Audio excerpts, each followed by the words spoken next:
Welcome, Siege fans, to the first episode of the legendary tales of the Six Invitational, the Crown and the King. Every era of Siege gives birth to battles that outgrow the scoreboard. Stories not told in numbers, but in memory. This is one of them. From Europe and MENA, two powers rose above the rest. Two banners destined to cross again and again and again.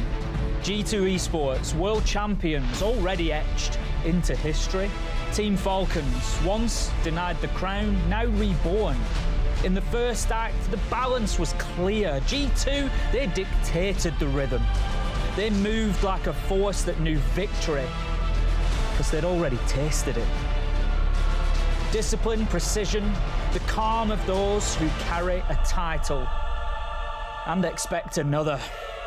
But legends are not written by comfort. They're written by those who rise from the shadows. Stage 2, Munich, the EML final. Falcons answered, but not with words, with authority. At the heart of this rivalry, a name already whispered in prophecy. Shaiko. A legend forged in raw aim and relentless precision. And across from him, King, not yet crowned. Stomping, supported by role, ruler by presence. This is his first invitational. No past trophies to defend, only a future waiting to be claimed. But wars are not won by fire alone. They're shaped by minds. Like Alamau, a commander who fights on the front line, calling, fragging, winning. Already crowned, already proven. And Likafak, a strategist, strong, structured, a builder of systems where others shine. G2 Falcons, different philosophies, but the same ambition. Proof that neither stands above the other. Yet. At the Six Invitational, there are no rematches of the past, only chapters waiting to be written. And this year, you don't play to win, you play to make history.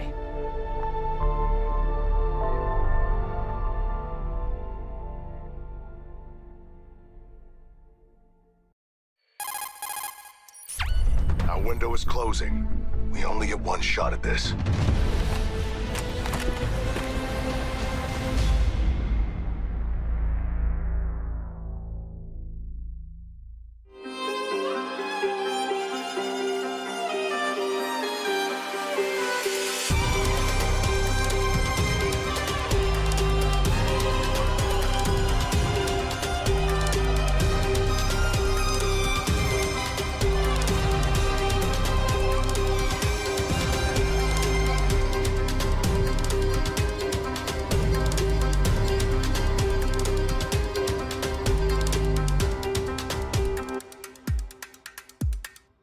It is midweek madness here at the Six Invitational 2026.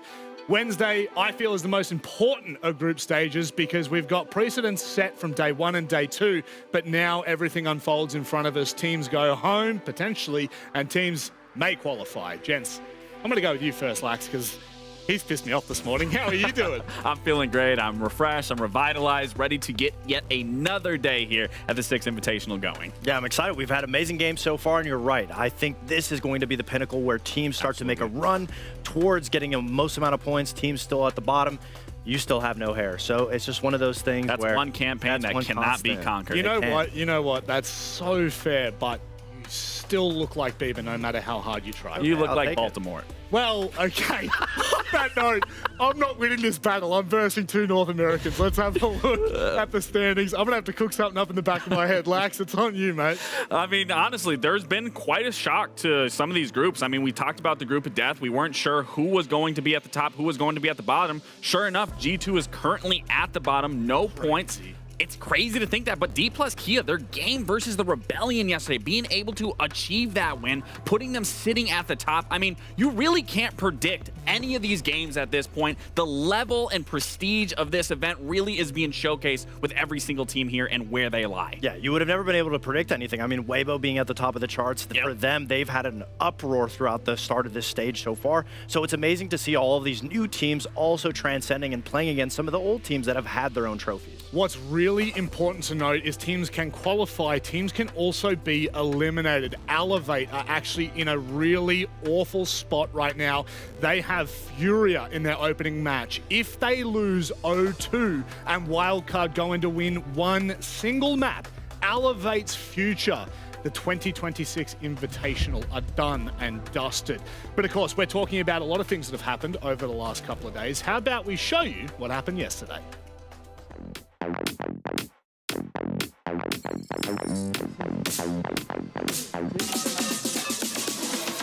Not sure about it, feels like obsession. Can't let go, yeah, you need my connection. Don't be shy, let me hear your confession. I won't ask you no questions, you can trust my discretion.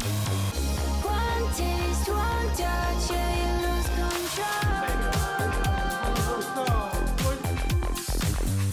You're so obsessed, but you already know. Can't stop, can't breathe, yeah, I got you sinking. Drowning so deep, you're so lost in your feelings.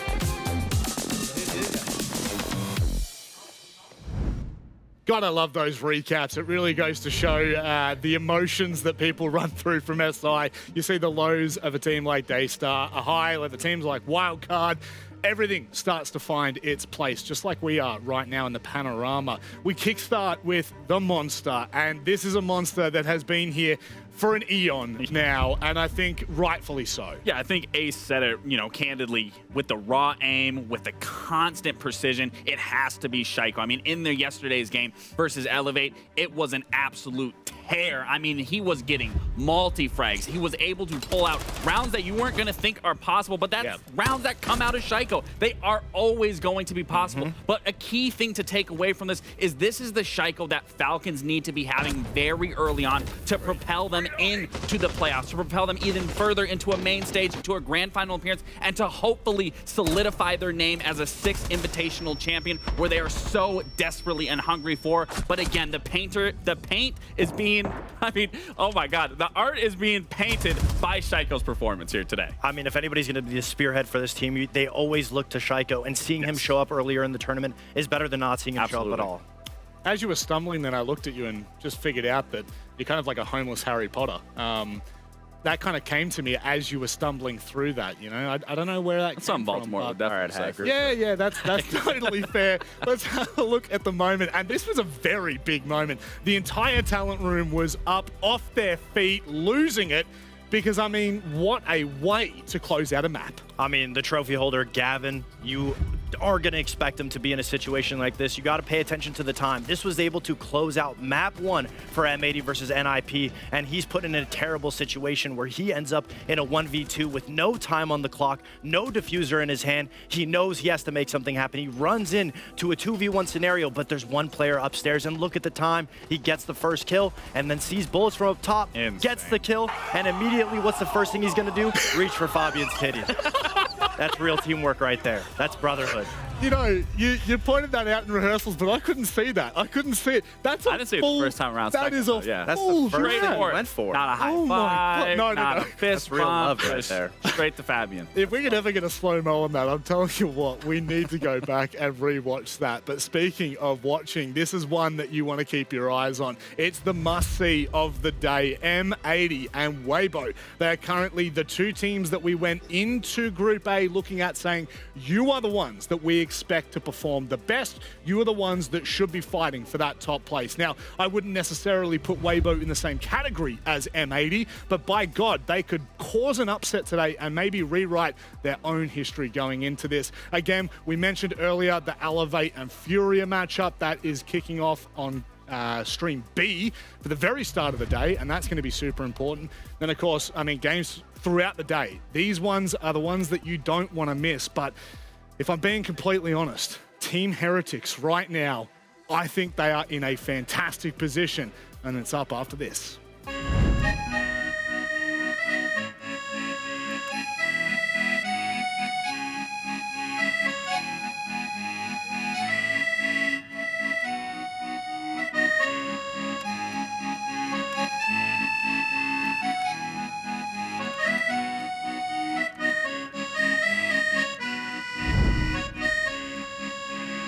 All right, it's our first matchup of the day here on Stream A. Team Heretics go head-to-head with NIP. And the context for this matchup that we didn't really mention at all in the pre-show so far, Team Heretics, if they win at all today, am I right in saying that, Lex? Yes, if they win right. at all today, they qualify through to Phase 2. Again, it goes back into what I was talking about early on. That goalpost is constantly moving for this team. The fact that they have no pressure on their shoulders, we heard from Flexi himself in that interview saying, we don't have any pressure. The fact that we made it here was a surprise to themselves, to say the least. Yep. But with each and every single win that they can accumulate, again, that goalpost is constantly moving, and everything that we've seen from them is in the right trajectory, but they have to stay consistent. Yeah, now they're at a crossroads because we have to look at Heretics specifically on day one. We didn't get to see them play yesterday, but if we want to pick apart what they were doing right and where they were going wrong, it really came down to very simplistics. It felt like their brain was active in full charge, but their nerve system was a little shot, because when you look at the trades, all deaths,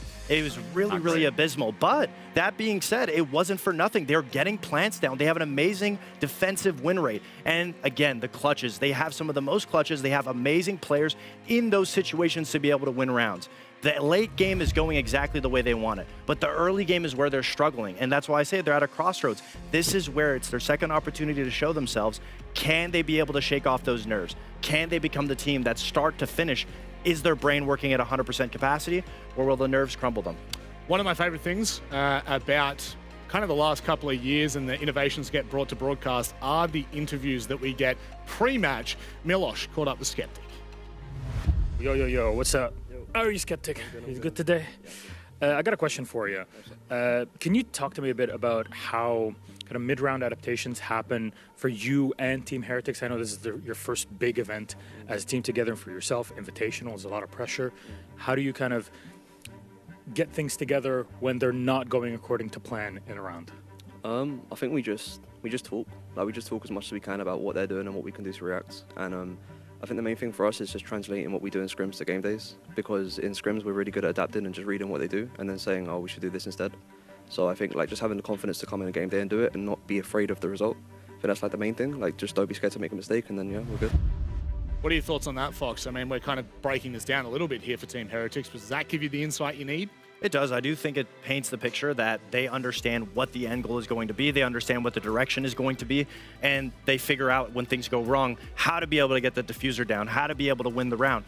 But we want to see it smoother. We want to see them be able to get those kills early on, not lose those trades so poorly. I think what I also want to see is, obviously, they've had a day off. They've been able to watch NIP. There's a lot of VODs on NIP in their previous games. I mean, look at what other teams and what they were doing to beat them, and then indoctrinate that into your own play style to get ahead of NIP. Because like you were saying, if they get a single win here today, they propel themselves into playoffs. Getting ahead of NIP at the moment, this might be the opportunity to do it. They go into this 2-0 down. They lost, to WEIBO and then to M80, so it has not been the dream start. However, they have been playing pretty decent opponents. Yeah, they definitely have. I mean, it's nothing to take away from NIP. Sure, it's not the results they want to find themselves in, but something you have to look at. Back in Munich, in their group stage, they would go 0-2 and face their backs against the wall, all the pressure being applied, and that's where we would instantly see that fire lit from underneath them, where we would see them skyrocket and propel themselves into an 8th place finish. Now, I don't want to give them that much leeway, given the fact here at the Six Invitational, you are the best of the best. You're playing best of threes. There isn't an excuse for their performance here,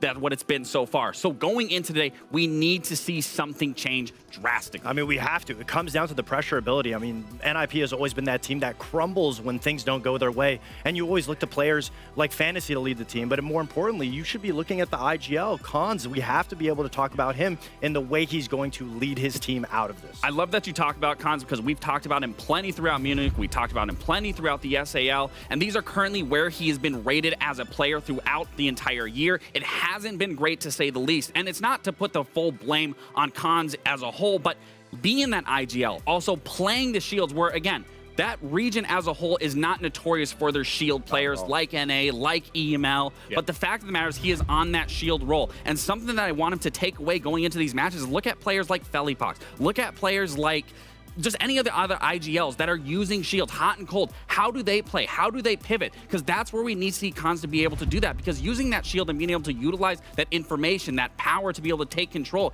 he can facilitate a mid to late run execute at a far better pace, at a far better style than what we're currently seeing. And for me, if we can just see a little more gumption out of his calling, out of his play, out of his sense of direction, we will then see NIP thrive and possibly make it to a main stage here at the Six Invitational. Let's dive straight into it, shall we? Let's not waste any more time. Let's have a look at the map vetoes and figure out where we're going for this series. I really think that this is the best opportunity that Team Heretics are going to have at the moment. They are setting themselves up for success. Yeah, they're set up pretty well. I mean, the fact that NIP is picking Bank right out the gate, giving Heretics defensive side start. I mean, we've seen NIP play Bank. They're not necessarily one of those teams. They like it, but it's not one of their better maps just because of how defensive-sided some of the sites are. Whereas Heretics, we talked about how they're goal-orientated. They're able to deny plants and get the case down. They understand what the end goal is going to be. NIP really, to have a leg in this game, has to be able to meet them at the gate, not let them in the building. Looking into Chalet, I mean, we've only seen Heretics play this once throughout their qualifiers. They did win, but again, it was a scrappy game. It wasn't super convincing. And again, they're a brand new team. They don't have a lot within their map pool. So the fact that they're allowing this to go through, they have to make something work here. Now, I am, in terms of what you're talking about, being goal-oriented, we have to see on those attacks. They need to get those opening picks going in their favor. Then they need to find that mid to late round synergy so those executes can be flawless. But ending on that cafe, I can't agree with this. This is going to heavily favor the side of NIP. They are currently 9-1 on it. Cafe isn't a terrible map for Heretics, but again, that serving sample is completely different because they were playing very early on into their qualifiers against T2, T3 teams. And again, you are not going to be exposed or punished nearly as much than when you're versing teams of T1 level caliber. I agree. I think we have to see Heretics take it out in a 2-0. Absolutely. Well, that's a tough order, a tall order, I should say, considering it is NIP. But big, important qualifying matches do require quality level commentators. Unfortunately, we've found one of them standing by. Every time. Hey, I said one. You guys can figure it out. Jake Guz, how are we feeling this morning? Are we bipping Well, bopping? I was feeling great, Rob, and then you decided to just once again throw us under the bus. I don't know why you keep doing it. We I made, thought we were made close. the air comments. I'm Yeah, sure, he did piss me off. This is They, why familiar Fox and with Lax you. are my favorites. Like, they're cool. They're chill guys. no, Yeah. my two-tone paint job analysts over here started to piss me off, and now I'm taking it out on you boys.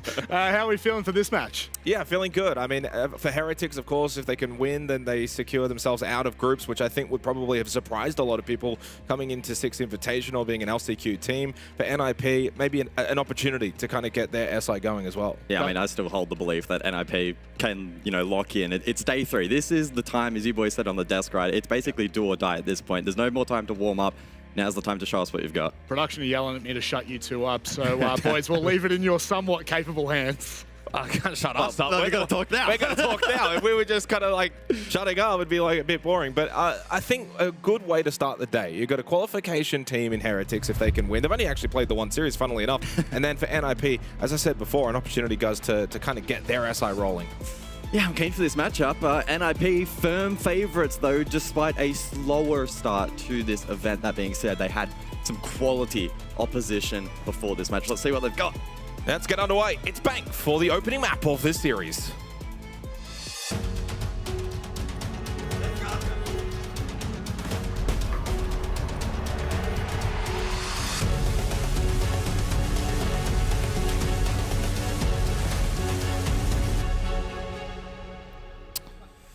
Well, let's rise and shine here this lovely morning. Paris is looking beautiful, and we head to Bank, though. It's Heretics, it's NIP. Heretics with the opportunity to secure themselves a place in playoffs for NIP.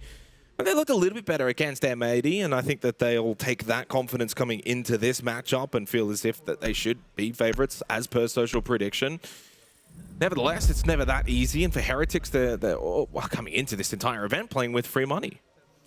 Yeah, absolutely. And that pressure factor probably cannot be understated. There'll be an element of it for Heretics in the sense that they are now so tantalizingly close to making it through to the next phase. But NIP certainly with the expectation to really fly the flag for the LATAM region at this event, following in the footsteps of so many great teams before them. As for the bans, we did see them play out. As a quick recap, Monty, Glaz, Azami, Mira, so very standard bans. Glaz gets doubled in a little bit on this particular map, given his strengths, especially top and bottom floors. But standard outside of that. And probably a follow-on from the map veto itself, which, again, dipping into very standard maps. Now, unfortunately, I do believe we may be... Okay, I thought we were under the impression we needed a tech pause due to some technical gremlins, but it seems like that is not the case, and we can jump straight into the action in the basement for this opening round. I did lie to you. I suppose it has been fixed, which is good. You were preparing me for it, and it doesn't even happen. Yeah, I mean, Heretics is going to be the team that I'm very more curious about in this matchup, because the expectation really should be for NIP, good opportunity, get themselves back into things, and from there then kind of get underway this event. They have not really been awful by any stretch of the imagination, competitive against M80, but yeah, they should be the favorites. And what I want to kind of see then from NIP in this first half on the attack, try and really get into the building, try and take these gunfights, try and get into the face of Heretics. The Heretics have been playing really, really well so far. I mean, they, of course, only beat FERETICS, but they beat them pretty convincingly. We'll see if they can back it up here. They did have yesterday off, and there are benefits from having the day off. You are Heretics. So NIP has played 2 different series. Heretics just the one. And funnily enough, Heretics off that one. Now win this, and they can get out of groups. So top down clear here from NIP, and a full belt of utility essentially available for the latter portion of this round. Key players being likely Kino and Wizard, the belt of utility that the Capital and the Yin can provide. The map clear itself has been rather successful. It's been of course, peeled by Heretics. Yeah, it's a pretty soft kind of roam from Heretics, not wanting to engage small time denial up above because they've got naturally the operators to deny from below. Yep. They're not going to play this rather default. If you look at that lineup that they've got, the smoke for denial when it comes to the gas babes, F-Not mines is more for the entries, Volcan canisters have to be dealt with and cleared, and then the Chachanka is the...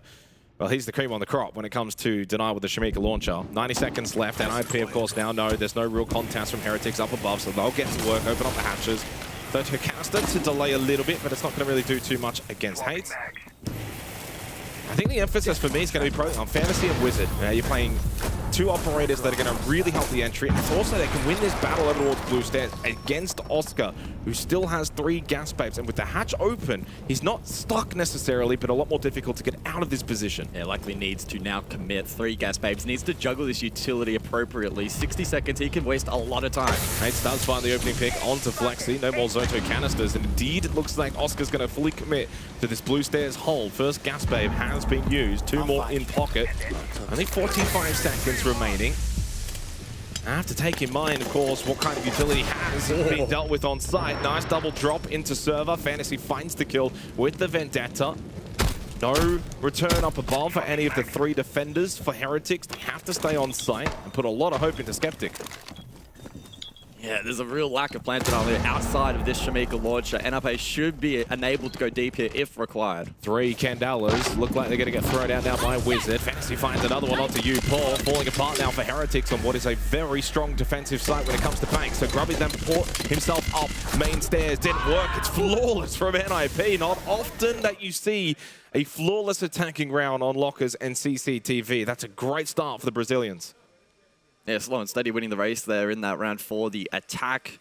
Initial clear was clean, forced the peel from Heretics, and then they're able to isolate a couple of ones, pre-execute, really weaken the plant denial potential there for Heretics, who naturally have the sense that they need to try and play make and take risk. NIP clued in, ready for that, and shut it down accordingly. Yeah, it's an interesting way to go about it if you're Heretics, because they didn't really do anything wrong. They played it default, and that in itself might actually be considered wrong. When you get to Six Invitational, the default meta is worked out. It is known. Teams like NIP know how to play into, especially locker CCTV, util denial, sit 5 down below in basement. It's common. So that's where if you're Heretics, you've got to throw a couple of curveballs in there somewhere. Yeah, I mean, that kind of kick-started over towards server, right? We saw a good flood smoke, and then it snowballed from there. We'll see if that's a trend that continues over the course of this opening map. If NIP are strong on entry and their conversion is good, what kind of win conditions can Heretics then look to explore? We're making answers to that here. Second floor for the second round. The lineup here from NIP is quite intriguing. The sense in play. And we'll see what kind of damage the RUs can do. Typically played from Repel to cut off some of the lines of sight deep from this particular objective to then facilitate emphasis over towards most likely top square control here for the attack. We know that Cons, who is going to bring a lot of that shield play, is something to consider. Heretics did not opt to ban shields. We saw on the desk, Lax was bringing it up before about the shield play from NIP. So expecting Cons on the blitzers, on the Blackbeards, for instance. And obviously Monty has been banned out, but you've got two more options, and then one of them might then get banned. Just helps facilitate, especially on a map like Bank, a lot of these entry positions. So in return, then therefore you'll see the likes of the Clash being brought out by Heretics. Oscar playing that now. Pressure on Cons though to perform in this matchup. He's been lacking a little bit in numbers so far at this particular event, although we know how talented he can be. So if he's able to flick that switch and find some form today, it can be a big difference maker for NIP, who have taken that top square control. It typically plays a bit more of the Blackbeard and the Monty, so on the Blitz now, as it is available, and the Monty is not. We pour over towards Janitor, knows that they're going to be close by. Trying to open up with the exothermic. You know, should be able to get this done on both walls. They delay a little bit. Gridlock's thing is out. Fantasy making sure that no one's going to go for that quick push. ROU's out. This seems like it should be an execute. Straight into Janitor goes Cons. Got the flash. Hasn't quite been able to get the full kill, but U-Ball was down anyway. Only 2 up right now for Heretics. 3 up for NIP. Lots of time remaining. NIP won't. They can slow things down if they wish. By the way, the kit not in hand right now for NIP, and Skeptic has gone and just found 2. Now making it a 2 versus 2 as Cons is forced to push over towards Airlock, but he knows he can't make that push across. He's being watched by Skeptic. Pistol out, needs to isolate, one more. Oh, Cons now in the 1 versus 1. We spoke about him prior to this round. Pistol out, just misses a little bit. Slightly lower on health, needs to get close. Flash pistol combo, there you go from Cons. Makes the blitz work. A little messy for NIP. Not how they envisioned, I imagine, that execute to go, but it's a win nevertheless. No, not quite. Skeptic inside of that smoke. Wow, what a risky play to make, but probably required in that particular situation for Heretics to find some kind of win con, because they surrounded and equally flooded the site so nicely, NIP, that wildcard play almost was the difference. We saw this flood through Jan. Those over towards stock as well. But then this individual play right here was almost the turning point. Well, the funny thing is for Cons, not getting that actual kill inside of Janitor, he's not quite sure. Did I get down? Did I get the like, has he got away? Just took a little bit of time off there for NIP on the attack, but he's the one that ended up getting the clutch. Yeah, the 1v2 isolating both, and then just the discipline there in the 1 versus 1, not to rush things. There was plenty of time. And individually for Cons as well, as a player, when you've been kind of struggling, they've played 2 different matches now, minus 18 on KD, and it's not his role necessarily. You know, he's playing a lot more with the shield ops, but when your numbers aren't looking great, he's rated 93rd so far at the event through now heading into day 3. So you start 3-0, you have a big impact play, a 1v2, you're making the shield play work. It just kind of gets you going, doesn't it? So 2-0 start for NIP. So far, following the script that we probably expected. Heretics know for a while this is going to be a tough one. Much more difficult than FEARX. NIP's map pick as well for clarity, so expecting the Brazilians to be rather formidable on this opening map. This best of 3. And they've had international experience. It was, you know, probably mid-year where we finally started to see NIP repeat international events after what felt like, I think they had like a solid year break from making international events. That's now finally come to a close and now becoming regulars again. That's what happens sometimes when you're in Brazil, you get gate-kept. Yeah. But that's probably made them extremely hungry to convert these opportunities when they attend overseas events. Need a response from Heretics though, I think earlier. Oh, there it is, Grumpy. Hello, well, he heard me. He did indeed hear me. Needed that response early in a round. Get yourself on the front foot. Fantasy does win the battle over towards main stairs, but Oscar got quickly back into the fight. Hates then there too, and it's now down to a 3v3. Scrappy start to the 3rd round. Cons with the Vendetta up. Changing back. But there is actually 2 players, Archives and Tellers right now for Heretics. You pull a headshot onto Cons. Advantage Heretics. Straight dueling here in the 3rd round. And it's Heretics now with a narrow advantage. They lose the clash, but 3-2 up. Still a favorable position for them. Some denial utility as well. Skeptic 2 smokes. I think they'll be feeling rather comfortable now that the tempo and the pacing has slowed down, and NIP find themselves trying to reset here. We'll be looking for some information. Hades and Wizard will be looking to connect. A fuse are retrieved. No Grimbees for the Guan Hive launchers, not ideal. So, I mean, kind of lacking a little bit of utility in the 2 versus 3. And on the flip side, you've still got Nitro, Impact, Gas Bay. Like, Heretics are pretty well set up heading into this final 50 seconds of the round. Like, they're going to make sure that they consolidate. Don't throw this from here. Off an open area of the site.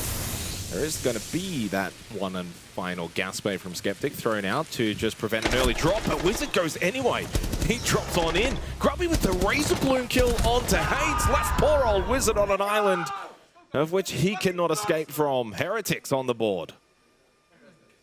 Yeah, that's the strength of the Thorn on full display. I feel like when we were casting back on day 1, it was pretty limited on impact, but it's scenarios like that where, especially in the clutch, sometimes it could be the background of your mind, or perhaps you don't really have the opportunity to actually change your aim and even shoot the device. So,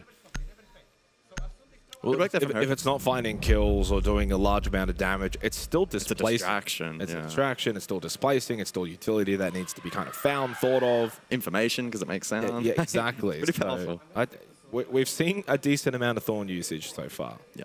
I mean, I actually kind of want to throw this to you so that I can go and find how often we've seen Thorn in terms of pick rate. Because I think prior to this event, it was in that bargain bin towards the bottom, like 1% pick rate.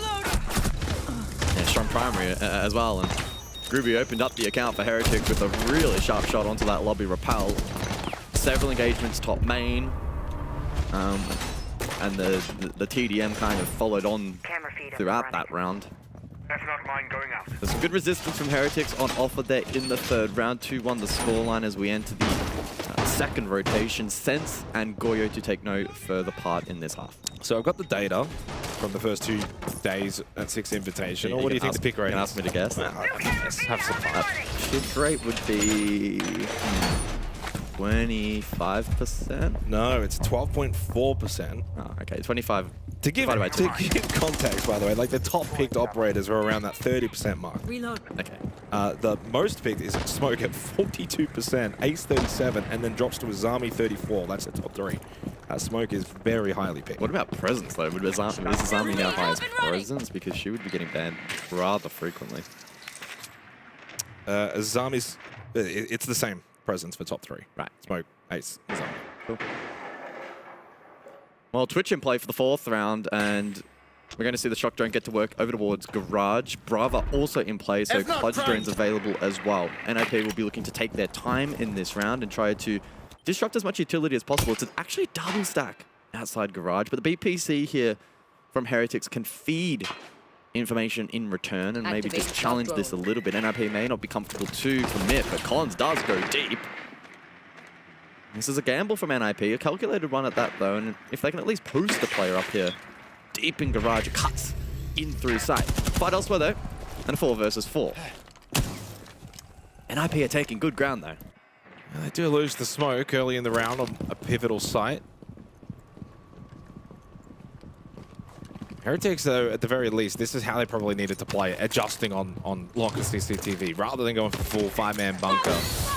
Not that there's a lot wrong with that, it's a valid strategy. NIP, though, good map control, still a decent amount of time in the round. Double Nitro available for Heretics on the defense, so they do still have decent denial when it does come to that plant going down. It is, though, 4 in basement, so no one kind of lurking that first floor and trying to take some control. This is a commanding position. Fantasy, this is also very aggressive, the way he's just kind of standing out there in Garage. Wizard has taken some damage in server, by the way. He's the only one over there right now for NIP. Getting some help from Cons, who's going to make his way through sewer.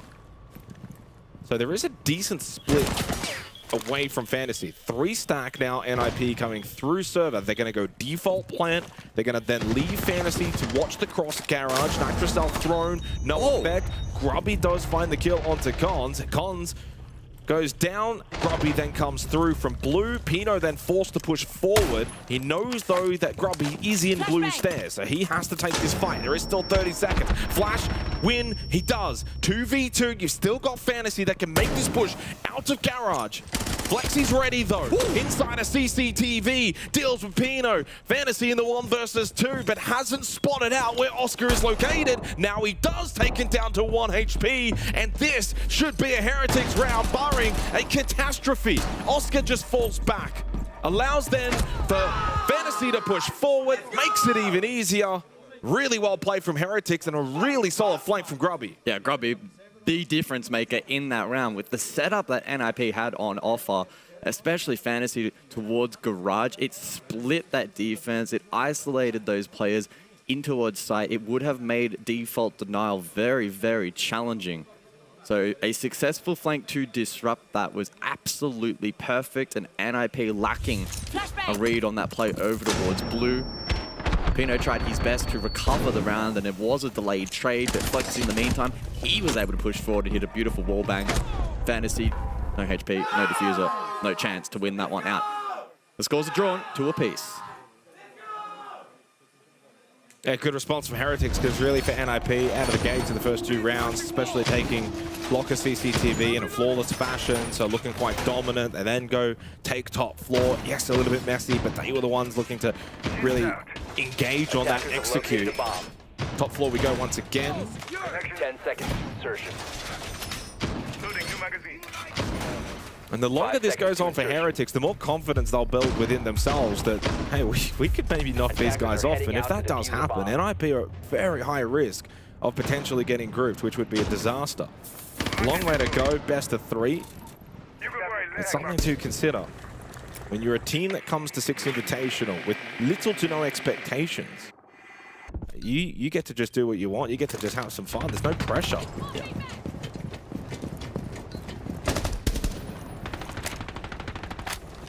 So the Blitz re-enters the discussion here for NIP as we head back to the top floor objective for Heretics. Some emphasis on execute utility, but with the sense banned out, that does compromise things a little bit. So I like that target ban from Heretics, an emphasis on this top floor. Really looking to make NIP work for that eventual site control, and it may change up their initial early round plans as well. They've been able to garner some really good information towards the side itself. Good drone work from those on the back line from NIP with a really solid read now in towards this defensive hold. Maestro in play to note as well here, of course buffed prior to this event. And so Skeptic will be looking to garner information where possible. Ooh, Grubby finds the opening kill.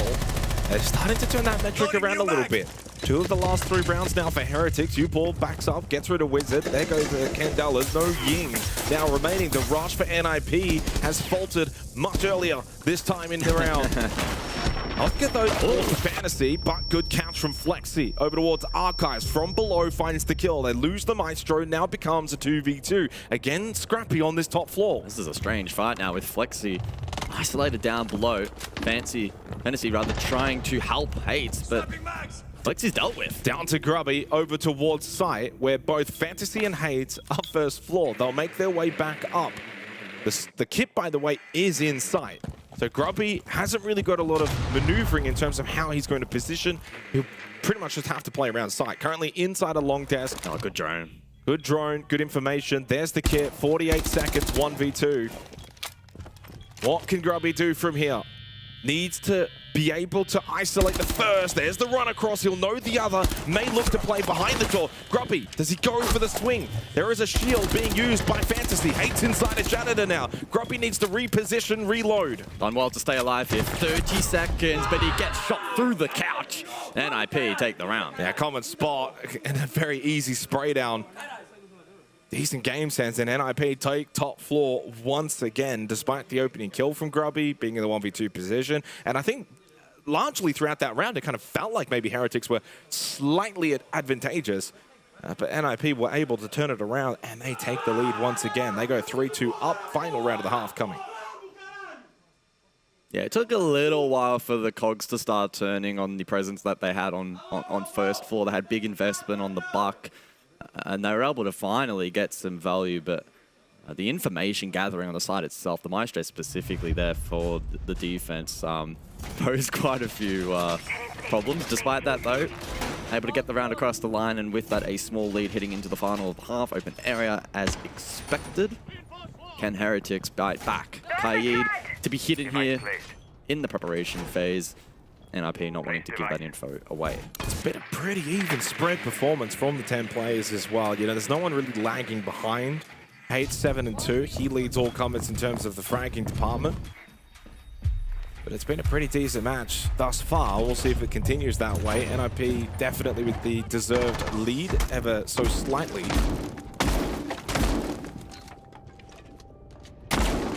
One thing that Heretics have done a little bit better of in the last few rounds, though, is playing a bit more aggressive on the defense earlier in the rounds. Trying to put NIP a little bit more at risk when they enter positions deeper within the building. I think that might have been a misdrone, by the way, into Flexi. Flexi kept himself hidden. Never mind, comes back, does get rid of the drone, knows they're on the rappel, and then Flexi caught! Lovely wall bang from Fantasy! Yeah. Well, he was committed at that point. Too high risk to run back across the rappel. And a great shutdown there from NIP. That is a quick reaction off of just the drone information. NIP get the opening kill once again, so that'll be 4 from the 6 rounds in their favor, indicating a very strong attacking half. We'll see if they can make it 4 rounds in total for their attacking half as well. So far, so good. Just limits now the possibility for Heretics to sort of re-aggress. Oscar over towards Stock, I say that, and he might just go for it. On the roof, did not see him. Oscar, got eyes on that's an error, that's a mistake, and Fantasy will punish. If you're gonna crack that barricade, you're gonna stand there, you're gonna search for information, you don't find anything initially, you are now vulnerable. You are now known, you have to then maybe fall back. He opted to stay too long, got punished, and the round falls apart for Heretics. That's maybe the kind of play that you would get away with against a lesser opponent, where maybe you do hang around and still pluck a kill. I can understand why. You're desperate to make a play, you're a player down. It's now flipped very, very quickly towards a almost unlosable round for NIP. A 5 versus 2 minute on the clock. 60 seconds remaining. It's the one saving grace potentially, especially if Grubby can win this battle towards Lone. He does. Good clear onto Pino. This is where you've just got to try and bring this clock down. 2 versus 4, far more manageable when there's a little time remaining in the round. Yes, he will cancel the death mark and in a great position. Knows they're offside, now knows they need to make their way back in. Now spotted Upor. So that is information for Hates over towards Printer. Upor's in a very open position. From above, gone. Oh! Upor, flick headshot, turn around through the hatch, and the round now becomes alive. Just like that, in the blink of an eye, but Fantasy puts a bullet through the eye of Upor, now down to just Grubby in the 1v2, and the Vendetta is lethal from below. Twists and turns within that round to close the half. Upor giving Heretics a sign of life from a 2v5 to a 2v2, but ultimately falling short as NIP close the half out with the 4-2 lead. There's not too many worse feelings as a vert player when you get duped on the angle like that. And it could well have had, you know, pretty significant consequences in that round. But Fantasy with a really clean shot to finally hit that delayed trade. And a clean up from there. 4-2 the scoreline at the half. Heretics keeping it competitive. I mean, let's not get it twisted. They are the LCQ qualifier playing on NIP's map pick. This has been a respectable performance so far. And they're still in a position to remain competitive here on the opening map. Coming into this series as well, the 6 key categories that I keep track of: attack win rate, defense win rate, opening kills, and it's therefore conversion, multi-kills, and plants. Across those 6 categories, there's only one category that NIP actually had better statistics then against Heretics, which was multi-kills, but the asterisk of that was they've also played an extra series. So even that statistic isn't great for NIP, and it really sort of highlights how good Heretics played against FAZE statistically, and for NIP, they've been quite poor.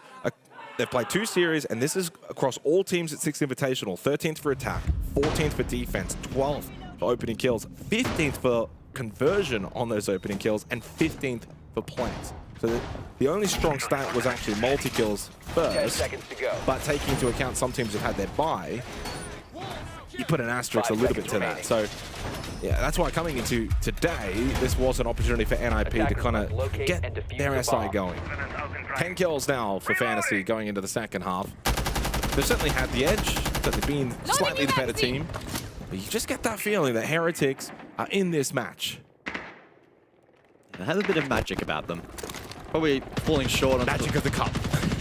falling short in some of the 1%ers so far, but as I kind of framed it before, respectable so far. Work lobby. Basement for the opening round. Mirror, Echo, Monty, Ace, the bans for this half. And Hates walls on cams there for a second, but Oscar's never really going to push forward without a lot of information. Might not know, is there someone main stairs? Is there someone beepers? So you can't just go wandering towards elevators. A little bit of a standoff.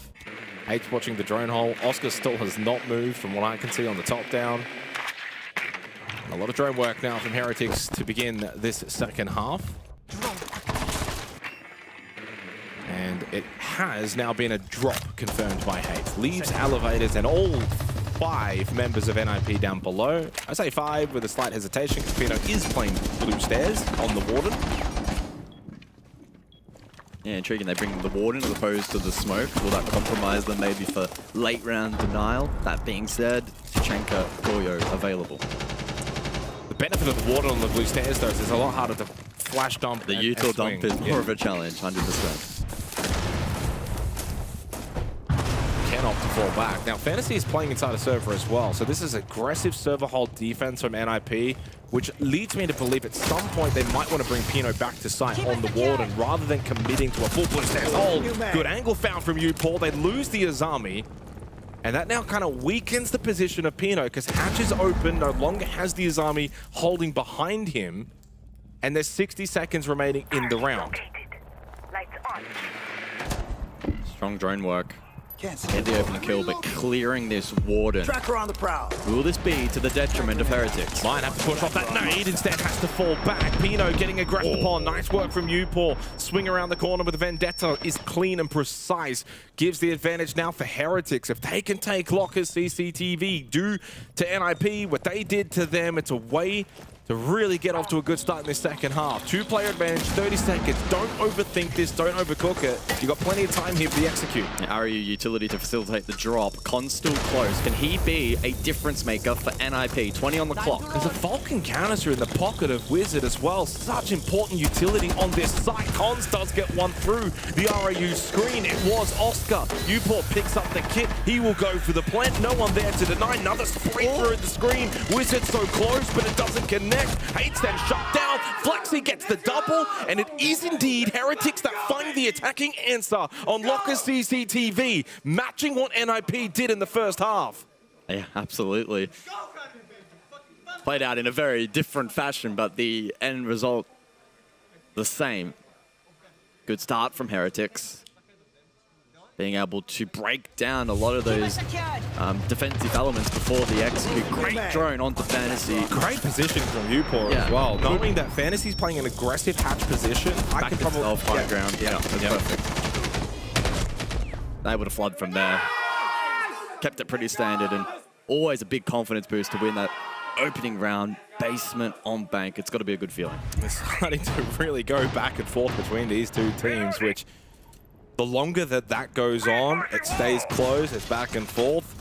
That puts just more doubt and pressure onto NIP. Yeah, that favors Heretics. They're not facing elimination off a loss here, but you do lose here, and your next game is literally must win. Like, that's the kind of pressure that it puts on them. And for Heretics, of course, you win this series, you're locked into playoffs, you can't get grouped. That's already a success on the tournament. Yeah, hell yeah.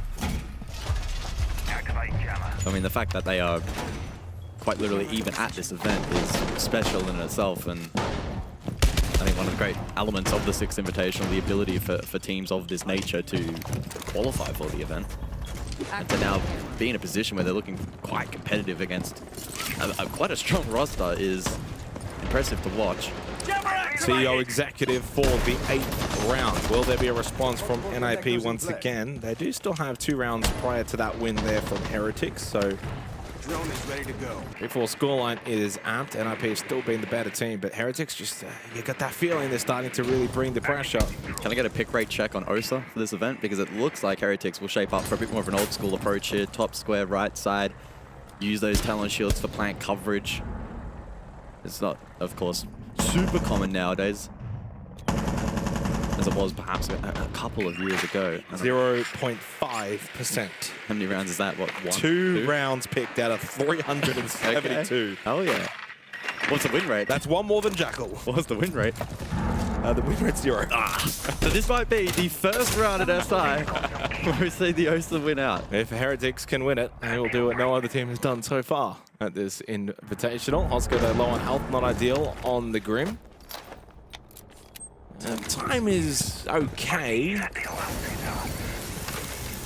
I think you're always better off hitting this site, though, when you've got at least 30, 40 seconds under your belt, where it can get quite messy. Yeah, sometimes it can be a bit of a grind, especially if the talent shield gets destroyed or other things go astray. It just gives you that pocket of time and space to reset. Janitor flamed out. U-Pause just outside stock now. Fantasy gets the kill on Skeptic. There goes the Osa.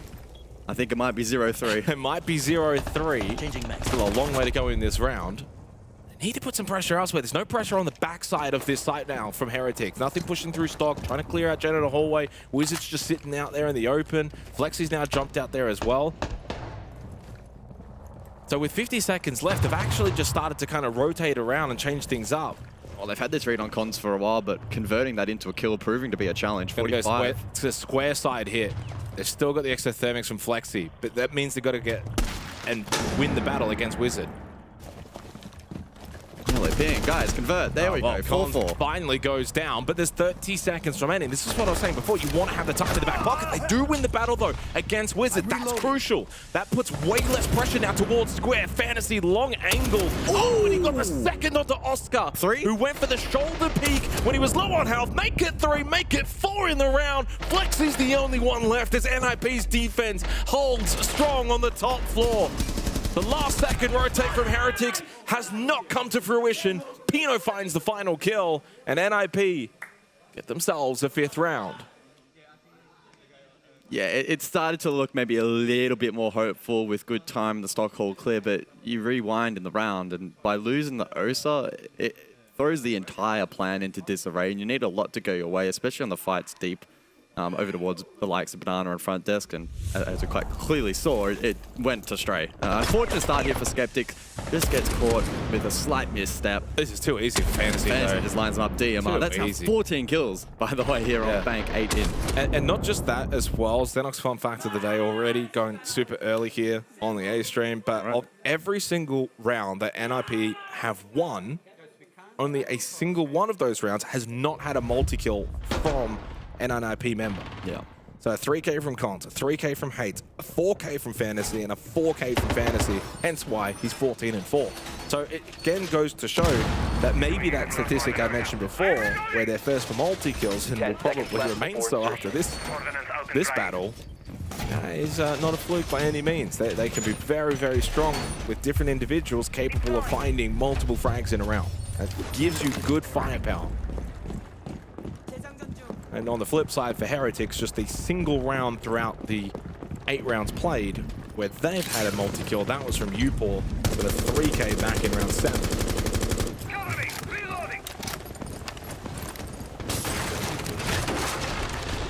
This is the test now, though, for Heretics. Got to win this round. Got to keep that scoreboard close. The Osa didn't work out, so that goes 0-3, and Skeptic gets back on the Blackbeard. NIP electing to go open area here for the 9th round as they seek this map point. Ooh.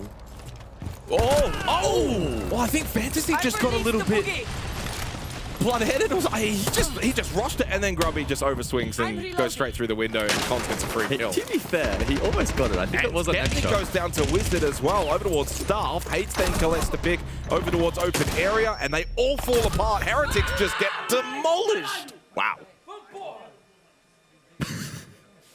That was a round of siege. That was so fast, so quick from NIP, and they take a 3-round lead here on the opening map of Bank. Their map pick for a reason. They beat M80 on it yesterday, 7-3. And they're looking strong to do so once again, 7-3 in their sights. And the unfortunate nature of where we are in the game now, the storyline quite quickly pivots from Heretics looking competitive to a likely 7-4. We are going back down to basement, and sure, they won it out on their first attack, don't get that wrong, but statistically, basement Bank is typically very difficult to attack into. Now that is, though, to be fair, coming from our APAC region. Sure. Where maybe the attacking prowess isn't always, let's say, up to par. Sometimes. I mean, Bank has actually been played 4 times, so there's a decent amount of information from it. So Lockers and CCTV, so far at Six Invitational, has had a 53% defensive win rate, which is the highest sight on Bank, defensive win rate wise. But Bank as a map, guys, is the second best attacker-sided map. What's number 1? Lair. Really? Yeah. Okay. Outside of, yes, the top floor. Yeah. But it just makes a bit of sense there. Top floor, 52%, and then Lab Bunks is attacker-sided. So actually kind of similar to Bank in that sense, except it's the basement side that's far more difficult. Looking at actually a lot of the numbers, I feel like the maps are in a pretty good position. Cafe, by far the most defender-sided. Oh, we haven't had to class Cafe yet. So. The only one, actually, that's above the 60% threshold, because it's at 60% on the dot. Either way, into this match point round, NIP with 3 opportunities to close out Bank, and probably seems the more likely outcome, I think, at this point. Fantasy is just popping off. He's been exceptional. 2 4K rounds, 14 and 5. When you have a difference maker like that, it's really hard to overcome for a team like Heretics, who have only won 1 of the last 5 rounds now. Smoke and Capital banned out, so a heavy emphasis on this objective with the additional bans introduced by both teams. Oscar again will lurk through lobby. He's done this on multiple occasions. Yeah, mixed success. Hasn't really been able to find a lot because it's to the credit of NIP defensively. They don't go roaming around. They haven't in the night. To his line. Yeah, they haven't, too freely. Not once. But he's a slightly deeper position this time, watching through beepers. Oh! Hates finds the opening pick on a Grubby. Oscar, I think he's starting to get the idea. I might need to push forward here and play this low position more aggressively. Oh, he's going to get caught. And he's going to get completely caught. But he don't. He does get one, at least over towards main stairs. He takes out Wizard, but did get traded. And in the end, like the previous round, NIP just make quick work of Heretics. It is indeed 7-3 on Bank. They take their map. For NIP, a really big start to today. They needed to get off to a good start against the LCQ email team. They do so on their map pick. They back up what they did against M80 on Bank, and now have got themselves into a position where 1 more map win, and they're right back into a good position in the group stage. A 2-2 start. Heretics looked very competitive in the opening phase, but NIP hit that gas pedal and send us to map 2 with the lead in this series.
Just like Vin Diesel, NIP make that fast and furious. They looked so damn good in the back end of that matchup. You didn't mind that one? Diesel. Huh. Family. Right. Hey. Anyway, looking at this one, Fox, a very impressive game from NIP, all things considered. It was very impressive. I mean, we talked about how Heretics was unable to find the trade game, and I think NIP took advantage of that. Multi-kill after multi-kill, constantly being able to gap in the lead that they're able to get. Once they got one kill, it just kept going. Yeah, and we have to highlight Fantasy yet again. I mean, he is constantly a walking highlight reel for this NIP roster. We've already touched up on him early on of how imperative he is for this roster. He's a big proponent for a lot of their success. Constant multi-frag from him that he's really able to just pull out of nowhere. But again, he needs to keep this up because this is really what puts NIP into winning positions. But I also want to give quick credit to Khans and his play. Using the shield one round and then rotating off. But again, Fantasy by far was the biggest MVP and the big turnout for NIP closing it out here. Yeah, we're signing positives off for NIP, but do we look to Team Heretics and ask the question, was it good enough? No, it wasn't good enough. I mean, we talked about it in the pre-desk when it came down to their trades. It was very abysmal. That was the biggest downfall for Heretics. They struggled in the trade department, opening trade department, and that's exactly what we saw in this matchup. No trades from Heretics when it came to that opening kill, that first kill. So not only were they not converting, or they weren't able to bring back the advantage if they were losing. So unfortunately for Heretics, that's the exact same thing that we saw. And it answers the question, will they let the pressure get to them? Will they let it stump them? And I think that's what we're seeing. I think that's the inexperience speaking as well. Yeah, I agree. The nerves is what getting to them. This is the problem now, because in this context, right, Team Heretics are realistically, they're 2 maps away. I understand that. But you guys said before we started this, it had to be a 2-0 for Team Heretics. Sure did. Are you concerned, Lax? I'm definitely concerned just because of what we're seeing from NIP. I think based off the 2 games that they played, we really saw a difference in how NIP was approaching their style. In some of those rounds, they were letting Heretics play aggressive. They were letting Heretics play into their line of sights, and they were shutting them down, which is why we weren't seeing those trades happen. And then we talk about the pressure. You are 1 game away from losing your spot. Well, not losing the spot essentially, but losing the opportunity to instantly qualify for playoffs. So again, that pressure is there. And when you're making these rookie mistakes, not being able to play the trade games, it's really going to be hard to get that going. Someone has to have a pop-off round to get behind going into Chalet. And that was the map that would favor Heretics' playstyle, being able to be objective focused, getting the plant down, denial. But we saw it on the Heretics attacks. They could not be able to stop bleeding kills. Yeah. You go to a map like Chalet, that's not something where you're going to be able to have the comfort of being able to play back, play behind utility. You have to get up into NIP's face. And right now, everyone in NIP, specifically Fantasy, are shooting. So it really comes down to the trades that Heretics needs to look to. And unfortunately, I just think it's a little bit too late of a situation for them to find themselves. Unfortunately, it might be. A fire has been lit underneath NIP. It's time for us to get underway with map 2. Thanks, Vin Diesel. That's some wonderful desk work from you. I mean, honestly, if he shaves the beard off, he's honestly halfway there. But one thing to note as we go into Chalet, this is a map that was played and won by Heretics in the last chance qualifiers. They had a 1-0 record against Twisted Mind, so a pretty quality opponent. I think they'll be feeling a lot more comfortable on Chalet, but again, we've got a new team. You haven't really got the depth of that map pool really known to its full extent. NIP were great on Bank, as they were yesterday as well against M80. Heavy favorites in this second map as we get underway with the second map of the series.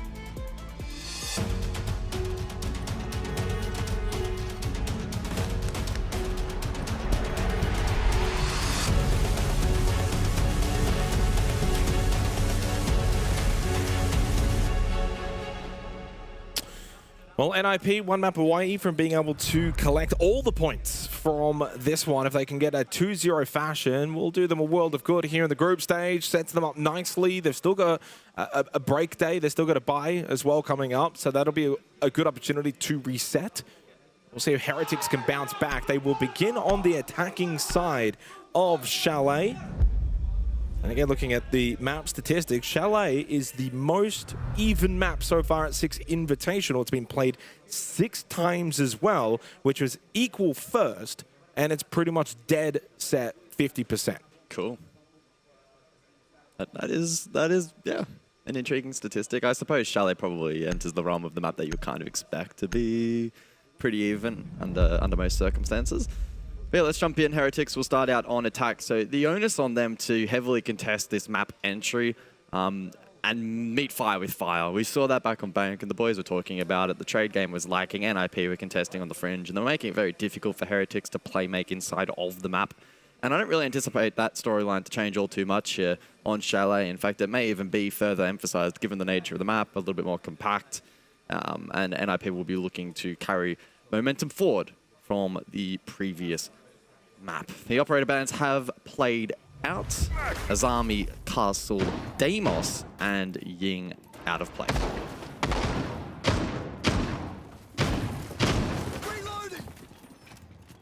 Looking at some of the numbers for Heretics, mainly from their first matchup against FAZE, you know, they weren't the greatest when it came to their attacking win rate, 46%, so that's put them kind of around 11th. Where their strength actually was in that series was their defense. 71% defensive win rate against FAZE, so and also opening kills. So they were winning the opening kills and they were strong defensively. And I think that's a good hallmark of a winning recipe. If you can get early picks, strong defensively, and get plants down on the attack, which they had a 40% plant rate.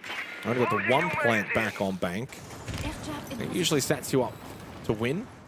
But it's going to be his first half that's quite telling. Cannot allow NIP to get out to a strong lead, fuel that confidence even further after winning the opening map on bank. Good switch work here from Uport. Was able to shatter the mirror window. Not sure if Fantasy's position is known. Oh, it does get forced out. It does get caught on the cross by Oscar. So an opportunity, a narrow one at that, does go astray early in the play for Heretics, who have subsequently taken some decent control with at least their drones are gaining information, garnering that. Bonds with a captured drone.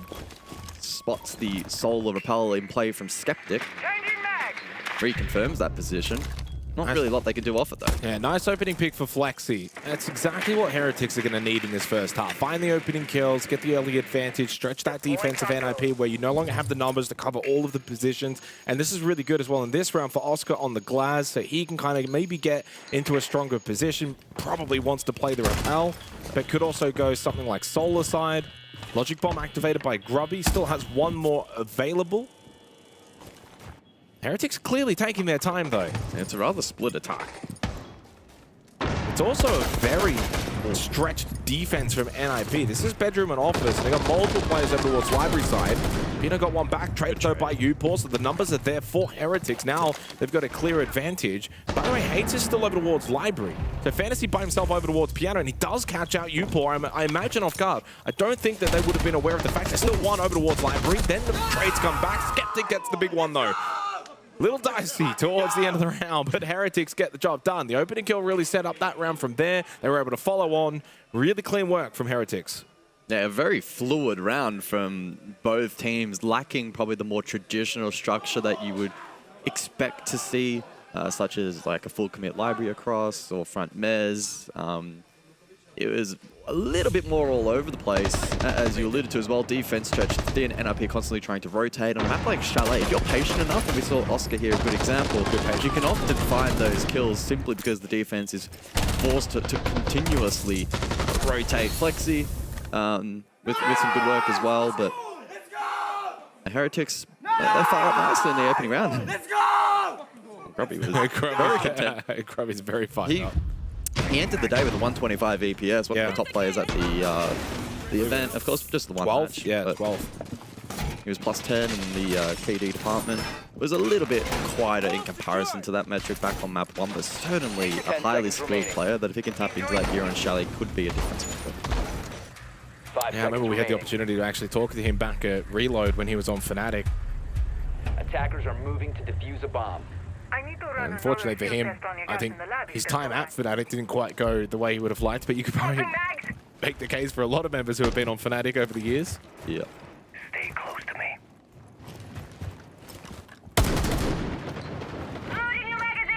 Flexi on the Monty. The drone is ready to go. No clash in response for NIP. Flexi can get some good groundwork here. Bar games, though, does mean in terms of map control, you should be able to get it pretty comfortably, unless usually the defense offers a bit of an extension, which there isn't really much of an extension. But what there is, Hades on a lurk roam up west main. So he'll be the point of difference to watch in this round now for NIP on the defense. You can worry less about grenades now. I'll set to blow it up. Ooh, it's Pino, though, to find the opening kill. A clean shot inside of this box position to start disrupting this top floor clear. In the meantime, though, Flexi has pushed forward, so lobby pressure into Mez, keeping Fantasy on his toes. Skeptic, the one that is top library on the balcony. There's that run out from Hayes, as mentioned before, out of West Main, finds the free kill onto Grubby. Good active defense from NIP in this round. Now, Flexi wants to create this pressure, but he needs someone to come in from the library side to get the pinch.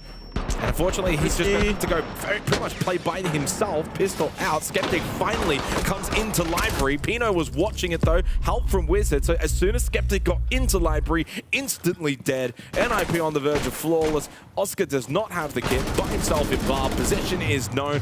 Can't even hit the shots there onto Fantasy. Cons gets the free kill. Flawless from NIP. Really strong active defense. Had good pieces in good positions. Hates on the lurk West Main. He got his free kill onto Grubby. They found the opening kill onto the Grim, and then from there it's a 5v3 and it kind of falls apart, and the Monty's forced to then play solo Monty with the pistol out rather than what he was doing, which was in a good position, up play stairs, put the pressure onto the mezzanine, get pressure then coming in from library side and try and take top floor. He can't really get that. He hasn't got the bodies to help him. Yeah, there's very few contingencies with a set play like that. If the Monty isn't enabled, you have by attackers. Almost no fallback option, right? The Monty needs to be the star of the show in terms of gathering that information, and then you need the follow-up elsewhere. Pino got the open kill, started to disrupt that, and left very few avenues back into the round for Heretics. So they'll be brushing that one aside as we head over to Dining for round number 3. The Pulse, interestingly, to be introduced on this occasion from defense. An operator that I probably anticipated to maybe see the pick rate rise a little bit, especially with the UMP buff heading into this event, although he has elected to go shotgun for this particular selection. A couple of different options available. You can like basement, late if required for first floor info.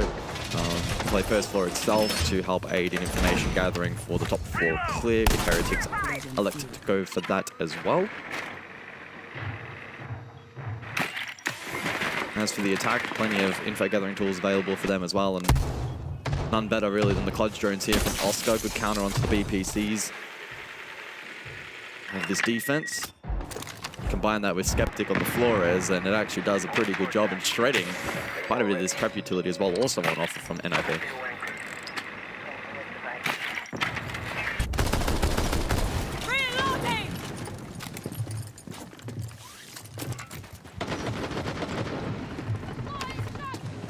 Expecting Hates to have another impact in this round because he's playing the Pulse, he'll get the information. He could be the one over towards Kitchen to maybe try and take one of these horizontal fights. Just the way he's setting up to deny that lobby push. And Flexi's the one that is outside and needs to be careful if he does make his way in. And flashbang dump to get rid of some of these Wamai discs. Decent spread right now for NIP. Kitchen dining site, you've got members up above, you've got Hates down below in Kitchen who can get some good information with the cardiac sensor. Speaking of intel, Upor finding some with the shock drone. Gets rid of one of Denari's tripwire connectors. Hates did actually take some contact, by the way, over towards Kitchen Gussie. He's now low, which does mean he can't quite get as aggressive anymore on the Pulse, and Logic Bomb activated from Grubby. How late into the round will this 5 versus 5 persist? Standoff at the moment as we encroach on the 60-second mark. Information plenty here for Heretics, especially in towards Kitchen. That's a great drone. Good intel for Heretics. Flexi, can he find the kill? He knows he's there. He wants the reconfirmation Kuan Hive Launcher, but that now means even if it does connect, the defender now knows he is spotted. Oh, Logic Bomb pushed straight in, shot into the back of Hates. So slight control there, but the one caveat to all of this is Heretics don't have any top floor control. Good clear over towards West Main. Fantasy dies at the stairs, and they go for the plant inside of Dining. So where's the pressure from NIP up above? Pino searches but can no longer find, and the plant goes down successfully. Really good selection of plant position there, and the retake from NIP looks incredibly challenging. Cons looks like he doesn't know where he wants to run, where they are. Upor finds the kill onto Pino. NIP look a little bit lost. Cons finally, I think, spotted him through the floorboard. Skeptic at West Main stairs can just fall back, play basement. Wizards down, the round is done. Heretics find 2 straight in this attacking half. Well, not quite 2 straight, but 2 in general. Still, that's a really good start on Chalet. 2-1 lead. Good attacking rounds. Yeah, that was a really nice attack. A good example of not overcomplicating things all too much. They had that really good info in towards kitchen, had lobby control. They had the appropriate operators to then facilitate that push through with a bit of disruption, bit of sound coverage, allowed that lock deep in towards kitchen. And once you get that first initial pick, it starts to throw the defense off. NIP attack. Tá? E eu quero que a gente faça exatamente o que a gente tá falando, mano. Que a gente... Mano, aguenta a bronca vocês, mano. Vocês precisam aguentar a bronca, tá ligado? A gente vai se ajudando ali, obviamente, nas movimentações que a gente pode, mas a gente tem que aguentar mais a bronca, tá ligado? A gente tá se movimentando muito, por exemplo, no bomba da Switch, a gente se fudeu, tá ligado? Por causa disso. Os caras só beitando, jogando recursos, os caras tá com... Mano, perdendo todos os drones, tá ligado? O cara tá perdendo todos os drones, uma hora eles vão travar, tá ligado? Então acho que a gente sustentar mais um pouco a bronca, pegar umas comp que fique melhor pra gente ali, tá ligado? Beleza. Na cozinha, o que eu quero, mano? Quero uma Solis, mano. Seja o Condes ou seja o Pina. Pra gente ver esse plant de baixo, tá ligado? Já é a segunda vez já. Ou a gente dá um all-in nesse portal, tá ligado, velho? Tá. Ali, velho, tipo, o Reis passa pra fundo da janta, a gente garante ele pelo L, entendeu? Beleza. E a gente só deixa a cozinha com... How's your Portuguese?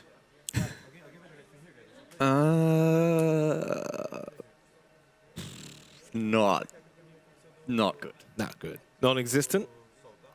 Not non-existent. Vamos. Vamos. Well, NIP are going to need a Vamos out of the timeout. That might be kind of what was said a little bit. To be fair, I feel that was just a really good attack. I feel like it's a little bit of an early timeout, though, because it's only 2-1. And NIP's got around on the board. They won bar games defensively. As you said, yeah, really good attack from Heretics. So it was less to do with what NIP were kind of doing. They didn't play bad, never. I mean, the only thing you could maybe criticize from them a little bit in that round is kind of some flat-footedness. Didn't react to the lobby kit. Probably maybe. I mean, they did get the opening pick, but... Yeah. And then I think, as you're probably mentioning, is like the push horizontally straight into dining. There wasn't really any cover from above, from office, like... And then the plant and I mean, again, it's very difficult to find that angle, if not impossible. It's a nitpick round, if you want to nitpick. There must be maybe some more systematic problems that have led to that occurring, that maybe they are looking to adjust something in the communication department, potentially, or strategically. Well, we go back to bedroom and office, which was won in the opening round by Heretics. So NIP, maybe that's also part of the discussion. Kind of a redo-over for NIP on the defense. Interestingly enough, haven't opted to go basement just yet and play a bit more of a roam game. Grubby swats one on the drone, knows that one's going to be dead. We spoke about it actually back on day one on the B stream, but I forgot to clarify regarding the drone counter, if that's actually been fixed or not. No? Nah. Don't know? Nah, I was looking at it on bank. Unfortunately, it is still a little bit drunk. I was expecting you to say that. Oscar up trophy stairs, and he did, I think, land. Oh, no. Pino actually took damage over towards Piano, so 2 separate fights happening at the same time. And then slips into office. Flexi on the glass. Smoke out. What can he find?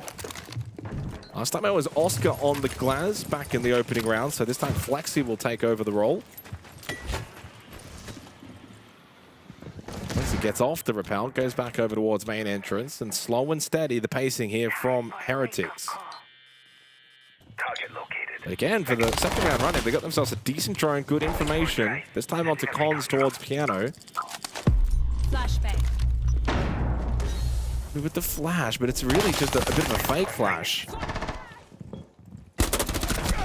Oh, Flexi. Well, I mean, if you're Piano and you're swinging then into the smoke, you have to imagine the glass is on the other side. Flexi gets an easy kill from his perspective. Hates losing the battle. Flexi with another one as well, and the push-in glass on the front lines is successful. He found another one. 3 from Flexi before falling. Leaves it down to Collins in the 1v2. You haven't seen too many clutches so far in this series from either team. And he's pinned now between both attackers. With 40 seconds on the clock, Heretics find themselves in quite a strong position. Cons to make the push, maybe the right play, has the ping information, got some damage into Grubby, knows that they're split, knows that he could isolate the 1v1s, but Upor wins his 3rd round acquired for Team Heretics. And so far, a very successful attacking half on their map pick of Chalet. Let's go, guys. Yeah, another really good flood in towards site. That timeout facilitated by the Glaz. And out of the timeout for NIP. I think it'd be quite intriguing, actually, to track over the course of this event what the attack timeout conversion actually is for each team. Well, Sprabuni showed me a graphic yesterday from SI24, and I believe he said he's going to be doing it again for this SI. I think he did it for last SI as well. It's a really intriguing statistic, yeah. And showing the coach influence on the team. And you only get one per map. They are very critical to get right. I know you can, of course, communicate during the operator ban phases, etc., but far more limited. Especially when you're calling it so early as well. Not completely atypical, but no, I think you want to get impact from it. Third round onwards. 10 seconds left. Surya, deploy. 5 seconds to go. From third round onwards, I think it's fine. But on the third round is as early as you probably want to be going. And yeah, they ripped the cord. It didn't quite pay out. Great start from Flexi and Upor though. 13 kills combined for both of them inside 4-round play. Oscar's turning the Monty into a blitz with his entry through Kitchen Hallway. We've gone back to bar games, by the way. This was the only site that was successfully won by NIP. They will need to do so once again, or this half is really getting away from them. Pressure is on, and Heretics is doing this without Grubby having large influence. Yeah. Flexi and Upor leading the way, 7 and 6 respectively. And the drone work from the others has been up to the task as well. It feels like they've had a very good read on NIP over the course of the last several rounds and converting that into a lot of mid-round pressure. Well, like last time out on Bar Games, Hates played that lurk role. He was at West Main, got the run out, free kill onto Grubby. This time he sits blue down below. He's actually making his way up flank stairs. He can help out with it. He's watching from that first floor at the moment as the push from Heretics coming from top floor. Pretty standardized push. Gas Babe thrown out by Cons is denying Oscar the ability to continue to push forward. So time denial here by NIP in effect. Grenade out. Drone going out. But it's Fantasy that falls early. The Thorn goes down. DMR from Pino, too strong up close. Gets rid of Skeptic. They lost Flexi. So one of the top gunners for Heretics now no longer available. Grubby, can he find a kill? His first kill. Certainly will need him to do so in this round now. I do still have the Montang available, but Oscar's low on health. Oh, there you go. Pino went for an aggressive peek back through the doorway. He did not need to do that, and Grubby collects a freebie. 3v3 into the final minute. Hates on the flank, so keep that in mind. Can Heretics flood site? 60 seconds on the clock. Do they have a read? Oh, the Razor Bloom. Oh, the Razor Bloom catches Oscar, who was low on health. They do have the read. They do have the yellow-pink information. Upor opening up that wall does then suggest to Hayes that his position is known. Upor, 1 bar stock. Can you get the peek out of Cons and get the free kill? No. Cons is disciplined. Hayes is disciplined. NIP not making this easy for Upor. They're not running at him. They're holding their positions. And with 30 seconds remaining in the 1v3, this is how you want to play it if you're NIP. Very, very well played from NIP. No running around, no rushing at the final member, not giving him 1v1s and free opportunities. And just in pajamas find their second round. 1 more to go in the opening half. Good way to close out the round. That's the face of a man who got Razor Bloomed. The Razor Bloom has actually had pretty significant impact over the course of that round as a whole.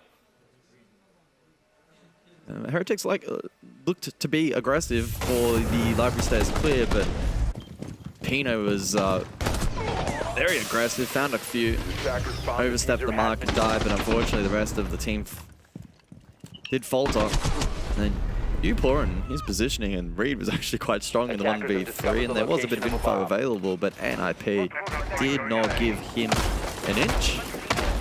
With that, they take the round, now trailing by 1 for the final of the half. We go down to Kitchen.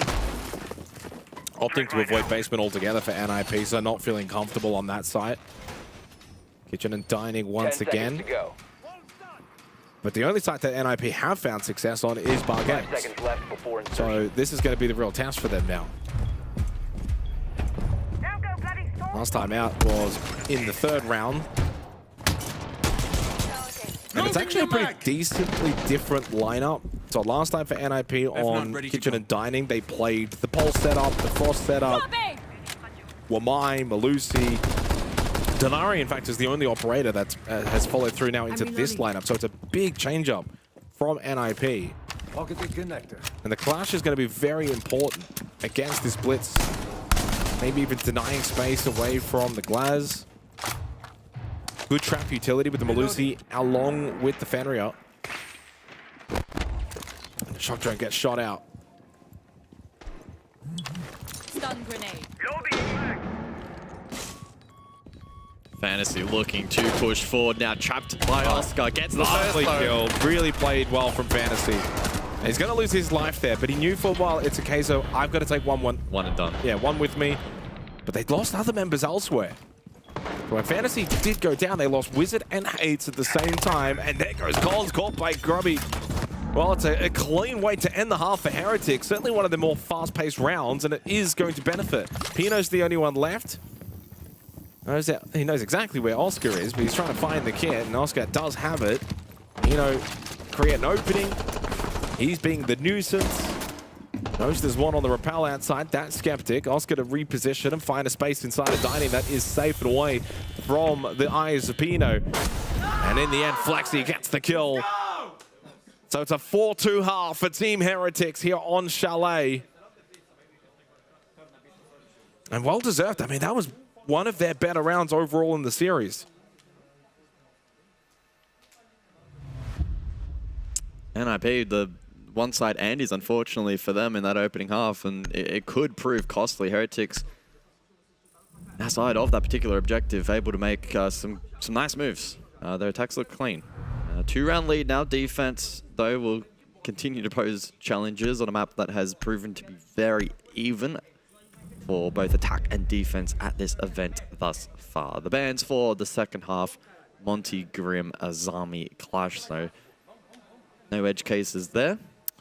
176 EPS now for Flexi. He goes 10-3 in that first half, but more importantly, 3-0 on entry. So he's not just getting frags, he's not getting mid-round frags, end of game. He's getting the opening picks. They obviously not in that round.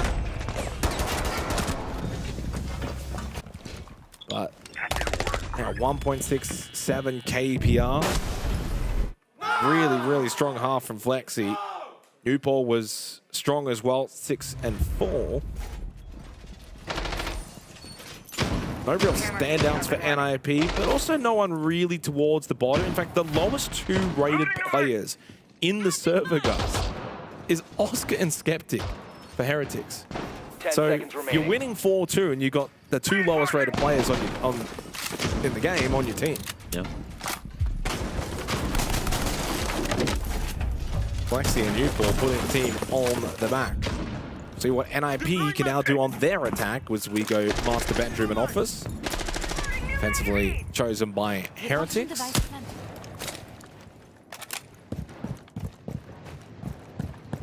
Certainly will not be anywhere close to panic stations for NIP here on Chalet just yet, but they'll be looking to set the tone here nicely on this opening attack. Good information gathering early on here from NIP. All 5 members of that defense available to Fantasy.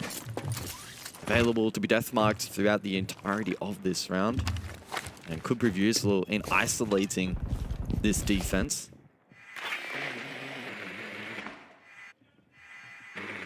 They saw the prep mug from Flex. Trying shot out by Newport. 2 nitrocells brought into the round for Heretics on Bedroom Office. Fantasy just toying around with his death mark and finally going to go for the selection onto the Valkyrie of Upor. Entry into West Main. There is one on the stairs though. That's Flexi. Upor that helps out. Good teamwork from Heretics to combine on that opening kill. They got nothing out of the Deimos. And then they lose Pino. You just get the sense that Heretics are in full control here on Chalet.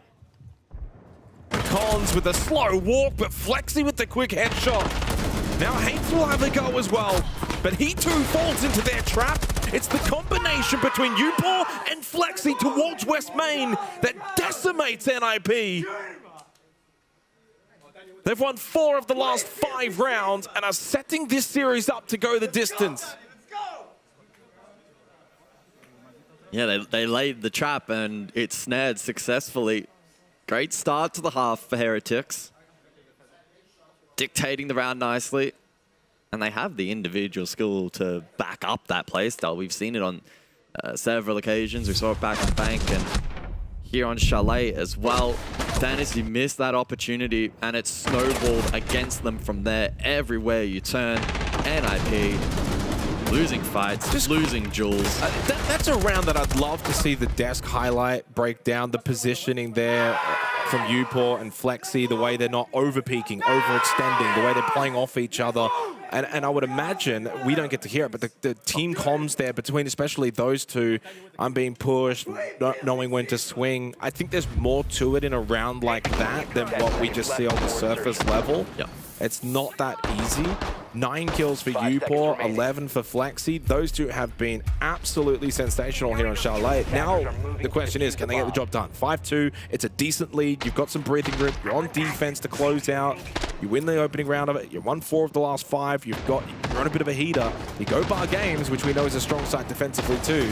Everything's set up here for you, Heretics. You've just got to cross that finish line. Grubby. And Grubby can try and see if he can get a little bit lucky. He does allow Hates up onto the roof.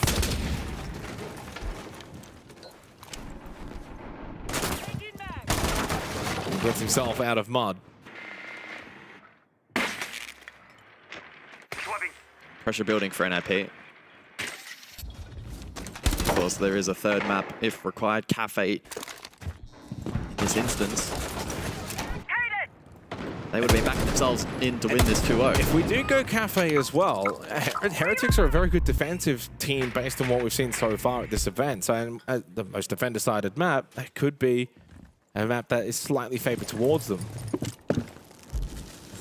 If Heretics were to win that map as well as this, then NIP would be on 2 points with not a lot of opportunities left. Heretics will be through to the second phase as well. Yeah, the group exactly. on its head. Setting charge. Minute 30, office control for NIP, looking to enclose over towards Mez. A fierce hold here from Heretics, stairs, box, Mez. They've got the triangle set up. Double shield as well, so U2 layering strong here from Heretics. Flexi under immense amount of pressure, but he's got 11 kills so far. How many can he find in this round? Well, they've done well so far, Heretics, where they haven't really just fully fallen back. They're looking to still play off these positions. So there's only a minute left. So NIP is slowly running out of time. Nicely done from Console towards Library. Flexi, quick turnaround, does get the kill. No one pushed forward over on the offer side. Fantasy got rid of Grumpy. Good capture onto Flexi, though, through what was a very small gap. Oscar found 2 back. It is only Skeptic, though. Top Library stairs. There's the clear. Now to 1v1. He did push up, find the kill onto Pino. Wizards towards Mezzanine, into Library, grabs the kit and has 40 seconds to think his way through the remainder of this round. Skeptic does also have a Nitro Cell, so he's got options. He could go play Bar Stock, he could try and play off the Nitro, he slips into Bar. Wizard has a drone. This drone absolutely critical. The defense does have a BPC stairs though, keep that in mind. Spots the drone, Skeptic now knows he's been spotted. Positions over towards Bar Stock. And Wizard starts to now leave himself with little room for error.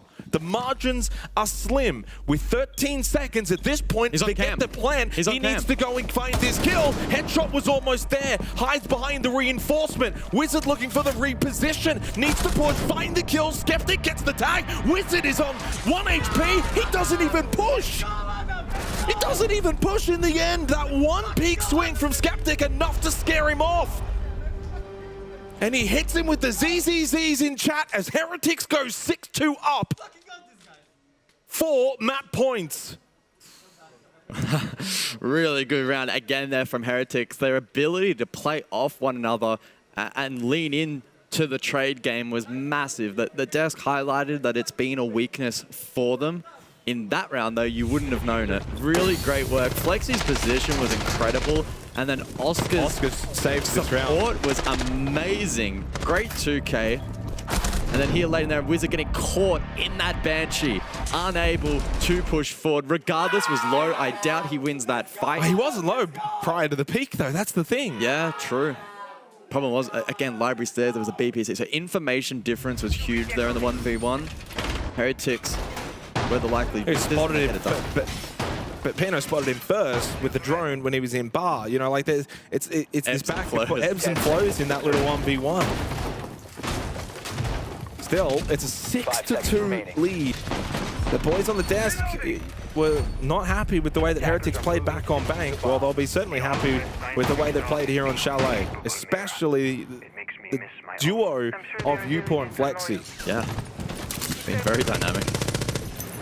And so far, no attacking round found for NIP here on Chalet. Bar game still, those two defensive rounds, the only site, the only rounds that found success. Clutch active! Doesn't look great on the Chalet resume. We go to kitchen and dining now. 4 opportunities for Heretics to book out tickets to Cafe.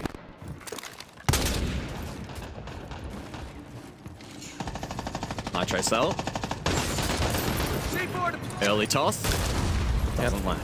Not too bad. I mean, Wizards also done well to kind of just move away from the danger area. Very common repel spot, Nitro kind of spot, so Wizards aware of it. Clutch drone from Wizard. Well, Hates actually just lost his life to Upor, which shouldn't be too surprising the way that he has now been playing alongside Flexi. He joins him with double-digit kills, 22 between them. Advantage again for Heretics, another opening kill. They haven't been completely dominant in that area, but they've been stronger than NIP. Fantasy with the push through from Library. This could be the next big battle against Oscar at mezzanine position. Fantasy by himself. Uport has now slipped in as well to help out. They've lost Wizard. Fantasy's in some trouble. He's stuck into the corner. But he does get the collection onto Uport. And the trade was there. They've got the numbers. Relentless aggression on the defense from Heretics. And it's a 4 versus 1 against Pino, who couldn't even win the 1v1. Shakes his head and knows this map is done. And that Cafe is required in this series. This has been a suffocating performance from Heretics. They have given NIP so few opportunities here on Chalet. There's one. Almost immediately traded, knows that he's in a crossfire, knows he's got enemies on both sides, all sides, surrounded as Chalet is decimated by Team Heretics. 7-2 beatdown by the EML LCQ champions. They are 1 map away from getting themselves out of groups. That was a mega performance. If they can play like that on Cafe, this could be quite the upset. 13 kills from Flexi, 10 kills from Uport. Those two were outstanding as Heretics bounce back from their first map loss. It's Cafe soon to come.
It's a game of two completely separate maps, two completely expectations going into those maps as well. Map 1, we were hyping up Heretics. Map 2, we were hyping up NIP. And it just keeps flipping. The storyline, it won't stay steady. It won't at all. And something that won't stay steady as well is the trade factor. I mean, we talked about Heretics being poor in it coming into this match. That's what we saw in NIP in Map 2. They could not be able to get a trade succession. I mean, their opening kills were bad as it is. But when you're losing the opening kill for a team so aggressive as NIP in Map 1, we saw them constantly trading. We did not see that in Chalet. It looked like Heretics just always had a response for what NIP was showing. Yeah, they absolutely did. I mean, there's a few rounds that really showcase how well their attacks were looking, and then even on their defensive half. I mean, round 3, right out the get-go, the fact that Flexi finds this opening through Kitchen, regardless of the vertical pressure, instantly follows up with his kill in Kitchen, goes to find Fantasy, chase him down West Main, and then Upor getting 2 big massive kills to open up this round entirely. It really came off the backing of Flexi. Phenomenal job from these two. And then you pivot into the round 7, where this was a big moment where we would eventually just see the synchronization between the two players of Flexi and of Upor being able to systematically play off one another, always keeping NIP on their toes, not knowing who was going to swing, not know who was going to take the engagement, but every single time Heretics was walking away with the man advantage, closing it out in a flawless round. And again, to have that synchronization such early on with these two players, especially from a player like Flexi with the least amount of experience, really again is showcasing how well this team is developing from one game to the next, and it is tremendous and exciting to watch. Of course, and when you have the entries getting amazing kills to start off the bat, it makes things that much easier. But again, have to stress that Heretics being able to understand that the biggest issue is the trade game. And all those clips that you showed, what was the main common denominator? There's always 3, 4 members in a man advantage situation for Heretics, ready to go against what NIP is going to show. So unfortunately for NIP, Heretics has been able to respond to the issues that they had in Map 1. Not just being able to respond, but the resilience. That is something that newer rosters don't typically have. The fact that they go down so bad, poor performance, they can't muster up success. That is the exact opposite that Heretics is showing. Yeah, Heretics looked a little stiff going into Map 1. Map 2, they were loose. They looked like they were having fun in the background. But we head to Map 3, and Cafe should be very interesting. We have 2 individuals right now, Fox, that are absolutely leading their team. Yeah, I mean, it has to go with Fantasy from the side of NIP and then Flexi from the side of Heretics. The 2 players that you would not have put neck and neck when it comes to coming into this tournament. But Flexi has been very impressive in and outside of the server. I mean, his interview yesterday was very good, but himself on the flex support, constantly being able to be there to support his team, be that player who's fixing out on those trades. As for Fantasy, we talk about it. He's the star for NIP, but when it comes to NIP, they play around him or bust. And even sometimes when they're playing around him, they're still getting completely blown apart by the fact that Heretics team play is taking advantage of the fact that everyone is focused on Fantasy. So he needs to be able to execute. He has all the pressure on his shoulders, and Cafe, the pressure is going to be on him to be able to find those openings. We've been talking about opening kills, opening deaths, all of these things that are super important, but I mean, Cafe, this is going to be an absolute bloodbath, a bit of a battlefield, if I will, to say. Yeah, great throw. We're going to leave that with more capable hands than this Aussie with 2 blokes we brought off the street. Oh, that was an excellent throw, Rob. Well done. Good from you. Really improving good. as you go along. 7-3, 7-2 on the first 2 maps. We now head to Cafe for the decider. The beauty of the fact it's day 3 at SI here in groups means that if you win this map for Heretics, you are out of groups. You are qualified for playoffs, and we are down to a 50% split on the socials. It's anyone's guess from here, Jake. This has been a real back and forth. NIP just leading the prediction. Let's get this 3rd map underway.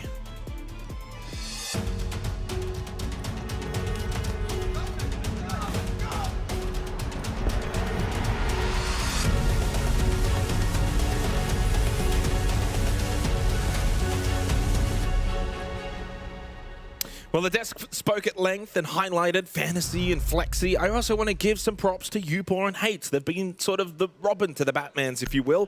Upor 19-14, 3-3 on the entry, so he's been actively involved. For Hates, 4-1 on the entry, 14-11. So those 4 players overall have been the standouts for their respective teams. Grubby also around in the 5th best player kind of conversation so far in the series, 97 EPS.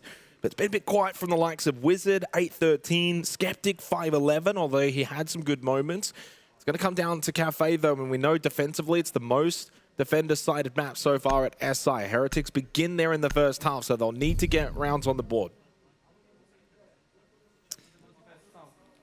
Yeah, it's been an intriguing series so far. To be frank, probably more entertaining than I expected on paper. Sure, it's been back-to-back 7-3s, so not necessarily close in round count. 7-2 on the Chalet.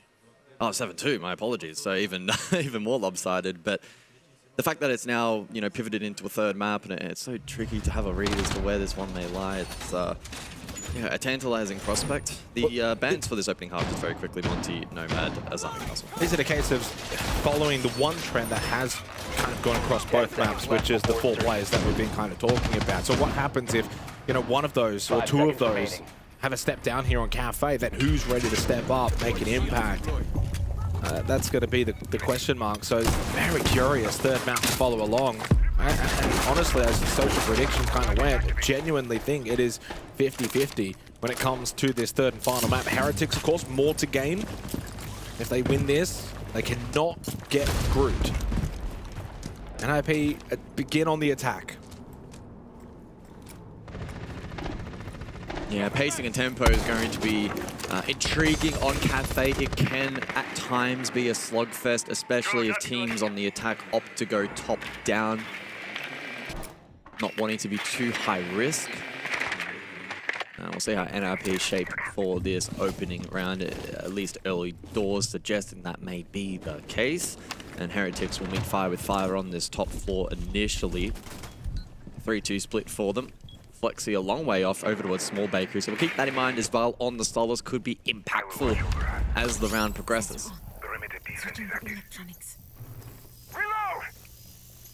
Flexi on the roam towards Red Stairs.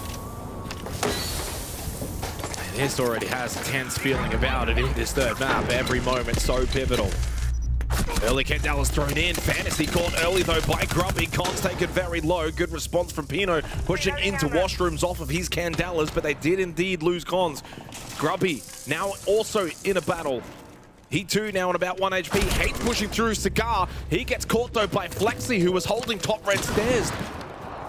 The flank works for Heretics. The defensive lurk roam pays dividends, and now they've got the 2-player advantage for the remainder of this opening round. Frag grenade from Wizard, followed then by the drop top Red. Flexi though still inside a cigar shop.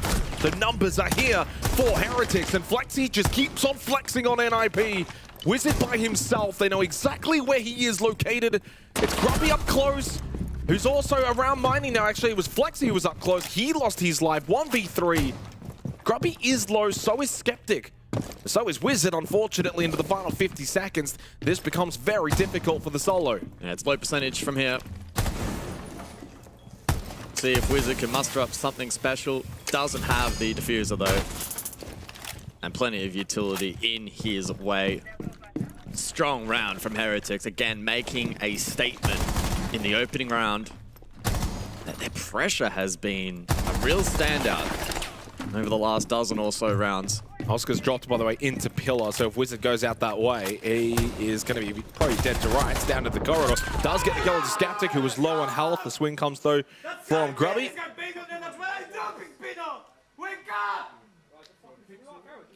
I don't know if telling your opponent to wake up is always the right idea, Grubby. I wouldn't want NIP to be waking up. Exactly. I will say, though, Heretics now lead the series for the first time.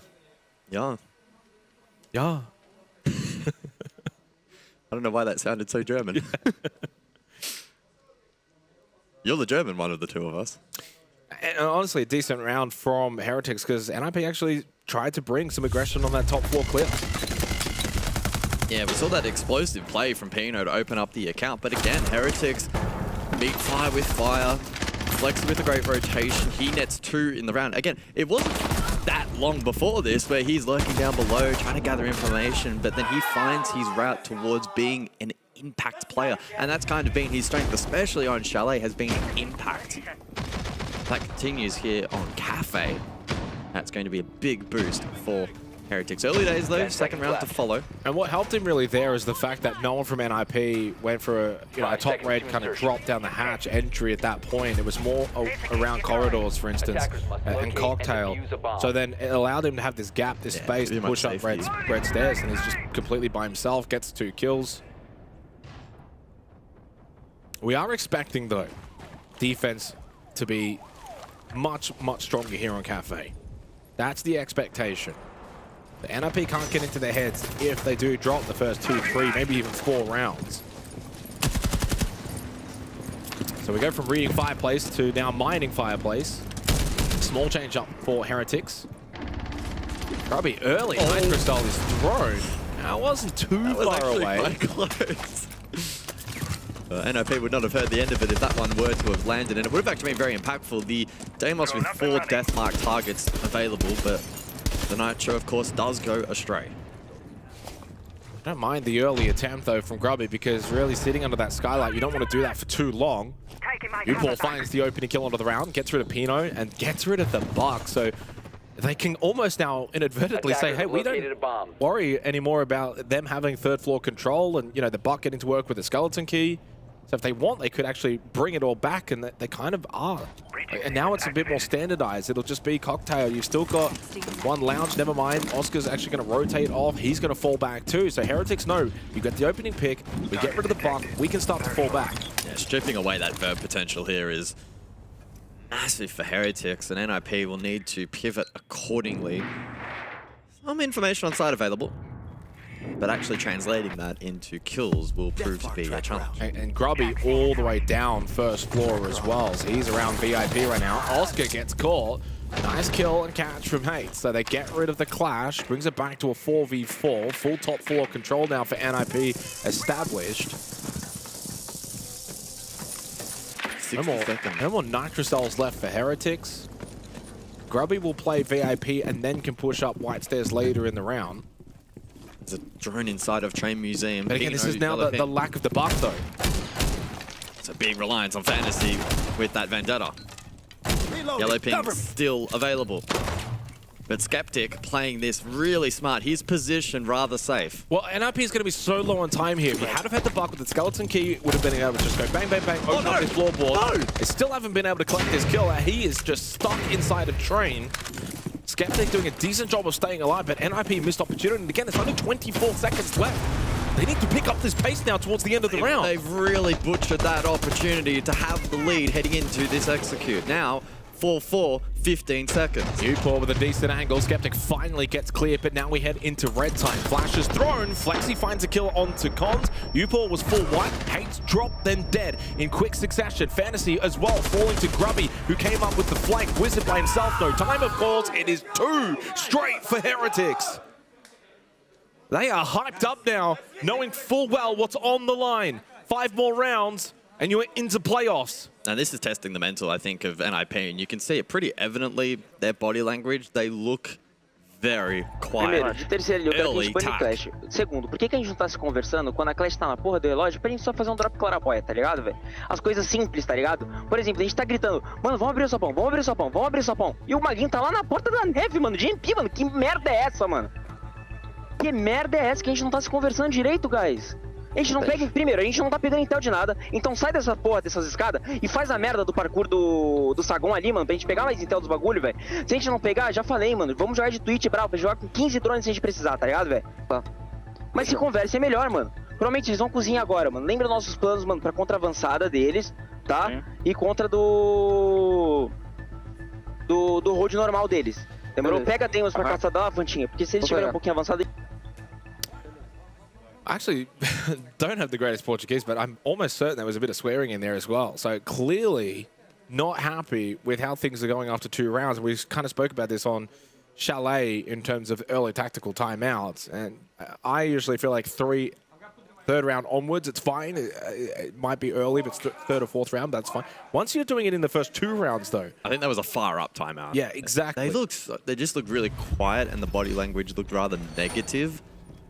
Guys, we're only 2 rounds in. You can throw away a couple of rounds and recover a map. It's certainly not the end of the world. Well, especially when you're attacking into Cafe. Yes, that's where you need to be positive. You've got to find those playmaking opportunities. Heretics are running all over them at the moment. To be fair, they did try to make some plays in that last round. Really good info. Train, a great example. 10 seconds to go. The conversion was really poor, soaked up a lot of time, and just gave them no options in the last 15-20 seconds of that previous round. And the concern for me, though, if I'm NIP, is the fact that Newport, Flexi, again, playing well. Grubby now playing well, too. He adds an extra element to what we've seen from Heretics on the firepower scale. And on, you know, the flip side of things, when you, again, look at the series as a whole, Fantasy's been the #1. He's so far yet to find a kill.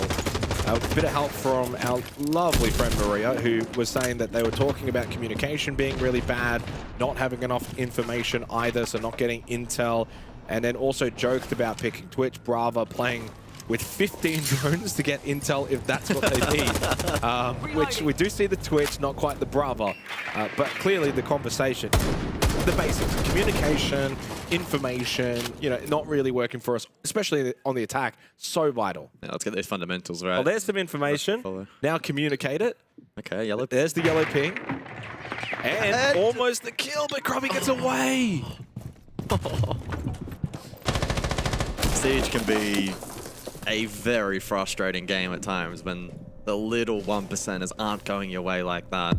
There's a different world in which the headshot lands, a 5v4, you start to gather momentum in the round. But Grubby, he escapes. But will remain 10 alive inside of the server. And this lineup from the Heretics defense, the clash of play, the smoke as well, Warden even as well can get in on the action late round. They should be quite strong. NIP will now look to pivot and respond. They still have the tools available, of course, to deal with that. But it just increases that difficulty curve a little bit. Pino on the buck this time around, so third play available. Looking to flush out this site. And strangely enough, there's only a minute left. So you've got to start to question as well the pacing too, if you're NIP. Like, you still got to deal with the clash later in this round. You've finally got, you know, trained in mining control, work on these floorboards. That REU is not going to go down. That second one will. That was also the last one, though, for Con, so you don't even have a backup one. With the push down, trying to clear out towards Bar. Skeptic inside a coat check. Still good positions here for Heretics. Two quickly found. Cons will get one. That's in the back of Skeptic. Lexi, though, got rid of Haze, so numbers firmly with Heretics. Cons, he gets shut down. Upor fights his third kill of the game. Pino by himself, pushing down Brown stairs. This is looking like a third round straight for Heretics, and for the second map straight, NIP, out of a tactical timeout, will not find a successful round win. It's feeling a little bit like the foundations of NIP are crumbling. Well, as Skeptic said, back on Chalet with the Z's, he's bored. He does it again here as well. 3-0 for Heretics, 4 rounds away from playoffs. And immediately a shake of the head from Pino. And he did that as well on Chalet. So you're starting to wonder, is the tilt setting in for NIP? I think so. The one thing I would really love to see, or I suppose hear, is the comms from Heretics. Pino looks devastated. Yeah, the comms from Heretics surely have got to be really flowing at the moment. We saw it back on Chalet. That last round there, a good example here on Cafe. But just really quick trades. They're finding good positions. They're double teaming on opponents from NIP with, you know, really good tempo. It's been fun to watch. And NIP just constantly playing on the back foot. 3 opening kills straight as well for Heretics. Grubby, Upor, Flexi. Grubby, Upor, Flexi. That has now been the series off the back of those 3 players. Flexi's 5-1, Grubby's 4-1, Upor's 3-1. You look at the summary of the entire series, Flexi's up to 25 kills, 12 deaths. He is the best player in the server across 3 maps now. Upor's not far behind him with 22. Grubby now over 100 EPX. So it's gone from a dynamic duo to now a 3-headed Hydra. And NIP have just got no response. Tactical timeout didn't work. Have we seen a Heretics attack throughout this series at all? I don't remember it if we have. I don't believe so. We definitely didn't get on the Chalet. So if it was back on Bank. It would have been a while ago. But Not even sure if we got one there. Again, emphasis for this half. It needs to be stated. 2 attacking rounds for NIP, par for the course. Sure. That's fine. That's totally good. So they've got 3 opportunities to find 2. Ying and Clash Bands. We've got to see them find another gear, though. They've been stalled out here. The first 3 rounds strong from Heretics. But they're just starting the rounds well. I mean, NIP haven't been able to really get a semblance of decent map control, find a pick, start to then, you know, force Heretics to roam around on defense. Nitro here from Grubby. He missed one up on the roof earlier. That one's going to fall short. Oh, just. Good attempt. Good attempt indeed. Oh, he just overextended on the rappel. Oh my goodness. That is a very rookie mistake from Fantasy. Maybe he wasn't expecting for Grubby to push a little bit to find that extra angle, but he does get the Deimos to half health. Fantasy was exceptional in the first 2 maps. 0-3 so far on Cafe. Midpoint of the round. Some lurk potential. Another for opening NIP. kill. It's the opening kill. And it's the shotgun super shorty from the new Mozzie. Oscar with the Nitro onto cons. Falling apart right now for NIP. They look like they are drowning. A leg spotted and then cannot find the kill. Is that the 3rd time we've seen an opportunity for NIP to catch someone off guard from Heretics or punish a positional mistake? Yes, Upaw's on 1 HP, but it really should have been a 4 versus 3. Minute on the clock. Fantasy boots on ground. Half HP. Oh, one over towards Cocktail. Oscar goes down. More doable. Oscar, to his credit, at least took one with him. Got rid of Hates. 45 seconds for Fantasy and Pino. Trying to clutch this round from a 2 versus 4 deficit. It could be the circuit breaker they need. Likely on Volcam as well. There's info available inside of bar here for Heretics. Yeah, good spot. Oscar watching that one. There's also one over towards Cigar. Drop down from Fantasy into Villa.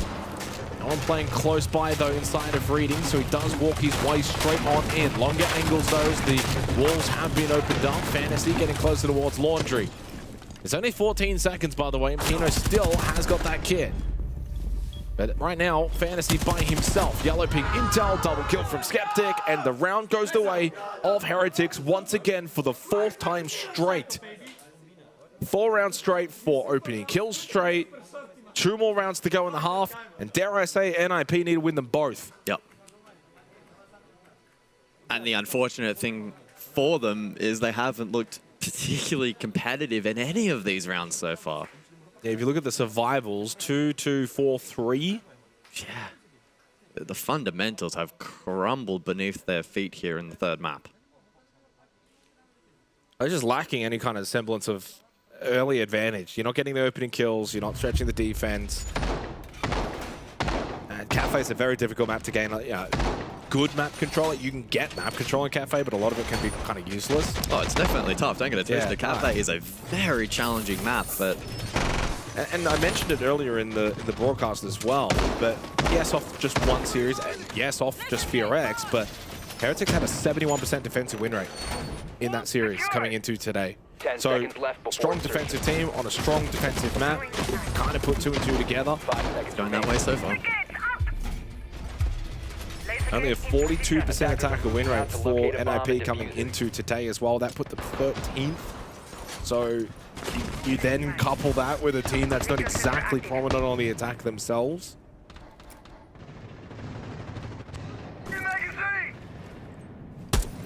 As I said, still 2 rounds, 2 opportunities for NIP. You win these 2 and you're right back in it. You're in a really good spot then going into the 2nd half. You've just got to stay locked in.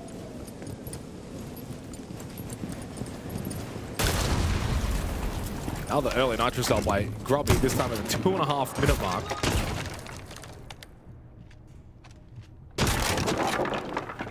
Upaw's playing aggressive with the DMR up close. Drone thrown on through. Upaw's will back up through shop.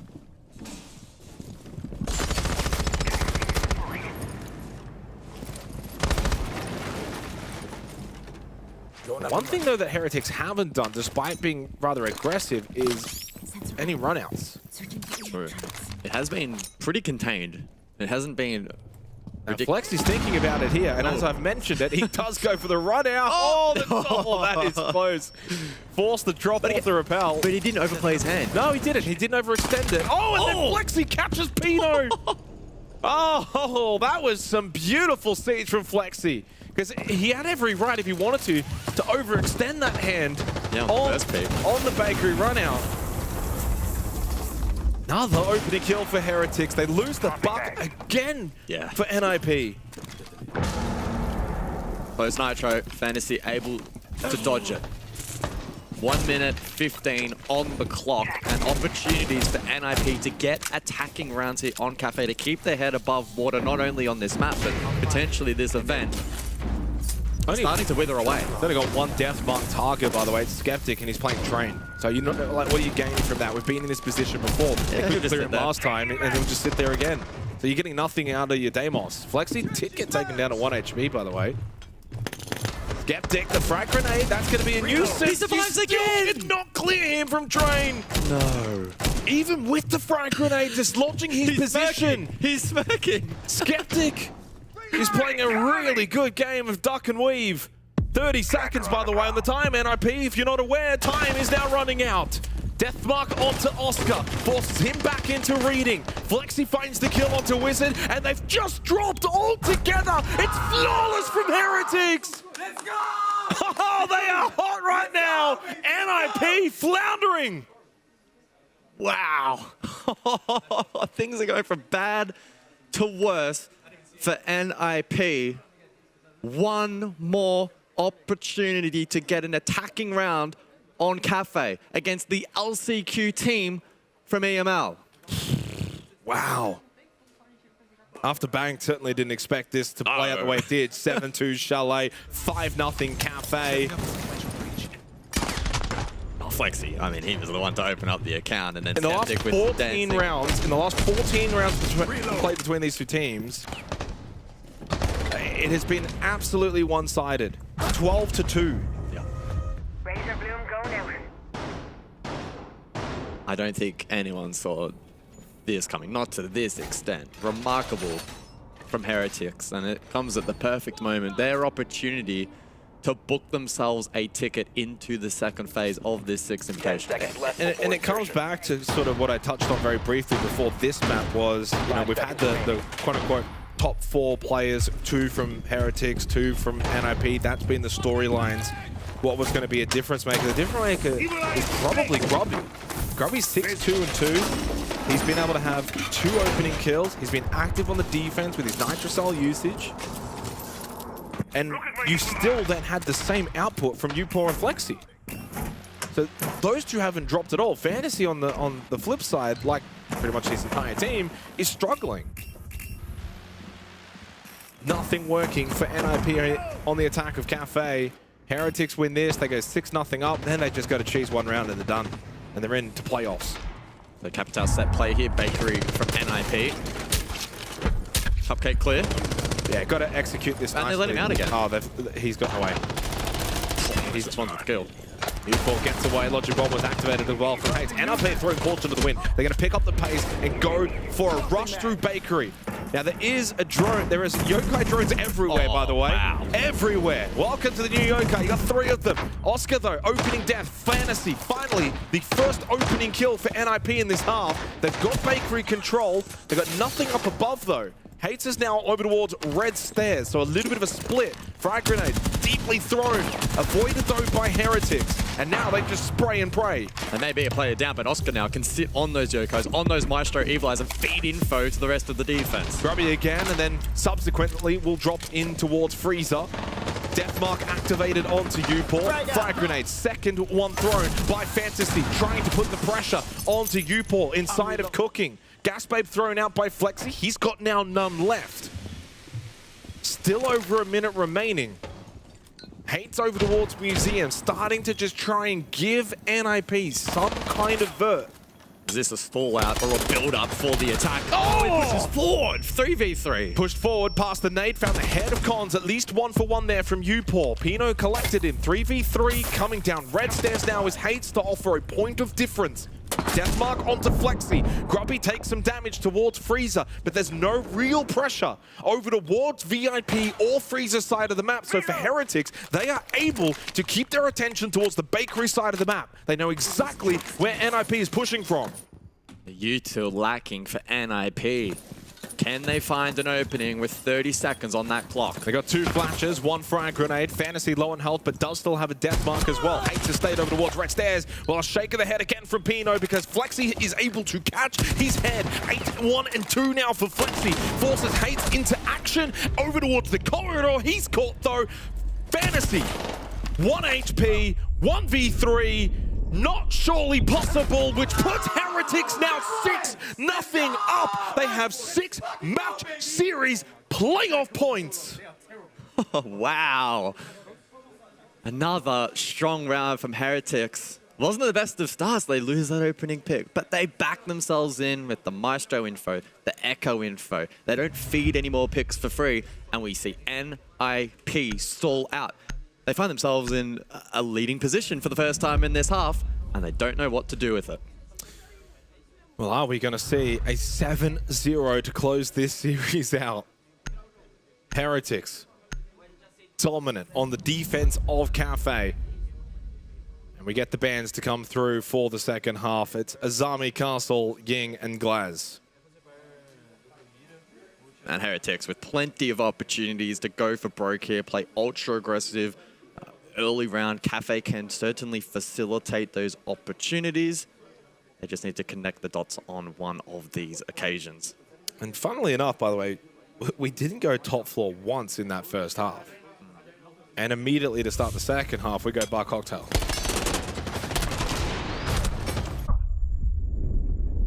NIP just getting... I was finding it very difficult to ascertain, was it stall out or was it build up?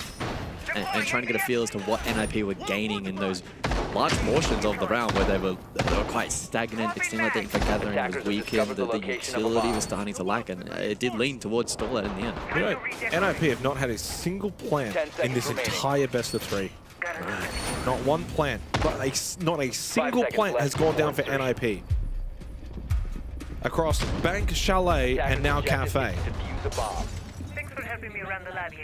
I mean, that's got to be a little bit concerning. It's not the be and all, it's just one category, one statistic with many, but it is still a concern. Now the real question is, how quick do we close this map out? Swapping! For reference as well, a 28% plant rate for NIP over the last 6 months, so not particularly weak either. Swapping mags! Heretics looking to center this composition around the Monty, Flexi 8-1. And it's so much execute utility then surround that, the Grim, the line combination. I like this spot here from Upor. Knows that Hates his stuck pixel. He knows he's in there. He saw the shoulder, I think. Oh, Fantasy though! From Cocktail. Okay, that's what you need, NIP. That can get you going and around. Upor has been very, very good in this series and had a very good position, playing the Grim, so no bees, no Quan Hive launcher. Get an opening kill for the second round running. And on defense, it's a lot easier to capitalize on that opening kill now. This becomes a bit more difficult for Heretics. Flexi on the Monty through Shop. But who's going to be the one to find that next kill? Oscar in Lounge. He now falls. It was on 1 HP prior to that Nitro Cell, finished off now by Cons. And so NIP look like they're going to start the second half as best possible. 5v3 advantage. And with the Monty, you're now lacking a little bit of that firepower. So you've got to try and find a way to play off him. Grubby knows, though, that Wizard is stuck here in bar, but it doesn't matter. Jump out. There's Grubby getting the kill onto Wizard. 2v3, still over a minute. Can Grubby find a way back upstairs to play behind the Monty? Nitro thrown nicely, but it gets Flexi only to half health. Does a good job to stay alive, and Grubby should be able to get the kill. Oh, Fantasy was looking deeper down red stairs. Fantasy then collects the kill onto Flexi. No more Monty. Grubby in the 1v3 to try and 7-0 NIP. Discipline, boys. 3 versus 1. Don't peek. Don't need to give him anything. If you were 6-0 up, sure, you could run, but you're 6-0 down. You stay, you hold. Oh, the swings keep coming, though, from Fantasy. And he's out. Headshot, Grumpy, but Pino with the DMR. Oh, they survived to fight another round, but need 5 more straight. I believed for a split second that he may have been able to pull that one off. If he had pulled that one off, NIP would have been tilted for the rest of groups. Probably. 6-1. 5 opportunities remain for Heretics in regulation to secure their spot in Phase 2. Kitchen to be the second side of choice as we look back at that previous round. Upor caught a strong position. Wizard was known underneath Skylight for a large portion of that round, but they ran out of utility to dislodge. Filters down to if he had to hit that headshot onto Pino first time, it becomes a 1v1. Fantasy's low on health. He also knows where Fantasy is. Probably wins it. And Fantasy can't get the immediate trade because they're on the other opposite side of each other. So, yeah, would have been very doable. Well, for NIP, it's just a matter of 1 round at a time mentality. I mean, there is a lot on the line here in terms of what they gain points-wise for groups, so they will want to give everything they've got to get back into this. 5 seconds left. Robbie goes to double digits, first to do so here on the 3rd map. Yeah, rekindling a little bit of that form that we saw in that FERETICS matchup where he posted 125 APS, some really strong stats. It was a little bit quieter through maps 1 and 2 of this series, but it's really come alive and created a trifecta for Heretics in this 3rd and final map. As mentioned, Kitchen side of choice. Monty to persist here for the attack. I will watch your Foxy jumps onto the ram, so vertical potential as well on offer here. Oh, Upor again dies early. Oh, but Flexi finds the trade and he'll be picked up. That's actually a net win for Heretics. It is, funnily enough. Yeah, Upor goes from being almost the opening death. He'll now get revived, and the opening kill goes the way of Heretics. This is the way you want this round to go now for them, and he keeps the ROUs available on the Sens. So he can just kind of sit back and play a little bit towards the more back of the field. There are those ROUs that now get to go out. They wouldn't have had these had he been finished off. Shield screen's activated for Heretics. Monty v Clash coming up soon. To a pay-per-view near you. Clash versus Monty. Get him in the ring. Well, Oscar's actually in a position to maybe drop for the back. Oh, hang on. Oh, I see a red outline. Hates and Oscar very close to each other, neither of them realizing. Logic bomb. This might help for Oscar. Oh, no, he doesn't. He just drops. Oh, and he finds the kill onto Wizard anyway. Now that has activated Hate. Hate will drop straight back into Freezer as well. He's going to get caught to the right. Does he get caught? He does through the feet holes. Upor catches out Hate. It's only Pino that's up. The 7-1 against the Brazilians. It's only fitting. Pino to fall. And then that's all she wrote as Heretics are out of groups, but not the way that many would have thought. They're out of groups because they're going to playoffs. Oh my goodness, what a game from Heretics. Wow, that final map, I'm honestly left somewhat speechless. Their ability to shut down NIP, phenomenal. On the flip side, NIP need to step up massively if they are to survive. And Ninjas in pajamas now on the ropes in this group. It's not looking great. They've played 3 different teams and they've not been able to find a win. They're facing elimination from Six Invitational going into the next 2 days. Like, they need to pick it up and do so quickly. Their fate is on the line in their remaining matches. It's as simple as that. For Heretics, though, they're playoff bound. What an amazing job from the EML LCQ team.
Ladies and gentlemen, Team Heretics victorious. I got Flexi here with me to have a chat. I'm not going to leave you hanging. Come on over. Let's go. I wasn't sure.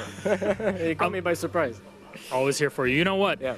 NIP seemed to have caught you by surprise in the first map, but you brought it back. A big thing with Heretics, and I guess a new team compared to a lot of people around here, is mid-round adaptation. How do you feel what's going on for you? I mean, mid-round adaptation is the thing that we strive for the most. Our whole system is based on reading what our enemies do, so 80-20s, 20% of what they do, what we're going to do is the other 80.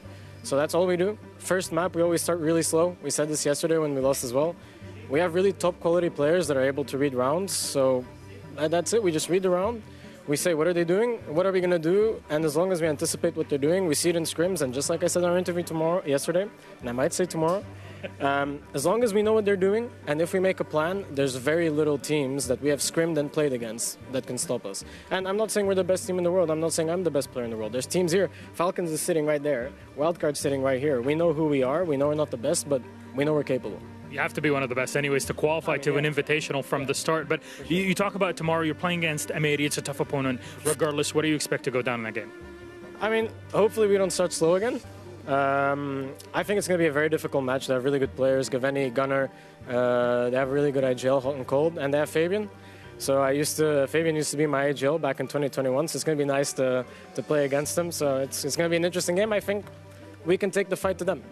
There's a lot of Project Delta players that end up showing up around here and there in competition. So I want you to look into the camera here for Fabian, for M80. Drop those glasses down for a bit and give them a final message before tomorrow. Fabian, I know you're ready, but your players might not be. So you better teach them. There you go. Wise words and strong ones from Flexi. Thank you very much. Good luck tomorrow. Back to you. The insight we're getting from these players, I mean, it can't be He's delivering. Yeah, Flexi has been phenomenal. And I think that Jake Xenox did say it best when he said, Team Heretics are out of groups, not in the way anyone would have thought. I mean, Lax, this has been a phenomenal run so far. Yeah, it absolutely has. I mean, to start out the day, obviously me and Fox were a little worried. We weren't sure that they were going to be able to bring it back. Again, another time I'm getting my foot put immediately back in my mouth. Once again, Heretics is just showing why they're here, why they qualified. All of the work that they are putting in is paying off. You know, we've talked about this in the green room with the other talent of saying, you know, maybe with the little pressure, there's big roster changes coming after this. A lot of these players want to get highlighted. Maybe they're going to play for themselves. We are not seeing any single one of these players play solo, just playing for their own stats. Everyone is playing with a purpose. Everyone is playing with a goal in mind, and that is beating the opponent that is in front of them, and they are making a damn good job sure that is happening. Jeez, I mean, just look at the performance from Flexi. Not only is he doing the interviews and doing a phenomenal job on them, but also in the server, he is absolutely annihilating. Okay, I mean, just seeing how he handles these interviews, it's not a surprise to me to see how well he is as a player and the numbers that he's putting up. I mean, he really is playing and looking like he doesn't have any pressure on his shoulders. And again, he's brand new to this. This is his first international event, and to come in here to play against these international teams, to have that inexperience make it to seem like he doesn't, it's insane to me, and I got to give him all the flowers that he absolutely deserves. 100%. They are looking phenomenal right now, and Flexi as an individual, I think, is definitely someone to continue to watch, but someone I enjoy watching a little more. Fox, hey, what have you got for me, mate? I mean, I got a great round that displays why Heretics is so good. It's their lockdown defenses. Now, NIP understood they are in our iron wall, so they try to throw a little bit of a bait and switch. They're going to use the sense to be able to bait that they're going for a default cafe, bakery, all the way in the freezer plant. Now, what NIP is actually going to do is send Pinot all the way down white stairs, send Fantasy down brown stairs, and Wizard's going to come make a pinch essentially on Flexi in the back, providing the bait and switch. Now there's one player that you need to keep an eye on, the X Factor. Cons is going to walk down red stairs and try to get a pick, try to go for a plant. That's NIP's game plan. But Heretics is always one step ahead, and we need to look at where they're playing as well. You got Upor in the back being able to watch Bakery, Red, assist from sight. Oscar is able to watch the hat drop to feed information if anybody's going to be dropping for sight, and is able to actually read that there's a bait and switch happening. Then you're going to have Grubby watching the brown stairs. Skeptic is the cope player who can assist from any position which way, and Flexi, the man that you need to keep an eye on, who is the pin holder. He's watching brown. He can smoke white stairs, smoke the hatch, whatever the case may be, and that's exactly what you see happen. He smokes the hatch, Oscar gives the information that there is a bait and switch happening. Everybody goes for a pinch on Flexi. He's there with the crossfire from Grubby. Gets 2. And unfortunately for NIP, their plan actually worked. You see in the backside, Cons is flanking all the way through. He gets the first pick, but there's a 3-man pinch, and unfortunately, there's nothing really that he can do. Everybody on the front side of the pinch did not work out in his favor, and that just goes to show how locked down Heretics defense is. They're always preparing on where the actual push is going to come from. And that being said, Heretics has really impressed me. Hopefully we get to see much more from them, but I want to be impressed by Rob back in the studio, so hopefully I'll throw it to you guys and you got more for me. Thank you very much for that, Fox. You know what? He's actually so good, he should play. I don't know what he's doing on the analyst desk. I mean, I played with him. He was a great IGL. It's no surprise to me that he can break it down just the way that he did and understand the plays that one NIP was trying to go for, and then also reading on the same side of what Heretics was doing to be able to shut it down. But it does really speak into how well Heretics is reading the play. We even heard from Flexi saying 80%, 20%. 20% is what the team is that they're looking at, and the 80% is what they're going to implement. And we're seeing it time and time again with their team play, with their coordination. And again, it is a beautiful thing to see with such an inexperienced team and a brand new team that doesn't quite have that foundation just yet. It's genuinely a dangerous roster, but of course the A stream is not the only stream we have running. We also have the B stream, and that match just concluded. Demo, what are your thoughts? We're back, everyone, for another B stream update. We've just seen the Brazilian showdown between Elevate and Furia. Elevate came out the door swinging. They had the game plan in mind to go aggressive against their Brazilian brethren. But what did Furia do? They called the timeout. They knew how to counter their opponents. And well, what can I say apart from Herds? He stole the show. He was the man of the match, the man of the series. He's lifting the hammer. You heard it here first. Furia to win it all. I tell you what, sometimes our talents say some outlandish things, but I don't disagree too much. Furia are definitely looking pretty good right now. Their Brazilian brethren, Elevate. I don't know what's going on. I mean, you could say the same thing for NIP. What's going on with these teams? So I mean, interregionally, they're all extremely strong. They're all formidable opponents. But when it comes to these international levels, I mean, Elevate is clearly struggling. You can see from the side of Psycho. And it's unfortunate to see that because, again, he won the Six Invitational back in pairs. Same with the side on NIP. Pino won with him. And both of them, it sucks to see them struggling this hard because we know what they're capable of. Unfortunately for Elevate, fate is completely out of their hands. Wildcard, that is who control their fate in their group and also just at SI in general. If Wildcard win one map against, granted, it's Falcons, but if they win one map, Elevate and done and dusted. I mean, it's very possible.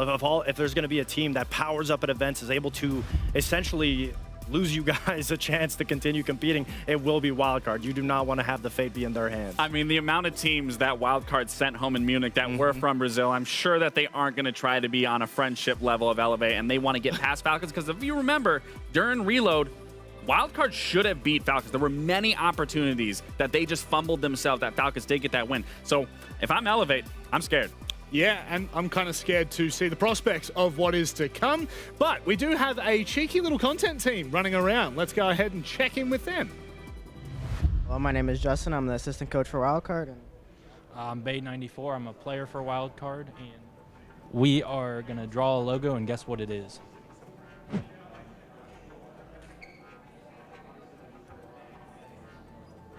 What the hell is that, bro?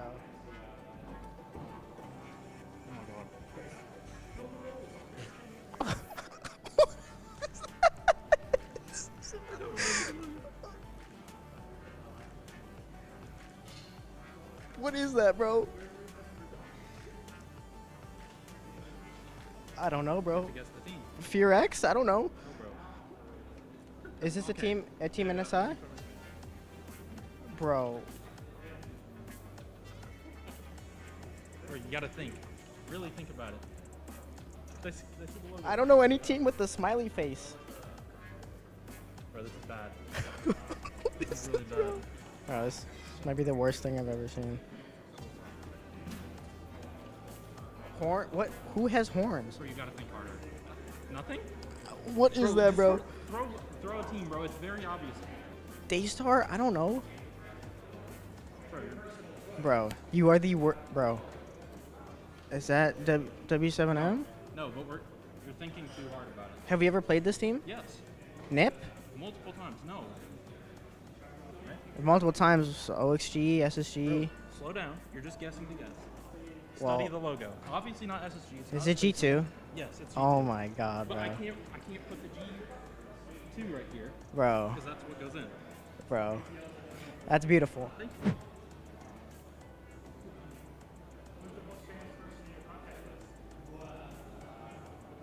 Ninjas in pajamas.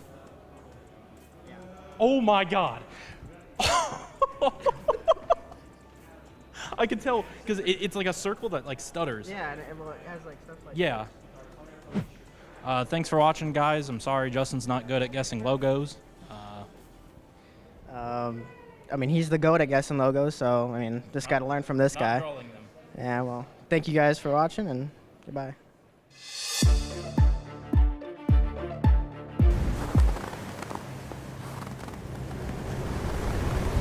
Keep an eye out for contact.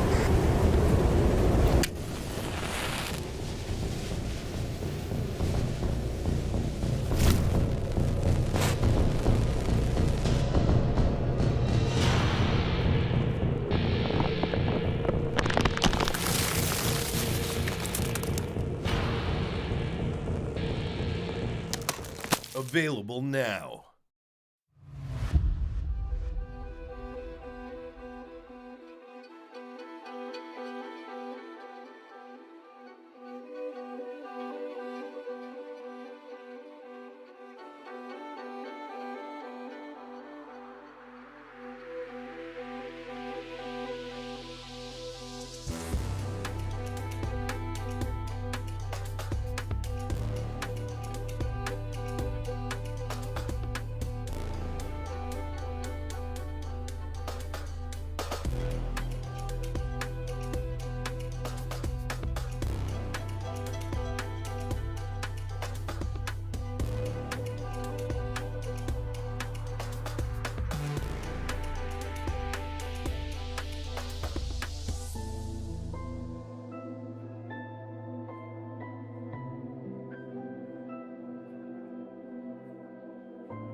Team Heretics have booked their spot through to the playoffs.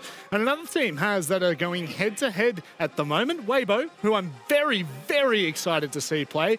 They have looked increasingly better ever since the X-Bleed days. And now with this roster, with this iteration, with these coaches, they are looking absolutely phenomenal. But Fox, probably the biggest question is, are we getting our hopes too high considering the caliber of teams they've played? Yeah, maybe a little bit. In my opinion, yes, they have looked great, but I don't think they've been tested. I mean, the teams that they've played, Elevate didn't really look too hot. Essentially, it's a team where, yes, they have shown up, they have surpassed expectations.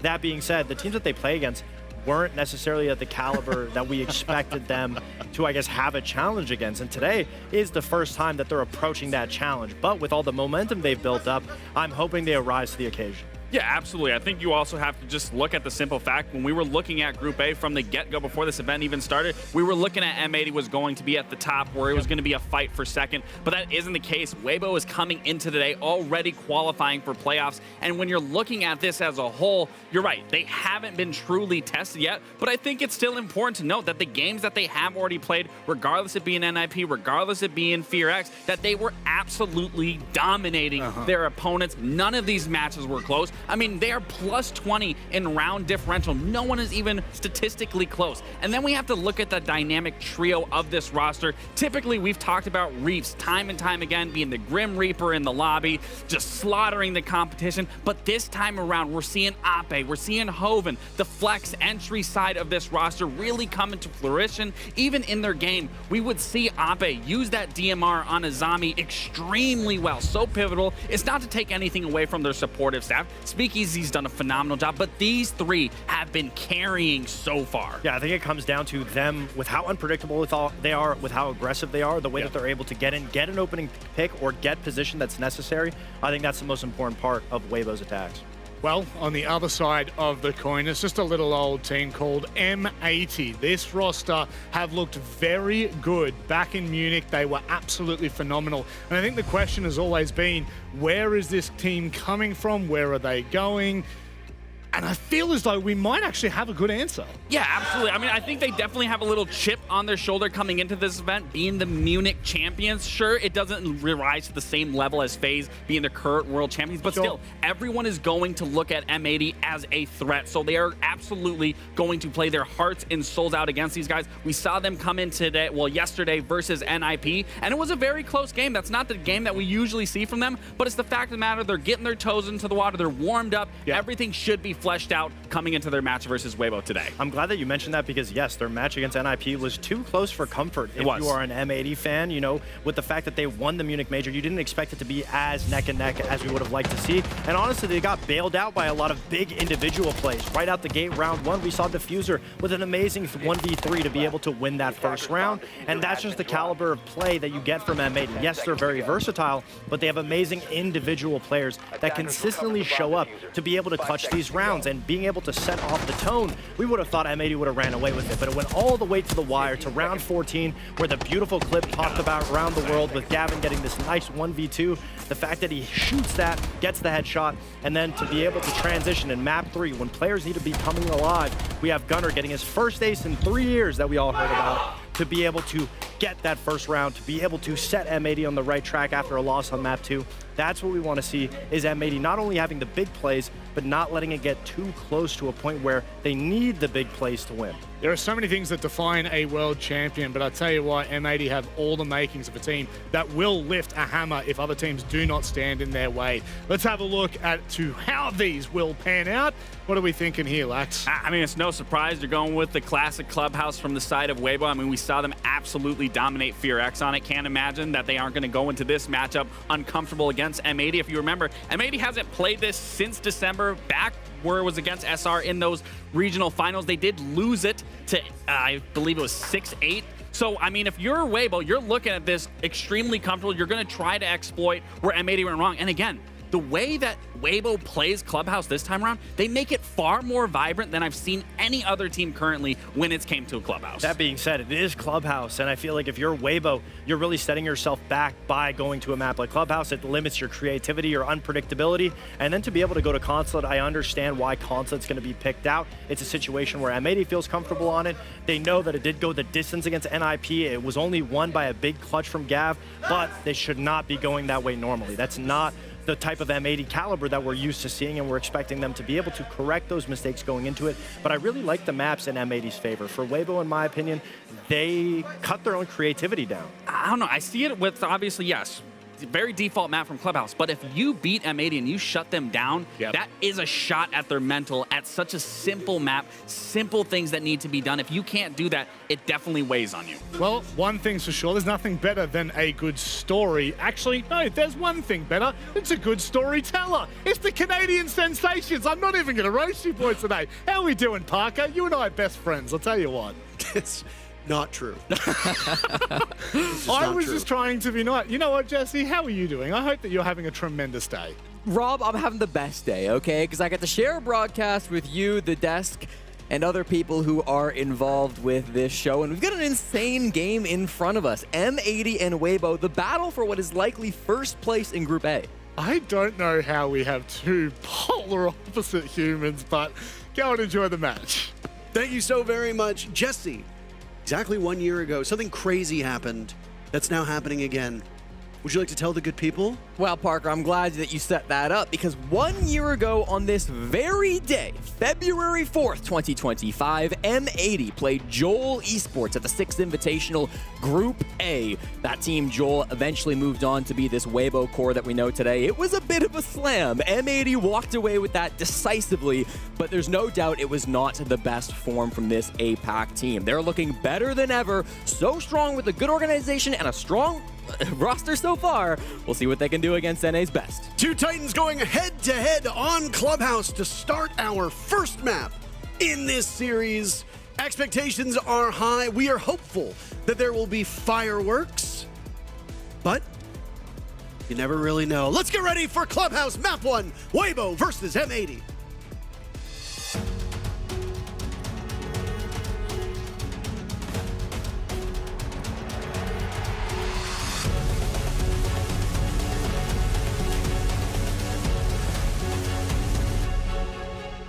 Familiar territory for WEIBO as they're going to come up to Clubhouse, a map that they played just a couple of days ago up against NIP. That was that 7-1 domination. This is really where they got to, you know, get a little bit of experience in, wet their feet a bit at the Six Invitational as they started off with a really strong win up against NIP. The desk touched on it, of course, WEIBO being that first team to qualify into playoffs. We know how good that they have done, but it was an interesting point that maybe the opponents that they have faced were not the best of the best, and that this kind of will be the first real test to see where WEIBO are at as a team.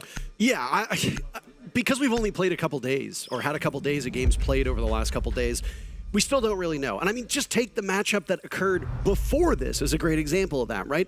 Team Heretics versus Ninjas in Pajamas. After the matches that NIP has played so far, after day one, it was a bit of a stunner for NIP. They did a lot better yesterday and certainly looked like they could be world beaters. And then they got kind of farmed by Team Heretics, if we're being honest. The first map was good, but second map was okay. Team 3, or map 3 obviously wasn't the best. Yeah. So you kind of have to ask the question, like, how is this going to go? Take a look at that G2 group. G2 gets beaten by Shopify Rebellion on day one. Shopify Rebellion looked terrific in that matchup. Yeah, both teams commit a whole bunch of mistakes. And DPLUS Kia coming in, most people think, okay, they're not going to be that great of a team. They're going to be somewhere near the bottom. And then they absolutely shell Shopify Rebellion. Yeah. So sometimes you just have a bad day. Sometimes a player will have a bad day. Sometimes you lose the map ban phase. It's not best of ones, so there is time to recover. When you're in a best of 3 situation, the better team that day usually wins. Conventional wisdom, right? It's best of 1 is... Yeah. It's whatever team is better in that exact moment on that exact map. Best of 3 is better team that day. Best of 5 is almost assuredly the better, more experienced team, period, will win. We have a small rehost for you because it appears that the lobby has crashed, so enjoy the beautiful views of all these players. Hot and Cold's still waking up. So hopefully they're little bit more awake in the server. Yeah, I mean, yesterday, M80 did get the victory. There's no doubt. They managed to secure their first win here at the Six Invitational, and they should be happy with that. You say there's no doubt. Was there any, like, were we kind of worried? No, there was no doubt. In terms of the results, maybe we were, I called it the most losable game for M80 in group. You did. You used those exact words, actually. And I said that because I thought NIP were a strong opponent, and they were. They played well that game, despite some of the other games. It was a good match. It was a good match. And also, just the fact that it was M80's first game here in Paris. A lot of teams, from the best teams in the world to some of the underdogs, will struggle in their opening match of a tournament. M80, I think, were no exception. They started a little bit slower. I think what we saw from M80 yesterday is probably not their final form. So M80 took them a bit of time, struggled a little bit, especially on that second map, but they did walk away with that victory. WEIBO is probably a more difficult opponent, but I am fully expecting the North American Major Champions to walk into this in better form than what we saw from them yesterday. Have you talked about the Fabian tweet yet? No, we can bring that up. Fabian obviously put out a tweet after that game concluded, and I thought it was a really strong quote from him. He said that, "I believe that how you do things is more important than what you do. So for me, today was not good enough. Tomorrow, we will show you more. You have my word," was his exact tweet. So I'm excited to see more, frankly, from M80, because I think if they play like they did against NIP, WEIBO will win this match. Yeah, I mean, WEIBO has surprised an awful lot of people. They've got a great team, a lot of depth here, good fragging potential. You know, it's crazy to think back when Speakeasy was on that old Aerowolf team way back in the day. Way back in the day. And there was on a couple other teams that I think he was on Invictus Gaming and then... Yeah, Giants Gaming as well. Giants, yeah. I remember. Good Lord, to think how many years ago these orgs were in our scene here. But yeah.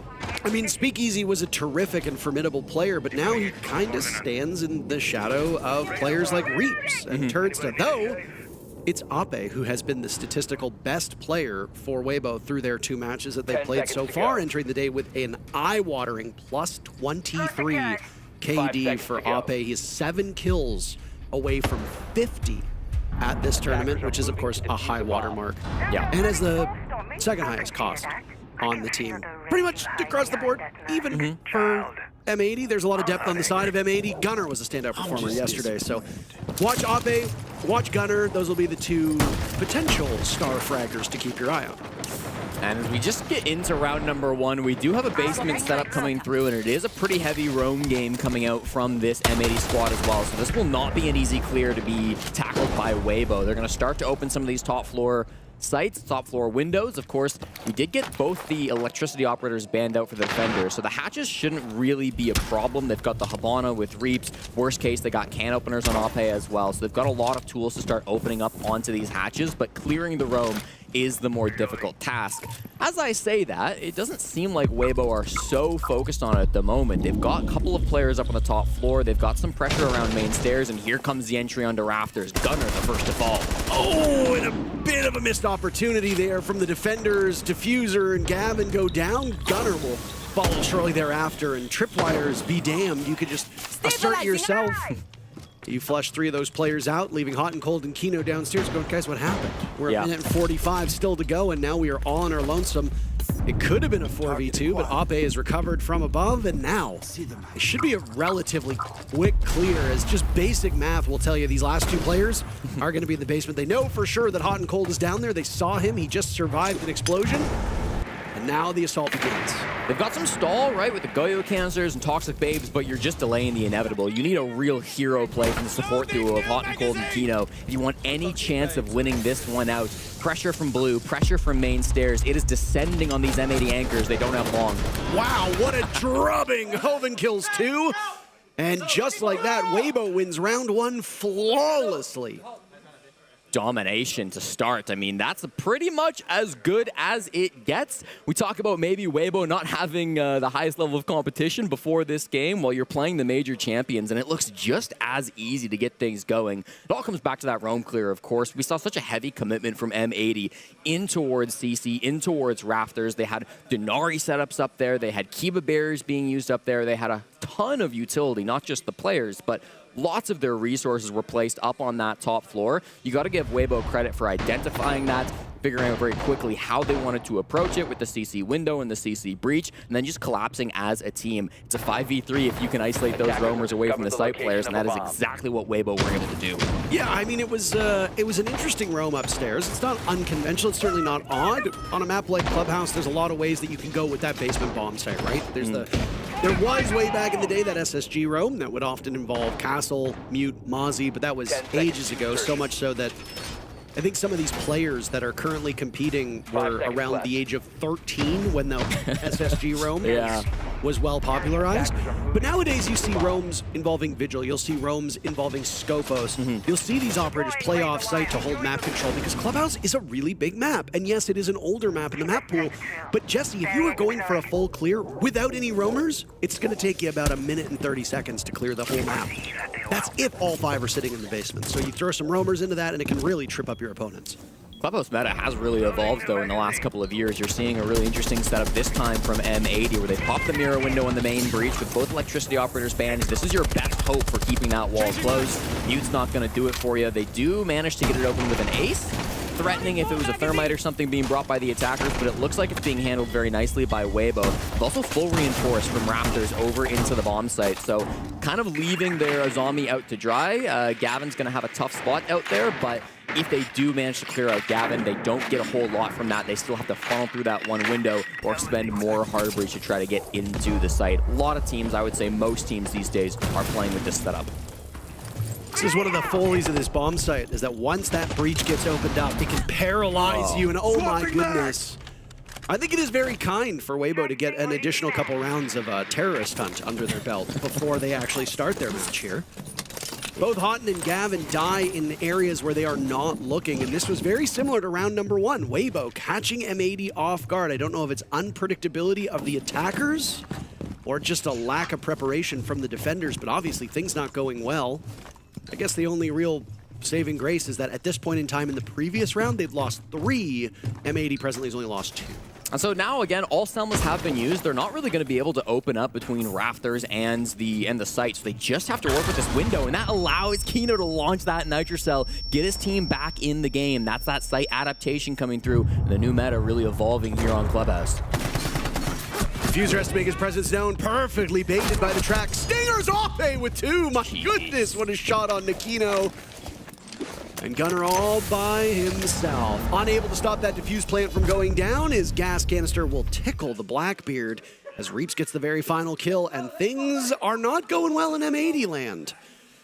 2 rounds in, and it looks like Fabian's tweet maybe not coming to fruition yet. I mean, in one sense it is. Tomorrow we'll show you something different. This is different. This is worse for M80. Different doesn't mean good. Different does not necessarily mean better. And I mean, it really comes down to how clean these opening gunfights have been for WEIBO. They've woken up this morning, had a good breakfast, they've drank their coffee, and are looking really sharp in the server today. Just the shots that they're hitting. That Raptors position I want to go back to. Gavin's hard holding the door. He sees the Blackbeard for a moment. He's watching the correct angle, but in an instant, Speakeasy hits that shot. He gives him no opportunity to fire back. I think off-base shot as well down on the bottom floor was absolutely crazy to the player on red stairs. So some of these kills coming out from WEIBO are just happening so fast. M80 maybe a little bit sleepy this morning, maybe getting a little bit distracted by other things going on the map. Not sure what's happening, but it's not the major champions that we know and love. No, I will say this is WEIBO's map pick, so M80 could just have some unfamiliarity in the way that WEIBO plays this. I doubt M80 as a team is unfamiliar with a map like Clubhouse. It is about as default a map as you're going to get for a lot of these teams.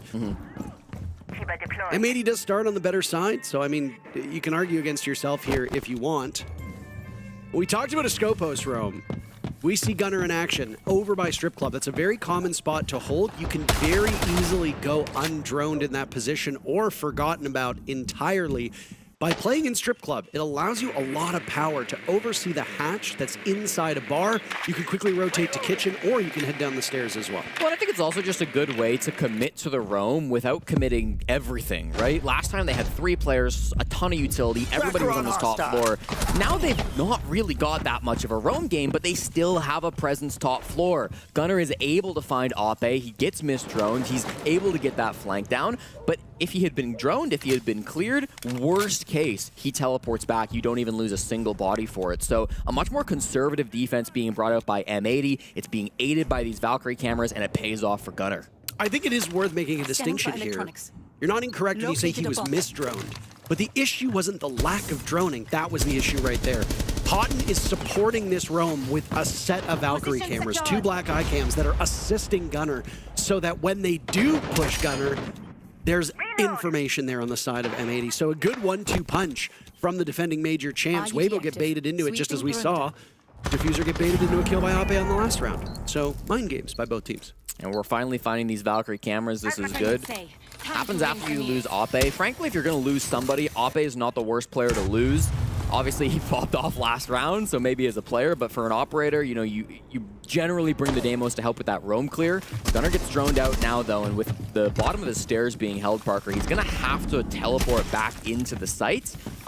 And he'll do that just now, or maybe bide his time a little bit. They're not pushing him just yet, so he could try to waste even more time. Finally falls back to the bottom floor. I think that's a really good roam from Gunnar. A lot of time killed, and again, part of roaming, if not one of the main goals of roaming for a lot of teams, is to waste time in utility. It's not always to get kills. If you can take somebody down with you, excellent. But if you manage to use a lot of utility, kill drones, and take the clock to as close to 0 as possible, that sets up the rest of your team for some serious success. And now from their back foot, WEIBO, with 30 seconds left, will swing for the fences! That's a bit of sloppiness, but he manages to get them both ultimately in the end. Speakeasy looked like he might have missed those opportunities. He's cracked this round open, and now WEIBO with the advantage. Looking for a perfect start to this series. Already up 2-0. Things will continue to get better. Kino was the one with a pulse in the previous round. He's doing his job perfectly this time. 2 kills for him. Speakeasy getting Diffuser down. And it'll be Kino with a 3K to save the round. Terrific stuff. Diffuser and Gunnar the other 2 kills.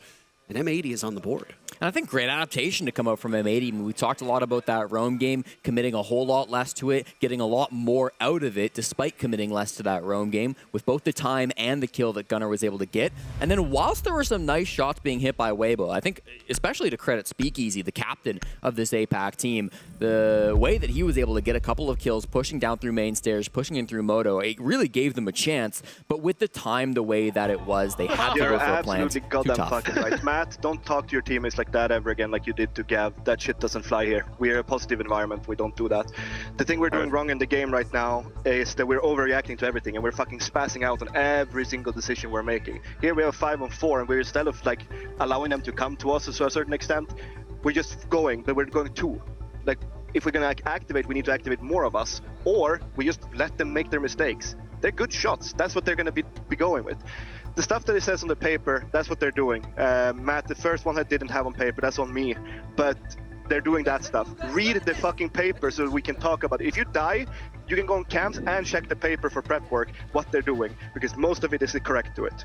What are we doing, sir? It's a bit of a tense start to that timeout. Yeah, no I kidding. feel like I'm in trouble. I'm not even playing on the team. Yeah.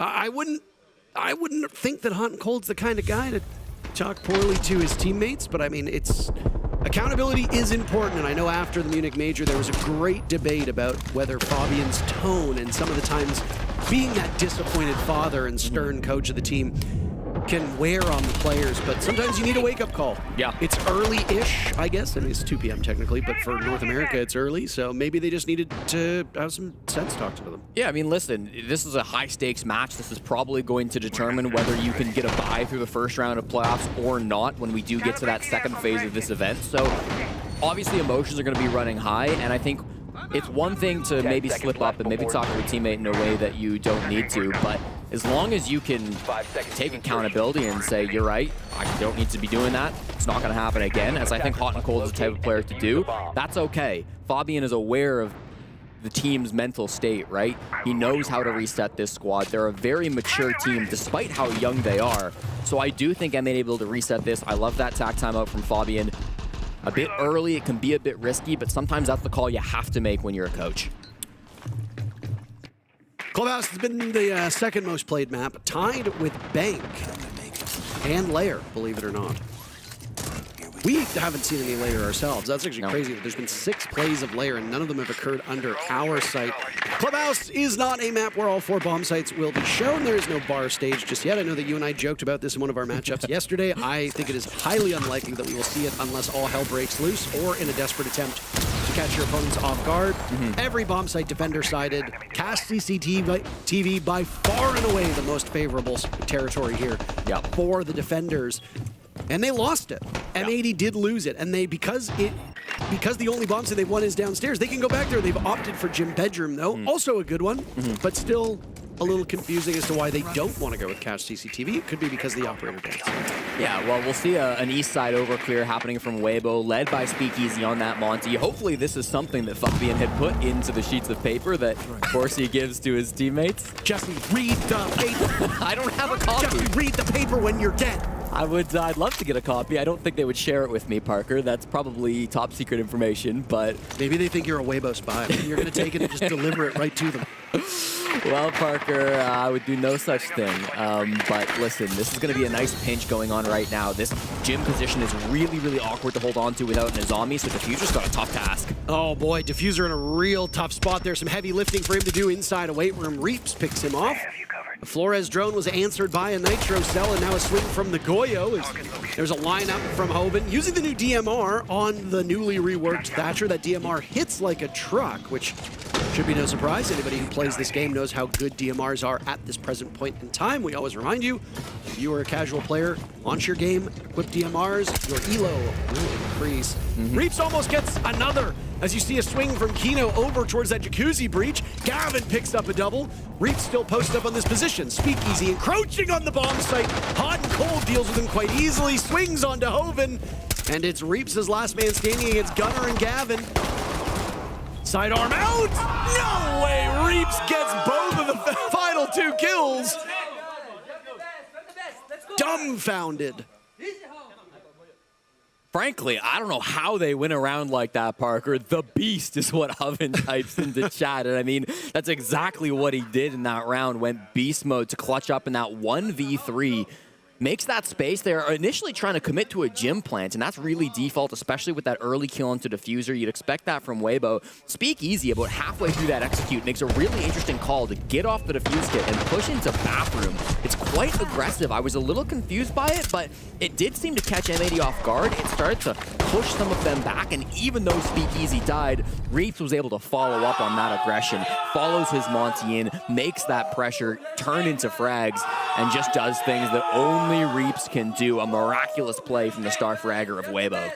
Entering into today's matchups, WEIBO has the best round differential in the entire tournament, a +20 round differential.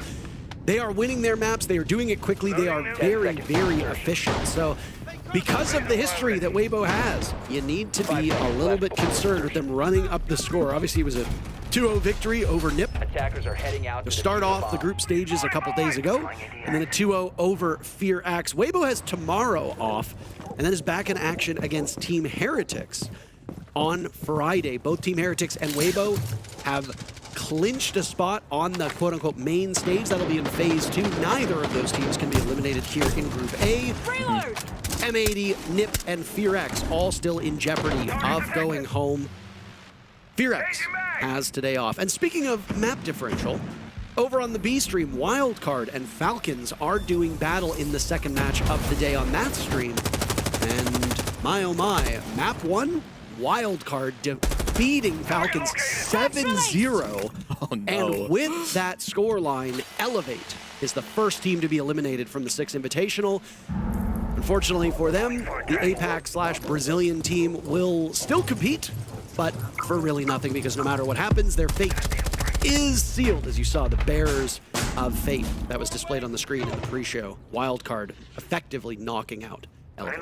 Listen, at least something's going well for North America this morning, because nothing's going well for them on this stream. M80 now struggling 3-1 down. Their best case scenario is tying their offensive half on Clubhouse, and it starts pretty strong on round 5. They get Hoven down to 1 HP. Gavin in this Raptors position, not supported by an Azami, but doing a lot better than what we saw from them previously. 1 down and more on the way. There's a clown car of WEIBO players just running up the rafter stairs, and he gets one. And I mean, getting rid of the glass is actually a huge boon for M80. The ability to just keep them locked in is so strong with any of these sniper operators, be it Glass, be it Kali, etc. So a little bit of a weaker push from WEIBO will come in. They do end up getting Gavin. With it, they have Raptors control. Echo receiving a third drone in the mid-season changes just about a week or two ago. And as you can see, Hot and Cold is piloting those yokais into positions where, I mean, you're kind of like Valkyrie at that point, aren't you? Yeah. Yeah, hoping to get some information with that, but the push comes in. Gunnar and Diffuser are putting them down. 2 players left alive for WEIBO. They're being stunned and smoked out. They have to try to get a plant down, but I'm not sure where.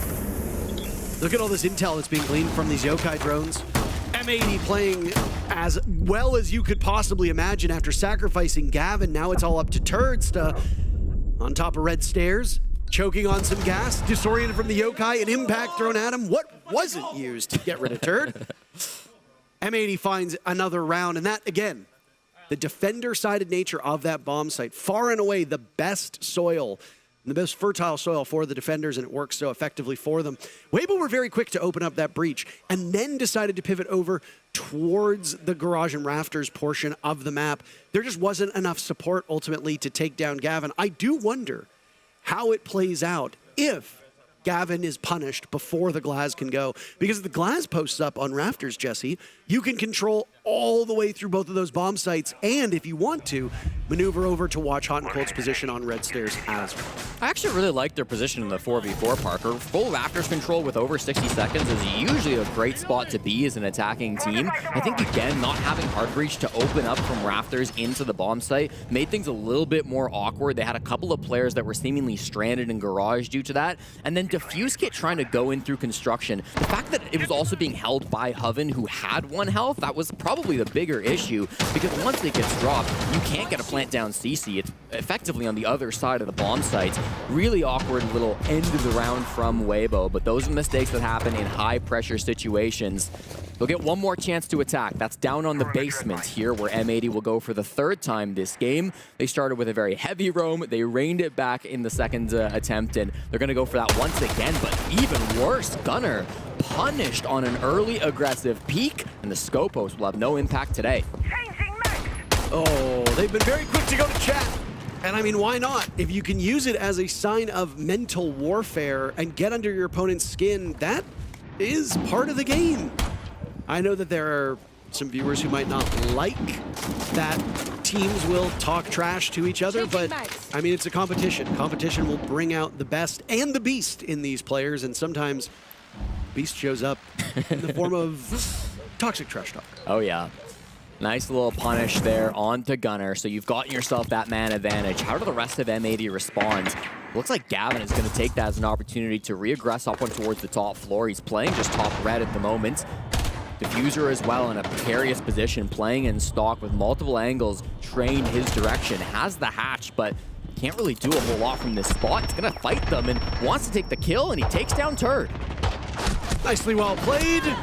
He's not much longer for this earth as Hoven is there to gun him down. M80 now just down to 2 players. Their supports, Hot and Cold and Kino, remain and make that just Hot and Cold. I mean, entrenched in the bomb site with your yokai drones, your teammates will be able to use those very similar to Black Eye cams, bulletproof cams, defaults, etc. At this point in time, you are nothing but a gun. Oh my goodness, he almost gets all of them.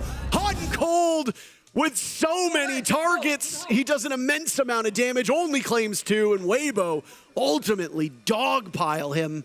That's the first half in the books. WEIBO taking the statistical weaker side of Clubhouse 4-2, albeit it is their map.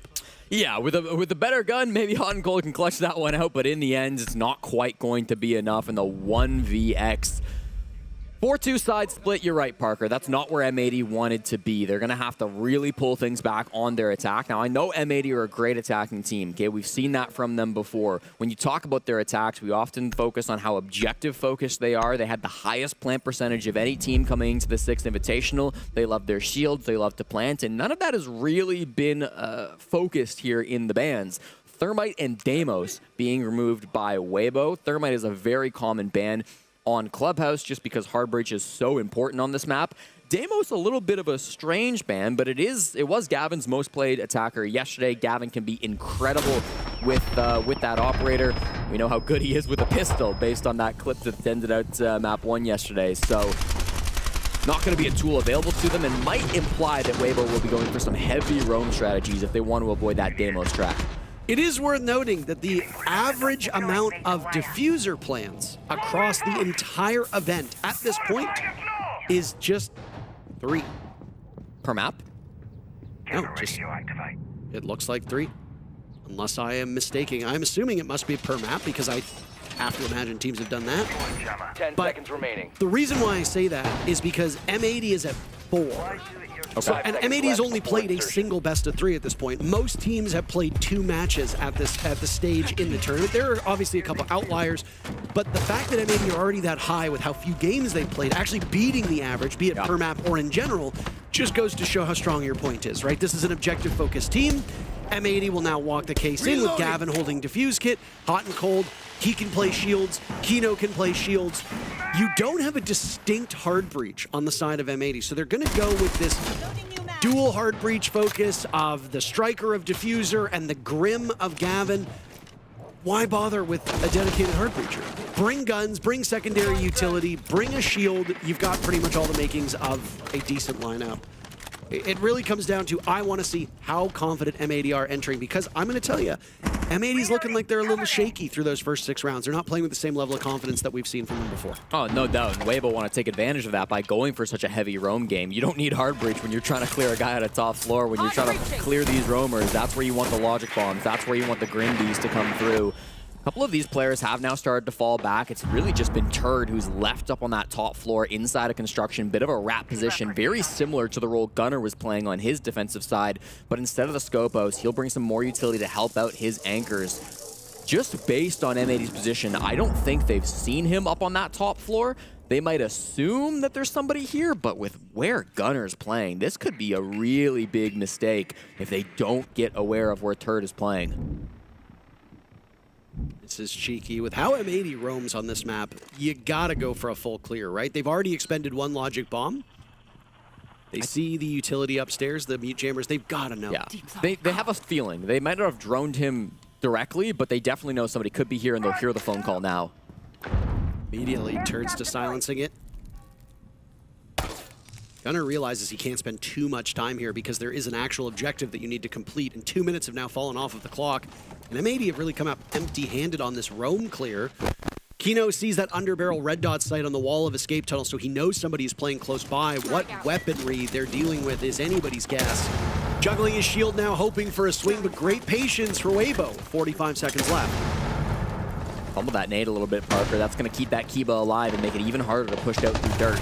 Oh my goodness, there's Turtsta backstabbing this M80 assault. Down goes Gavin. Kino still posted up on dirt tunnel as a flurry of bullets go past him. Off A, the only casualty on the side of WEIBO. There goes Hoven. As now an answer back from Speakeasy, taking down Gunnar, and he can retreat back over to Church. WEIBO sweeping through.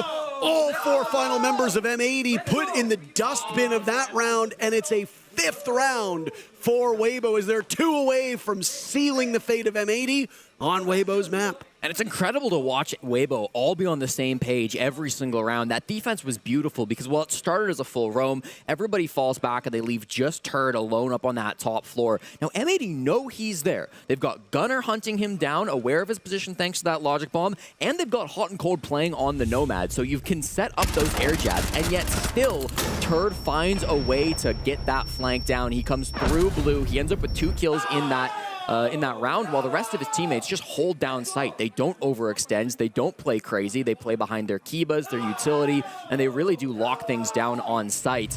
Cover the location of a bomb. I believe it was the Yokai cam as well, which saw Gunnar on the main stairs. That gave the information to Turd that, okay, I can't flank main, maybe I can go flank down red. Does exactly that, finds the gap and hits it perfectly. Really good play by the New Zealand player.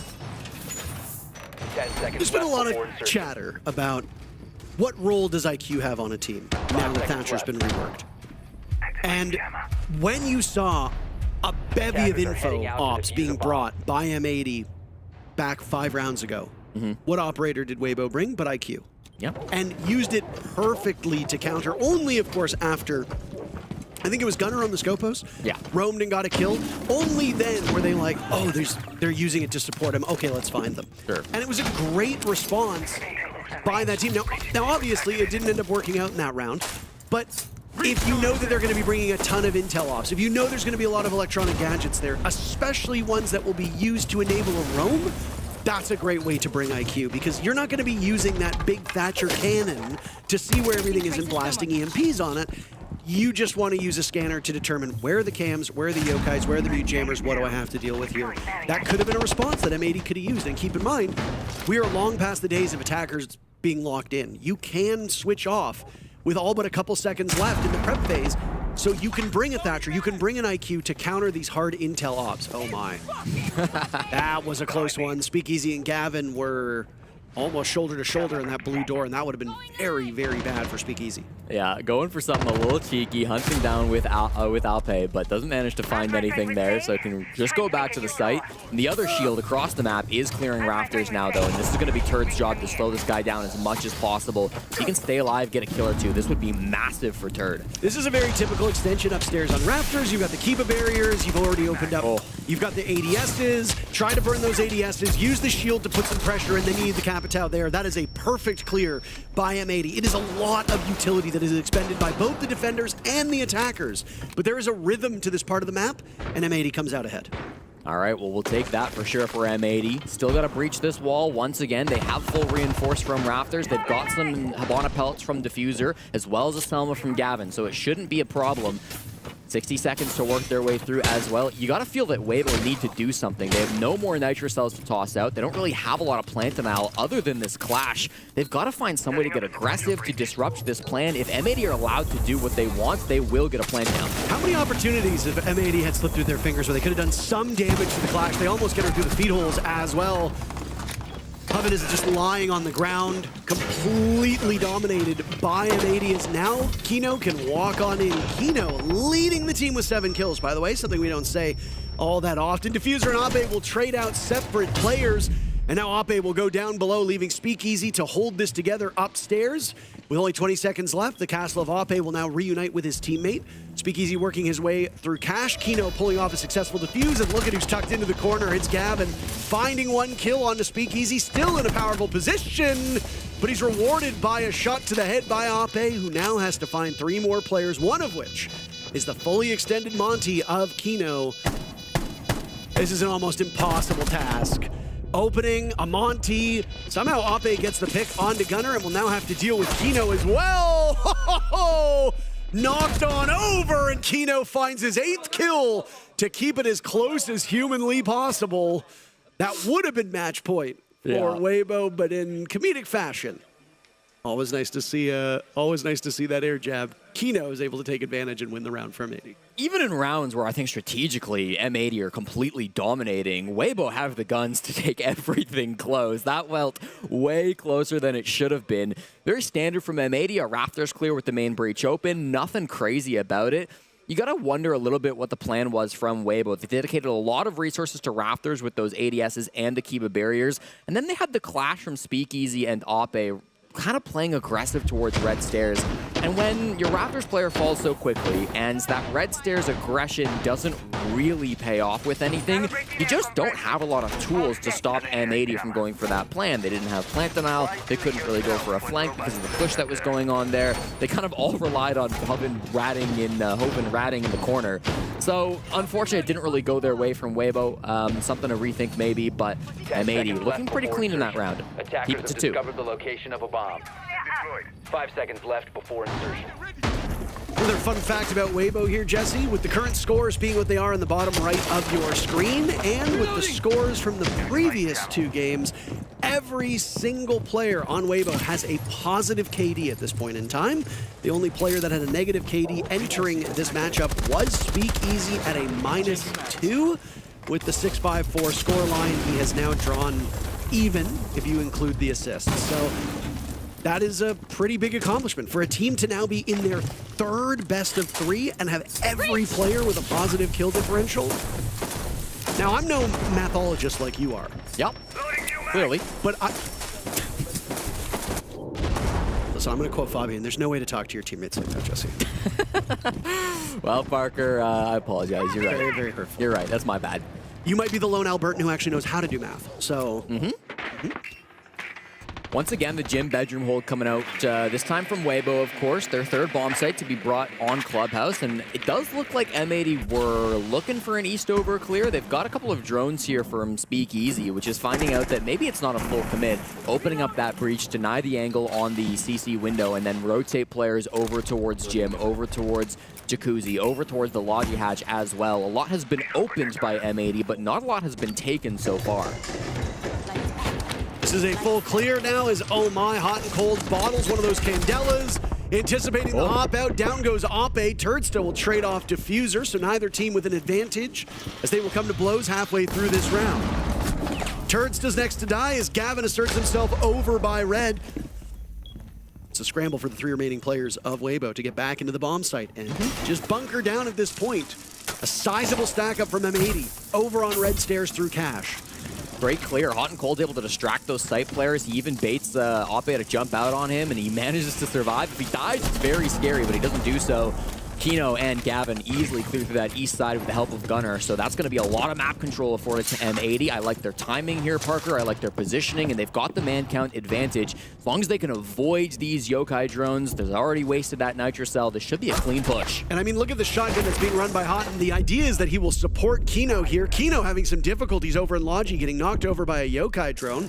Still upright, but a little disoriented. Gunnar had died moments before, and now another blast as Kino is surviving for the time being. B's being used to try to deal with these last 2 players of WEIBO standing in Kino's way. The third player far removed from the altercation. Gavin has been dropped. Kino and Houghton reduced to basically rubble. Speakeasy taking no prisoners on the shield. Supernova in hand.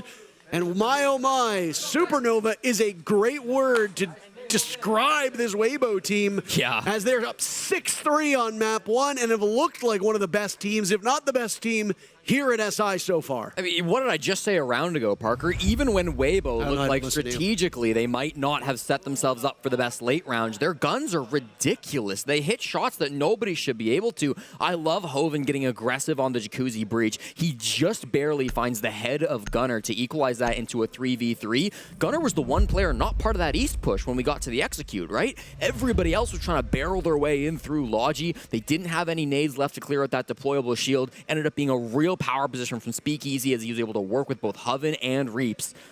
Excellently done by WEIBO. I just feel like they've got such a good read on where the game state is, when they need to get aggressive, and if they need to get aggressive, God, they will not miss many shots. Unfortunately for M80, they had to burn their timeout so early in this altercation that there is no parachute available for them. And I mean, WEIBO's not going to call a timeout. I mean, you know, there's just no way Go On is going to do that. Could you imagine? Just, you know what? For the sake of viewership, throw them a bone. Let's just call it. Let's not talk. Let's just let them talk. Yeah. I don't think Gohan is a fierce competitor. He's not. And he's a really nice guy, but he's not the kind of guy who's going to willingly sink his team. Yeah. Oh my. I remember actually back in the, I believe it was the APAC finals, Gohan talking a lot with... That's a good one. With Vince Seeger about what he's been trying to do with this team. Look at the little smile on his face. You know, just... They're tricky. They're trickier than you think, those little trip mines. They are not... It's not as straightforward as you think. Maybe I'm just not smart enough. Don't answer. My favorite quote from Gohan in that interview was that anytime you lose, you don't lose, you learn, you know? And I think that's something that he's been able to inspire on this team with the culture, getting better every single tournament, getting better throughout the year. There's no doubt that this WEIBO team have had their faults, even going back to previous organizations, previous seasons, but since picking up Gohan, it just feels like their progress has sped up dramatically, and they've been looking better and better every single event. I mean, think about Gohan's trajectory as a player now to coach. If there's anybody who spent a great deal of time learning, especially all that time he was in the wilderness, he was out of this competitive scene for a number of years. He's definitely living by example. And to go from being on, you know, what if it wasn't for this current FaZe Clan iteration, many people would probably consider the high water mark for the old FaZe Clan when Gohan was on that. You know, he's been a terrific competitor. Now he's been able to become a coach, and you know, boy, oh boy, you can see that coaching obviously helps these players an awful lot. They are good players, but with a good or great coach, great players can become among the best. And right now, obviously, it's still early. Things can change, but WEIBO has really looked like one of the most dominant teams here. If M80 want to disrupt that narrative, they're going to have to do a lot. Those Denari tripwires that we were seeing get set up inside of dirt will be a nightmare for this double shield comp to try to clear through on the side of M80. They've really committed to these shields. They've been all season long the #1 shield team in the world, so we'll see if they can make something work with it. Looks like there's a lot of pressure over towards main stairs. Kitchen hatch is of course going to be an objective, but so far Hoven's done a great job of keeping the hatch closed and not letting these can openers pop off. Oh my, imagine a nitro cell. 3 bots from M80 all around that kitchen hatch. They will finally get it open with just a little bit below a minute to go. Everybody's still alive, so by my mark, this is the slowest round that we've seen so far from these teams, and go figure. WEIBO is on map point, so typically the team that is staring down map point, M80, a little bit more patient and a little bit more practice so as to not throw this game. Houghton's likely to try to plant inside of B. They've got the hole opened up for him. He can make his way in the bomb site while the team tries to distract Mo, though. That's a nice read by Speakeasy. Controlling that FMG, almost taking Kino down, and now it puts Kino in a bit of a risky situation, especially with impacts and smoke still available. But hold on! They found their way into the bomb site. Gavin and Kino with 2 quick kills. Speakeasy takes down Gavin. He needs to find Kino at some point, but he won't be able to do that. Not from the grave as Gunner finds one of his own. Out goes the Nitro Cell. Hoven eliminating Gunner, running out of time. They have to get the diffuser planted. Hoven's last man standing, seeing the blitz. Out goes the impact, and great coverage from diffuser as M80 stays alive for the time being. Still map point for WEIBO and probably still too close for comfort. But a sigh of relief sweeps through the bench of M80. And we're starting to see M80 lock in a little bit here, Parker. These have been really clean attacks from them. No mistakes, nothing crazy, nothing brand new. We're not bringing out anything ridiculous. We'll see how they adapt on WEIBO's side. Finish this game. One more round. What we're gonna do? Look, let's do playing gym. We're gonna do the late rotate, okay? That's what one. We come basement. Is the cash or basement? I think we go basement. Yeah, but maybe after, you know? So now, cash, what you gonna do? Bro, you're gonna pick the same stuff, the same clash. But now, what will be the goal? You're gonna put your shield down. This guy on plat can't pick the jump on window. So we're gonna fight on garage. In time they are pushing third, we're gonna fight and win the round, okay? Okay. That's the play. Okay. Okay, guys, keep going, huh? We are the best. This round was very close. Sound was very close. Let's go. Let's go AP. Might be one of the most efficient timeouts I've ever heard. He didn't need that full 45 seconds, that's for sure, Parker. And I mean, we were just talking about Gohan's experience. Once again, that 32-year-old coach joined this team very recently, the September of 2025, but he's really had a big impact. And I think it's interesting. He's focusing very much on one specific bomb site, one specific strat on how they're going to play Cash. Wanted Speakeasy to stick on the Clash. And I talked about this after the round ended. I didn't feel like the Clash had much of an impact in that previous round. Remember, he and Ape were trying to play around those red stairs. They were trying to get aggressive, but ultimately they just didn't do much for most of the round. Turret on the rafters position got rolled over. It was a very easy plant for M80. I think he wants that Clash to be a bit more aggressive, be able to assist Turret a little bit in that rafters position. I think he's right. You know, if they can pull that off, that's going to disrupt M80's push. It's not going to allow them to go for that rafters play that they went for last time, but it's not the easiest thing either. If Speakeasy's going to get over aggressive, then that opens up his back to more angles. It opens the opportunities now for M80 to find different positions onto him. I'm sure these castle barricades are part of the reason that, or part of the way they're going to negate that, and they're going to allow Speakeasy to play a bit safer down towards Lounge, but difficult task that's just been given by the coach of Gohan. Defenders have been doing an excellent job of drawing blood first.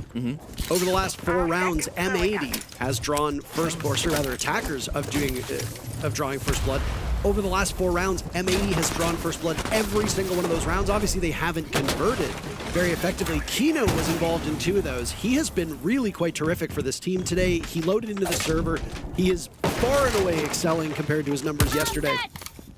He is presently the lowest rated player on the team and had the worst kill differential coming into this matchup, but that is very normal for Kino. That is normal on his role. That is normal on his execution.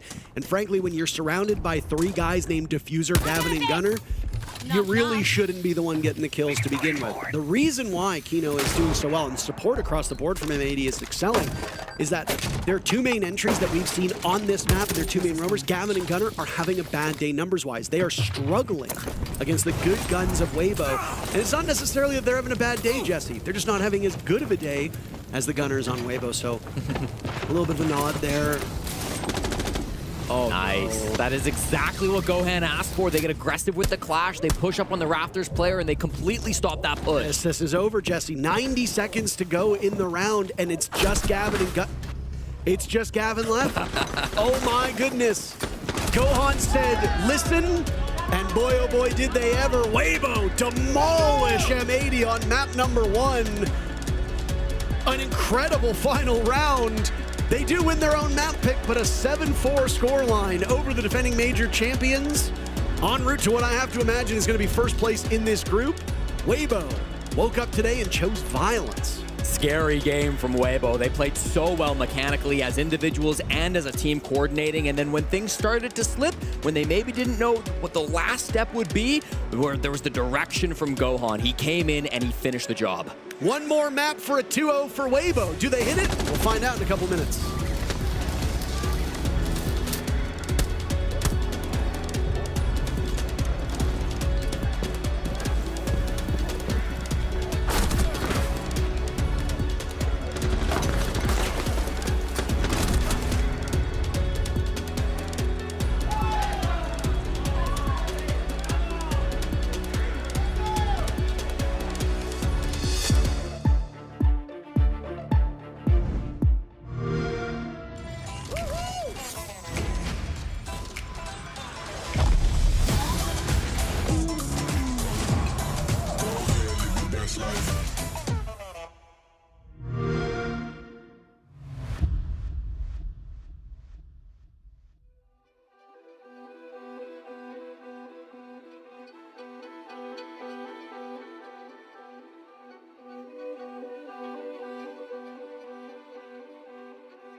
boys aura farming there on Media Day have taken that into today's match as well on the back of their earlier matches. I mean, this is the WEIBO that as APAC fans you always want to see, but you just don't know if they're going to turn up.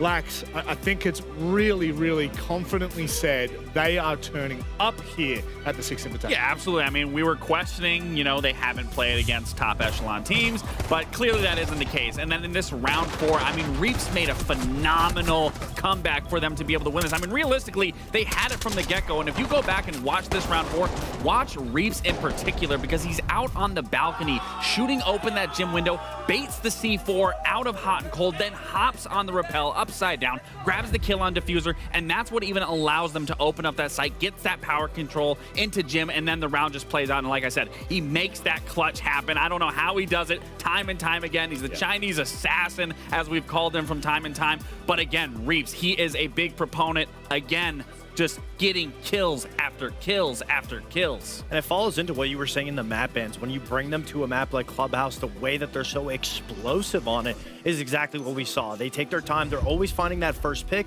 They're not giving an M80 a chance to retake positions, refight for positions and angles to get that advantage back. And then once it's too late, WEIBO explodes onto the scene. They're able to just get trade after trade, and that was a success. Now, obviously, this is a phenomenal game from WEIBO, but the A stream is not all we had. Earlier, Elevate lost their most important match of the Sixth Invitational, which meant that their backs were against the wall. We said that their fate were in Wildcard's hands. All they had to do was win a map, and by God, they did not just win a map, Fox. They clean sweep Falcons. Yeah, which, I mean, I thought Wildcard was going to put up a fight, but the 7-0 against Falcons was not something that was expected. It ruffled the feathers of Falcons so much so that when we were in between the first map, I actually saw all of Falcons outside. Lickivec was screaming at everybody on the team saying, I don't understand how we're losing. You're making rookie mistakes. We can't underestimate him. Wildcard plays like they do in scrims. That's not something that most teams do, and it shows that they're giving Wildcard a little bit of credit too. Yep. But that being said, they're coming back with a lot of intensity because they were very upset. Yeah, I mean, you got to give the underdogs their flowers, as you would say. Right now, it is 5-2. Falcons are up, and I know that Falcons do get loud. Leaky Fack especially does get loud. I'm telling you right now, it is deafening in here when they win a round. They are slowly and surely clawing that game back, and hopefully it will continue to go to a third map. But for us, focusing on our second map here, WEIBO are definitely looking confident, but we can't underestimate M80. No, absolutely not. I mean, M80's been down before. They know what it's like to be here. They have resilience. You can't be a major winning team 2 times in a row without facing some losses. And that's the thing that they're going to take away from is the mistakes that were applied in Clubhouse and are for sure going to fix it onto Consulate. Well, it's a crazy, crazy thought that WEIBO might actually be able to do it. But I do have a probably more poignant question. Does this skew your perspective of M80 at all? The fact that they started slow yesterday, they're into today, they're going down to an APAC team. Yes, they're an APAC team. They are the best that we've had probably, maybe ever. Is it skewing your perspective?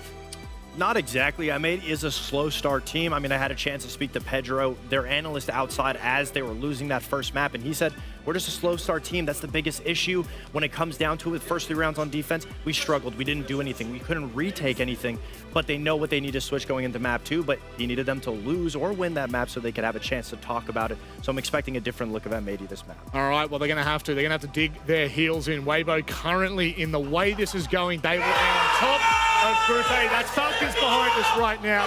You can understand where the emotion's coming from. Let's go ahead and leave you in the capable hands of Jesse and Parker. Very, very excited about that match. So we're excited about M80 WEIBO. And I mean, hey, if you are an APAC enjoyer, and I know that there are APAC enjoyers out there, Jesse, you are feasting with this WEIBO team. What a feather in the cap of WEIBO it would be to humble the defending major champs by beating them. Will they be able to pull it off? This could be the end of the road for M80 today. Let's find out on Consulate.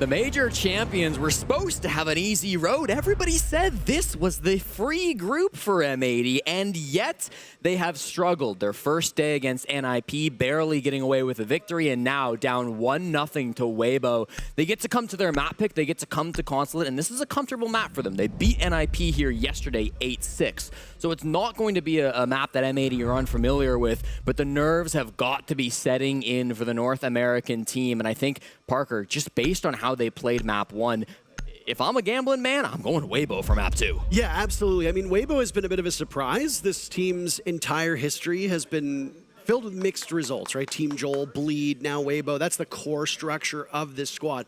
I will say, as doom and gloom as we might come across for M80, there's only 2 things that you need to do. You need to beat NIP and you need to beat FearX. That is it. Well, guess what? M80 did one of those yesterday. They defeated Ninjas in Pajamas. Yeah, it wasn't a clean 2-0, and there were some struggles there from M80, but to M80's credit, it was their first match of the event, and sometimes the first match can be often the hardest.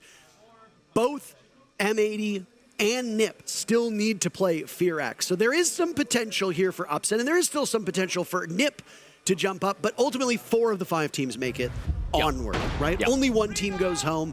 NIP and FearX are at the bottom of the group right now. If you can beat both of those teams, you basically seal your fate. Team Heretics and WEIBO have both clinched a spot onto the next phase. All M80 needs to do is either beat WEIBO here or then ultimately beat FearX. And even though they might not statistically do it, they've basically done it. Yeah, and you know, that's maybe a bit of a silver lining for these teams, but if you're M80, getting out of the group is not the goal. You know, like you need to be entering, I would say, upper bracket, and you expect the bye. You expect to get first in a group like this. I believe I saw a tweet from Fabian where he said, "I don't care how well we do, I just want to win." That's not quite what he said. Almost the direct opposite, in fact, Parker. But yes, M80 have high expectations of themselves. They need to be able to show a strong performance up against WEIBO, and I think that they have the potential to do it, but again, it just has to be better than on Clubhouse. We'll start, of course, on the top floor of Consulates, and WEIBO have really focused Kino in these operator bans. Both Ying and Glads, big operators for the Brazilian, and we always talk about his Glads play, but actually on Consulate, Ying is his most played attacker, so gonna be interesting to see how he tries to adapt to that. Looks like it's the Blackbeard for round 1. And targeting Kino, who is the best player on M80 after map 1, I think is a pretty good idea. Not only does he play those annoying support nuisance ops, but he is also the top fragger, best cost, best KD on the team, best performer so far today. Now, admittedly, the numbers haven't been particularly great. The worst player on M80 is Gunner.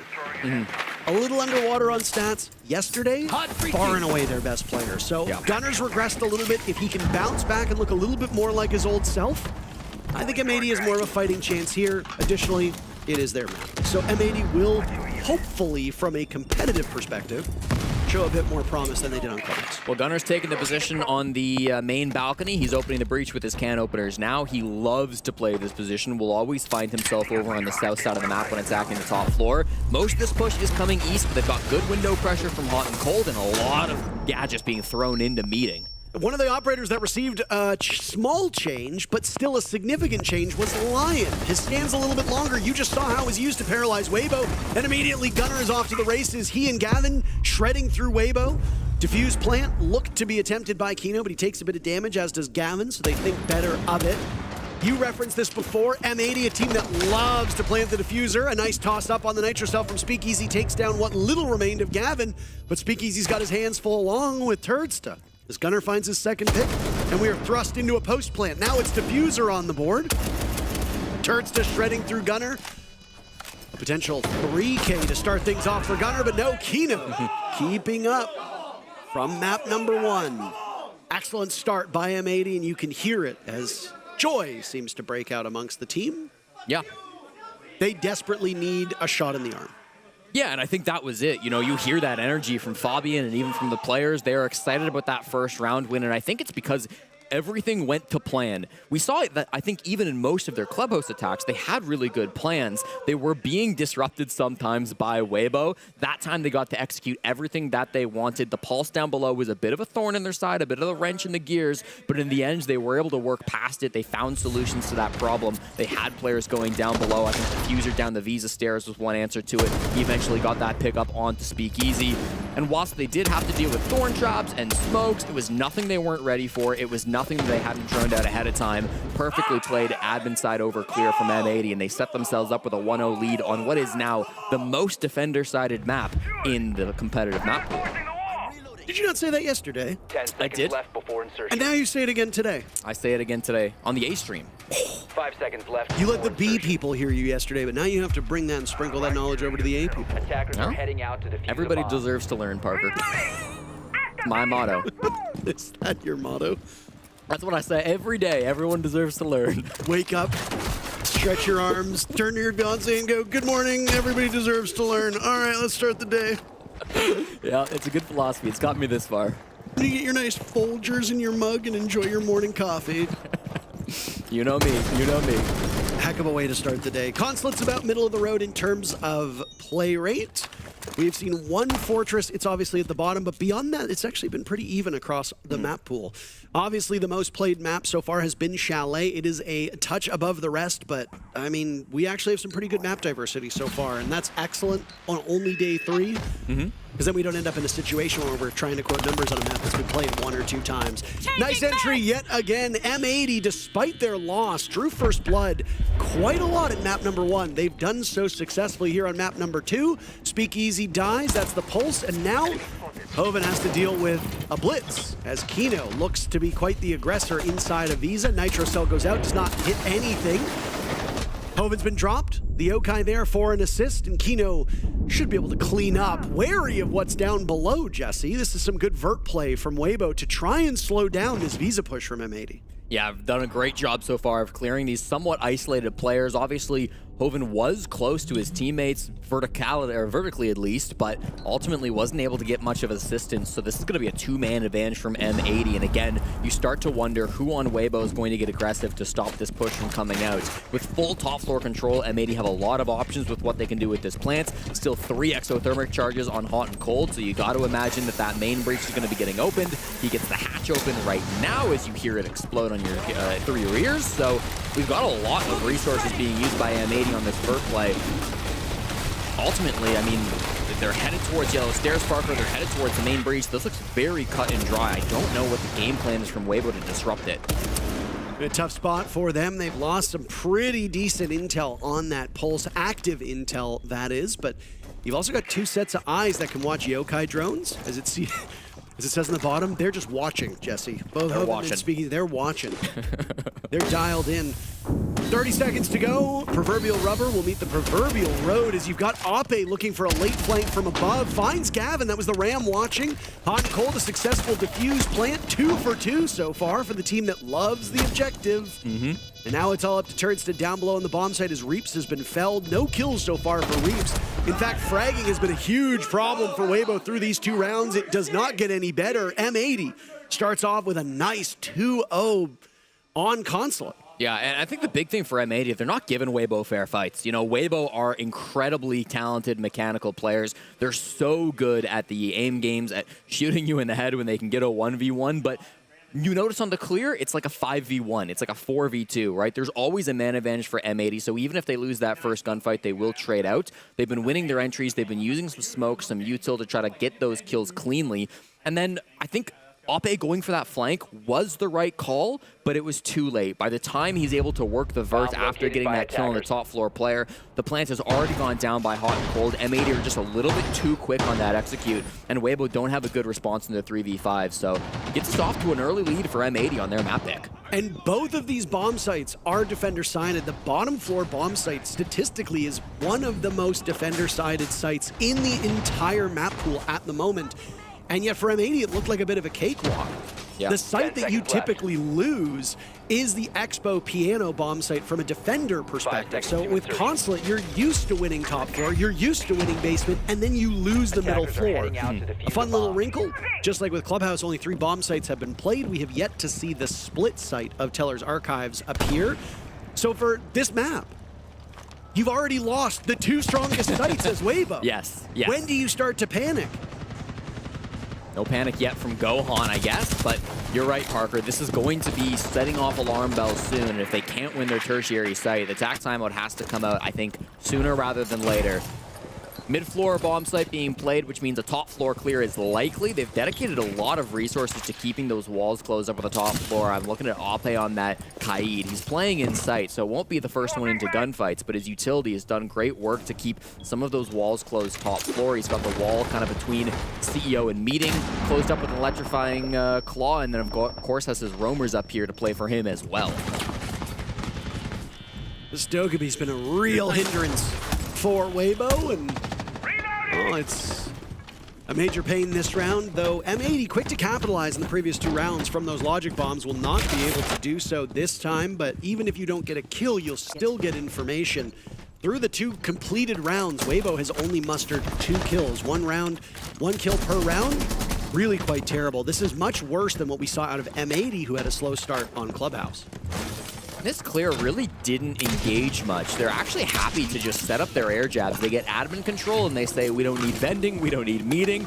We're good. We're gonna set up our traps and go elsewhere. That's of course doesn't give them vert over the bomb site. That doesn't give them that control that they're looking for. Sometimes you'll see teams try to sneak a plant in without clearing the top floor. Often that's done with some disruption, maybe a Ying, maybe a Capitao being tossed in to those top floor players, but none of that's really been brought by M80. So we'll have to see what their plan is to stop these top floor players as they go for their push. Well, there's a Legion mine to slow down Kino. Hot and Cold and Diffuser are both felled. This will be Diffuser's first death if he cannot be retrieved.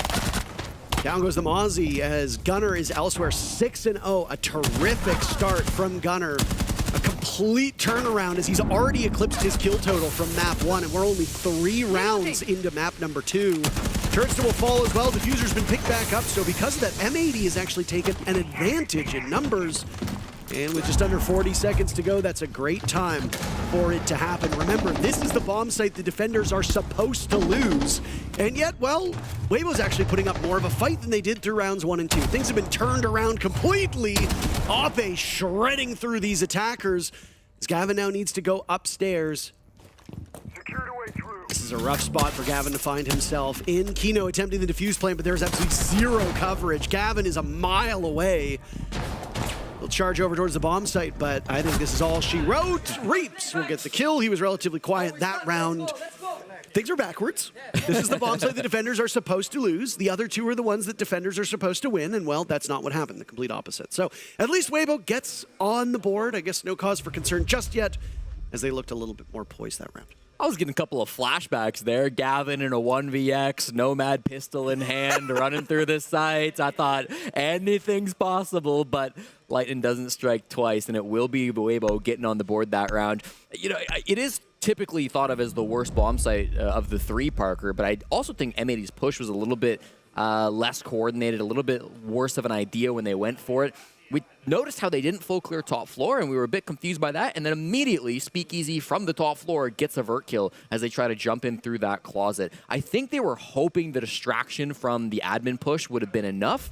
If they were quick enough to rotate right there to the closet window, they could have gotten in, snuck the plant down, but unfortunately the top floor players like Speakeasy were way too quick to recognize what was going on, and I think just as importantly, Ape in the site with that TCSG was hitting some brutal shots that MA stood no chance against. Yeah, that 1-2 punch of Ape was really something. And I mean, that's what TCSGs do, right? You've got the ACOG on it. It hits like a truck.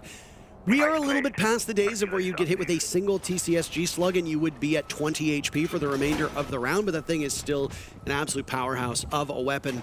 There are a few DMRs on defense that I know the TCSG is technically a slug shotgun, and the gun aficionados are going to get insanely upset with what I'm going to say, but it is effectively a DMR at this point for most players. Yeah. So if you've got the access to a greater scope or optic housing and you've got a gun that can do some serious damage, you take it. And as you can see, Reaps and Turdsta understood the mission. Interesting, we don't see them going back to the top floor. They're not exactly repeating their site rotation. You lost both basement and top, and if you're going to play both again anyways, why not mix it up? Give them a bit of a chance to get in the minds of your opponents. Don't make it so obvious what you're going to be going for.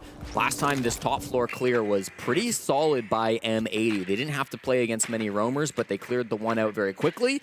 WEIBO committing to an even more conservative hold with all 5 players down in the basement. Likely to be a good 2 minutes before we get any action into this round. Called the discovery phase while teams sit on their drones and attempt to figure out where these players are situated. It is funny that we talk a lot about M80 and their strengths, but we don't usually highlight their drone work all that much. You think that's just because it's relatively average, or do you think there's just so much more for us to talk about? No, I think it's the latter. I think their drone work is very strong. We've seen it a couple of times. I think even back to round 1, how good their drone work was, being able to find a lot of those thorn traps, being able to discover certain utility, even if they're not right, like hot droning and finding a rat position. They're finding a lot of that util, which they're then able to problem solve around, which I think has been really nice. And right here, we're seeing that again. Maybe it's not a drone that's spotting out player positions, but you spot the Electro Claw, you spot the Tuberao being played here as well, so you know all that's going to come up on this main breach, and it allows M80 to problem solve and find solutions to get this wall open in ways they otherwise probably wouldn't have. No flank drones and no dedicated flank watch operator. What a shot by Reaps that appeared. Diffuser softened up as he was engaging with some vert play himself. The Buck in a very, very strong spot. Typically where you'd see a ram get used, and that's Diffuser in the ground. WEIBO with a great start with a minute still left to go. Second time now across 2 maps where we've seen WEIBO go for really anchor-focused basement defenses, and it didn't work on Clubhouse, Parker. I'm not sure if it's working so much on this one either. You have to imagine with WEIBO's incredible gun skill, if they want to win these rounds, they have to get into gunfights. But they're patient, right? You've got to wait for M80 to bring the gunfight to them. I don't know how they'll confront this yellow push now as Kino looks for an opportunity to go in. Waiting for the smokes to go off. There they will. Slightly concealing his position. Now he's frozen out by the Zodo canister. Gunner on the board, keeping up his consistent play as he's at 7 kills now through these 3, almost 4 completed rounds. Gavin's sidearm out. Down goes Reaps 2. Turdsta buried. And there are no kills remaining on the 2 players who are still alive on the side of WEIBO. One of them bleeding out. The other still active with the gun. Gunner finding Turdsta and Hoven watching from above. Kino getting Diffuser to the halfway point. The Deimos of Gavin keeping him away. Down goes Gavin.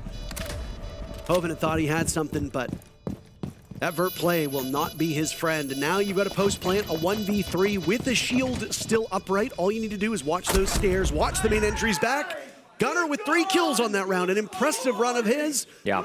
8-1 for Gunner through 4 rounds, averaging 2 kills per round. That is terrific, and M80 are up 3-1.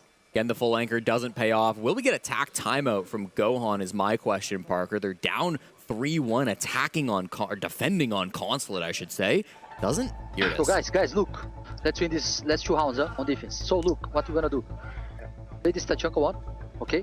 But let's put a lot of pressure in admin, okay? And pay attention on the drone, guys. Last round, we lose on top. They have like only 1 extra drone or maybe 2. And you guys don't notice that, you know? So next time they do that, bro, just hold position, you know? Now we're gonna have 5 players on top, so let's win this shit. Yeah. And after that, we're gonna have tellers again. Just go back piano. Go back piano. Yeah. So yeah, we're gonna do the flip one, okay? The fight. Yeah. Yeah, the flip one. Safe. Let's go. Let's go, guys. We are doing great, huh? Let's go. Just need to fix some details and we win this shit. Let's go. Let's go, guys. Let's go. Our time, huh? Really interesting to hear the difference in the tack timeouts from the 2 coaches, and I think it largely has to do with the difference in circumstances. Fabian's 1 tack timeout to start this series was very focused on communication, player behavior, the emotional side of the game, and then we see it from twice from Gohan where he's very strat focused, and I think that is more what WEIBO need in a situation like this where they're already qualified to playoffs. The nerves maybe aren't quite as high for this APAC team who have been just crushing the competition through the first 2 days of Paris, but it kind of does come back to what I was talking about, where maybe sometimes you're mixing things up by playing a full anchor strategy. But you're an aggressive team at heart, right, Parker? You've got to play with your strengths. You've got to play aggressive. You've got to go and fight these guys on the roam early. That is what WEIBO have shown that they do best. That is what M80 have struggled with the most so far through this series. So I hope that we do see more of that from WEIBO coming forward. Don't be afraid to fight them as they get in the building. Don't be afraid to fight them underneath or above the bomb site. Make it messy, make it scrappy. Don't let M80 get set up in these executes that they've been really enjoying so far on map 2. Not to take away from your point, but I've already got some people very angry that I called the DMR the TCSG akin to a DMR. So thanks for taking the bait, everybody. Really appreciate you. There we go. Always good to get the interactions. Yeah. That's what we're here for. That and maybe every day I wake up and I say, all right, everybody, let's get some impressions. And then I drink my own cup of Folgers and I go about my day. We have similar lifestyles, you and I. We do live a very, that's true. We're a little quaint Canadian living. This is kind of what I was talking about, by the way. Fighting things a little bit more aggressive as they get into the building. This is an old C4 that was popularized right when this map was first coming into the map pool. It's beautiful. He was that? Shot his own C4. Oh no! That was, and I think he's laughing about it. Hoven shot his own teammate's C4. Yeah. So the lineup from Reaps was perfect, and then Kino was probably thinking, and then Hoven shot, and then Kino lived. It happens. But something small like that can have such a profoundly huge impact on a round. Yeah, 100%. And even in the mental department, right? Hopefully you can laugh at it because those things can make a big difference. Was onto a shield operator, may or may not have died to that, but even still, that extra damage would have been nice. It would have been a lot of damage. It would have been a lot of damage for sure. If it didn't outright kill him, it would have been a lot of damage. It was right in his face. But with this admin clear, Parker, they're actually rotating M80. They aren't going to go for the same style of push that they went for last time. They've rotated the fuse kit up towards the north. They're going to go for a fast play. Looks like around Spiral.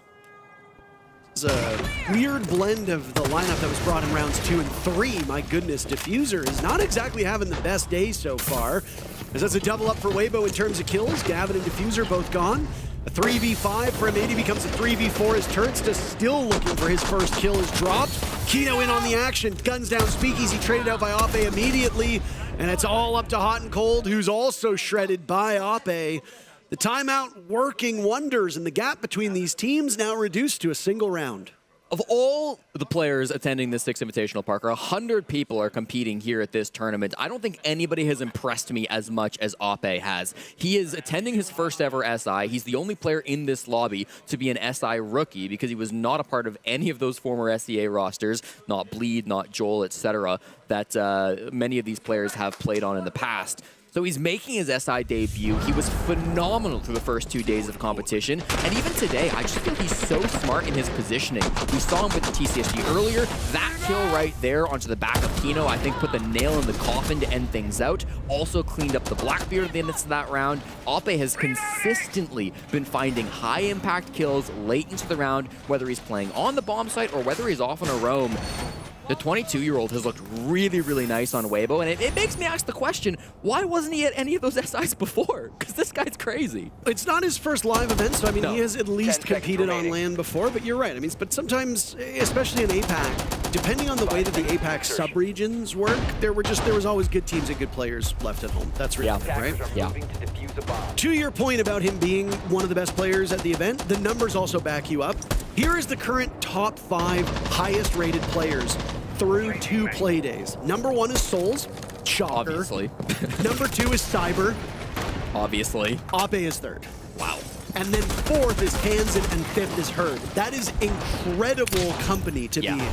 Yeah. Device ready. Really impressive stuff, especially as an APAC player, especially playing next to Reaps, who always gets the flowers on this WEIBO squad. But yeah, they've definitely deepened their roster here this season and have been looking better than ever. Pat, what you just saw for a brief second is why you keep your shadows at the highest possible setting when you play. Yeah. Because turning off shadows actually does get rid of the ability for you to see certain players outside of the building. You saw the shadow skim across that barrier outside of the window. That's information. It's the same as when you're playing Clubhouse and you're in Rafters and Garage. When somebody is swinging you from the left side of the door when you're on Rafters, you can see their shadow before them. Keep shadows on, kids.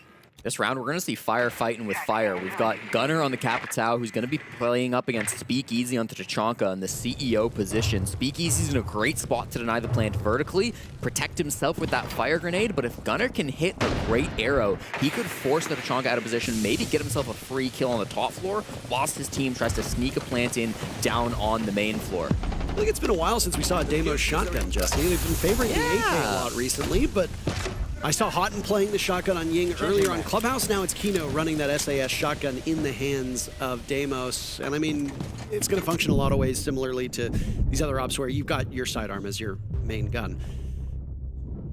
You saw that Razor Bloom go off, but I mean, he had a shield, so it didn't do too much damage. Kino, the Deimos that we were talking about, first one in the grave. Gavin will join him before the body is even cold. Ape continuing his reign of terror over the last couple rounds, now amounting to 7 kills. The rest of the team combined for 9. Ape at 7. That is quite the amount, and I mean, on his roll, you can just play with impunity. And there's Speakeasy too. I was just talking about him playing up above the bomb site, has a great spot. Ape finally goes down, but is it too little too late, Parker? I fear that it is. Oh, you look at the utility that you see on the side of WEIBO, and there honestly isn't that much. Jesse, you've got 5 of the Molotovs. They can tickle. They don't do a ton of damage. Hot and Cold might actually be able to get away with the successful defuse plan as Gunner watching the coverage. Hoven attempting to get back to the bomb site. Hot and Cold's been shredded. Gunner on 10 kills, and Reaps will say that's quite enough. That's the first half in the books, and guess what? 3 rounds apiece. Turdsta manages to make it out, getting carried like... He's from New Zealand? Yes. Getting carried like a baby koala. I think that... Okay. 05. 05, getting carried his way through that first half, playing pure utility.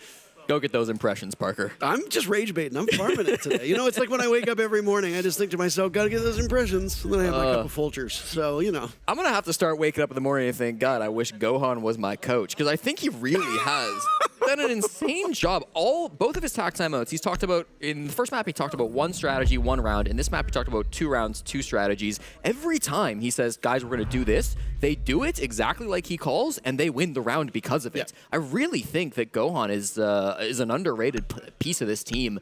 Kind of replaced Meepy as the head coach of this WEIBO squad late last year. Meepy still on as an assistant coach, so still likely doing a ton of work behind the scenes, but when it comes to the in-the-moment calling, I think Gohan's been doing a great job with that.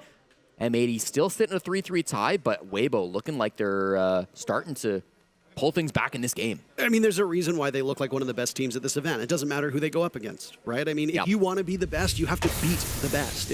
And what more of a statement than taking out the defending major champs, especially on their own map? I mean, a devastating loss for M80 if they lose Consulate here. That's WEIBO taking the series 2-0 and indisputably topping the group. So it's, again, this is something that, you know, Team Heretics obviously has something to say about this, but for a lot of people, M80 and WEIBO were the high water mark for this group, often considered to be the top 2 to go out.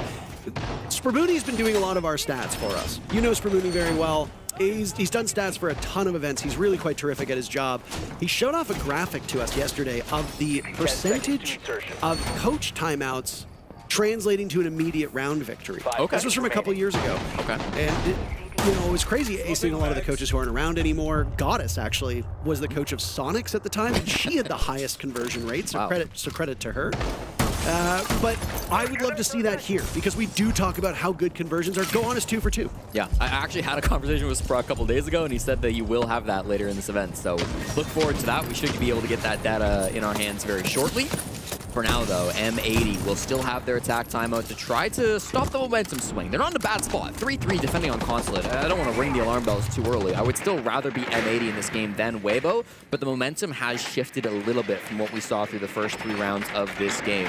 Good information being gathered by WEIBO, and it leads to an entry. Such an easy read. Wow. Not 1, but 2. 2 players of M80 gone within the first 45 seconds. Gunner, the top frag on this team and in the entire server. Taking out all 10 of those kills will be in the ground as he was reinforcing, and he gets killed through the opening that had been created earlier on. Now a lot will fall onto the shoulders of the remaining M80 players. I mean, you got Gavin and Diffuser still alive, so anything is possible. Speakeasy just jumps on in, and it's a flawless round. Holy smokes! A 2K from the Glass as Turdsta breaks the goose egg as well, and M80 take the lead. Or WEIBO take the lead on M80's map. And I love the speed of that push from WEIBO. They were in the building 35 seconds or so into that round. So they had a drone in CEO. They saw the player reinforcing. They said, we can get aggressive here. Hoven was immediately in to try to secure that pick. Reaps gets another one right thereafter through one of the windows, and it's a really fast push that credits WEIBO with that victory. Nicely done. I mean, not much to say other than that was clean. That was a clinical. That was really, really clinical. And I don't know if a rush was the intention. I mean, you look at the lineup that they have. Glaz, Lion, Ying, Gridlock. That really does, to me, show a lot of versatility. You can absolutely go for a rush strat there. You can pin them down with the Gridlock. You can pin them down with the Glaz, freeze them in place with the Lion, get Diffuser down. You're great. Or you can go slow and set things up.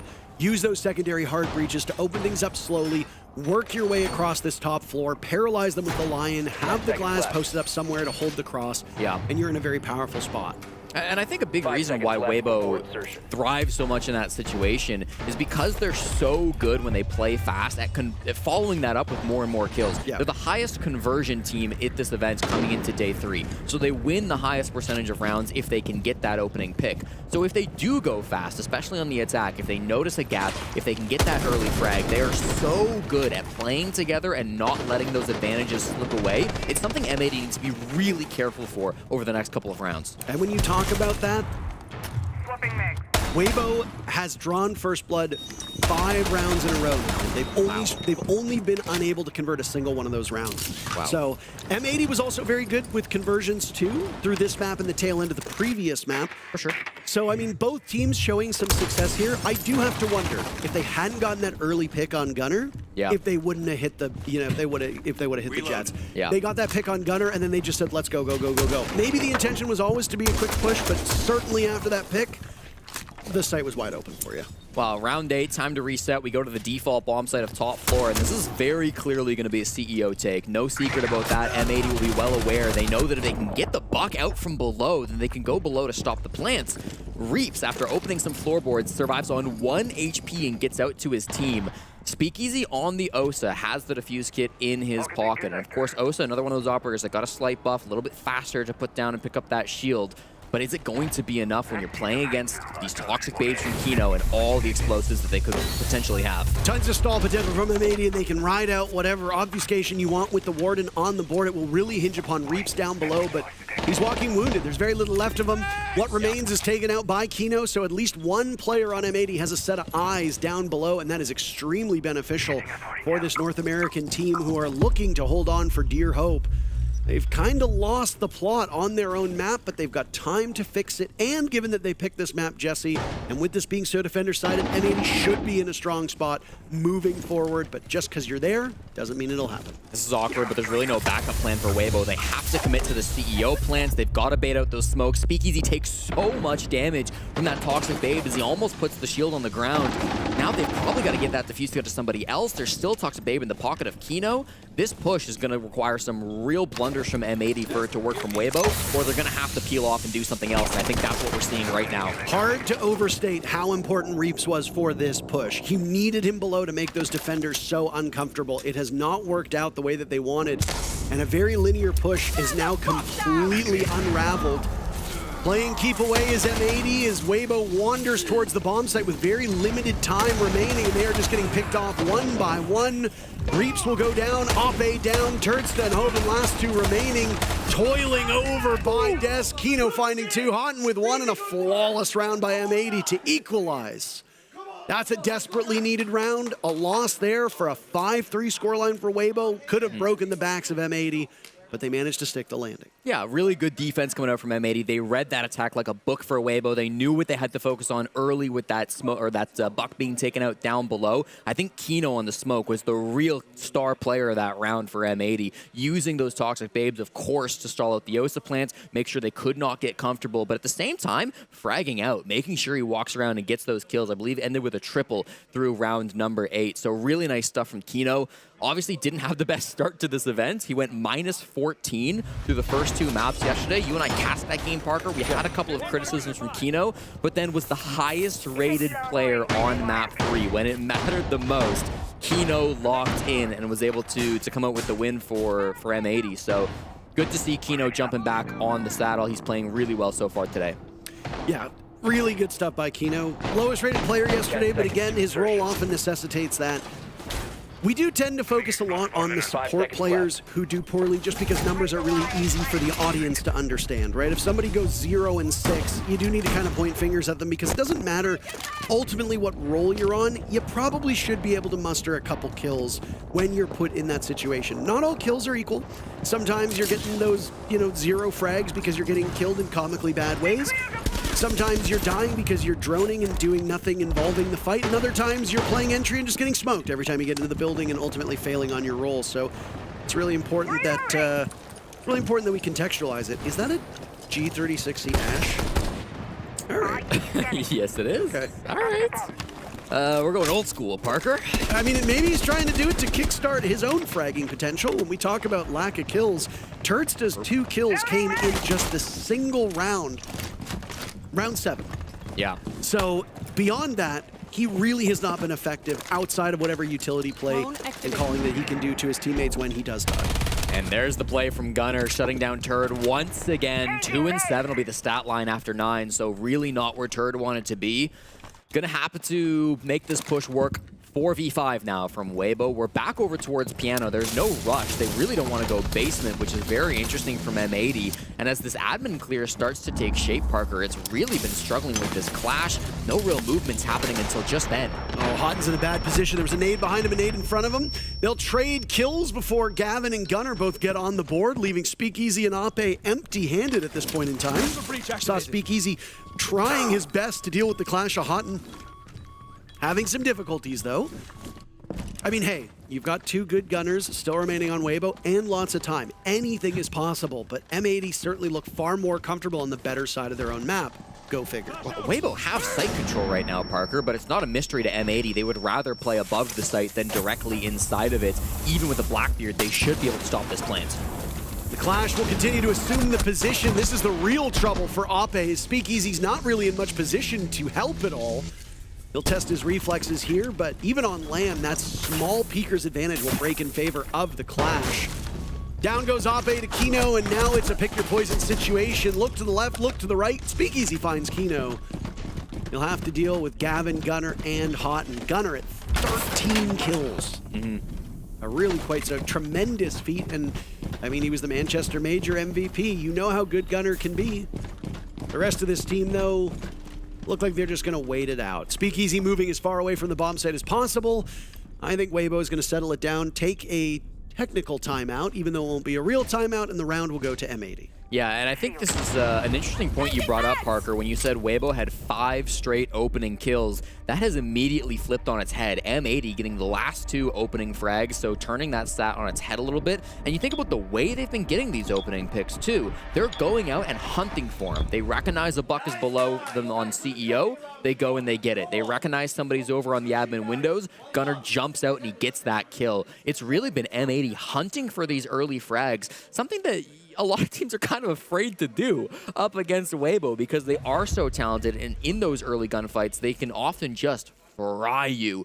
But M80 are playing confident here today. They know they're on the better side of this second map. They know it's their pick. They know a third map is well within their reach.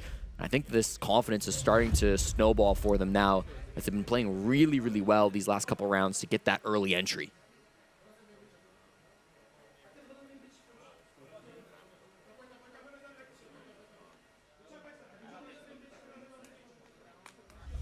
This is where things get tough for M80, right? I thought you disappeared. You can see me. No, I just think sometimes that a silence is nice. I think and for people who are haters of us, yeah, it's been quite snappy. People who are haters of us probably appreciated it. Bomb located by attackers. I think sometimes it's nice to inject silence in, especially when you've made a good point and there really just isn't anything to immediately add. Also, sometimes we can't pick up team comms. So after the round is over, sometimes it is nice to just be a little bit quiet because the players will do a little bit of chatter, and I mean, hey, one of the beautiful things about being on LAN is that we can actually hear the players and the coaches speak. That is something that is absent from the regular seasons that go on throughout the year. So sometimes maybe we shut up and we let the players do the talking.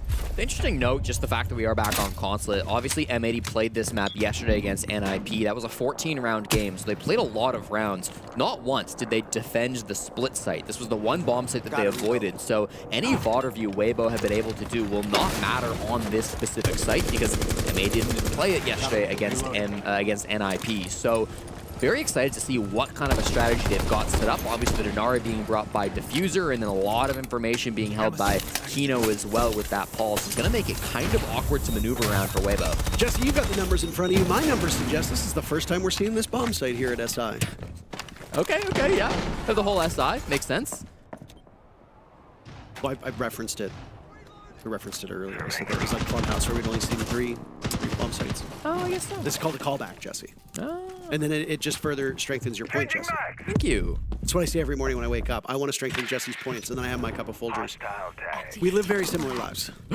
Logic Bomb just got popped off. They want to clear this mid-floor aggression, but so far they haven't found any of the roamers. Huge investment to try to track down Kino, and as the Pulse, that is an excellent thing to do. This is a bomb site where you can pull off a really quick execute. If the defenders are not structured around Visa and admin strong enough to slow you down, the Pulse will be quarterbacking this call from down below. So if you can pin him down with logic bombs and those Deimos death marks, you are in a really good spot, and they are trying to isolate him, keep him from getting back upstairs. That's what that grenade was, just tumbling down the stairs, almost landing in the lap of Kino. Playing safe so far, though, Parker. Hasn't let these Logic Bomb or Deimos calls get to him. Ape, the first to fall with a Nitro Cell from Gavin, one of these top floor roamers, playing with Diffuser, trying to take this space. Turd needs a trade back.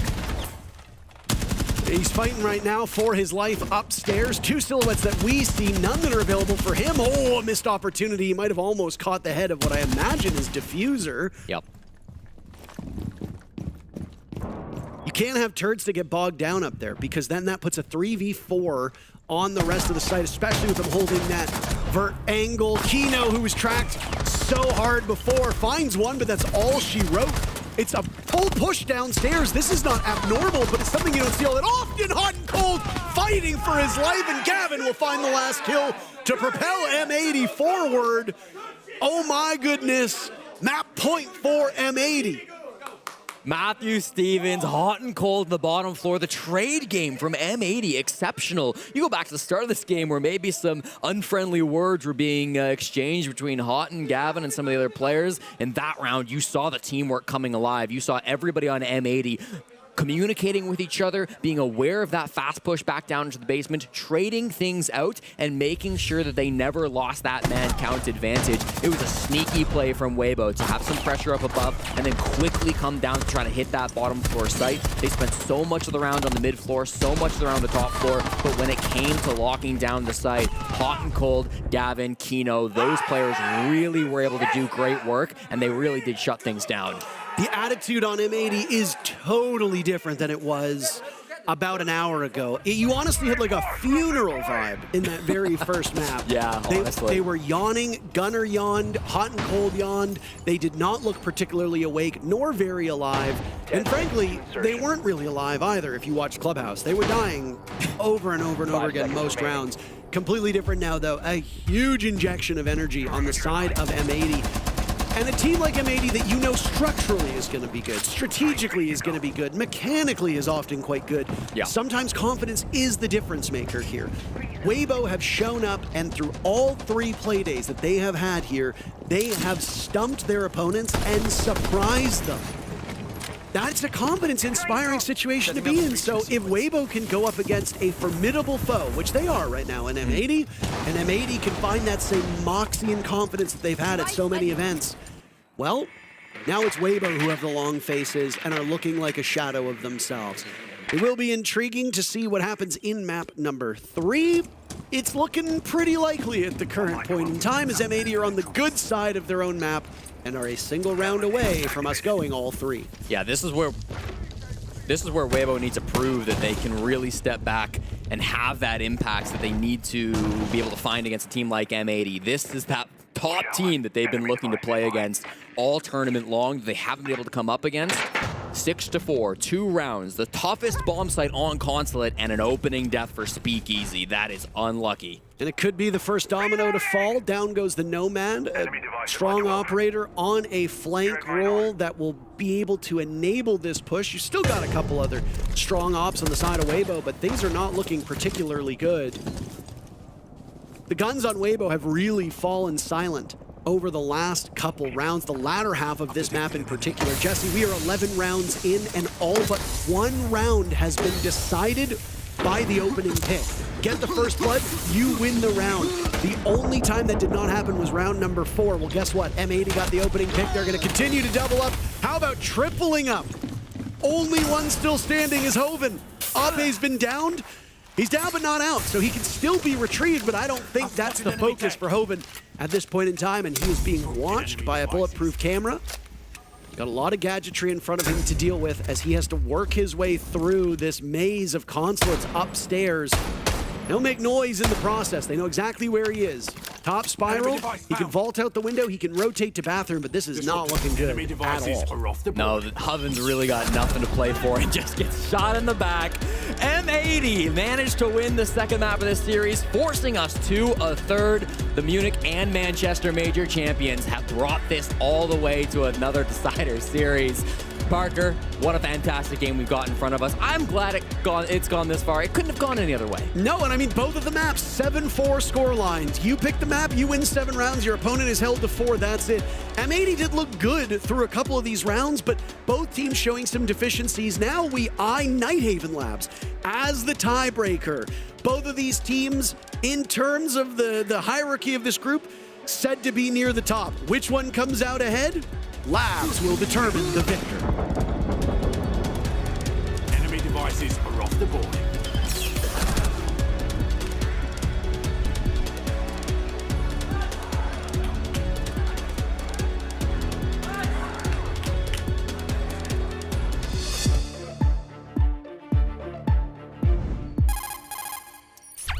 Our window is closing. We only get one shot at this.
We're all tied up one apiece here, and things are getting interesting. M80 bounced back, and this map in particular, Lax, was very much dictated by opening picks. We were talking about it off air just then. M80's ability to utilize those opening picks were just phenomenal. Yeah, definitely. I think the caster said it best. I believe Jesse was the one that talked about it. You know, in the early rounds, WEIBO was getting 5 opening kills going in their favor. And then what M80 understood is they needed to play more aggressive. They needed to take those gunfights early on and get that man advantage going into their favor, and then rely on those layers on their defenses, then forcing WEIBO to feel uncomfortable. But not only that, I want to focus on Gunnar. We've highlighted Gunnar many, many times, and in this specific match, Clubhouse, he went 4-10. This, he's ending at 15-5. And Gunnar's playstyle, it's a very unique playstyle. The best way I can put it, it's essentially like a 3D chess. Not only is he playing against himself, but he's playing how he's going to play against these opponents. Whether he's applying that ghost pressure, whether he's just coming up out of nowhere, showing up out of the blue, getting that first pick.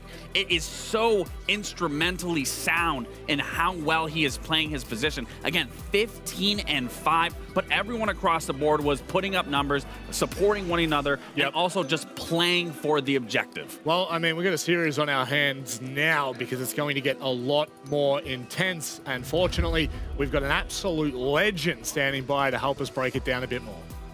Thank you, thank you. Now, first things first, we talk a lot about M80 being the Munich Major champions because of their diversity and flexibility in play, but we don't really see what that exactly means. Now, this is a prime example of a round that displays that type of flexibility, but first, let's break down what M80 is going for.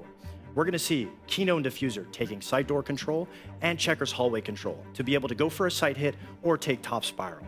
X Factor player number 1, Gunnar, is putting pressure with Grim to be able to take cubby control and then locking down a crossfire to, again, aid in getting the plant down or taking top spiral control. Another layer to this onion is hot and cold, applying the exact same thing, but another layer never hurts. But now, X Factor player number 2, the most important player, Gavin, who jumps in top spiral, and whether he gets a kill or just makes his presence known, it doesn't matter. It forces WEIBO to make a decision, specifically speakeasy downstairs with the diffuser. Do I respond to the plant in sight, or do I deal with Gavin top spiral? And we see exactly what happens. Now, all of this play, in theory, is beautiful, but it only really works if there's an opening, and that's what Gunnar sees. He sees that Reaps throws a smoke. There's an opening. He can make a play, and he executes on it. The smoke, a little too far. Reaps gun down, gets the pick. Gavin jumps in top spiral. He gets the pick. He's in the pin position. Speakeasy makes the wrong decision. He handles Gavin, but the diffuser's already down. Diffuser is downstairs, and the round was even over before Gavin was ever considered a threat. That being said, that's the type of flexibility that makes M80 so lethal. They push us to a map 3, but before we get there, we have to go back to the studio. And before we get there, we're going to wrap things up here. Thanks, Fox, for that one. Let's leave it in the capable hands of Intero and Jesse. Oh, thank you very much. It all gets settled here on Nighthaven Labs. M80 came into this event wanting to lift the hammer, yet another, for the trophy case of their coach, Fabian. 4 hammers, potentially. He's already got 3, and he stands alone in that regard. But M80's at their hands full against WEIBO. Are they able to overcome it, or does WEIBO manage to right the ship after a disappointing map 2? We'll find out on Labs now.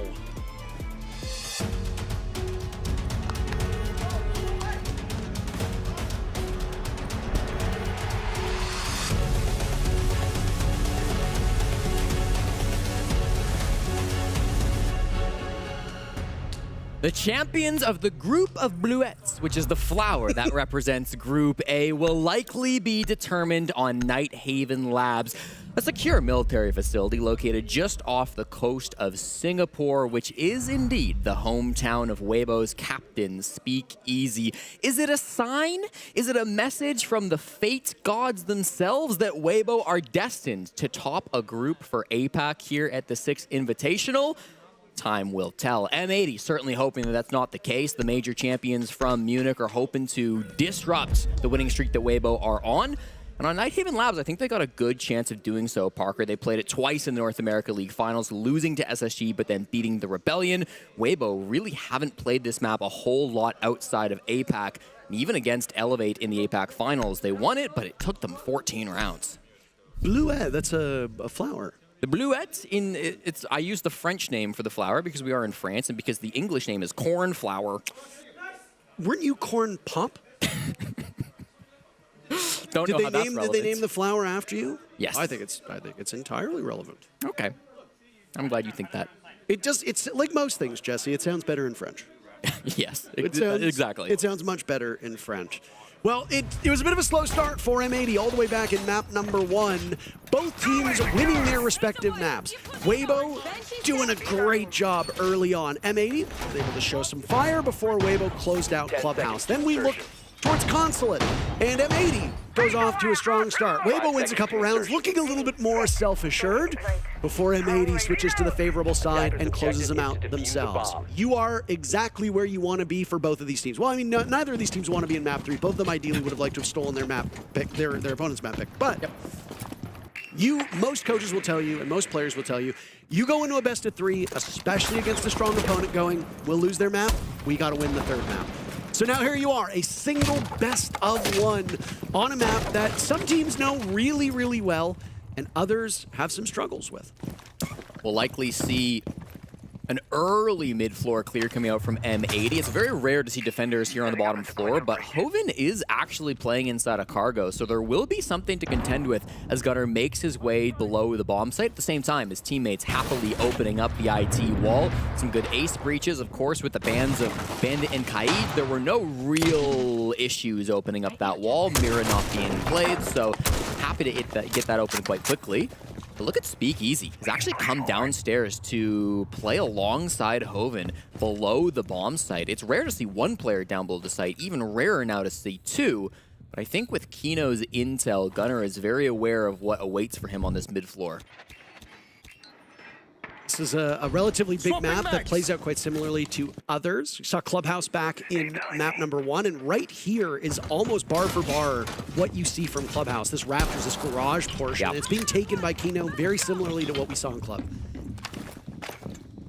Can't really use the Clash like you did previously. You know, this is the strategy from WEIBO that was called by Gohan to stop the Monty from taking this space, but position's a little bit more awkward for a Clash to try to take out. Hasn't been brought by WEIBO. Could try to do that later on, but not for today. Plant is eventually going to come Aqua side. That's where Kino is located. Uses the EMP, triggers the Thorn gadget, and backs right back up. That tells them exactly where he is. Still more util to clear, though, with this Thorn pressuring and the Malusi down on the ground as well. Only real damage has been done to Hoven at this time.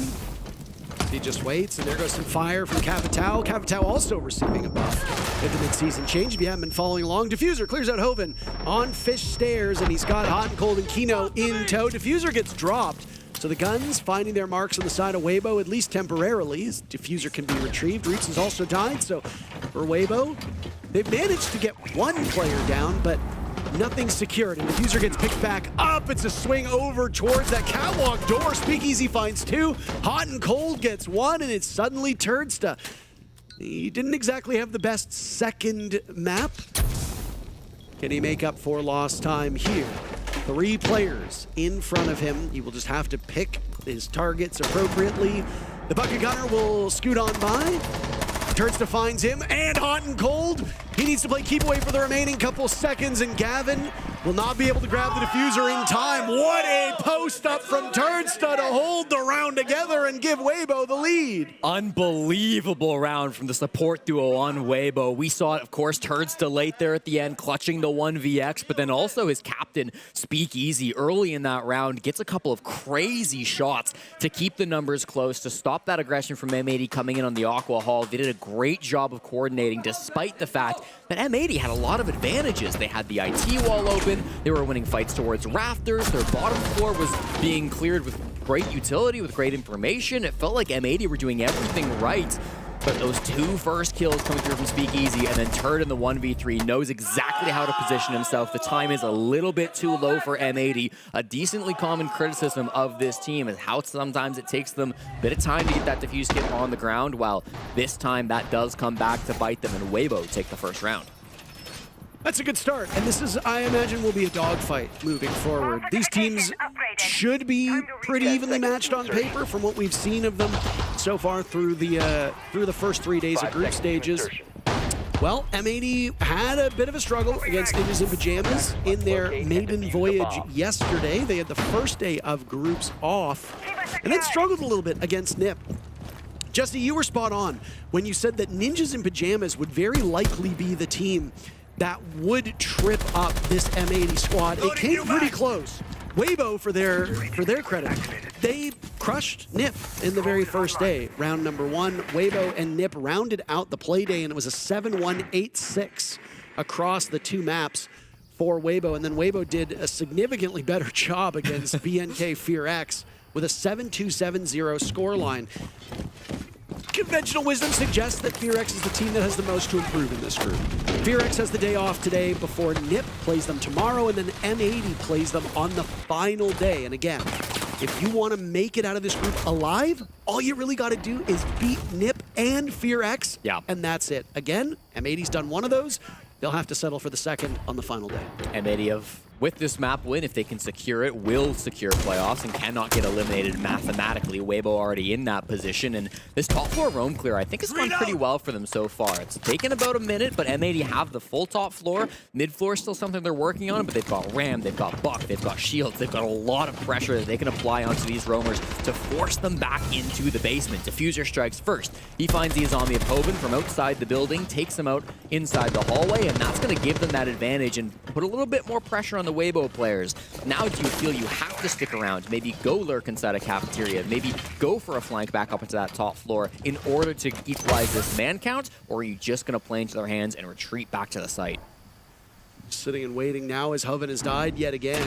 It's not ideal for a team that really cannot afford to be giving up First Bloods as often as they do. First Bloods were quite mixed all the way back on Clubhouse, but oh my, typically did have quite an impact. We'll get into that in just a second because both of these teams seem eager to come to blows with still plenty of time on the clock, just a little bit over a minute left. This is what I was saying, right? You kind of need to get aggressive, equalize the man count if you're WEIBO. You don't have the most amount of site utility. You're burning your last Toxic Babe at the top of Cargo Stairs, getting aggressive as Speakeasy, gets a kill, and still is not going to be easy to clear out. The shotgun finds a second, flashed out before he finds a third. It's a 2v2 now, Jesse. Again, trading blows. We expected them to go round by round, not kill by kill, and yet here we are. Oh my, a flash and a missed opportunity now. Turdsta's last alive as Ape goes down. Speakeasy with 4 of the 7 kills, and he is in the grave. Turdsta clutched out that first round by getting 2 kills and then playing keep away. He won't have the same luck here. Hold on!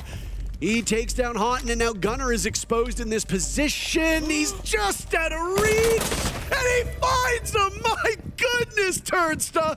2 rounds in a row for WEIBO, and he has ample time to get to the defuse kit. Where was this last map?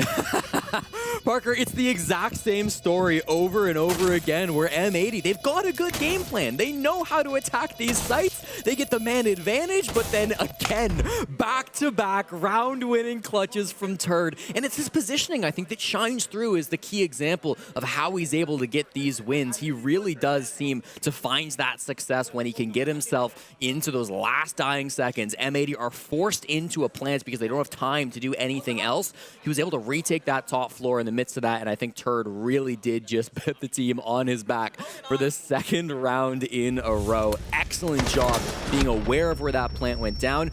You've got to credit Speakeasy again, though, too, I think, Parker. I'm saying the same things I said after round 1, but it's his aggression in the mid-round, his willingness to go forward and find some picks that gets the numbers low enough for Turd to be able to clutch. Turdsta exited map number 2 with 4 kills. He is currently at that tally already. We are 2 rounds into map number 3. So just as we saw from Gunnar, as he did in map 2 compared to map number 1, now Turdsta's doing the same in map 3 as to what he did in map 2. Again, you can have a bad map. You cannot really have a bad day. If you have a bad day and there's no bounce back, especially at this level, your team is going to suffer greatly for it. We've seen Turdsta frag out really well across all of the events that he has played at. It is nice to see him having a good start to this third and pivotal map. Again, this might be for who finishes atop the group. Team HERETICS obviously wants to throw a spanner in the works. They have looked quite good. They did clinch a spot in Phase 2 earlier today, as WEIBO did yesterday. We've already had some pretty quick results. 2 teams have clinched their spot in Phase 2 in Group A. Elevate eliminated from the Six Invitational already, even though they still have matches to play just because of how that way that group has gone out. So we didn't really expect to have results today, maybe tomorrow at the earliest, but hey, take them when you get them. Yeah, I mean, it's the way it goes, competition, right? Tough start from Elevates and not mathematically able to bounce back at this point. WEIBO looking to lock in upper brackets if they manage to get a win on this map here today against M80. Of course, 4th in every group will have to start in the lowers, and that's never a disadvantage that you're happy to play with. Only having 1 life in playoffs is often not enough if you want to lift the hammer. Top floor clear from the Monty, coming through from M80. Kino, the one rocking the shield this time around, but he's got teammates on all sides to try to find these frags. It's Kitchen, by the way, as the bomb site, which is the least commonly played site on Nighthaven Labs. Do tend to see all 4 sites played on this map, but again, you're correct. Yeah. That middle floor is where it gets a little bit muddy and it gets based on team preferences, etc. Yeah. We have not really seen teams taking chances on the bad sites, right? Teller's Archives on Consulate played for the very first time in the match that we just had. We've seen a lot of Clubhouse and yet to see any bar stage. When we were just in our break, I think I heard that Hamam was being played on Fortress for the first time on the B stream. I mean, obviously, Fortress is still new. Yes. But I was also told by many people that it might be the worst site that exists. So I've heard the that fact as well. the fact that it's getting played is quite surprising. But hey, teams will pull off the unorthodox, and if you're not prepped for it, even if a site is terrible, it can trip you up. Well, Hoven gets tripped up on his run out. He tries to play aggressive to give WEIBO the edge, but it's M80 who strike first. Once again, the early advantages have not been enough for them historically to win these games, and they've still got a lot of util to work through. This lobby hold from Speakeasy and Ape is going to be really annoying to clear past with the shield and all of these ADSs protecting Ape as he pilots these yokai drones. Another run out from Speakeasy, and he gets 2 of them outside for so long, but still walks away with the double. Incredible stuff. We're not in the mid-round, Jesse. We're about at the end. 10 seconds left. Great read from Ape as Gavin walks right into his crosshair. Now it's Houghton and Diffuser as the last 2 standing with limited time. Diffuser getting the kid down. Houghton will have to go perfectly, but he gets jumped on by Ape. Diffuser does get off in time, but Turnsta's there to clean up. Wow. A 3-0 start from WEIBO. An incredible hold and a great retake. Things looked a little scary, but they managed to fix it in post. M80 held off the scoreboard now for 3 rounds, and you have to wonder when they'll slap that timeout button. Frankly, Parker, WEIBO are doing things that I've never seen before.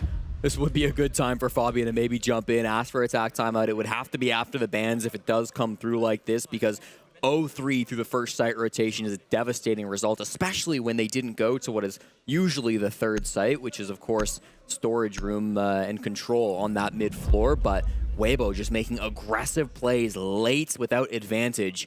Fabian's microphone is up, so I will take that to mean there is no tack timeout coming through from M80, feeling confident in his players. It's been a hot minute since he's had to call one. WEIBO, really strong hold inside of lobby. I don't know if M80 really ever addressed that front lobby position. They may have known it was there, but with Ape playing on the lobby stairs, with those ADSs and the shields, it was an impossible nut to try to crack. And then from that position, they expanded outwards. Ape went up the stairs. They jumped out the window as well. Speakeasy with a crazy run out for 2 kills. Don't know how this works, but WEIBO makes the impossible look easy. Like most maps in the map pool, this is defender-sided. No real shock to anybody here. I touched on it a little bit in map number 2. First Blood has had a significant impact on this series. Some games, it doesn't really matter that much. Yesterday, when we were casting the FaZe Black Dragons matchup, didn't really matter at all. It was whatever. Yeah. But here, map number 1 on Clubhouse, 11 rounds played, 9 of those rounds won by the team that drew blood first. On Consulate, 11 rounds played, 10 of those rounds won by the team that drew blood first. Yet on Nighthaven Labs, 0 rounds.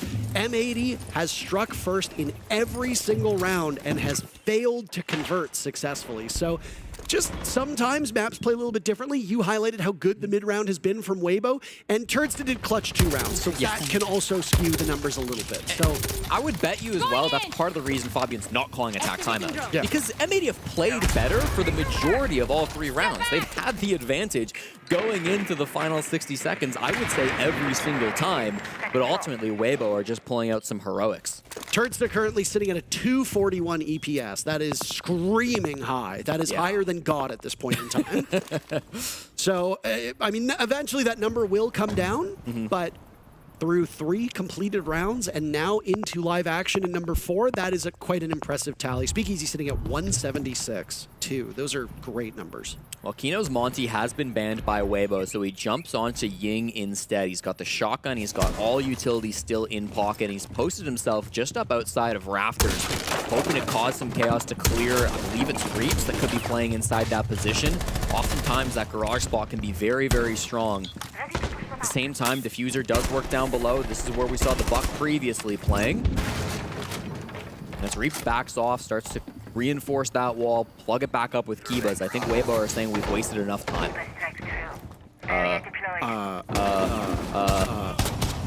Okay.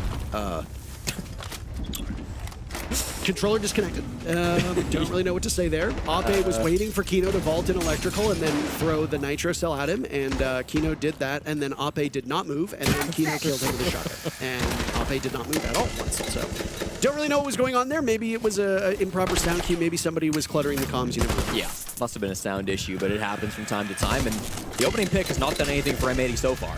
Kino's looking for more with those Candelas now going off. Turdston will get on the board, continuing his hot play. Hoven is not just finding anything right now as he gets shredded. Speakeasy guns down Kino. Speakeasy and Turdston have really been the story for WEIBO through these 3 rounds. Reaps goes down at the hands of Gavin, but again, you still got the 2 big bads that remain. Hoven gets picked up by Turdston as he returns to the bomb site. 30 seconds left, and M80 with 3 players. Gavin getting Diffuser down. That means Diffuser and Hutton will now watch over that kit. Hoven and Speakeasy right now a single gust of wind away from dying. Air jab will go off. Hot and Cold has to do double duty. Speakeasy sweeping through. Turdston dropped, and Diffuser gets all 3. M80 is finally on the board. Perfect play from Diffuser in the power position of Rafters. Plays with that Buck shotgun exactly as he needs to. Really nice stuff coming through, and I got to credit Kino in that one as well. Got a couple of kills, of course, got the first frag and then taking this down. time out for a couple of reasons. Obviously, in late rounds, we need to calm ourselves down and then decide what we're doing as a team. I think if we're going to team one, we flood the guy and we just go for the kill, all right?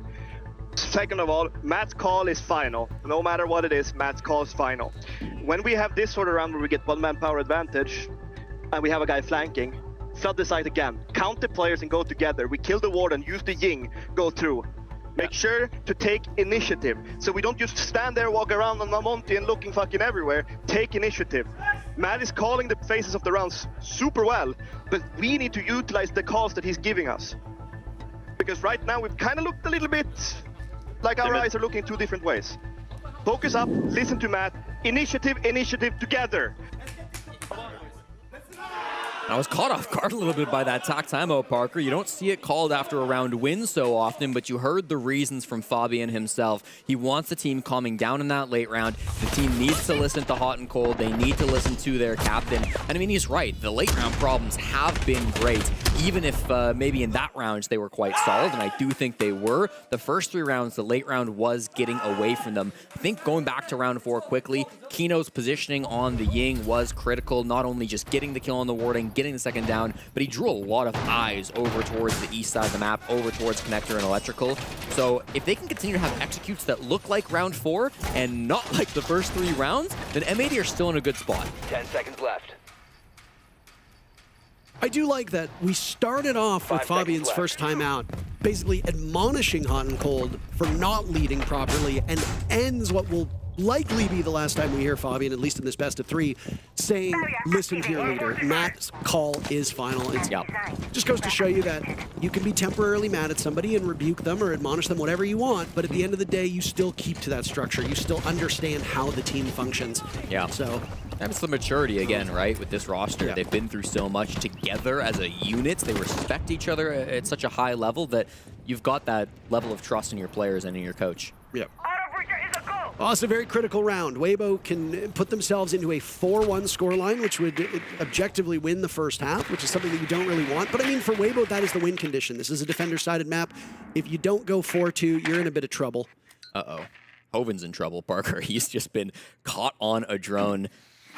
Heba gets him out, hopefully for now, but if he tries to go back down the cargo stairs, they could still have a cutoff. That's the window being opened by Gunner as we speak. Lucky to be alive if you're Hoven, yet to find a kill through this third map, despite being one of the best players on WEIBO over the last 3 days. Ape's cooled off a little bit, but that's okay. Again, depth on these teams is ultimately what will separate you from being one of the good teams, being one of the great teams, or being a major winner. I mean, M80, if you look at their Munich run, if you go back to Boston, you look at FAZE's run, Vidaking had bad games, Cyber had bad games in Boston. That's bound to happen. Kino had bad games, Gunner had bad games, Diffuser had bad games, and then Diffuser ends up being the MVP. It happens. You will have bad games, and again, as we said, you have to fix it. Turds had a terrible second game, and now look at him. He's been instrumental, and 2 of the 3 rounds WEIBO's won are basically because of Turds and nobody else. Reap's in a tough spot. How is he alive? Makes it back to cargo stairs, fishing for a bit more though. He knows that his teammate of Hoven is committing himself to more so they can keep playing aggressive. Turd getting aggressive too, just on this mid floor, finding a pinch onto Kino, but no kills still through this first 2 minutes. A lot of damage that's being done. These rounds are just flying by, Jesse. I mean, you blinked and it was 10 seconds to go in the previous round. Gunner will kill Hoven. It has not been a good run for M80 after getting first blood. They have managed to drop a lot of these rounds, again, mostly because of Turds' heroics. He won't be able to do much this round as he's put in a body bag with 35 seconds left. Gunner shredding through him. M80 yet to lose a player, though a lot of damage has been done. Kino dropped, bleeding out. Suddenly the whole server is gone. It's just Speakeasy standing against 4 on the side of M80. He'll confront Hot and Cold and scramble off of his position. Still 1 gas canister with 20 seconds remaining on the clock. This is winnable for Speakeasy, but boy, oh boy, would it be mighty hard. It just got a lot harder now. As the diffuser gets planted, and Speakeasy storms his way over and gets caught out by Gavin. Another round won by M80, looking way more poised than we saw. I feel like you're kicking yourself after those first 2 rounds that probably should have been won by M80, but weren't. This scoreline could be completely different. That's a great point, Parker. This could be a match that's running away for the North Americans, but it has not been so thanks to a couple of heroic plays from Turd. We do see M80 still finding some success in these early rounds, in these mid rounds before going for the executes. They were really together, and it brings me back to the conversation we were having about their drone game, I believe on Consulate, map number 2, where maybe something we don't talk about M80's drone game enough, but it gets such good information, even when it's not finding a player, it's clearing what angles are not there. They were very aware of how many roamers were up on that mid floor. It was a 3-man commitment to that kind of area around control, area around the cargo stairs. They did a great job pinching that out, found their players they needed, and then Speakeasy, an impossible task, despite how good he's played today, just not able to clutch up in that 1v4. So really good stuff to come through from M80, and they have bounced right back in this game. It's always impossible until it's done. Yeah. Speakeasy didn't get it done, but I mean, go back to round number 1. Do you think Turds to clutch is a 1v2? Most people probably say no. Does it happen again in round number 2? Again, most people say probably not, and then it does. Yeah. Here's the spawn peek that we've seen before. Reach running out of the IT breach. I remember Turnstead doing this with the Boss G years ago. Maybe a year and a half or so. And he got like 99% damage onto somebody at one of the first events when Boss G was still really being discovered as one of the best guns. It's been nerfed since then, so of course we don't see that anymore. Run out from Reaps with a slightly worse DMR. Shotgun does not do as well, but even still, I like that that spirit is alive for WEIBO. They're willing to go for those aggressive moves. Look at this. This is a lot of value here from a single drone. They spotted the legs of 2 separate players, and obviously drone intel is only good for a very small period of time. You have about 5-ish seconds until that intel that's scouted out by the drones is no longer relevant. This is something that is often misunderstood by more of the casual viewership and casual audience, is that you'll spend 10 minutes droning, basically. Realistically, you'll spend about 25 seconds droning, and then you'll vault through a window, and guess what? By the time you have left that room, somebody's now rotated into it. You need to be able to drone and follow up and action on it immediately, unless your drone is being used for intel, because a lot of times that intel with gadgetry is not moving. See a bulletproof camera? It's probably still going to be there in more than 5 seconds. Well, Hoven will end the first half without a kill. 0-6 as Gunnar finds him. Turd inside of Electrical takes a bit of damage too. This pressure that M80 are able to apply over towards Electrical was the key factor that got them that entry point in the previous attack on the top floor. They've got it once again. It's not with the Ying this time. In fact, the whole team is really playing over towards the east, but it's bleeding WEIBO at the moment. They're dropping players. They've got to find some way to answer back, because once these walls get open, the plant's going to be there. Gunnar holding the fuse kit at the moment. Not sure if he'll be the one to commit to the plant, but they've got smokes, they've got the glass to go for the cover. It'll still be strong even without the shield. Oh my goodness, Kino executes Speakeasy. A little bit too late though. Diffuser goes down at the hands of Speakeasy, but still, you're able to keep these numbers close. Reaps will equalize at 3v3. Kino seeing through that smoke, takes down Ape. Now it's Turdston Reaps to clutch out. Turdston now with 7 kills, holding this position inside of Electrical. WEIBO have watched as their grip on this half has slowly loosened, but Turdston once again might be the saving grace of WEIBO. 2 of these 3 rounds, largely because of him. Can he pull it off once more? Hot and cold in a daunting situation, 1v2. Not a lot of time left. He doesn't hold the defuse kit either, so he will have to go for frags. He's made his way over. He gets very clearly disoriented, and it is Turdston to once again save the day. 4 rounds for WEIBO, 3 away from defeating the major champs. From Wellington, New Zealand to Tokyo, Japan to Paris, France, fans around the world should be excited with how Turd has played this half of Siege. Just saving WEIBO, bailing them out of bad situation after a bad situation. I thought M80 had the keys once they took connector control. Kino is hitting beauty shots on that glass. The best sniper player in the world, in my opinion, let me add.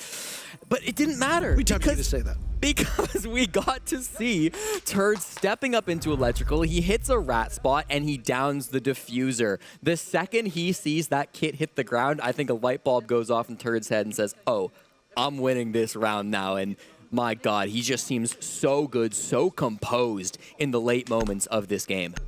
Dialed in, Ape was the player on the team that we highlighted heading into this matchup. 3rd highest rating, in excellent company with some former world champions surrounding him, and then Can's in there for the ride as well. But I mean, when your contemporaries are Souls, Cyber, and Herds, I think you're standing shoulder to shoulder with the Giants at this point.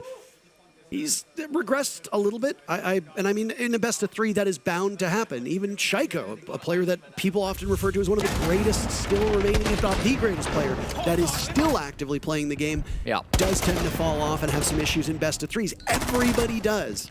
It's more about your contributions alongside your team. Yeah.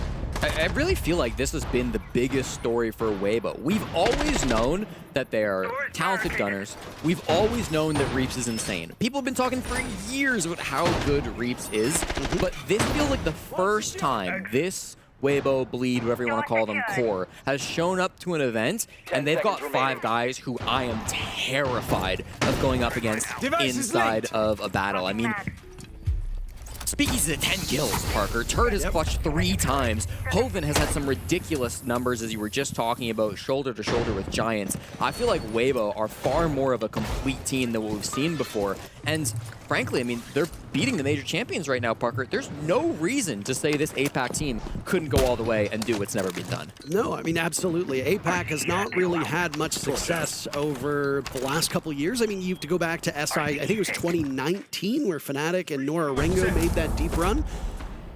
Might have been SI 2020. All those tend to blur together, but I think it was 19. Either way, APAC's domination, or at least success at a top level, has been very few and far between recently. You know, usually when people are making their tier lists, they're towards the bottom.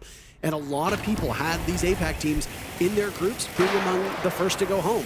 The only team that has gone home from SI so far is Elevate, the team that is comprised of Brazilians, but competes out of APAC. Yeah. A team that is quite polarizing, admittedly, as they are, you know, just entirely imports, but still an APAC team nonetheless. The only real glimmer of hope for the region was KAG finishing second at Reload. But that wasn't a major. That was a one-off introductory event for CJAX. So you can't really look at that and base APAC off of it.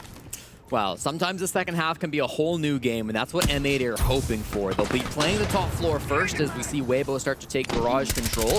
Always going to be the Azami locking this part of the map down. It is Gavin's job to be the first point of contact, but after waiting 90 seconds, he seems fine with conceding the Raptors position. Don't mind that at all. Staying alive is not a bad decision in this situation, especially because I think he has delayed good time. But with Garage in their control, Hoven down below, we are seeing the pieces start to assemble for WEIBO, and I feel like at some point, someone on M80 has to step up and make a disruption. Diffuser's having a very, very good game. It comes at a great time as he's been a little middle of the road so far through this matchup. Speakeasy, the statistical best player through this best of 3 for WEIBO. Ape, second worst.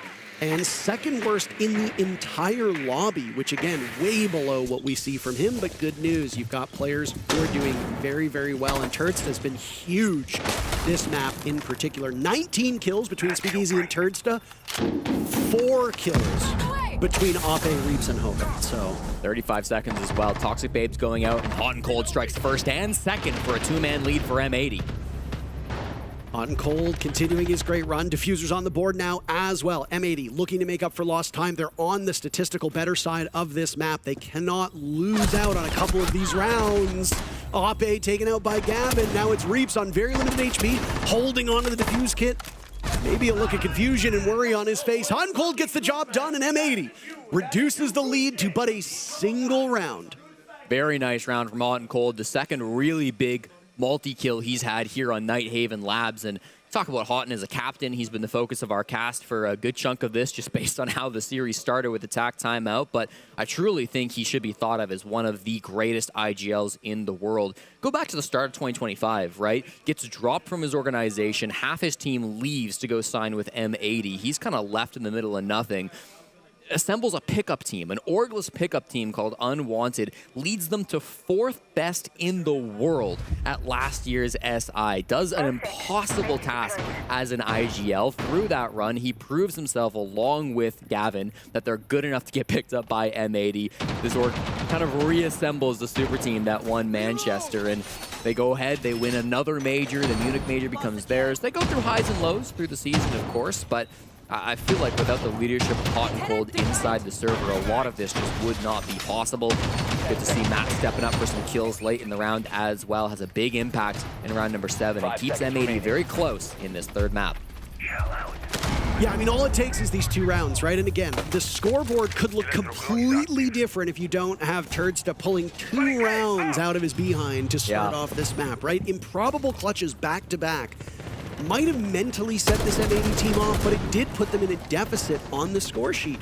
It could very easily be 5-2 right now for M80. So I think ultimately the better looking team has been M80. Yeah. But just because you are the better looking team does not mean you're actually going to win the game. Sometimes you as a team and a unit can be far more cohesive, but if there's just 1 or 2 players who have just legendary games, sometimes the luck it's just not there for you. And Kino strikes first in round 8, finds the head of Hoven as he's trying to work with his teammates to open this wall. Again, really rough match for Hoven as he's been trying to get on the board but has yet to find any success at all. It's the DMRs and shotguns that have really been the focus of this round for M80. Gonna bring out Boss G as well, which we were just talking about. I really think Turd was a pioneer of that gun coming into the meta, but it is spread to be popular by all teams at this point in Siege's life. So we're happy to see it across multiple different defensive lineups. The wall eventually gets open. Honestly, takes a bit of time for Ape. It's a bit messy. They lose a body in the midst of that. Thankfully, the second soft breacher were able to break it open, so this is objective achieved, even if it takes more time than they would have liked. Explosions go off as you see Gavin now holding up on the rafters, plugging the way in. Hoven is just having a really rough game, and again, it's not even fragging, Jesse. It's utility, it's commitment to the team. If it wasn't for Speakeasy and Turdsta just beating everybody silly, this one would be a cakewalk for M80. And this is when we talk about consistency and being able to battle back. You cannot rely on two guys going supernova as they did on Clubhouse. Turdsta walks in and decapitates Hot and Cold. 10 kills for Speakeasy, 10 kills for Turdsta. Ape with Diffuser in hand now at the halfway mark. Down goes Gunner and Diffuser, and it looks like WEIBO will make up for lost time after that disappointing first round of the second half. Kino will now need to save the round, and he takes down Ape from above. 35 seconds as the timer will now run away, and against him, Turdsta still up, Reaps still up. No utility remaining other than a single frag grenade. Oh boy, Kino knows how hard this is to long arm. He'll find a position to do so, but he's very exposed from the window. Reaps trying to draw him out. Kino takes the bait. Nitro Cell will go. Reaps using the grenade to flush him off at the position. Very limited time to go. Kino will now hop on. Only a couple seconds. Upside down repel from Reaps. Kino doing some damage past the point of no return. A valiant effort for M80, but WEIBO seals the deal and now move 2 rounds away from a victory. And what an incredible round once again. WEIBO just doing what they have to against the major champions to get round after round. And Parker, you said something I would say very foolish in the midst of that round. You said you can't just rely on 2 players going supernova. Well, WEIBO said, watch me. 22 kills between Speakeasy and Turdsta. I don't want to take anything away from Reaps, who I thought also played fantastic in that round, of course, winning that 1v1. We don't talk about Reaps' brain, I think, enough as broadcasters. He is known for having ridiculous aim. He's known for having a ridiculous sensitivity with which he gets all of these kills. But his play was so smart in the midst of that, using the nade to delay a little bit of time in the post plant, going upside down on the repel so that it's such a difficult angle for Kino to get in that 1vx. Good try from Kino to get Turd at the end there, but ultimately it's just too difficult of a position. WEIBO sneak that plant just under the noses of M80, and they are now 2 rounds away from locking in upper bracket at the Six Invitational. 5 seconds to go. Camera feed up and running. I don't think many people had this on their bingo card, especially with Nip and M80 in this group. Yeah.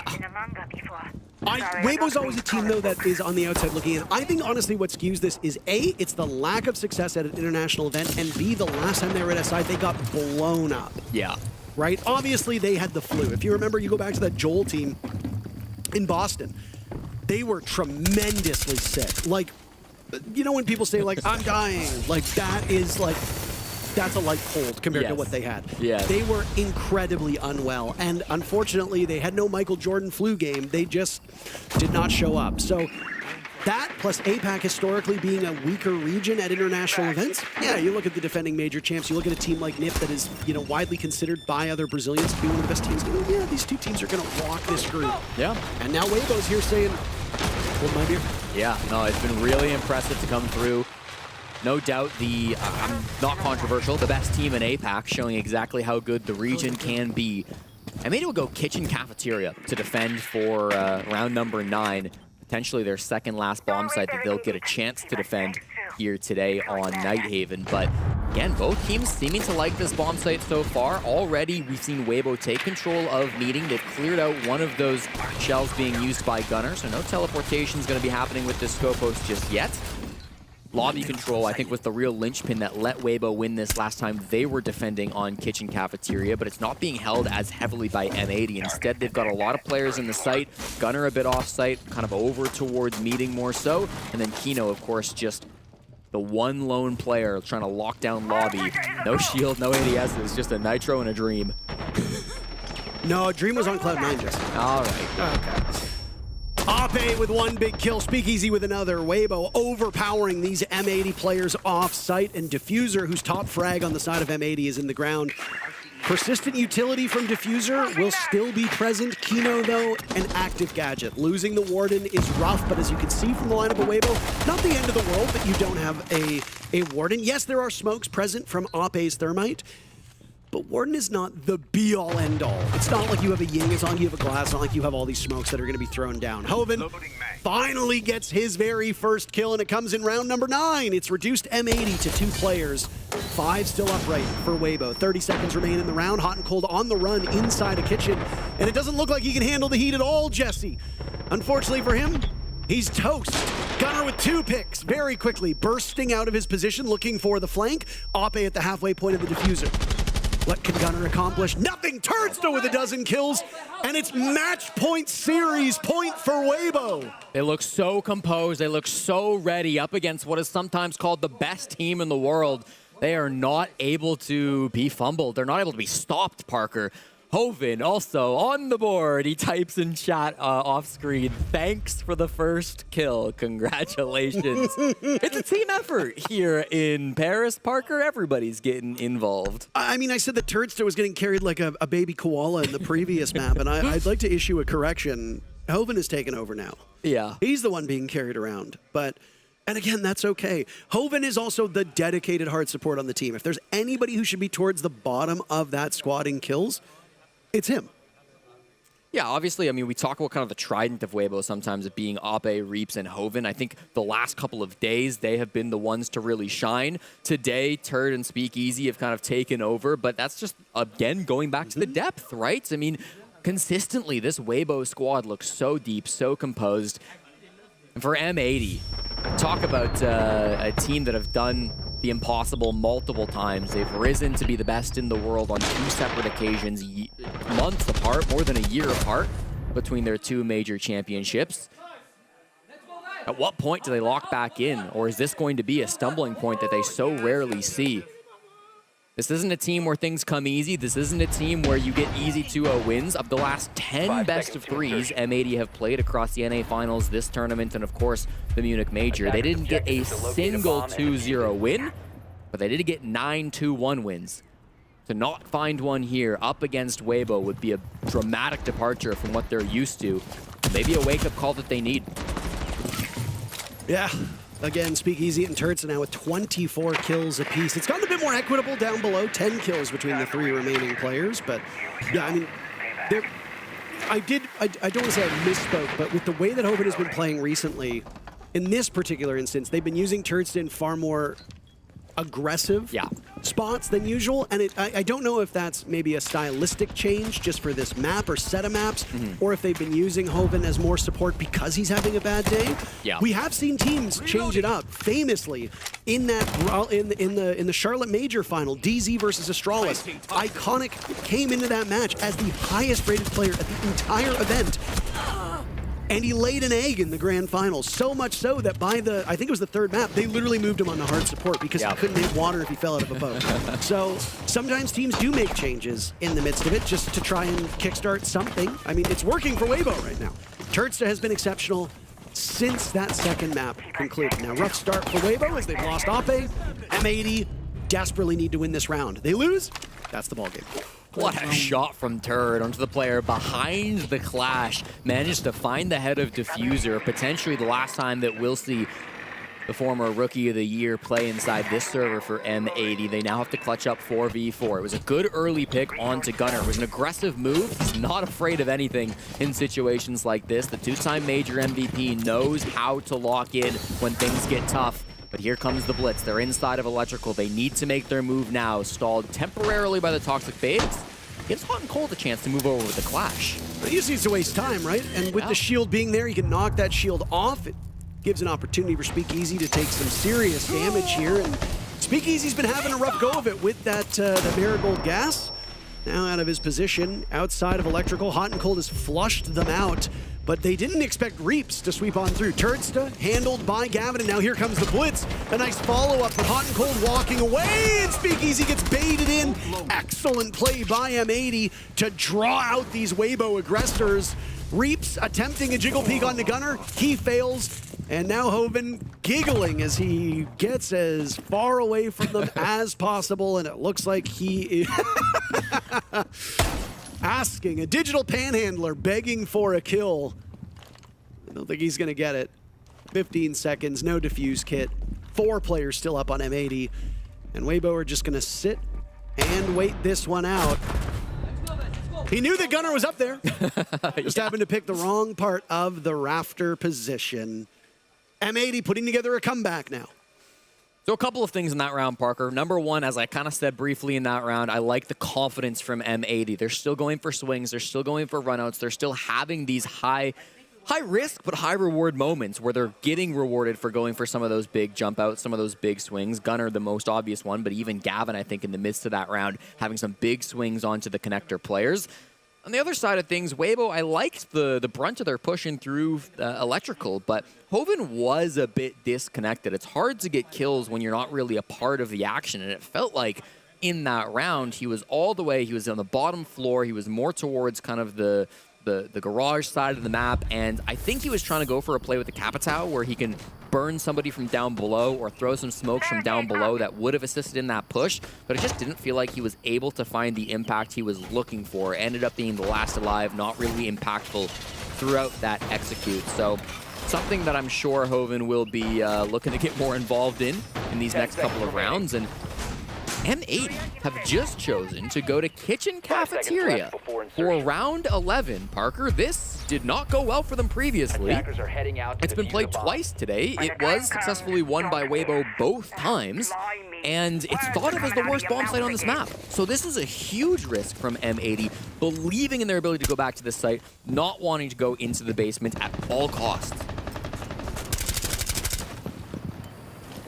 Bit confused by some bomb sites being chosen by certain teams. Again, operator bans do play a big role in why certain teams go to certain sites. It could be the case. I'm just not. I'm flat out. I'll be honest. I'm just not smart enough to know.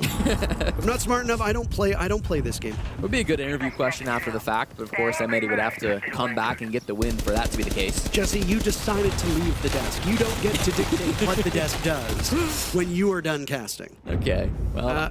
Kitchen and Cafeteria had 2 plays prior to this matchup. Okay. And yeah, not exactly the greatest sight, but across all 4 times that we've seen Nighthaven Labs, and of course these numbers are for the start of the day, so if Labs has been played today, the stats do not reflect this. Both Assembly and Tank and Storage Control Room actually have favorable win rates for the attackers. So it could just be that even though it's not the greatest site, they feel like outside of Command and Server, which is the upstairs bomb site, that Kitchen is the next winnable. That's my best guess as far as the logic here goes, Parker. But top floor meeting push has gone pretty well for WEIBO. They've gotten most of their ram drones out at this point. They've used all of that utility, and they see the Scopos. Gunnar, his barrel sticks out before he does, and Hoven is holding an angle, begging for kills in the last round, and gets them here in round number 11. That's about as free as a kill as when Gunnar tried to reinforce on Consulate. So, I mean, I guess, hey, that's a big gun. Scopos is a clanky operator. You found it, now the other remaining drone will just simply be a sentry turret at this point in time. Kino gets mobbed by Speakeasy, and WEIBO have found themselves in an excellent position. 3 kills to go for WEIBO to conquer the defending major champs. Time to be a hero. Diffuser in the smoke, long angle with the DMR. What can he find? Hot and Cold and Gavin hoping they can feed him some information. Hot, of course, with the clash, but they know exactly where he's at. Shots going his direction, and he has to retreat temporarily.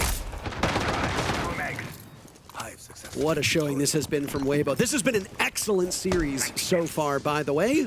Just in terms of the caliber of the gameplay, the way these teams have traded back and forth, this is a must-watch match for those of you that have not seen it from start to finish.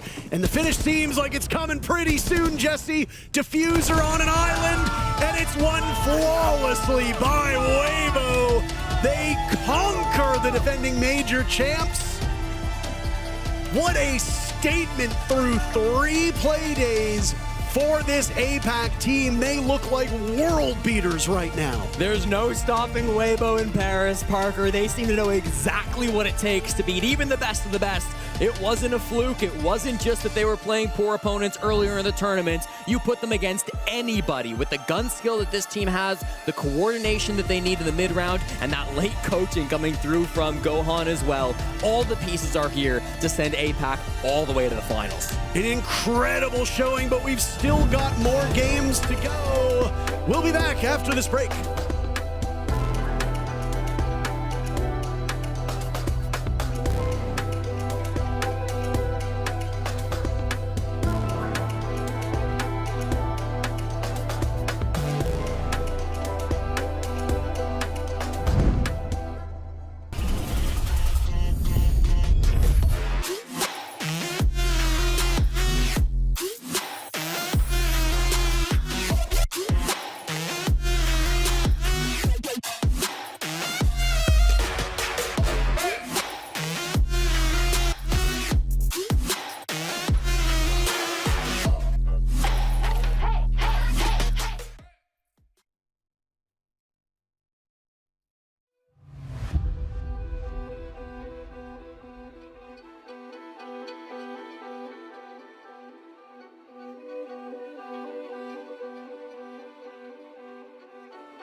Hello, everybody. Welcome back. I'm here with the one and only Turd from WEIBO Gaming. An incredible game we just saw between WEIBO and M80 that went really in the distance, that was pulling on all of our heartstrings. I want to talk to you about this because I feel like every time there's massive doubt cast by a lot of fans out there on APL teams and WEIBO in particular.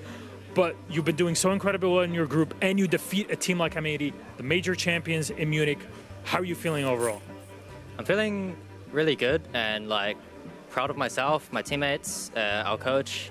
You know, we have a lot of doubters, as you said. So to be able to beat a team like M80, you know, the most recent major winners, just a really good, just happy feeling, you know, for ourselves and for all the hard work we put in every day. Of course, this is all in best of threes, not even best of ones. So all of that major stuff that you have in the initial phases out, 3 maps, big pressure on both squads.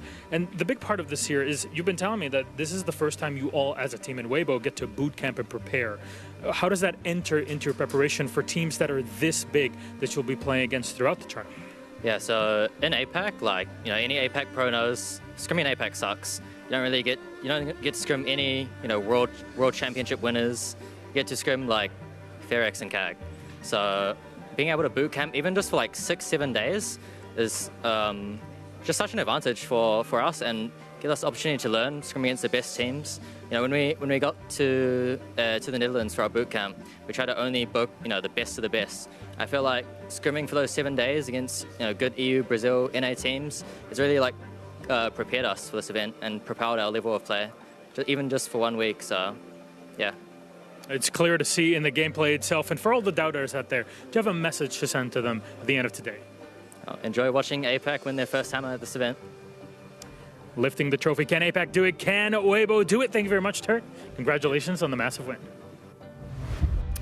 What many would have thought near an impossible feat many years ago is now becoming a reality, and I feel as though this is a monumental victory for WEIBO, for APAC. I don't want to hone in on that as much because I think that what we've seen throughout this game in particular shows that WEIBO in particular are on the level where they can compete and might actually be a contender for things like main stage and beyond. Of course, I mean, we've slowly been seeing APL get better and better, but seeing WEIBO not only have the best individual players, but they have the confidence, and Speakeasy was a big reason to this confidence. I mean, round 2 right out the gate to get those 2 kills to then give WEIBO the opportunity to clutch up. Turd was amazing in the top 4 position, just seeing the peak of the head to be able to close it out and go get the defuse. But a lot of that came off the back of Speakeasy, and we've seen great plays out of WEIBO. This play specifically was insane because it radiates confidence, and that's something that we can't always say we've seen from the APL region. We're always talking about them being, little underperformed, lacking in strats, lacking in some aspect.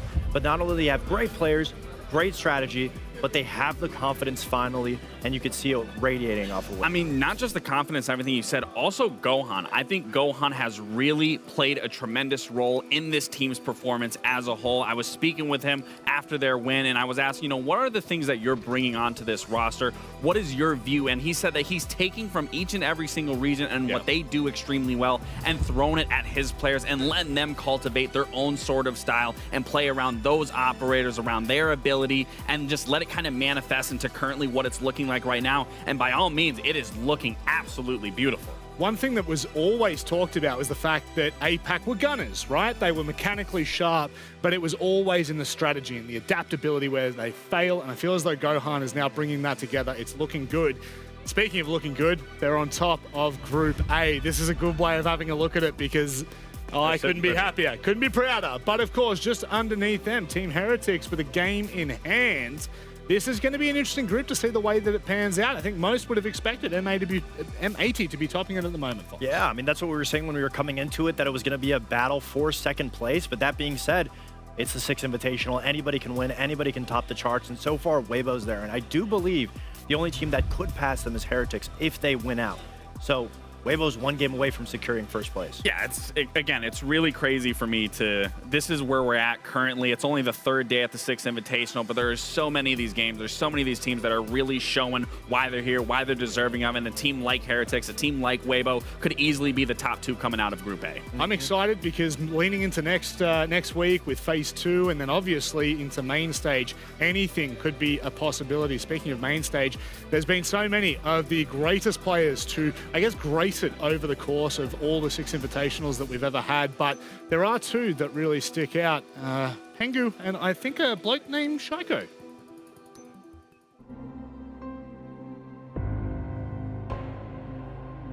Honestly, a lot of players are scared of you, obviously. We were suspicious because you're too good. Like, that was literally what happened. And I'm the one who sent the email. So, like, I'm the one who did it. That's the story, right? None of us really thought that you were legit. Back then.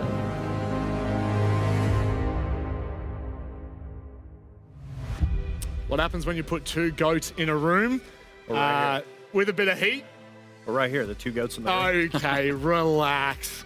What are your thoughts on that one, Lax? A very interesting prospect for a piece of content. Yeah, I mean, for the people who are unaware, which I'm not sure how many that are, but for people that are brand new, Pengu actually kind of went at Shaiko, as you heard. They thought he was cheating. They thought, it was kind of not typically things you see, but Shaiko has proven time and time again that he is that player that Pengu met back in the day and still showing up today.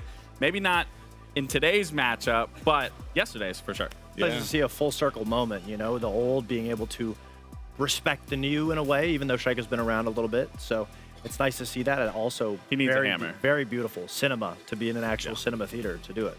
Well, thank you very much for joining us, gents. It's been an absolute pleasure for the kickstart of the day. However, I'm not the only Aussie that's about to grace your screen. Dev Mata, what do you got for us? Hey guys, I'm here with Savage, and we're going to be playing a little game. Savage, how you feeling? I'm all good, and you? Yeah, I'm doing great. Thank you very much. So I'm going to say a couple words, and you're just going to tell me the first word that comes to your head, all right? Okay, team secret. Diversity. Ooh, nice. SI 2026. Win. Whew. Paris. New. New? First time, I don't know. Sure, we'll take that. Chalet.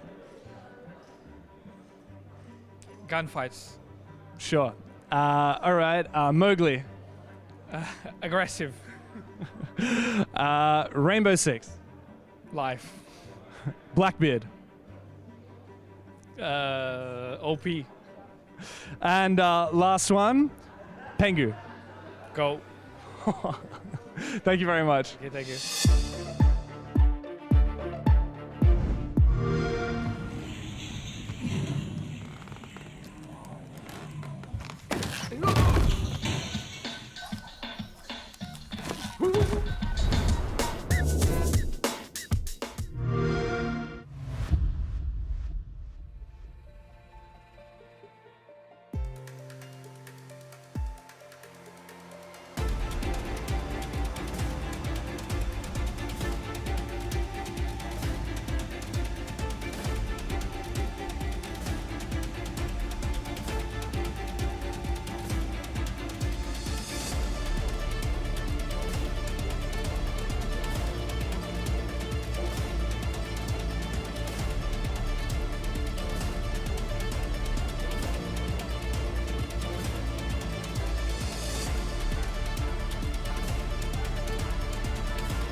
It is time for the third match on the A stream here at the Six Invitational. My name is Anne, and I'm joined by Fresh and Foxy to talk us through this third game.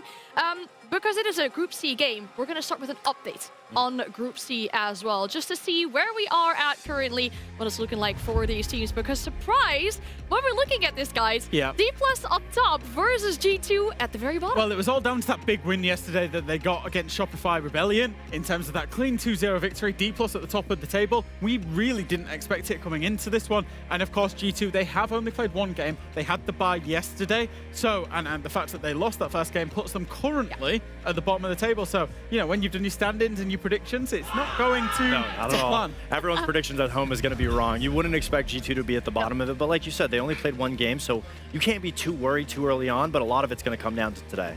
Yeah, and given this is the third match and G2 have already had their day off, we can start to talk about the implications of this matchup and what it would mean for them in regards to their position inside of this group. Should DPLUS win this matchup, they actually secure upper bracket, and that's kind of huge. But G2, they can't get first place if they lose. Yeah, that's absolutely massive. Obviously, the upper bracket gives you a chance through that bracket, but also for DPLUS, who were not expected to be a team that were in the upper bracket. We go back to play day one, we were talking about them maybe scraping through in fourth place. So the fact that they could exceed those expectations is actually incredible for them. I think for G2, it's just about the upper bracket for now, so it's not yet panic stations. Yeah, well, of course, G2 having only played that one game, having lost that one, it's sad for them that they lost it, but at least they delivered us some content, as we can trust G2 to always do. We talked about that one round where, I mean, obviously props to the Observer as well. The fact that we got those two, I guess, team kills, self-kills, whatever they were, right after each other, is just, you can always expect this from G2. Yeah, it's a funny moment for G2. Obviously, the moment of the tournament so far, not only the back-to-back nade, but the thermite kill to be able to take out the two Brazilians from the roster that you would have expected to be the ones to make every single round that much easier. They just take each other out. And it happens. I mean, first game jitters, G2 slow. It makes perfect sense that that would be the team to have a round like that. And they still were so chipper looking at it positively. That's the biggest takeaway. They didn't let that dwell on themselves. It would have been very, very easy for the team to have got angry, got upset, have gone, oh, everything's not going our way. They actually reacted really well. They were laughing. They knew, you know, those kinds of rounds can happen, and they always seem to happen to G2 as well. But, you know, it was a close game against Shopify, and I think they realized that this tournament is a marathon and not a sprint, and they're clearly in a great mood looking at them. Yeah, I'm glad we get to see some of their, I guess, pre-game rituals of fighting each other and doing some stretches and everything before the game starts. We've noticed the insane amount of staff behind them as well so far in the boots, haven't we? Yeah, there's so much staff. I mean, you got to expect it from the G2 roster to be able to have 10, 11 people behind, all being able to make sure that the team works out perfectly. And for DPLUS, on the other hand, they only have one staff behind them that doesn't speak Portuguese like the rest of the roster. Speaking English, so the translation ladder takes a little bit of time. But even having that, they're still able to be at the top of the leaderboard right now when it comes to their group. So it's impressive nonetheless. And they have one wildcard for today. When we talk about one player in specific who has the number of a player on the other side in the last 12 months. We talk in a head-to-head with Doki and Nears, because Doki's killed Nears 8 times, but Nears hasn't even managed to kill Doki in the last 12 months. Of course, this is going back to essentially the game that they played in the Munich Major, where Doki absolutely owned Nears, where G2 got that 2-0 clean victory. The scoreline is 8-0 between the two front men for each team. That's the first time that I would look at Doki being seen as a bully, so to say. Yeah. But that being said, from their games that they just played, Doki has not been having a bad tournament. They've only played one match. But Nears, on the other hand, wow, he's been a big reason as to why DPLUS have been able to win successfully in specifically that match against Shopify Rebellion. He was the reason as to why they won. So it could be a moment of turning tides where Nears will finally be able to get a kill against Doki. Yeah, and it's not just these two players who have a storied history with each other. It goes way further and way deeper when we talk about the history between these two teams. We talk about Elamau and Levy, who were on the same team. We talk about Bullet One, who was on the same team with Cameraman, for example, winning events all the way back in 2021. I mean, Elamau and Levy even have the same tattoo for that event. Yeah, absolutely. Same tattoo on the forearm for that win over in Mexico. Of course, two players on the same team, like you say. And then in Yavla 2021, of course, there's actually Romalio, Cameraman, and Bullet as well. All three were on the same roster when they were winning in 2021. So I feel like we're at the Six Invitational. You throw anything, you will hit a Brazilian here, because they're on every single roster bar two. But certainly these two teams, they're intertwined with former teammates that have had massive success together. Yeah, and I mean, speaking from a player perspective, playing against that Team 1 roster or the FAZE roster, they have... The G2 guys, all 10 of them are very loud and overpowering. That's why they bring 10. That's so why they can be bring louder 10. than They the could just Brazilians. scare everybody. With that being said, playing against those two teams was scary back then, and now all of that history, the experience all together on both respective teams put them in a position where there's no real one team that is at a fault, at a deficit. DPLUS has really been surpassing expectations. G2 haven't had much of an opportunity to show anything. Yeah, the surpassing expectations things, I want to talk about that because we definitely saw that when DPLUS took down Shopify Rebellion. Yes. I think that was a matchup where a lot of people did not expect that. Yeah, I didn't expect it as well because I feel like, obviously, Shopify, in my mind, are one of the best teams in the tournament. I think a certain front runner from North America. And the one thing that I will say, Fox, and maybe you'll agree with me, maybe you won't, is I think North American Siege is a little bit more strategic. It's a little bit slower pace. They tend to go through the processes properly. Now, what did I identify as D+'s key strength? Counter analysis. Being able to, when you know what your opponent is going to do, you can create a plan against it and you can execute a plan against it. So, where they strong? Map 1 when they played up against Black Dragons and when they've played against a North American team. I think where D+ might struggle is where a team is a little bit more unpredictable. Now, G2 don't know what they're doing half the time. Sometimes they're blowing themselves up with thermite charges and grenades, right? They don't quite know, and I think that could be a weakness for D+ here in terms of they don't quite know what G2 are going to do, and it's about the reaction. That is the magic of a G2, but I mean, when you look at D+, I think the biggest thing for them is confidence, is being able to have that momentum. And a player like Nier specifically that we've been talking about all throughout the stage so far has been showing up. He was the main reason for SR, and we talk about them being counteractive, finding the opening. Everybody on D+ is able to execute, and they have the same caliber level of players as the rest of G2. So if it comes to a gunfight battle, that'll just be entertaining in itself to watch those two teams go head to head. But when it comes to structure, being more methodical, I hope we'll be able to see both sides from G2 because they'll be able to adapt more. They'll need to use their brain a little bit more, and hopefully no more nading itself. Oh dear. It might also really depend on the maps that we're getting for this series, right? How structured can you play? What are you going to show to us here inside this best of 3? We're looking at the first pick being done by D+, and they're going to send us to a bank. Little bit of a surprise, this one for me, in all honesty, because G2 are known as one of the best bank teams. You know, G2 ended Falcons' run on bank when Falcons were the best bank team in the world, and they also played it back in the Munich Major where G2 won. Now, going on to the G2's pick of border, maybe a little bit unconventional in terms of map preference, but that for me is G2 saying, hey, we know you like strategy, we know you like step by step. Let's take it to a map that's about gunfights and we back ourselves. That's exactly what G2 needs, especially with the rough start of the tournament. They need to be able to get that confidence up and instantly going for an ego pick of picking a good map for D+. I mean, it seems like both teams picked the respective good map for the other team. So I'm expecting us to go to a map 3, which will be Cafe. And it's one of those maps that you're not going to be able to rely on individual play finding those gaps because it is so linear. And that's where we'll need to see if G2 can use that edge of having 10 staff, having the brains a little bit more, and experience behind them. Well, the match is ready, so we're going to send you, without further ado, to our casters, Gus and Xenox. Well, what an important match this shapes out to be. G2, we didn't think that they were going to be in this position this early on in groups. We're into day 3, and they're at the bottom of it, and they need to find a win, and they need to do so now. Backs up against the wall, and D+ are playing some really good Siege. Yeah, crunch time for G2 and D+ are firing on all cylinders here in Paris. A deeply historical matchup between these two. It runs very deep indeed. Cannot wait to jump in. Need to add the caveat, of course, that G2 did have yesterday off. We'll see if they've been able to bounce back as they head into bank for this series.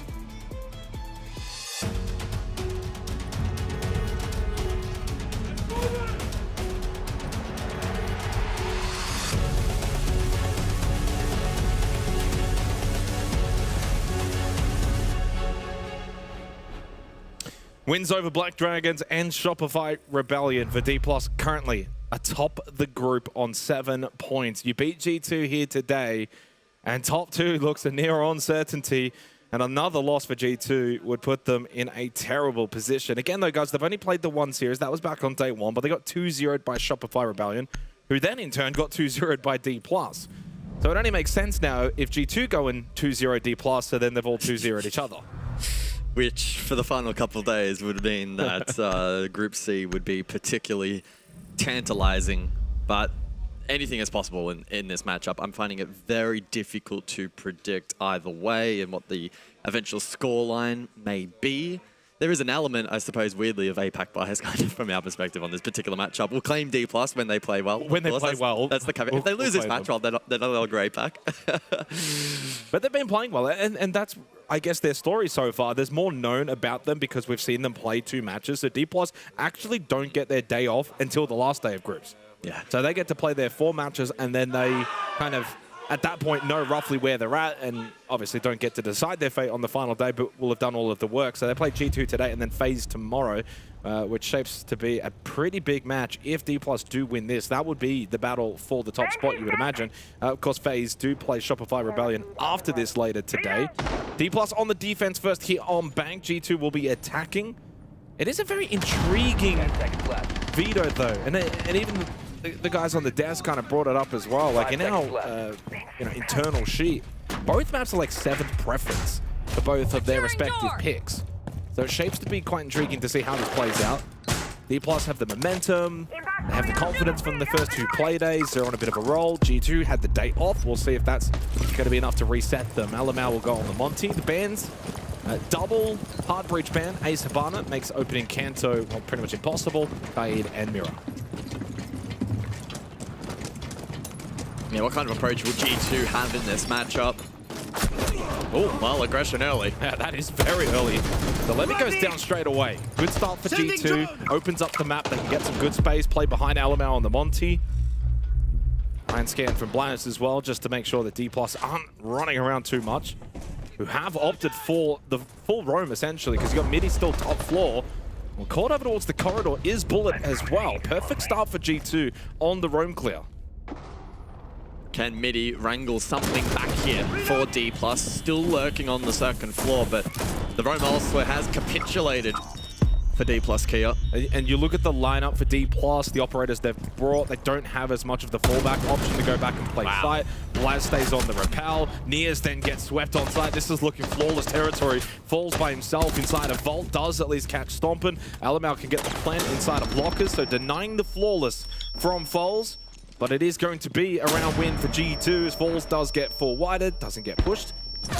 But discipline, Loira gets the kill, and G2 with a statement in the opening round. That was a very clinical roam clear. Yeah, I think a statement piece is the best way to categorize that particular round, playing out in a rather contrast fashion to most basement attacks where it's a real grind. You're typically playing for some kind of plant win condition. All the work done off-site, essentially.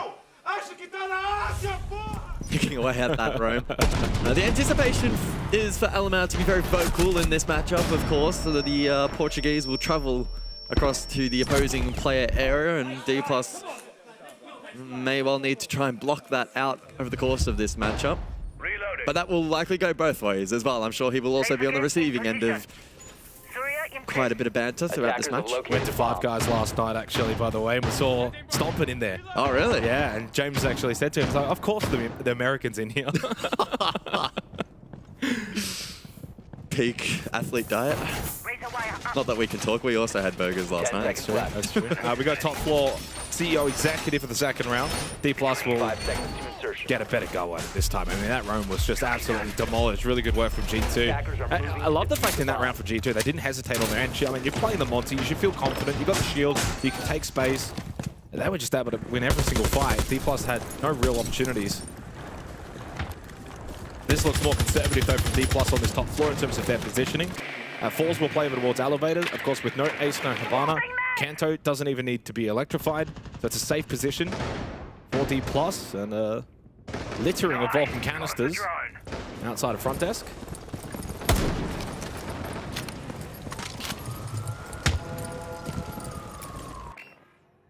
And if you may have missed the desk as well, another little mini story within a story for this particular matchup, the Doki v Nears matchup.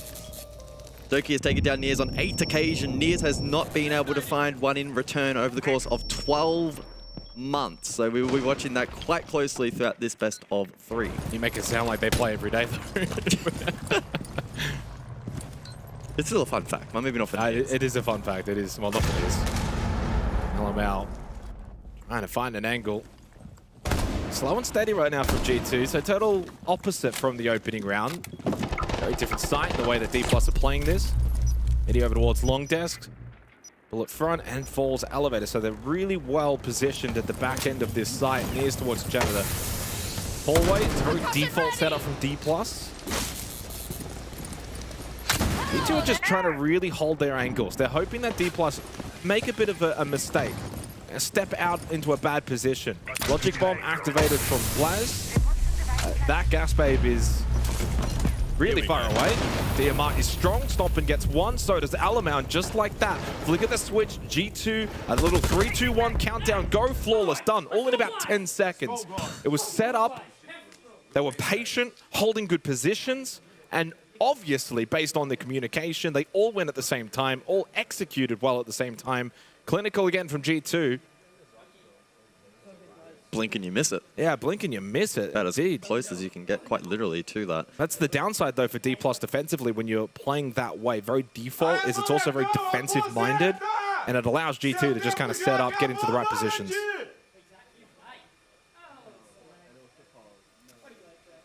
Yeah, I mean, they committed to the quad repel. They just found that trigger point. They laid the necessary utility, hit their shots. It was, you know, rather straightforward basic Siege in the sense that it was simplified, but they played off some really good information. Their positioning was great. Timing, of course, critical, and they nailed that as well. Strong start for G2. If the first round wasn't a statement, the second one most definitely was. I mean, it's early wake-up call time now for DPLUS. Yeah, G2 aren't messing around today. At least not on this first map so far. Comparatively to maybe some of the bonders we saw in that last matchup, they've turned it up so far. And I think Jack was talking about it on the desk. I don't want to misspeak here, but something along the lines of, you know, counter analysis from DPLUS and counter stratting and trying to work out what the other team's doing and counter it. Well, here you go, on the fly. G2 are playing very fast, aggressive executions, all in. They've got to find a way to get in and counterpunch before G2 go for that execute. So you've got to play a little bit more on the front foot here defensively. You've got to start off an open area. Third different site, third chance for DPLUS on the defense.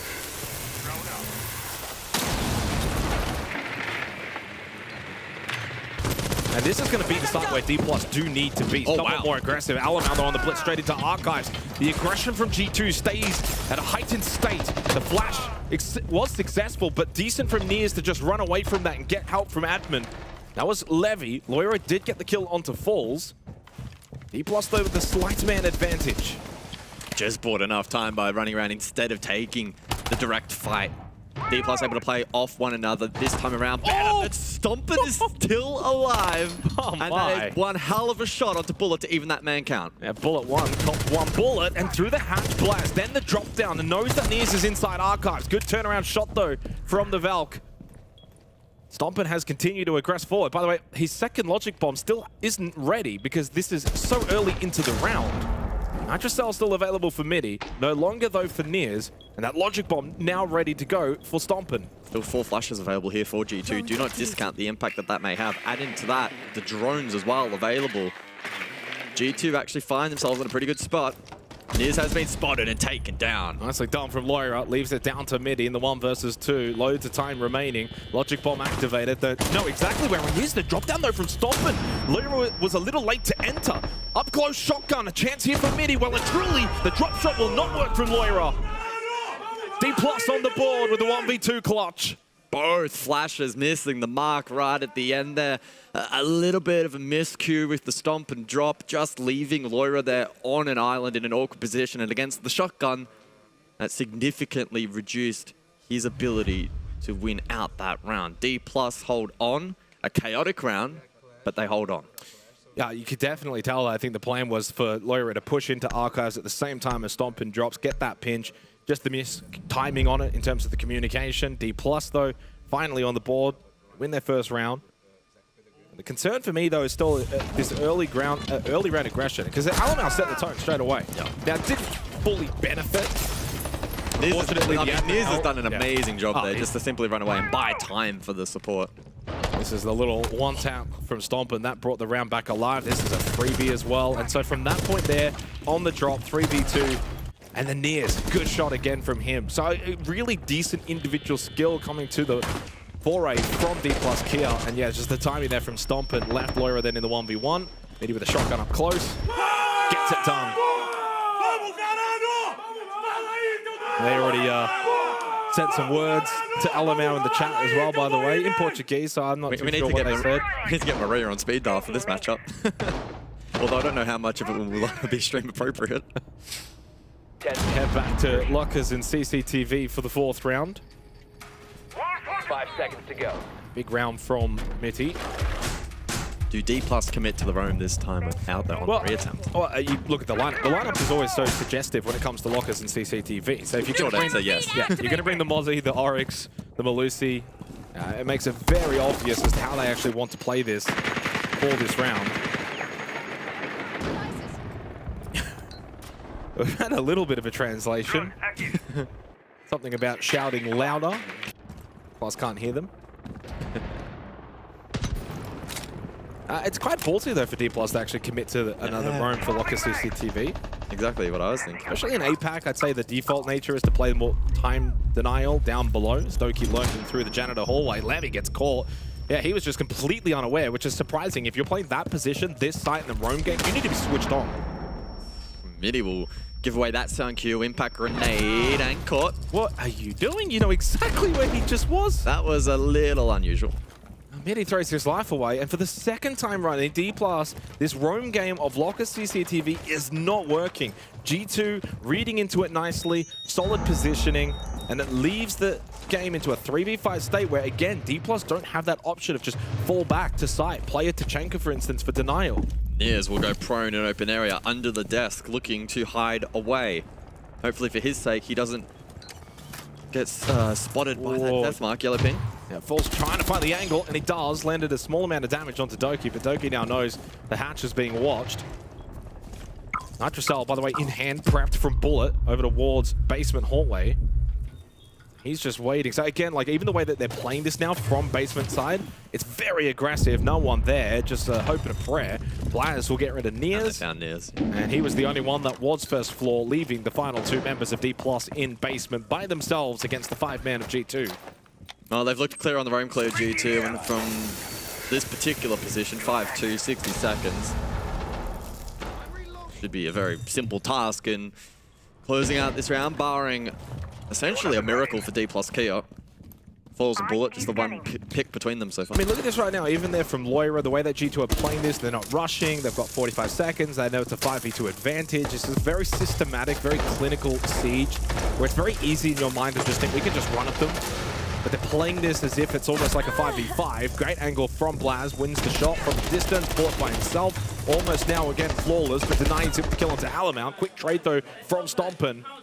And it's a 3-1 lead for G2. They're looking much, much better than DPLUS right now. Yeah, in all facets, really. The last round was a little bit awkward for them, but the other 3 have been very clean.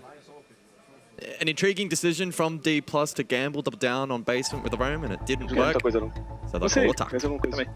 Okay, guys. So they only playing the timing rush in the early of the round, guys. So there's so many preparation on the 2nd floor. They're ringing the lion and they push the so early times, guys. The communication is the key. Like our vibe is so different from the like day 1 and day 2, guys. Let's be more energetic. Let's be more communicative, you know. Sim. Ok, o seguinte, eu acho que vou fazer o seguinte, o Mitch. Pode falar. Eu vou pegar eco, eu vou tentar matar esse cara do Sagon. Eu vou deixar, tipo, 2 drone 1 na luz e 1 no CO. E eu tento picar esse cara com o Zé, tá ligado? O eco é bom. Tá, pode fazer, mano. O eco vai trocar também o boneco. Ele tá jogando da grade, ele não joga do Pengo, ele joga da grade. Vamos bater o primeiro step deles, então, guys. Well, not a lot of panic in the camp, and rightfully it's only 4 rounds that have been played, but clearly some worrying signs. And glad that sort of what was mentioned was sort of what G2's doing, right? They bring the line, they're trying to get aggressive, they're trying to push.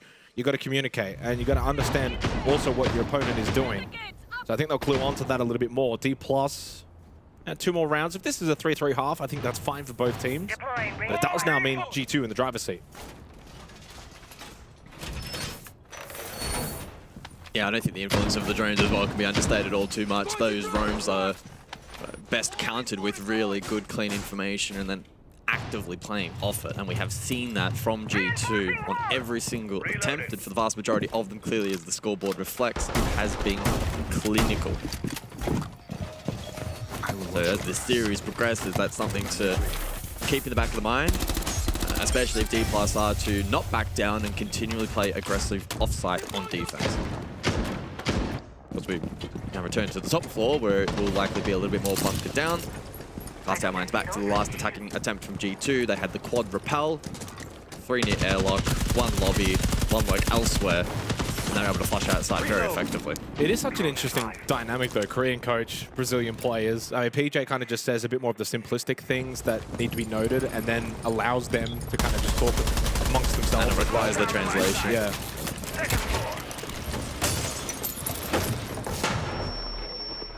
You know, executive for the 5th round. We're able to win this site last time in the 2nd round. They're already getting active again. Alamau deep, Loira close by. And this is where also you're bringing the Echo. The Yokai isn't going to do much against this kind of aggression. Good opening kill from Loira. And he tried to contest. The gas spades, though, being thrown out early from Levy. That's a good thing. All 3, though, have been expended. Not going to have them for the late round, but you have been able to delay this push. At what cost, though?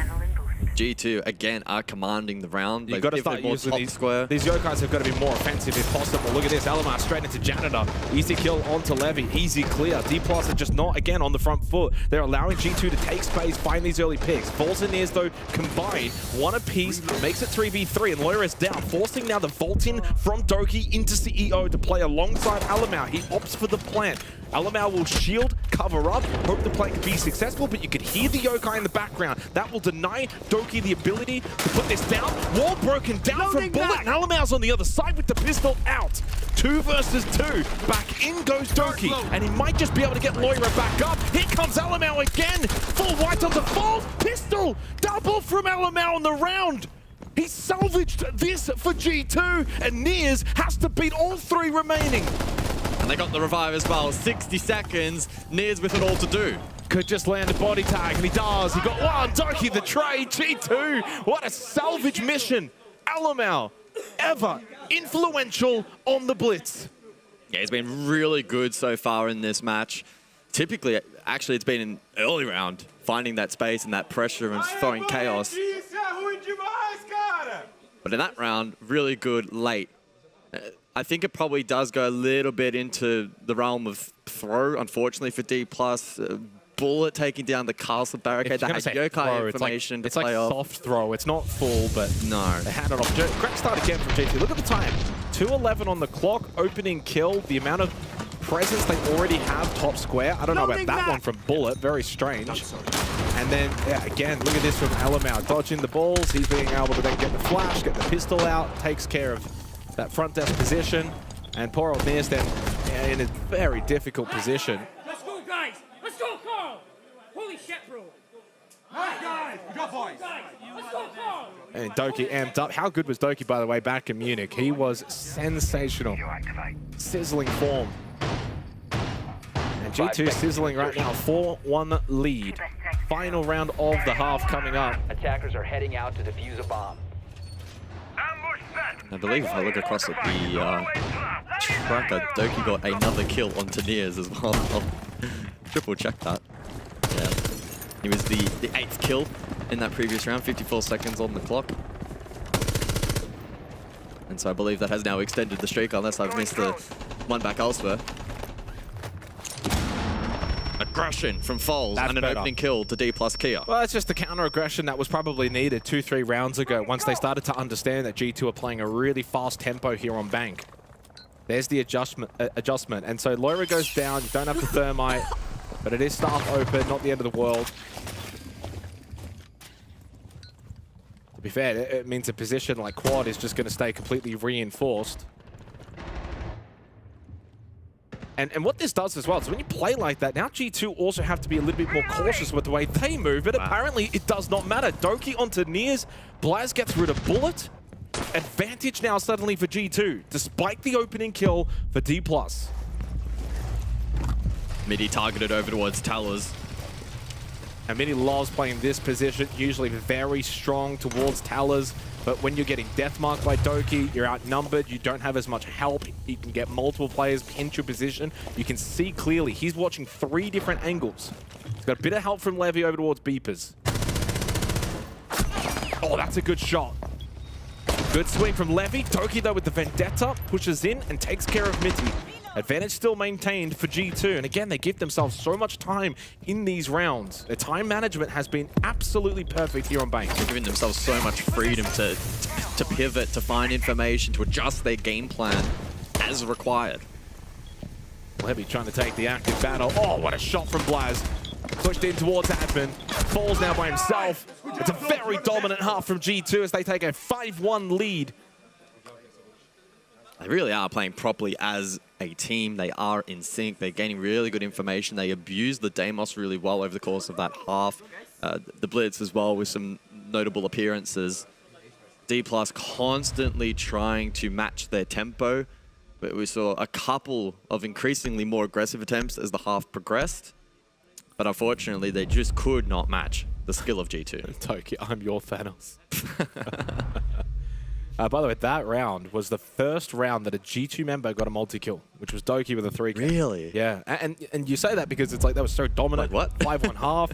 It just goes to show that the spread performance from all 5 players performing in the half. It truly is a team effort. 8-2 from Blaz, 7-1 from Doki, leading, but Loira, Stompin, and Alamount all positive.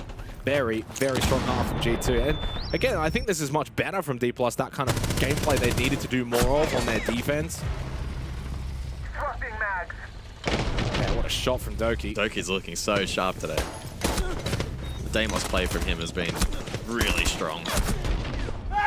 It's difficult to find weaknesses on this G2 team at the moment, which if you're DPLUS inside of the server looking to try and exploit any potential weaknesses, has to be a pretty suffocating feeling. Yeah, they got 4 opening kills in the 6 rounds played, converted all 4 of those. They got a flawless. They had Doki with the multi-kill in the last round. A lot of the stats there, just it's completely a whitewash as G2 have ran all over DPLUS. We'll see if they can replicate in the second half and try and get their own attacking game going. But this is now going to be the curiosity is, well, how are G2 going to want to play on defense? So they keep the same mindset, the same mantra, play aggressive, playing in the face of DPLUS. They don't want to sit back. Again, we go lock a CCTV. And like we saw in the first half, it's going to be a roam. Stompin on the Vigil, Doki on the Fenrir. But with the way that DPLUS are coming through sewer, I do wonder if they want to just go for a straight direct site here. Now, if they want to do that, Alamau is actually in the best position to deny that. The Azami blocking sewer is a thorn in the side of DPLUS. Doki v Nears, by the way, quick update. 10-0. The streak continuing. Double digits. What can Alamau do here over towards server? Maybe face an onslaught. And the thing is, as soon as they push through this and multiple bodies flush out, Alamau just has to call to the rest of the team. They start to flood back to site. They give up on the roam game because they know it's not needed. Loira up above, Hatch, smokes laid here from DPLUS Kia. This is such an aggressive position from Loira. You wouldn't typically see defenders holding Hatch like that, but they know full well that DPLUS are playing this sewer push. Alamau is the one that gets the opening kill. I love these smokes. They're actually helping him. He's just playing off them perfect behind the server rack. Like, Levy hasn't even been able to get in with the glass and play off of them. They have not used these smokes effectively at all. And then the swing from Alamau against the glass. This round seems like it's already done. Surely a foregone conclusion. Midi top square. So Loira's had to then back over towards Archives. Alamau does not need to peek anymore. No, he will. He wants to. But I think he really wants to. Just wants to go for the right timing. Does still have a Kiba barrier as well.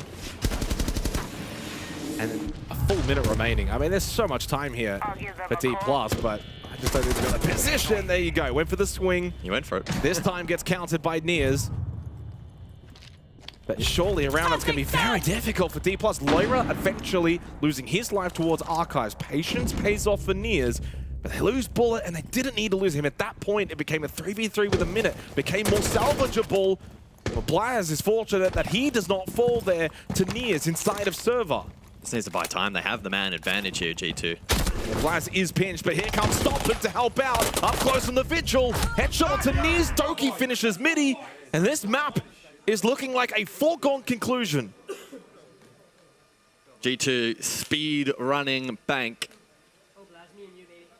It has been incredibly one-sided. I mean, there's winning, there's one-sided winning, but this is just so dominant that there's not much you can take away from the DPLUS camp because G2 have controlled the match in its entirety. The pacing at the start of rounds, it's G2. They decide how they want to play this. Guess what? DPLUS on the attack thing, okay, we will try to decide what we want to do. Doesn't matter. G2's one step ahead because Alamau's sitting server with the Azami to block that sewer push, which allows the other 4 members to roam up above and not have to worry about a direct hit into sight. Let's go, boys!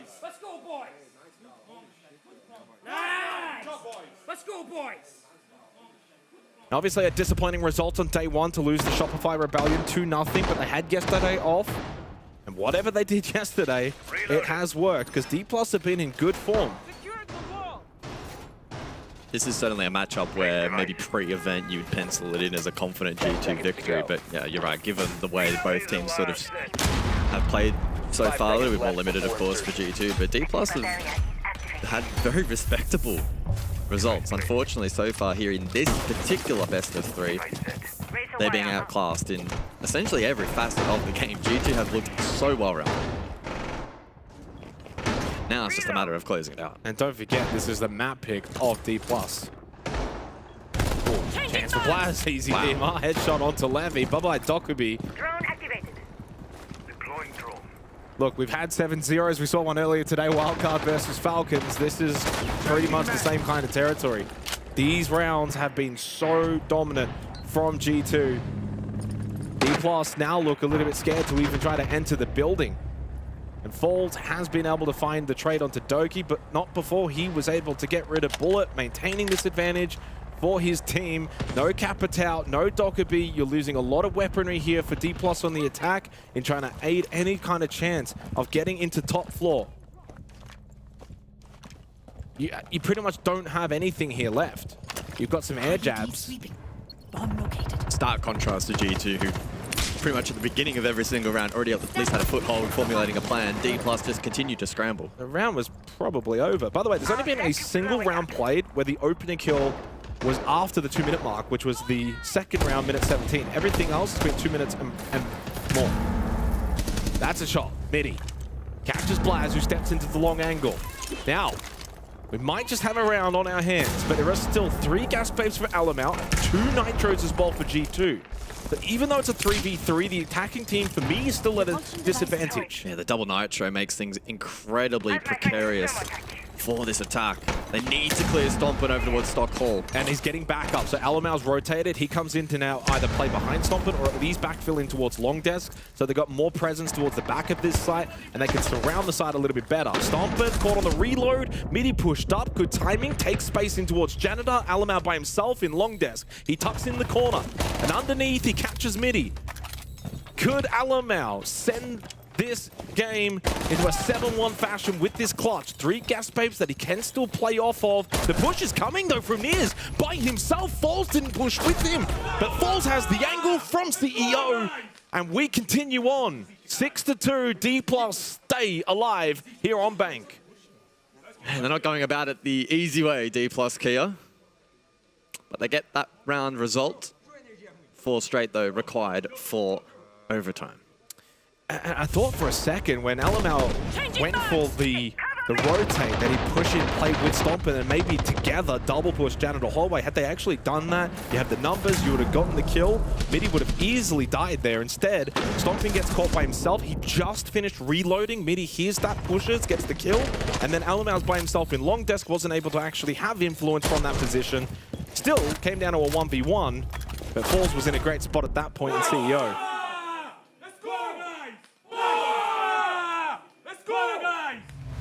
At least the team vibes seem decent in the DPLUS camp, even though they're 6-2 down. And it's a best of 3. Got to build momentum. Got to build. Exactly. Can't be shooting your mental in the foot map 1, otherwise you're never going to find success in best of 3s. Statistically though, DPLUS still trailing by a significant margin in this series. Not a single player above 100 EPS. Levy and Bullet currently below 50, so really trailing below what is required at this level. And on the flip side for G2, Stompin, funnily enough, actually at 100, the lowest for G2. And that's not a sentence you typically say. Blaz, as we watch him here, playing the cap can, EDD's placed. He's been the best player, 155 EPS, and 3-0 on the entry. 88% cost, 10-3, 63% survival rate. I mean, he's just done it all. And the assists as well to boot. So Nears will slip in top square. Alabama inside of Janitor, prone at the moment. Lawyer will play the hallway. And to note, by the way, Stompin's in Archives. So that's going to be kind of the offset position here for G2 defensively, where they're not all kind of playing default top floor. Doki's also first floor square. So Doki, Stompin will be active defenders here to watch for G2. Information for Doki. Head spotted, but a head not claimed. And now probably can't necessarily play that position permanently. Midi gets the kill onto Loira. Still got Stompin in Archives. His position may not necessarily be known if he hasn't been droned out. Alamau knows he's going to be cautious inside of Janitor. He hasn't got a lot of help around him. Because you've got the two roamers, he's now on an island in Janitor. You've got no one top main, no one towards stock. So Alamau's used all of his gas babes to buy some time for these roamers to rotate. And so Stompin now gets over to main to help out. It is so deep. Are G2 aware of that advanced position? Blaze to rotate, flashed out. Midi is in that top main hallway position. Stompin needs to push up and take that fight, take that space. He's slipped into long desk now. So that's forced Alamau to drop. So top floor is completely cleared. 5v3. DPLUS now can play Vert. This is a really difficult position for G2. They're trying to back this defense into a corner, as is typically the case on open area. Then they have lurk threat, main, blue, etc. Stompin, what can he do? Bot main. His position, no, he just swung out at the wrong time. Levy, though, taken down to 1 HP. And that makes it very difficult for Levy to push this fight. But they do have the positional knowledge of Stompin towards bot main. Midi is above top main. So they've got him completely trapped here, but 35 seconds means for DPLUS, you're the ones that need to make the move. Levy doesn't want to push forward so low. He has to push forward. There's 30 seconds left. Unless you just go side and you leave him there and allow Levy to push up behind him, Alamau and Doki then get one apiece because now DPLUS are panicking. Stompin then gets rid of Midi. They've completely chalked it. They had the numbers, but they ran out of time, and so they started to panic around the map. There's only 12 seconds left. Levy's stuck down below. He's actually gone for blue. They don't have diffuser. This is done. It's going to be 7-2 to G2 because DPLUS didn't know what to do in a winning position. They fumbled the bag. But G2 do not on-bank. They steal DPLUS's map pick in a very dominant fashion. 7-2. And looking much, much better here today on day 3. And if G2 play like this on border, it could be a bloodbath. They were playing so well, synchronized as a unit. This is the G2 we love to watch. Certainly so. It was fast, it was frenetic, but it was also concise. Yes. Discipline siege, all of the elements that make successful siege, G2 were able to present to the table. Of course, another map in the series to go, but if they play like that, you would imagine this could be 2-0 territory. It's dangerous times here for DPLUS, but for G2, it's good times.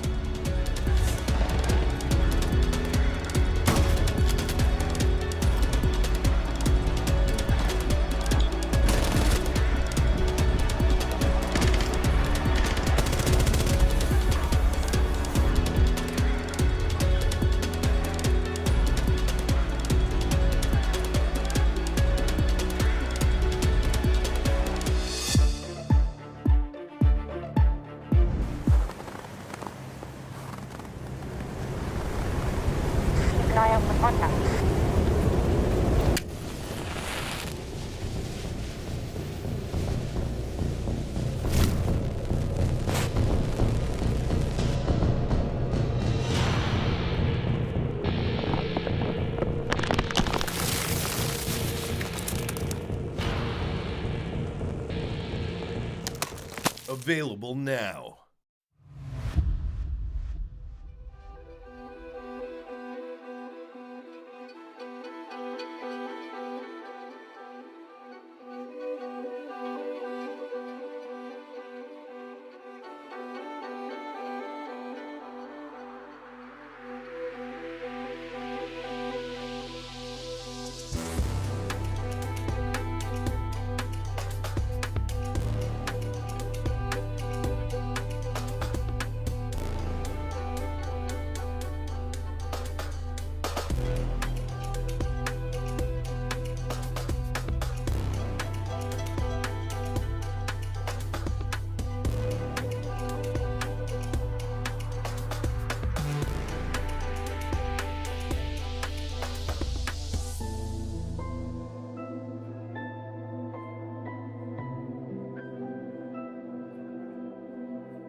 serious aura being farmed outside of the game, but also in the game with a dominant first map here for G2. And we're glad to see this result, especially after they were at the bottom of their group, after having lost the first game. Their day off already, but this is a solid result that they needed. Yeah, I'm glad to see that that first loss didn't affect them too much. Yeah. And I think what we need to talk about is how impactful of a game win this is for G2. Because yes, they are playing D+, but the way that they were going about it was so methodical, and we got to see both sides, the aggression where it was needed, but also being able to manage D+'s aggression, being able to catch the trades out, and handling D+. And once that was taken into the equation, D+ didn't have a response. Yeah. I was actually I was shocked when D+ picked into Bank. I couldn't figure it out. I thought G2 was so good at Bank. They've already lost it against G2. I actually spoke to Doki and he said, bro, I don't understand why they picked Bank against us. And actually I've got a really good example of this in terms of a clip in that G2 were looking to take away the defaults away from D+. We've known D+ to be really, really good at layering through defaults. When they're facing up against teams, that they will do step 1, then 2, then 3. Whereas G2, they won't do that. They will just do step 5 straight away. Every single entry kill was coming within the first minute, and that's where G2 were doing well. Yeah, with the clip that you want to show, I mean, we're talking about some kind of differences that we're seeing on the side here. One thing we've also been tracking in this matchup, I guess, is the head-to-head between Doki and Nears. We talked about Doki killing Nears every single time. It happened back in Munich, and Nears not being able to do so far, and it seems like that's still the case. Yeah, still bullying Nears. He hasn't been able to get a kill against Doki. Doki is having an exceptional game himself, and Bank is one of those maps that I would say amplified Doki's play. The way, at least from when I played against him, was always very rat-heavy. You never know where Doki's going to be. He's always roaming a lot longer than you would expect any other player to go for, and he makes very, in your opinion, questionable plays, but they always succeed. They always catch you off guard. Yeah, and to further talk about what you were saying earlier, we're even, despite G2 being so good, we're still seeing new things from them too. Yeah, absolutely. So this is the one round that G2 lost, and I'm showing G2's round loss because it's still showing the dynamic of how they're changing it away from D+. Normally for an open area attack, you will take top floor, work through, work the verticals, and then look to take into Teller's Archives. What does G2 do? Breach, force a blitz in through a repel through the window on a team play. They actually lose Doki and they lose Alamau in this clip. It becomes a 3 versus 3. The Stomper then ends up getting an amazing one-tap to get it to a 3 versus 3 in the end. And then they ended up losing the 2 versus 1 in the clutch. That's the one round D+ Kia were able to win. But it's not about the round result. It's about how G2 were taking the fight away from the initial areas and just putting it into, you know, areas close to site within 30, 40 seconds. Keeping D+ thinking, and that's outside of their comfort zone. Making them uncomfortable, and them losing that round 2 made it so that not only would they get aggressive, but once they got that advantage, they slow it down. They wait for D+'s response, shut it down, and then win the round out. And whilst one of our big European teams is currently playing, one of the other big European teams, Falcons, played earlier today against Wildcard. And James, an update on that game for us. So we just had Wildcard take on Falcons, and it was a grueling 2-1 series. It all started on Border, and you had to expect the unexpected. Wildcard 7-0. That wasn't on my bingo card, and it was all thanks to their Frenchman, Baby Shark, making sweet love to Falcons. Moving into map 2, Falcons, they fired up. They looked a lot better. A 7-2. They shut down Baby Shark, and they just cleaned house with Clubhouse. Classic Falcons. Onto map 3, Fortress. What we've all been waiting for, the newest map in the pool, and we've never seen either of these teams play it before. It was an attacker's paradise. Wildcard started, went up 4-2 on their attack. Falcons flipped the switch, and they do the exact same thing right back to them. Into overtime, and Leakafak was fired up. Shaiko was firing on all cylinders. Baby Shark still nowhere to be seen. But guess what? Kansan, the GOAT, the Clutch King, he had a massive 17 kills, and Fortress was won by Wildcard across the line, 8-7, leaving them in second place in Group B, and Falcons scrounging for a victory. Their second loss of SI so far. Can the Parisians, can the tournament favorites bounce back? It's anyone's guess. Falcons have some serious soul searching to do. Well, maybe the hope of Europe is just resting on the shoulders of G2, who are looking good in this matchup. Can they clear it in 2-0? We'll send it back to the casters to find out. Probably the most excited I've seen James for a hot minute. He looked like he was having an immense amount of fun there with the mic, as have G2 been having an immense amount of fun in this series thus far. We head to Border for the second map, and for D+, well, they've got some soul searching to do as well. I don't want to say it's an impossibility for D+ to win this map, but I'll tell you what, it's going to be tough. It certainly is. Let's head over to Border to see if G2 can put the 2 into 0.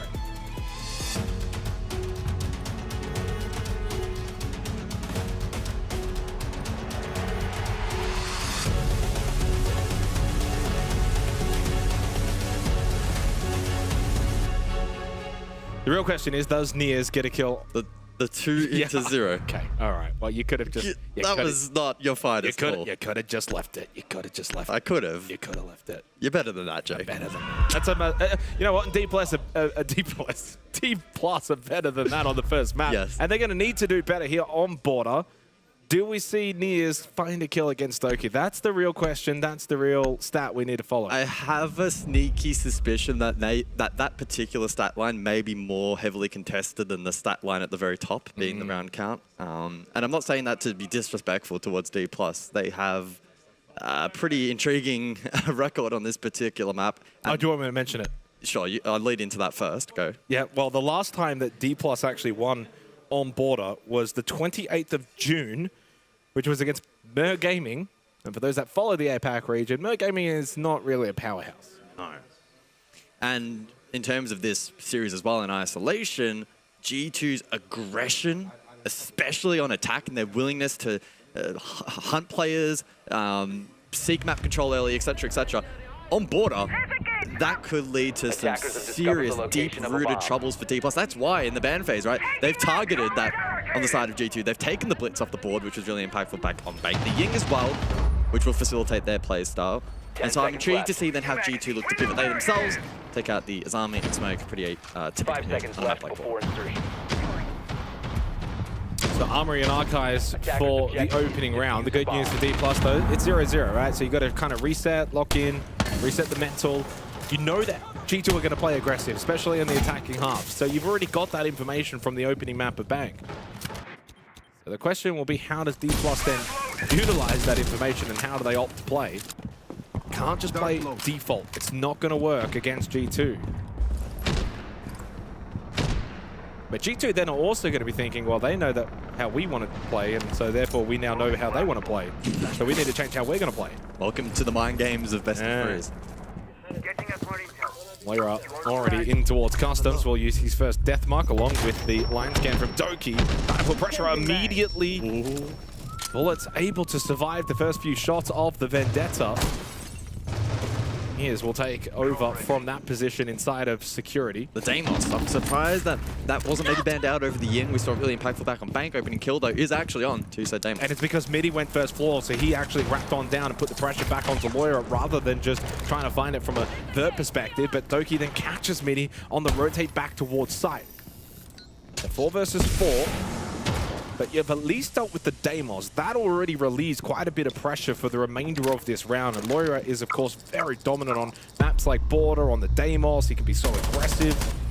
Line scan activated again from Doki, so only 1 remaining from him. Stompin trying to make his way top east.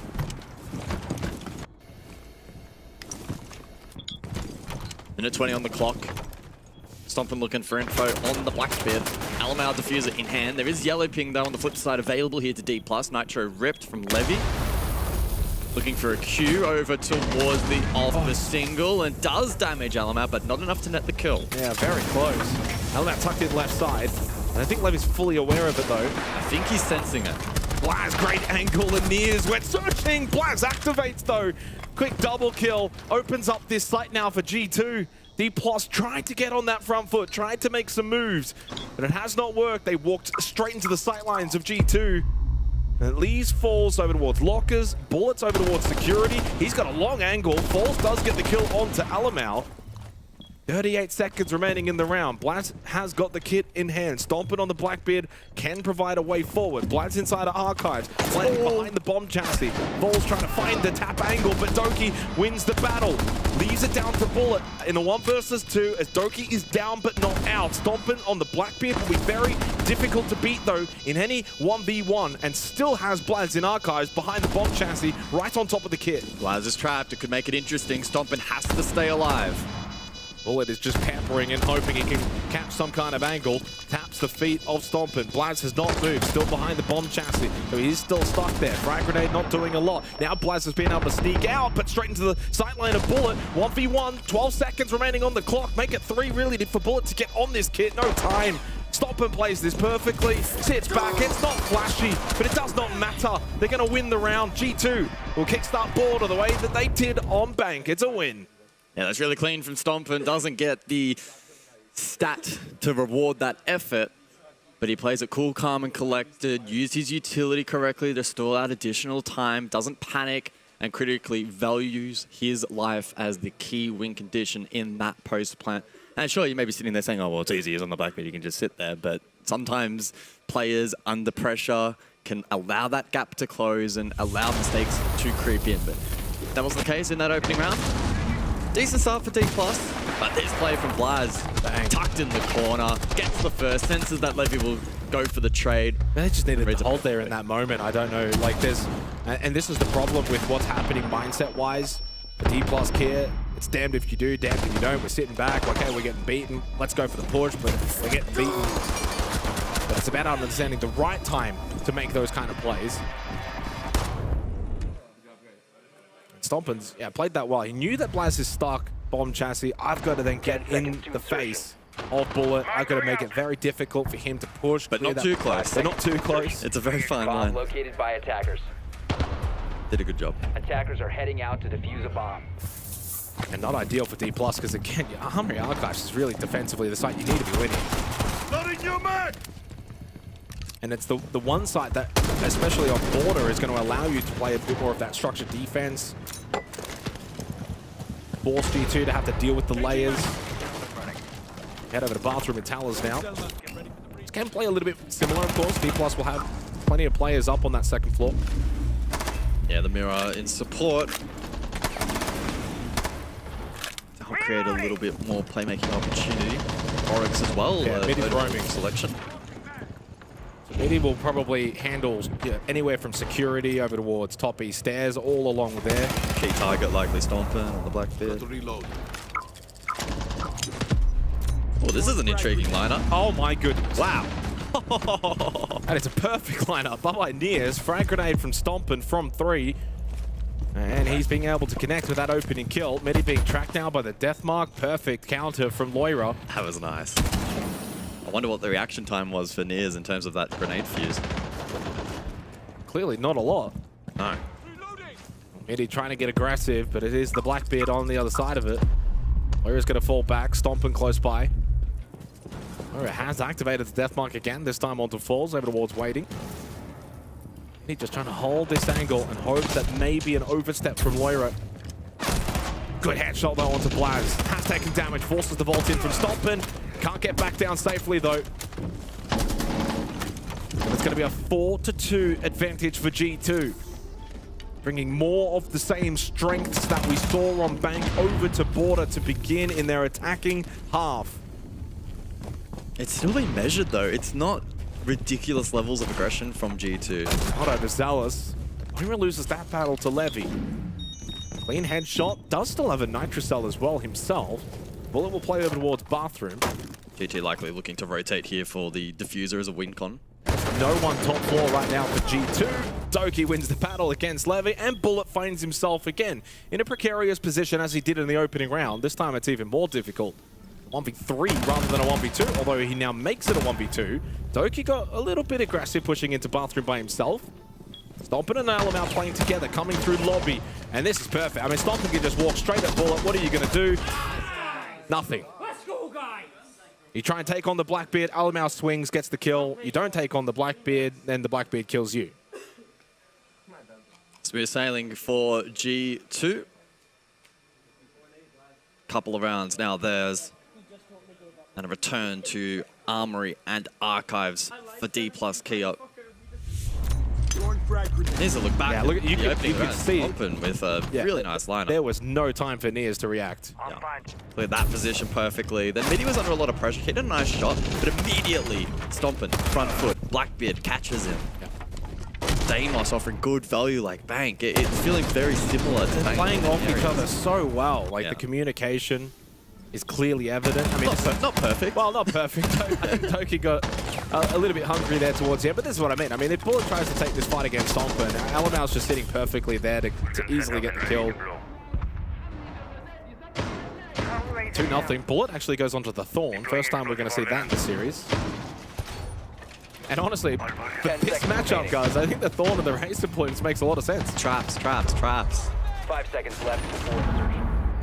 It's understandable maybe a little bit more so on Bank that you are a little bit more limited in the traps that you can bring, but on board, depending on how you want to play it, you could go almost full trap. They go back to Armory and Archives, so a second attempt. Looking at the lineups in terms of what DPLUS are positionally playing, it looks pretty much the same. Mainly just different operators. Not a big change up though, to be honest. It's mainly just actually the Thorn rather than the Aruni. Reloading. To be fair, the Sawyer Gates I don't think had any kind of impact in the opening rounds, so the Razor Blooms are an upgrade.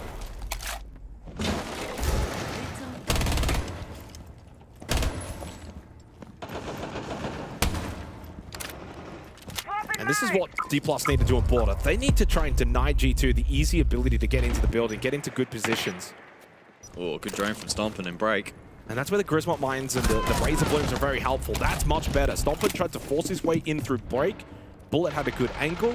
Midi was in that position as well, so it was a 2v1 push against Stompin. Come on out! Doki down a half HP. That's his final Lion scan as well. This is much better from DPLUS. Starting to control. Don't hate this. This lurk from Doki. Little lurk in through Archives. He's got the information. He's in a very good position to find this kill. Wonderful from Doki. And at the exact same moment, the kill feed lights up, but it's mainly orange.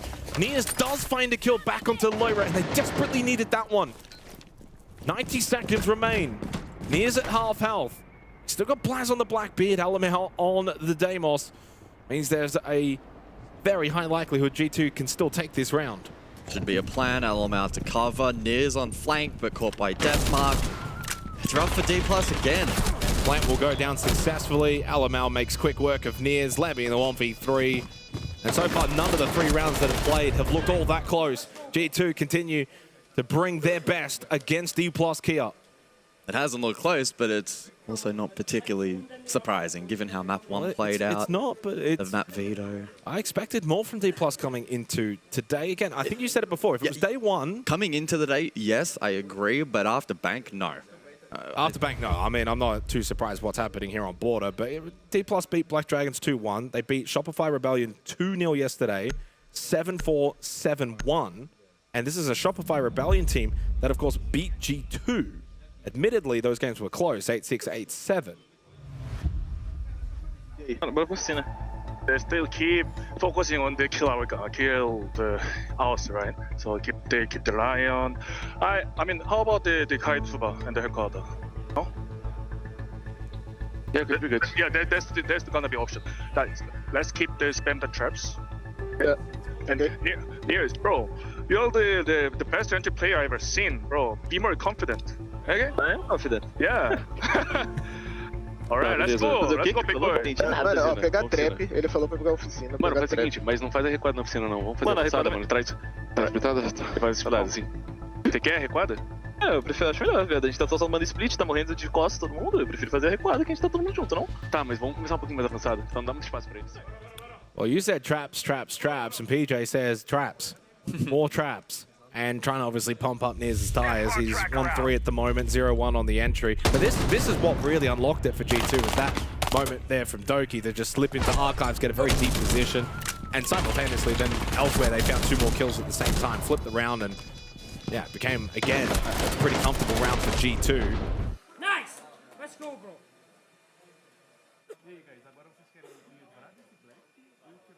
Pretty quiet DPLUS camp. Well, we mentioned traps, but you look at the composition for round 4. There's 1 trap operator. So is this maybe a preset trap for this particular side and they don't want to deviate? Well, to be fair, so the Goyo gets banned out, and they had been playing that 3 rounds straight. The Deimos, of course, also gets banned out. Loira, Alamel played that in the in all 3 rounds. Thorn, Denari, Capcan. At least try it. Fan as we go to Vent Workshop for the first time, so this might be, I guess, differing selection of operators maybe as compared to the other sites. That's what I'm thinking. Will that, though, give G2 a license once again to more comfortably contest some of this map control? You have the BPC, the proxy alarm as well, double nitro. Lineup here suggests it could be set play front door. I mean, it wouldn't surprise me if G2 go for a fast hit here, and we see it a lot on Vet Workshop. Yeah. Could also be a bit of a split set with Doki and Alamau probing the opposing side of the map.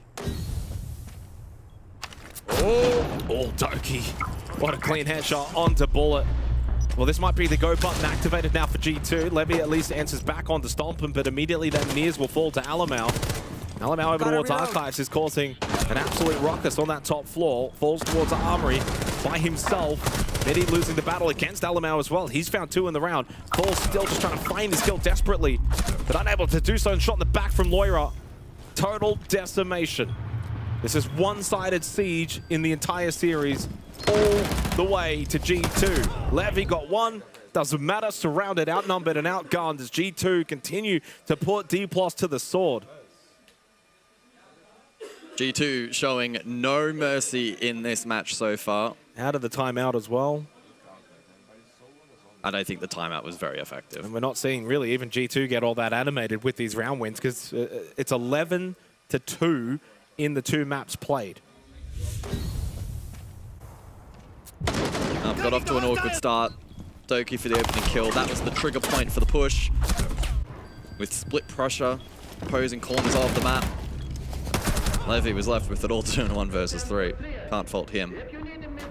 4-0 the scoreline as G2 march towards a clean 2-0. So Maria, by the way, said during that timeout that so what Nears said was that we are split and dying. We should play more defensively. And the irony on that is Bullet then went for the Nitrocell at the window directly close to it, and dies to Doki, gives up the opening kill, and then they all get ripped apart. Big disconnect. So again, there clearly seems to be some kind of communicative issues with DPLUS in terms of also what they want to do strategically. It's not working, and G2 are just all over them. I need to run. That's all right. That's fine. I know the damage an unplanned breach can cause. Early Lion scan from G2 in the 5th round, and utility dumped into sight from Doki.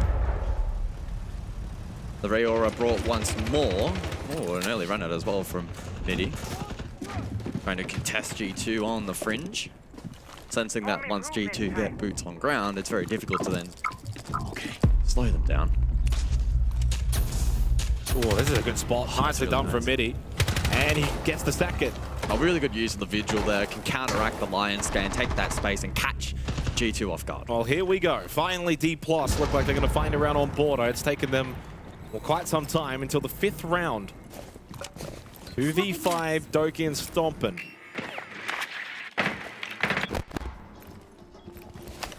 They don't have the kit. It's actually a decent ways away from where they're both located. Bullet will drop Bathroom off the back of the Lion scan. Levy will stay Armory, so he's still top floor and now has help. Reinforcement arrives. Midi on the Vigil also will play alongside him.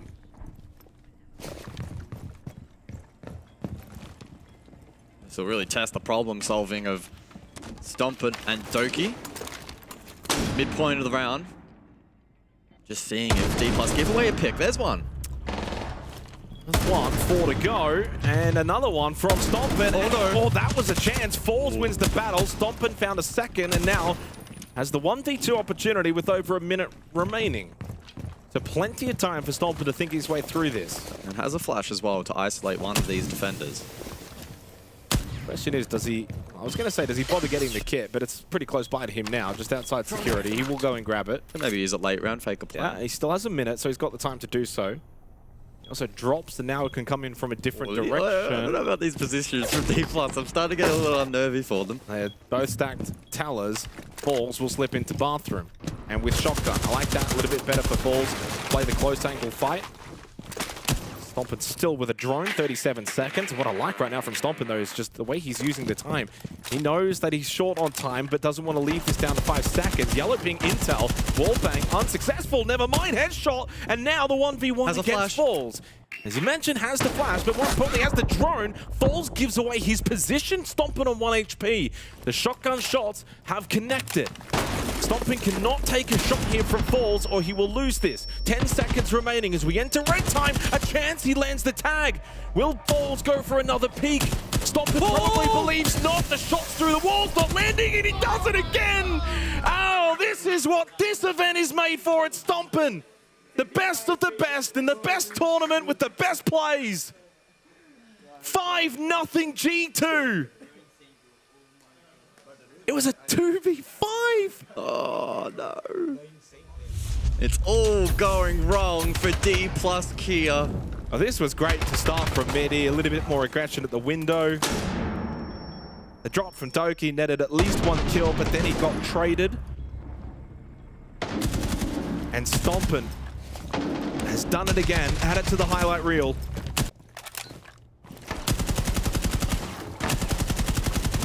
That shot was gnarly. And then Falls just capitulates to the pressure. He's just moving around. There's 2 seconds left. It's a bit disoriented. You know exactly where he is. Oh my god. Oh, we were fortunate back in Munich for the Stompin' clutch. Remember the 1v3 on Consulate, the shot through the wall, the shot through the smoke. That was even nastier than that one. And it was, but this was also very, very good. 5-0 G2. 5 seconds. I mean, if that doesn't deflate the tires of DPLUS for the remainder of this map, I don't know what does. Attackers drop the diffuser. Let's get cracking. I'll get back. Well, we wanted traps. PJ wanted traps. We get some more. No, they took 2 rounds. Denari, Thorn. Double Nitro. Alamau on the Monting.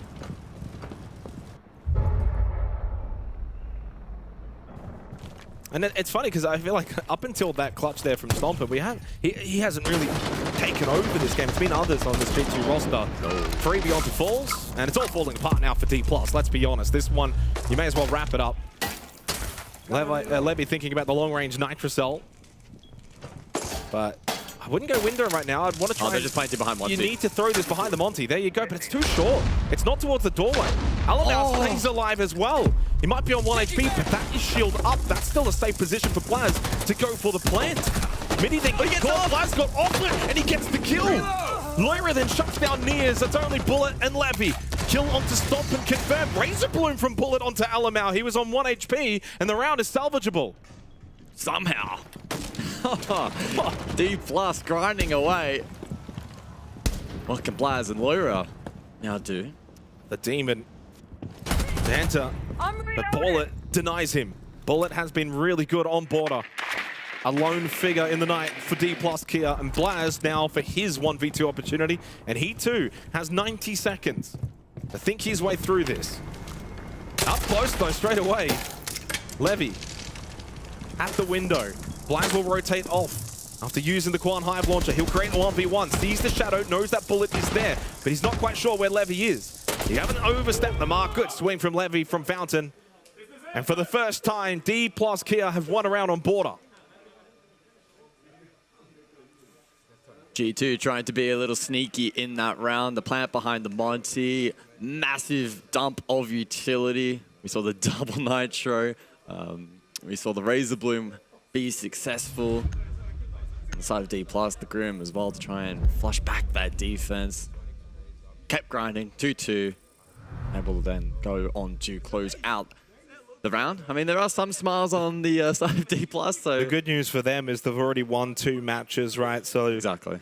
I mean, the odds of DPLUS getting grouped is exponentially low. They're technically not confirmed, but it is exceptionally low. Like, it's surely not going to happen. So they know full well you can have a blunder today. It's not the end of the world, but then they've got to bounce back and play FAZE tomorrow. It's not going to be any easier. Still, it was a round win, but it was a hard-fought round win for DPLUS Kia. They just couldn't really deal with Alamau with the double nitros until it was actually the Razor Bloom that got the kill. Showing the versatility of Thorn. This is it. This is it, guys. We got him. We're right where we want him. We're just an attacking team. The bans for this second half, Smoke, Azami, Montang, and Group. Well, they only won the one attacking round on Bank. Goes without saying they're going to need quite a few more than that here on border. 10 seconds remaining. Definitely props to Bullet, though, in the way that he's been playing. Yeah, he's really put his head down here on border. He's doing his best. In saying that, he was 1-9 on Bank, so he kind of had to give back to the team a little bit. By the way, across the 2 maps now, guys, 5 players for G2, so all of the players for G2 are now double-digit kills. There's only a single player for DPLUS double-digit kills. That's Midi. He's actually 4-1 on entry as well. And there are 2 very quick... Oh, okay, the rounds are... Guys, there's still 2.5 minutes. There's still 2.5 minutes. The round's done. I looked down for 5 seconds and I didn't see any of that. This is the time where we get to look at the stats and, you know, talk about these kind of things while you guys are prepping. And G2's just like, nah, let's just kill them all. Doki and Niz, by the way, have not crossed paths at all on this second map. I was actually thinking that as well. Yeah, that's what I was checking. Okay, well, wrap this one up. Does he get a kill? Yes or no? Quick. Midi? Yeah, he'll get 1. No. He's good for 1. Nah, he doesn't get. He checks this window properly. Okay, wait. Didn't even see him. I'm like, why are you not checking that window? That was the obvious play. Oh my god. It's the only reason why I said he gets 1, because I think he checks the window and gets the clear across kill. But anyway, 6-1. G2 are making quick work of their match today against DPLUS Kia. It was 7-2 on Bank, and I don't think it's going to be much different here to close out Border. There's nothing to suggest that it will. Now I'll use this time to go over some of the statistics, but in terms of EPS rankings, Bullet, Falls, Nears, and Levy are all below 85. Midi's on 97. It's not good. And then you got Stompin, Alamau, Blaz, Doki that are all 115 plus. Oof. Remember, 100 is the average. And Loira's on 104. Blaz 4-1 on the entry. And also, it's been 3 plants to 0 across the 2 maps in favor of G2. There is no statistic that DPLUS have been like, okay, we haven't been too bad in this area. There's just nothing. We actually have the privilege of following G2 throughout the remainder of this phase. We have they have Black Dragons tomorrow, FAZE the day following. That's a big one. It feels like it's all leading towards that being quite a grandstand matchup to close the phase. What implications that may have, we don't know. Look at this from Stompin. And 3, 2, 1. Bye-bye. You would think it's just... This is laughing at him. Laura says the GG. Nears feels the GG. Can Nears kill Doki? Well, I mean, at this point, it's the only thing that they can get from a winning perspective for DPLUS out of this one. By the way, there's 4 Nitro Cells for G2, so they're going out with a bang. I don't think they'll use a single one to get a kill. It's just guns up. We've covered a few games so far here at Six Invitational, you and I, and this is the most dominant, one-sided performance I've seen. G2 have been exceptional. Take nothing away from them. Yes, maybe DPLUS haven't been at their best, but it's been more a case of the winning team playing far better than their opponent. Ooh, that's a nice shot from Levy. That was alright. That's body shot, obviously just the headshot. Look how low Levy is as well. If Alamau hits the head, he would have got that kill. Jump out. Ooh. Logic Bomb activated by Bullet. Got a couple of flashes here, DPLUS. 90 seconds, so plenty of time in the round remaining. Haven't really been able to play off that Logic Bomb from Bullet. Thompson did use one of those Nitro Cells, by the way. Here's we'll use the Selma to open up the wall. They check Blaz. I feel like Blaz is in an unchecked position. I don't feel very good about DPLUS's clear. No one with drone in pocket for a quick clear either. And Falls is probably going to be more thinking about the plan. Smoke thrown in. Hasn't just rushed in straight away, though, to be fair. Hasn't got a lot of cover. Levy outside. Nears gets the kill onto Loira. Can he find the kill onto Doki? He's low health. He's in Archives right now. Logic Bomb will now expire. Blaz trying to get activated in the round. Nears gets caught in the back from Stompin. And then Force will go down. The Blitz is no longer available. Levy has to enter the building, and so does Bullet. With 30 seconds left, you can no longer just play outside the map for a potential post-plant retake. You have to get back in now. And G2 are in far better positions to deny their entry. Levy gets rid of Blaz. That's a good kill. He loses more of his health though. Now quite literally on 1 HP. 15 seconds. They need to make their move. Doki onto Levy. Bullet has to get the remaining 2 or it's 7-1 territory. Starting to rush on in. 8 bullets left and he runs out of bullets for Bullet 1. Stomping with the final kill. 7-2 bank, 7-1 border. G2 arrive at Six Invitational. They had the day off yesterday after a disappointing day 1. But these boys are here to perform and to put on the show as they teach DPLUS here a lesson. Yeah, statement piece from G2, and the questions will begin to roll in as to what kind of momentum they can build off the back of this result. Formidable for them, and back to the drawing board for DPLUS Kia. Yeah, drawing board, there's going to be using a lot of markers to try and fix a lot of issues. Disappointing for DPLUS Kia after what's been a very good run from them over the first 2 days. Wins over Black Dragon, wins over Shopify Rebellion. They play FAZE tomorrow for what will be their last group stage match, so they'll need to bounce back and do so quickly for G2. Well, it feels like they're just getting started.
G2 set the pace of the game while DPLUS was only trying to follow that, but just couldn't. While you were very unpredictable, how predictable was DPLUS?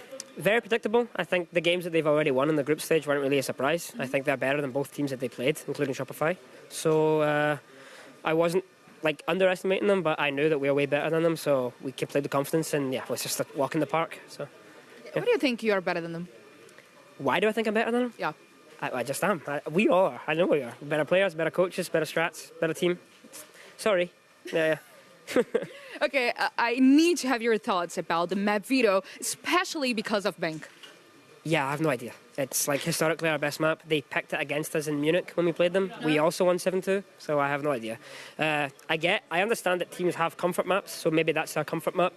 But you don't pick that against us. It's like our map. So like, yeah. You don't pick my map against me. So yeah. Nobody gets into the G2 Bank. Okay. But we need to also talk about day one, about some mistakes that we don't commonly see in tournaments like the SI. You know, killing in a thermite, grenades. You know. So I want to talk about that. Why was G2 having such a stumbling start in day one? Pardon me. We were playing like with our balls in our hands too much. Sorry, bit of a rude statement, but it's true. Shopify historically just always beat us. It's my teammates. So yeah, I think Shopify are terrible. So like we played so bad yesterday, on day one, like so awfully bad, and we still managed to go like 8-6, 8-7. So I think that speaks more to Shopify than us, to be honest. So yeah, I'm expecting us to have a relaxing day today, beat DPLUS, remove the trolls from the first day, and then reset again tomorrow against Black Dragons. So yeah, feeling really confident now. Yeah. Okay, yeah, very sad but funny start for G2 in the tournament, but now they just won their first game. Congratulations on that. All right then, Doki bringing the heat in the interview, saying that DPLUS is actually better than the teams they have played and have beaten already as well. But what a result for G2, 4 welcome points, and that shakes up the whole group because Shabuni confirmed to us even DPLUS can get eliminated. Yeah, absolutely. I think, for G2, I think they had a good game plan. They got the maps they wanted. I think for DPLUS, who are sitting at the top of the group now, can still be eliminated. This group is wide open. It was actually a really woeful performance from them. I'm still astonished at the fact that they picked Bank and allowed border through against G2. It just doesn't make sense. I actually can't fathom it. And realistically, it's just not going to go well for them. And even though they're still sitting top of the league, they're still sitting top of the group, G2 are back into it. FaZe are still to play. Shopify have still got points on the board. Anything is to play for. Yeah, I completely agree. I think Doki was right in them having the better coaching staff because, yes, Bank was a question mark. Going to a map like Border, we've seen DPLUS play it a lot, and the consensus was they just do minimals. And so G2 had a very easy run on that final map just to be able to pick apart. Of course, they have amazing heroics to be able to carry them through, but at the end of the day, when it came to the strategy, it looked like G2 was one level above DPLUS today. I feel like that reflects in the scoreboard as well, what we're seeing with all the players having higher ratings or higher EPS than the side of a DPLUS. But we're joined by a player from G2, the highlighted player on the roster. We're joined by Stompen in the studio. So we have to talk about something. It happened again. A clutch with a wallbang. What's going on? Yeah. To be honest, they kind of just trolled the round, but I killed the 2 above, and then I knew the Fenrir was like bottom east, so I threw a drone. He exposed himself, that wallbanged him. And then in the 1v1, I just baited out the mute, and then peeked the hole. He thought I was going to peek the door, and then, yeah. When you're in a clutch situation like this, what is going through your mind? Are you focused at all that, oh my God, I'm about to clutch, or is it just something that second instinct? It's kind of just second instinct. The second was a 2v5. Our teammate Alamau, he was like, you guys can win this. And then we actually won it, so yeah, it's kind of just a second instinct, I guess. Too much aura right there. Yeah. How did you play against DPLUS? What was the game plan that the guys were speaking around beforehand? Because, you guys were playing a lot of fast siege. I remember on Bank, I think every entry apart from one was within the first minute.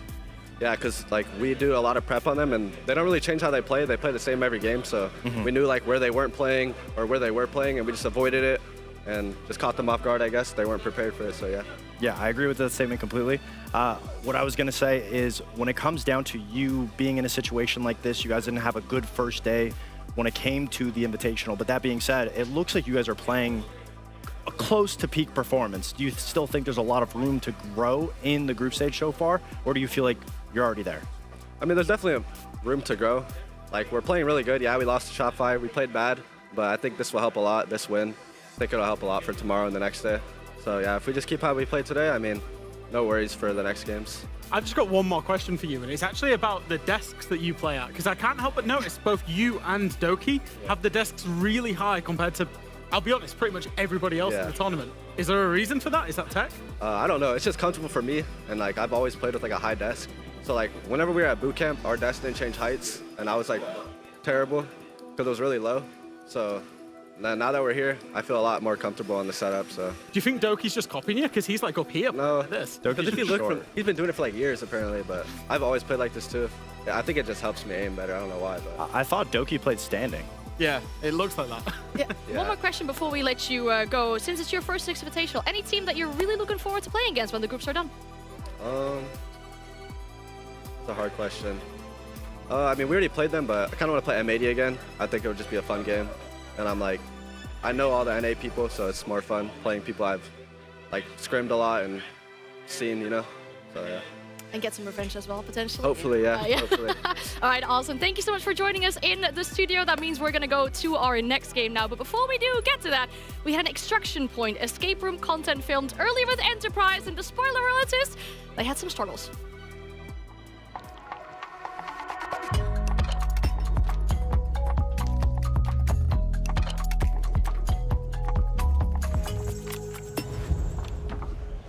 What the hell?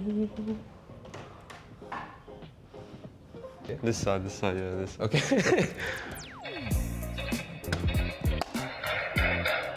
Easy. The shotgun. Where's the other two? Let's try.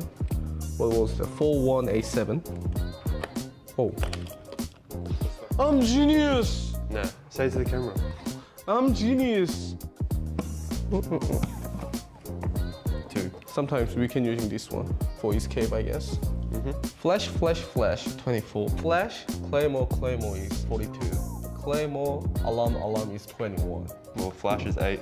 I really shit at math, so. Claymore's 18. You sure? 21 minus 17. What is that? 17, 8, Yeah. 2. So we have 2. Yeah, it's this one first, it's right? 1. So this is 1, and then we got 2. So 2, 1, and then we have to play this one, right? SI26, French. So we have to pick French operator. This one is French. 2024, Brazil. Who is Brazil operator? Is it Caveira? Yes. So 6. 2023, hold up. 2024. Okay, let's go. For me, so easy. Wow. That's why I made 2 times. Just hurry up. We got more time here. And then it's 6. So 2, 1, 6. So this one will be last. They have how many world champions? 3, 4, 5, 0, 3. Boom. Wow. Let's get closer. I can see. They don't have any number in there. Or it's gonna be a troll. Oh yeah, it's a 9. Off. Cyber Zeros pocket. Nothing in there. 8, 9, 8. Wait, seriously, I can see. Find it. You're younger than me. I'm blind. 4, 9, 8, 0. Yeah. 4. What? You sure?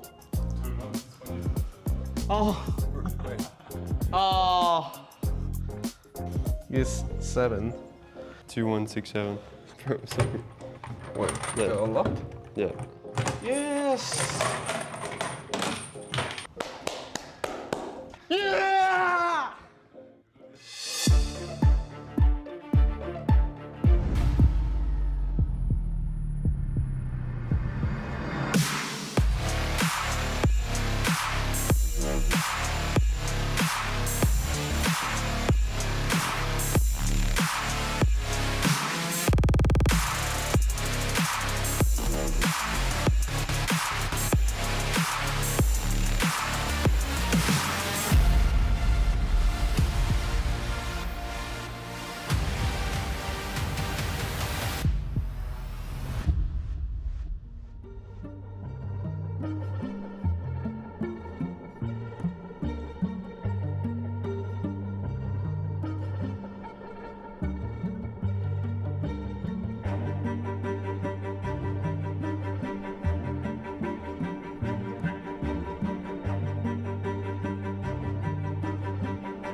honestly, a lot of players are scared of you, obviously. We were suspicious because you're too good. Like that was literally what happened. And I'm the one who sent the email. So like, I'm the one who did it, that's the story, right? None of us really thought that you were legit. back then.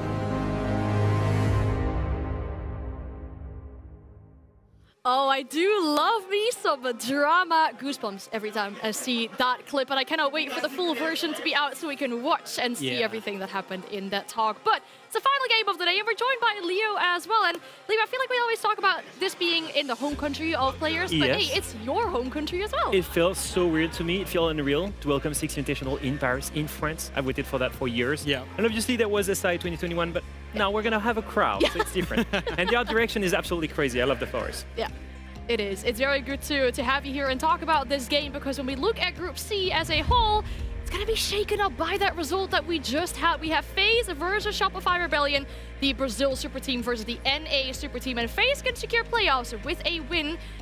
And if Shopify Rebellion lose here, that means they can't get first place anymore. Yeah, it really just goes to show how open this group is. FaZe only came in kind of this time yesterday with their first game in the fixture, and now they can already be through. And the same for Shopify Rebellion. They were looking great. Play day one, they were on Cloud9. I know they're back home watching, but you know, they were on Cloud9, they were loving life, and a big upset happens, and suddenly first place could be out of sight after today. It's a game of cat and mouse, right? You have DPLUS, you have Shopify Rebellion, you have G2, everyone beats each other. It's a bit of a tricky one, but at the same time, it makes group stage interesting. Until the very last day, we won't know who makes it. And that's the beautiful part. Exactly, and I think it was called the Group of Death for a reason, and we're seeing that unfolding right in front of our very eyes. But when we look at FaZe Clan, one of those big titans inside of this group, the sleeping giants so far inside this event. Look at these team stats, 100% attacking win rate. I mean, that's what happens when you go 7-1, 7-1, and 2-0 the team, when you go into the first match of the event and you display the full dominance of FaZe Clan. Jack, we look at this roster and we think, wow, did they break the ASI curse? Are they back? I mean, that's the thing. Normally you will see teams win a Six Invitational and really fall off. Now, FaZe's fall off. It really wasn't that magnificent. They're still in it. They're still amongst it. Third place, remember, at the Munich Major. You know, they went very, very close, lost out to the Ultimate Champions, and this roster is, you know, they're one of the best, if not the best roster at this tournament. They seem to have absolutely everything. The reactions, the depth of strategy, the players that can turn up, the clutch potential. And I think yesterday they come into it, they see the group of death, they see all the games going on, and they think we need to just put our mark. And not only did they do that, they only conceded 2 rounds across their whole fixture, picking up 4 points, but a massive advantage in round difference as well. With the way they're looking, they're coming forward at second hammer, 2 in a row potentially for them. But on the other side, we're looking at Shopify Rebellion, and especially with that result from yesterday, I feel like that shook a lot of people up. Yuki's even saying like DPLUS was actually the better team inside of that matchup, but they need some points because it's their off day tomorrow. I feel like they're their own, the architects of their own downfall often. I think Shopify's success comes from within. It comes from when they've got a united front behind their IGL, great communication, shot calls, and they're in sync as one. When that seems to break, as it seemed to break yesterday, then they can look a little bit weak. It's like they've kind of got a soft underbelly. That was a big result, a big shot coming out of absolutely nowhere that I don't really think, I know Doki convinces us that he's the prophet, but I don't even think he would have seen it coming.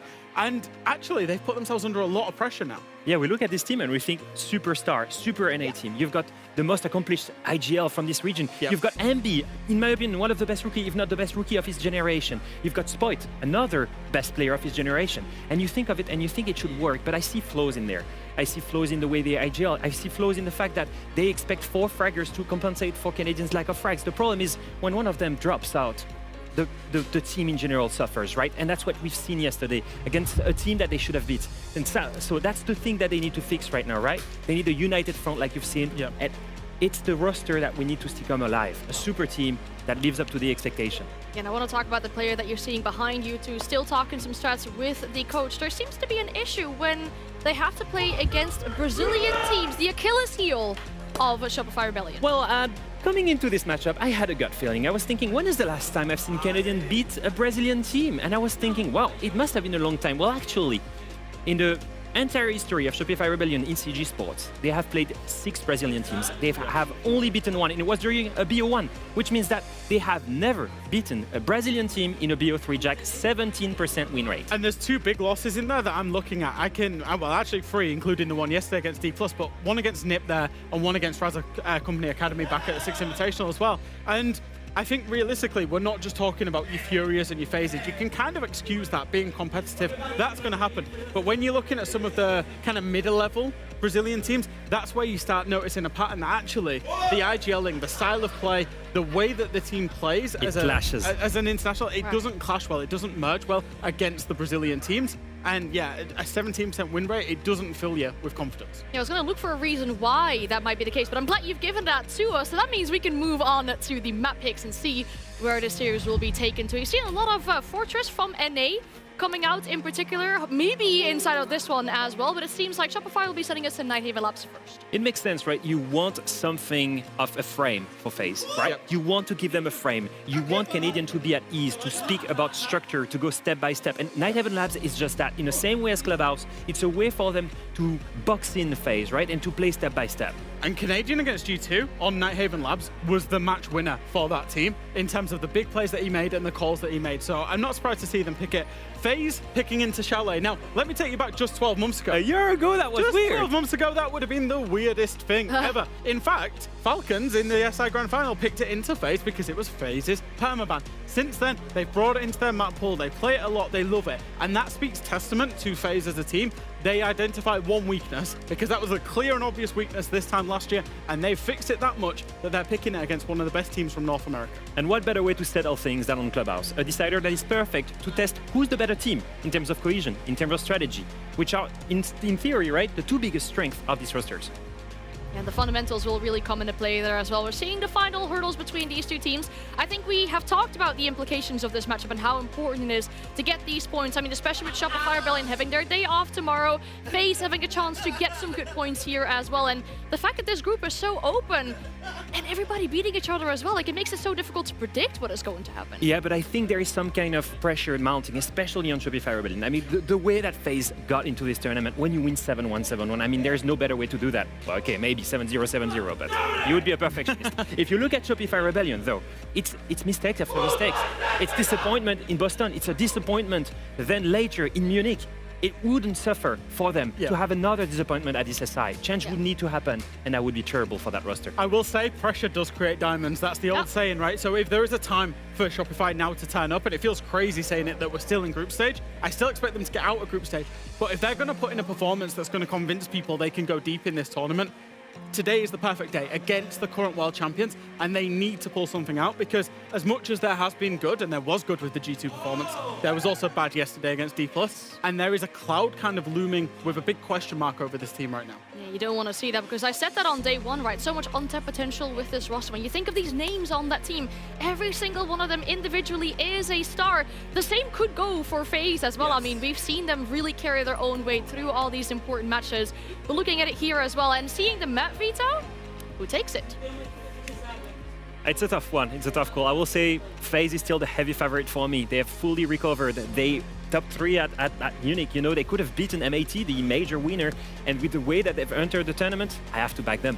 I'm gonna disagree with you for the sake of disagreeing with you, Leo. Of course, Jack. You always do that. I'm also gonna go for the blind faith, just because this group has been full of upsets and it's been full of performances that we don't quite expect inside of Group C. So I'm going to say somehow I think Canadian's going to break his curse against Brazilian teams, and Shopify will take it. Well, that's a very valid point to make. Yeah, lots of upsets so far in this group, but the match is almost ready. I feel like we have the perfect voices lined up for this matchup as well, as we're joined by Antero and Jesse. You two got a great matchup with NA as well on there. How do you feel the chances of your region are going into this matchup?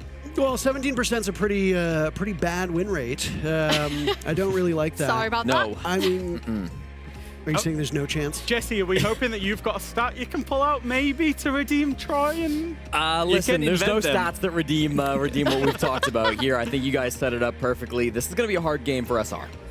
Yeah, I mean, I agree with that as well. I think there's two ways that this match goes. Yesterday, based on what we saw from both teams, FaZe Clan either does this in a quick 2-0, it might be two scrappy maps, but it's a 2-0 nonetheless, or SR wins through 3 maps and it's a dogfight till the very end. I don't know if I see SR taking this in 2 maps.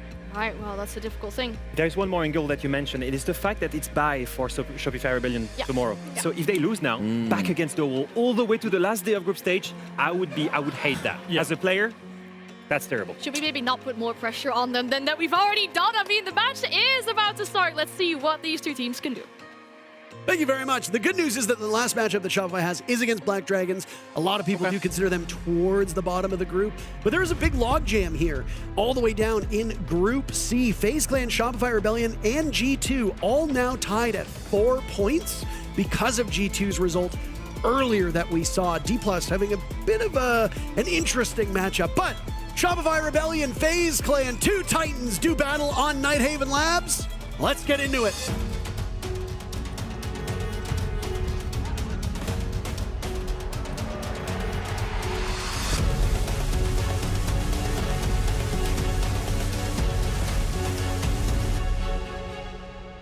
Embarrassment for Shopify Rebellion last night. They had a devastating loss and are looking to bounce back against... Sorry, let me just check my notes one more time. The best team in the tournament. Oh, well...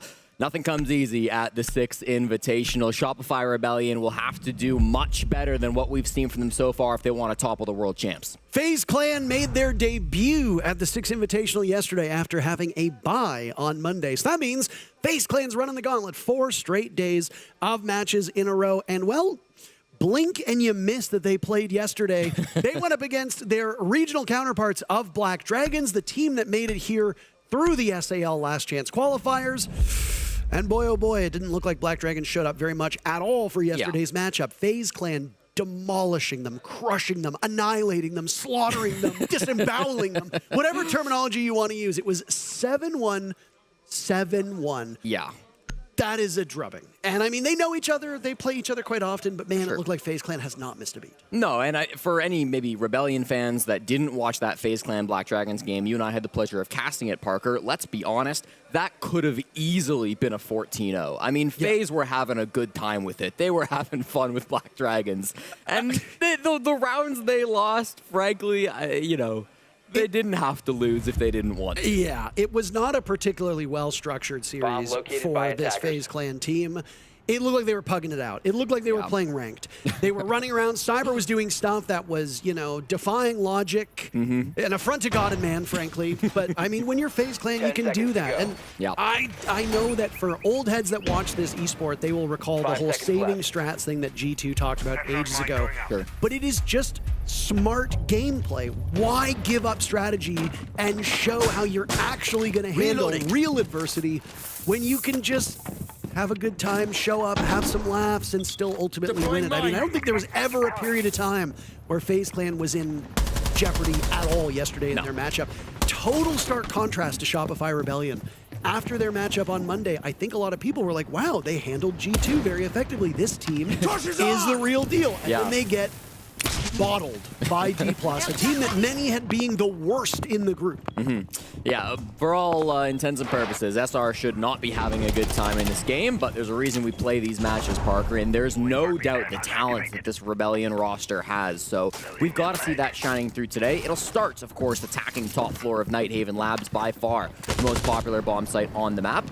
Good Maverick work to start things off from Surf. We'll get the IT wall open.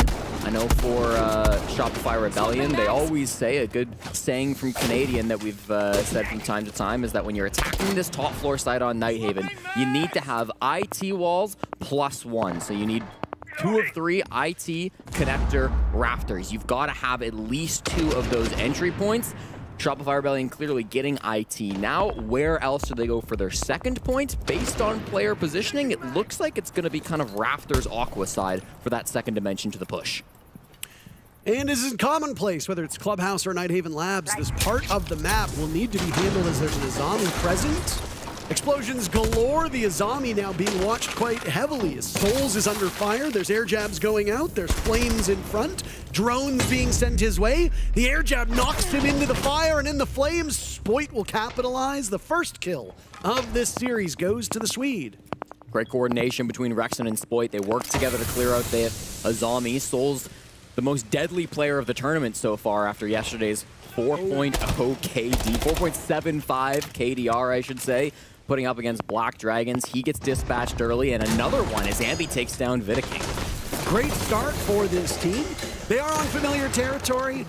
Shopify Rebellion may be a lot of things, but one thing they are is consistent on this map. They are a great labs team. They should be able to handle this, even if they are on the unfavorable side. Handy with the lone kill so far for FaZe Clan, and that'll be all she wrote. Rexon doubles up, Canadian gets active as well, and the first round goes to the North Americans. Nothing complicated to start things off for Shopify Rebellion. They go in for Rafters.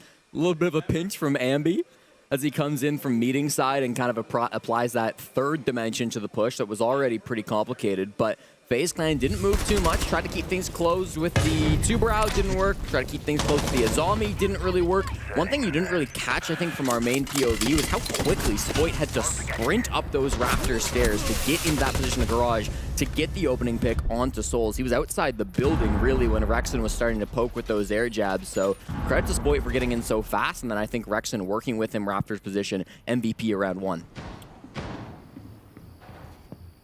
To take this match a bit more seriously if you're FaZe Clan. Not that I think they didn't there. They actually look quite structured and quite sound. I mean, Shopify has now done in a single round what Black Dragons did twice in their matchup against FaZe. So the bar is in hell at this point. Yeah. And, you know, you just want to clear it. I mean, Shopify Rebellion are a bit of an enigma, if you look at it, right? They have all the tools to be a super team, and super team is often bandied about quite a lot. But when you've got a young prospect like Ambi, who has really come into his own and is among one of the best fraggers at this event, you've got Spoit, who won a major as a rookie himself, huge content creator. Oh my. Cyber and Ambi will do battle. Ambi actually winning that duel. There are very few that can stand up to Cyber, and I'm glad that Ambi's the one to do it, as it just further proves my point. And then you've got, you know, Rexon and Surf there to round it out, as they are both terrific players in their own right. Yeah. And yet, for whatever reason, success for this team seems to elude them more than it really should. FaZe Clan is going to be a formidable opponent. I don't think anybody is doubting that FaZe Clan is the better team on paper, but that doesn't always translate to the match. It's hard not to be the better team on paper when you're the world champs, right? It would take some pretty phenomenal feats. So, yeah, obviously SR, big task ahead of them, but they've looked great so far. Winning round 1, opening pick for Ambi, almost dies in return. He's taken a ton of damage north side of the map. It's that same window that he's been battling on and does fall up against Handy, playing over towards the lobby side of the map. Very solo position from Ambi as the rest of his team are already in the site. Yeah, it's a quick one. Canadian leading the charge on in, waiting for the all clear. Vidiking waits very patiently. They must know that this is happening. Surf and Canadian literally on top of each other, waiting for someone to move on the side of FaZe Clan. Nobody will. They are using Selma charges on the inside of the reinforcement to get to the outside of the map. That is something that is so seldom seen. And it's quite enjoyable. Canadian trying to take up space. His feet get shot away at by Vidiking. And now return to the bomb site by KDS will work. These MP7s doing some great damage. Handy on the board as well. And Rexon is all on his lonesome, tearing strips through the Mozzie, but can't quite complete the job. FaZe gave the bomb site to Shopify Rebellion, and it turned out to be a bit of a ruse. Yep. FaZe bounced back, and it's a tie game. Yeah, a nice little triple kill from that was Handy in the midst of that. Don't believe everything you read. Did a great job just trading his teammates inside the site, was doing really good work after the plant went down. This is the one thing with FaZe Clan. They're never going to panic. They're not going to lose their cool in a situation like that. I think they did know the plant was going down. It's not like they snuck it in there. It's a blitz coming down cargo stairs and getting down behind pillar. That's something quite loud that was happening. They had the information that was going down, but recognized that most of their players were on the top floor, and they're not going to be able to stop that plant, of course, from behind the pillar position. So let's take our time. Let's get back down into sight and then win in that post plant. No need to worry about it. Great cautious play coming through from FaZe Clan, and in particular Handy. Now, one thing that we'll be referencing throughout the course of this match is how Nighthaven Labs has steadily drifted towards being more attacker-favored than before. There was a period of time where Nighthaven Labs was almost perfectly balanced through a couple live events, Jesse. 50-50 across the win rate of attackers and defenders, of course broken down by the particular bomb sites. We have, for the first time in maybe even ever in our esport, we have a whole whack of maps that are actually quite attacker-sided through this SI. Layer, attacker-sided. 6 plays. Border, attacker-sided. Bank, attacker-sided. It's quite crazy. Night Haven Labs started out really strong for the defenders, but has steadily regressed to the point where the only defender-sided bomb site is on the top floor. Every other site skews towards the attackers. That is quite unique. There was a great stat on the desk about how, there was multiple stats on the desk about how FaZe Clan are basically winning in every category. Overall round win percentage, attacking win percentage, recovery percentage, objective percentage. FaZe Clan have really done a great job in general in this game. And Ann asked me if I had any stats to maybe give some hope to Shopify Rebellion, and I still don't. But what I do have is a sample size. FaZe have played one game so far today at this tournament before right now. And even for these map stats, Parker, we're only on day 3. I wouldn't worry so much about the numbers that you're hearing. What I would be more worried about is what I'm seeing in the server, and so far, that is SR off to a fiery start. I don't know if you saw the player cam reaction of Rexon, but he literally shook his head and said, "What's that guy doing?" Because why is a Malusi sitting in an exposed position on IT wall when you know that there's going to be a Maverick available? Like, that wall's going to get opened up. You're not actively defending it. There's no denial present on the side of FaZe. I have to wonder what Handy was thinking. I think he's thinking, I got a 3K last round. These guys stink. Let me just style on them, Parker. But it's not Pod Dragons you're up against this time around, FaZe. Not a bad thought. No, not a bad thought. And for Handy, that's often a correct thought. But SR being a bit more of a difficult opponent, they've got another player dead to rights on a drone. They've spotted Vidiking top floor. They push him over. I believe that was him that they hit with the air jab. Isn't alone, of course. They've got some players up there. I believe it's Souls playing top floor, so they do need to be careful with it, but also the mid floor looking enticing. And Canadian going for another quick defuse. It did not work out so well in the previous round. He falls off of the case and will attempt it again. Rexon eliminating Souls. The smoke of Vidiking throwing some gas out. Canadian punished for it. Cyber out of nowhere finds 2, and the case is now surrendered inside of the Lion's Den. This might be tough for Shopify Rebellion to recover from, but you've got 3 incredible guns still upright, and Rexon's gonna find his 3rd kill of the round with just 2 remaining. We're on Ace Watch. Yeah, already 35 seconds left in this round. Vidiking and KDS need to hold things down with a low man count situation. The defuse kit still just outside of storage window, so they can jump in and go for the plants, but it's pretty obvious what they want to do. Rexon's still holding this spot from above, but he's out-dueled by KDS. The Scorpions just tearing through no matter who finds themselves on the opposite side of them. Surf, last man standing, diffuser gets planted, and would you look at that? FaZe for the 2nd round in a row sweeps through the moment the objective goes down and is perfect in the post plant. FaZe starting to fire up again. It is still a defender-sided map, even if it is more favorable territory to the attackers. Yeah. And with it being Shopify Rebellion's map, Jesse, you know they're going to do well, but FaZe should have the upper hand for this first half. I'm very intrigued by the game plan being brought up by SR through these first 3 rounds. It's obvious they want to go for these fast plants. They don't care about how much map control they have. They want to get in, get the diffuser on the ground. I think after just seeing it one time in round 2, FaZe did a great job of adapting. They came a little bit closer. They forced Canadian off the plants that first time. Cyber pushes up and gets that kill, and then even though they get the plant down in rounds 2 and 3, FaZe are in a far better position in terms of where their players are on the map to win in that post-plant spot. I would be surprised if that was something that SR decided we want to do this ahead of time before they...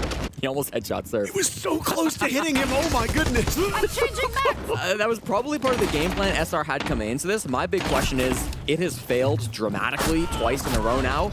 Do we rein that in? Do we stop going for these fast plants? Do we play a little bit more of the round, go for a little bit more map control before we plant? That would be my guess. We'll have to see what SR want to do, though, in this 2nd quarter.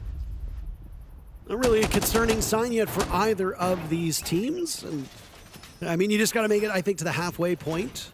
There have been good looks from the Rebellion on both rounds that they lost. FaZe Clan, outside of that first round, where they're playing a little cheeky, have looked pretty practiced and poised as well. This is a historic and infamous map for FaZe Clan, as this is where the tides turned on their quite eventful SI Grand Final against that W7M team that now plays under the Furia banner. I mentioned that Shopify Rebellion has a day off tomorrow, and they do. They will not be in action. Black Dragons was the team from this group that did not play. FaZe Clan will play their fellow countrymen of Brazilians, but from a different reason, or different region, as DPLUS Kia is a Brazilian set of players, but technically an APAC org. Yeah. And it's DPLUS Kia that actually sits on the top of the group right now, which is a little bit surprising when you've got these juggernauts. FaZe will play DPLUS Kia tomorrow. Black Dragons will play G2. And then on the very final day, G2 and FaZe will do battle, while Black Dragons and Shopify Rebellion square off against each other. DPLUS Kia are in a pretty good spot, so even if they do have the final day off, their destiny will be out of their hands. But if they can topple FaZe tomorrow, which seems like quite the task, they'd be in great shape for their final day, which we don't play.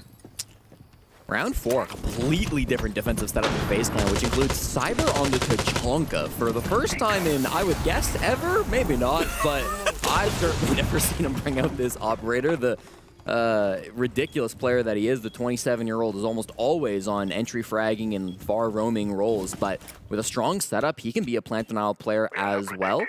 Got him set up deep behind a deployable shield inside of the B bomb site, while SR have also changed up their site a little bit.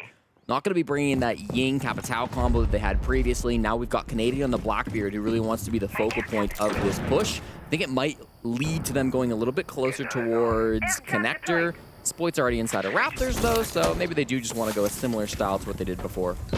And nowhere near the same extensive setup here. So fall back, and this is one thing that FaZe have actually excelled in over the last couple rounds, which is inviting the Rebellion into the bomb site and then beating the stuffing out of them on the way out. So if you can just seed all this ground, if you realize that roaming isn't really helping you and that there's a better strategy to be had here, forfeit this part of the map, it can work out. Vidiking will start the killing with a minute left in the round.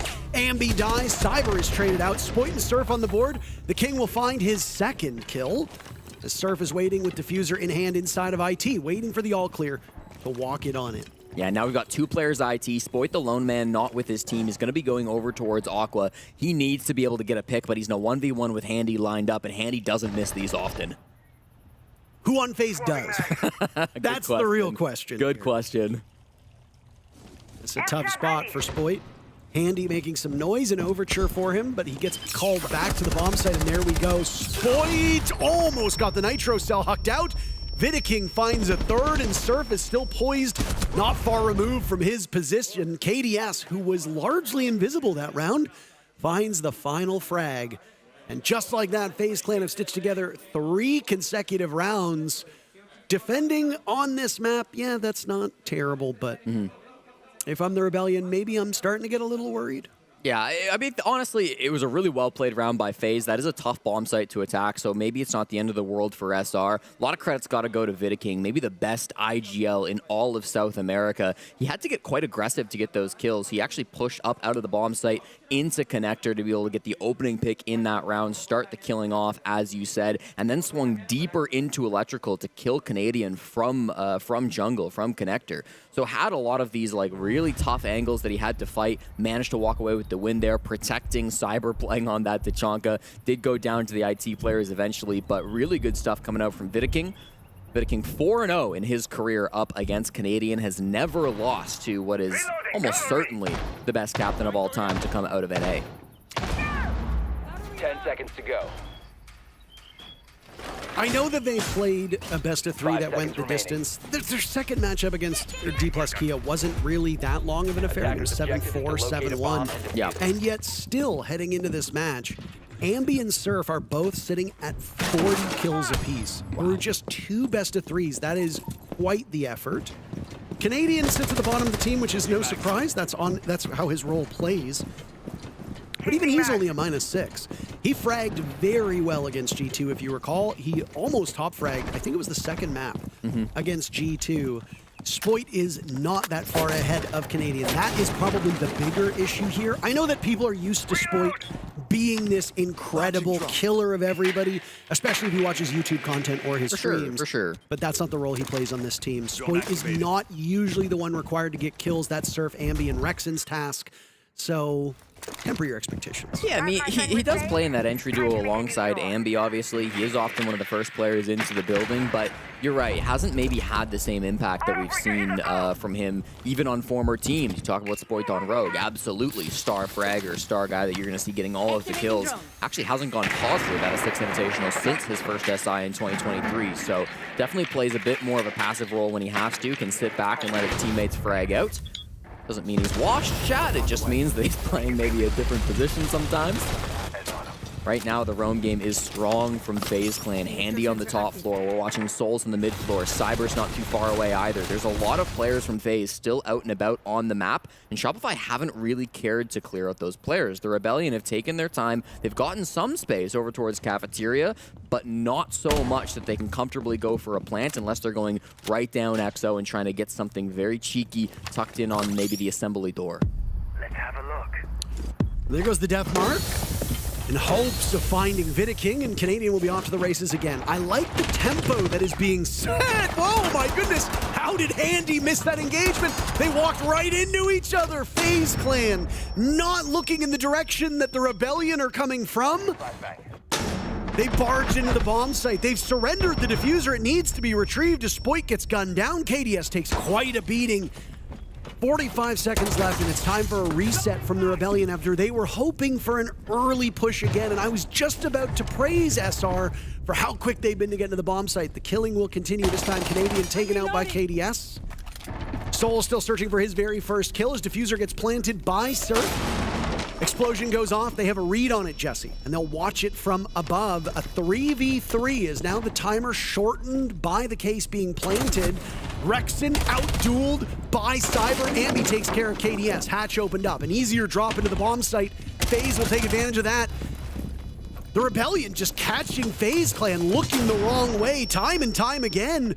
Soul's now last alive, in the thick of it, targeted by the death mark. To add insult to injury, nobody enjoys being in this particular situation. He knows where Ambi is. They know where he is. He's but a couple seconds for Souls to get on this kit. Nope, a nice shot onto Ambi, but at best, a Pyrrhic victory for Souls as the timer will give it to the Rebellion. And that's 2 rounds for the North Americans with 1 more round in this first half. Shopify Rebellion really allergic to clearing the map on Night Haven Labs. Clearly, they've done some prep and have decided it's going to be too difficult to try to clear these FaZe Clan roamers out. So once again, they go pretty direct to site, Parker. Thought maybe they would try to take it through Cafeteria, down those exo stairs, just straight in through the breach, right? Got pretty deep with it. Vidiking caught sleeping a little bit, goes down to Canadian midway through this round. That's the replay you're watching right here. Vidiking very concerned with the exo portion of the map. We saw Ambi pushing in that direction, but in the end, Diffuse Kit just came straight into the bomb site. Canadian eventually does go down, but Surf is the one with the Diffuse Kit, so there's no problem planting it on Pillar. They can avoid the Solus from up above because they plant in that spot behind the Pillar where you can't quite get it. And in the end, Shopify Rebellion keep us within 1. I'm about to say something that is going to sound absurd. Say it. FaZe Clan have played a single best of 3 so far. If FaZe Clan wins this match, doesn't matter the circumstances, as long as FaZe wins the match. Can be a 2-1 nail biter, 15-15, 15, doesn't matter. FaZe and DPLUS are locked for Phase 2. Wow. So FaZe Clan bullied Black Dragons yesterday. They come in, maybe they have a quick 2-0 against the Rebellion. Congratulations, you're going on to Phase 2. That would leave Black Dragons, G2, and SR fighting for the final 2 spots. Only one team goes home. Final 3 spots. Sorry, final 3 spots. But yes, only one team goes home. There's 5 teams in the group. Well, no, final 2 spots to qualify. 3 spots would remain. The last spot because go D+ home. qualified. D+ would qualify as well. I didn't listen to you when you spoke. I would like to remind everybody that Jesse went to university for math. Yeah.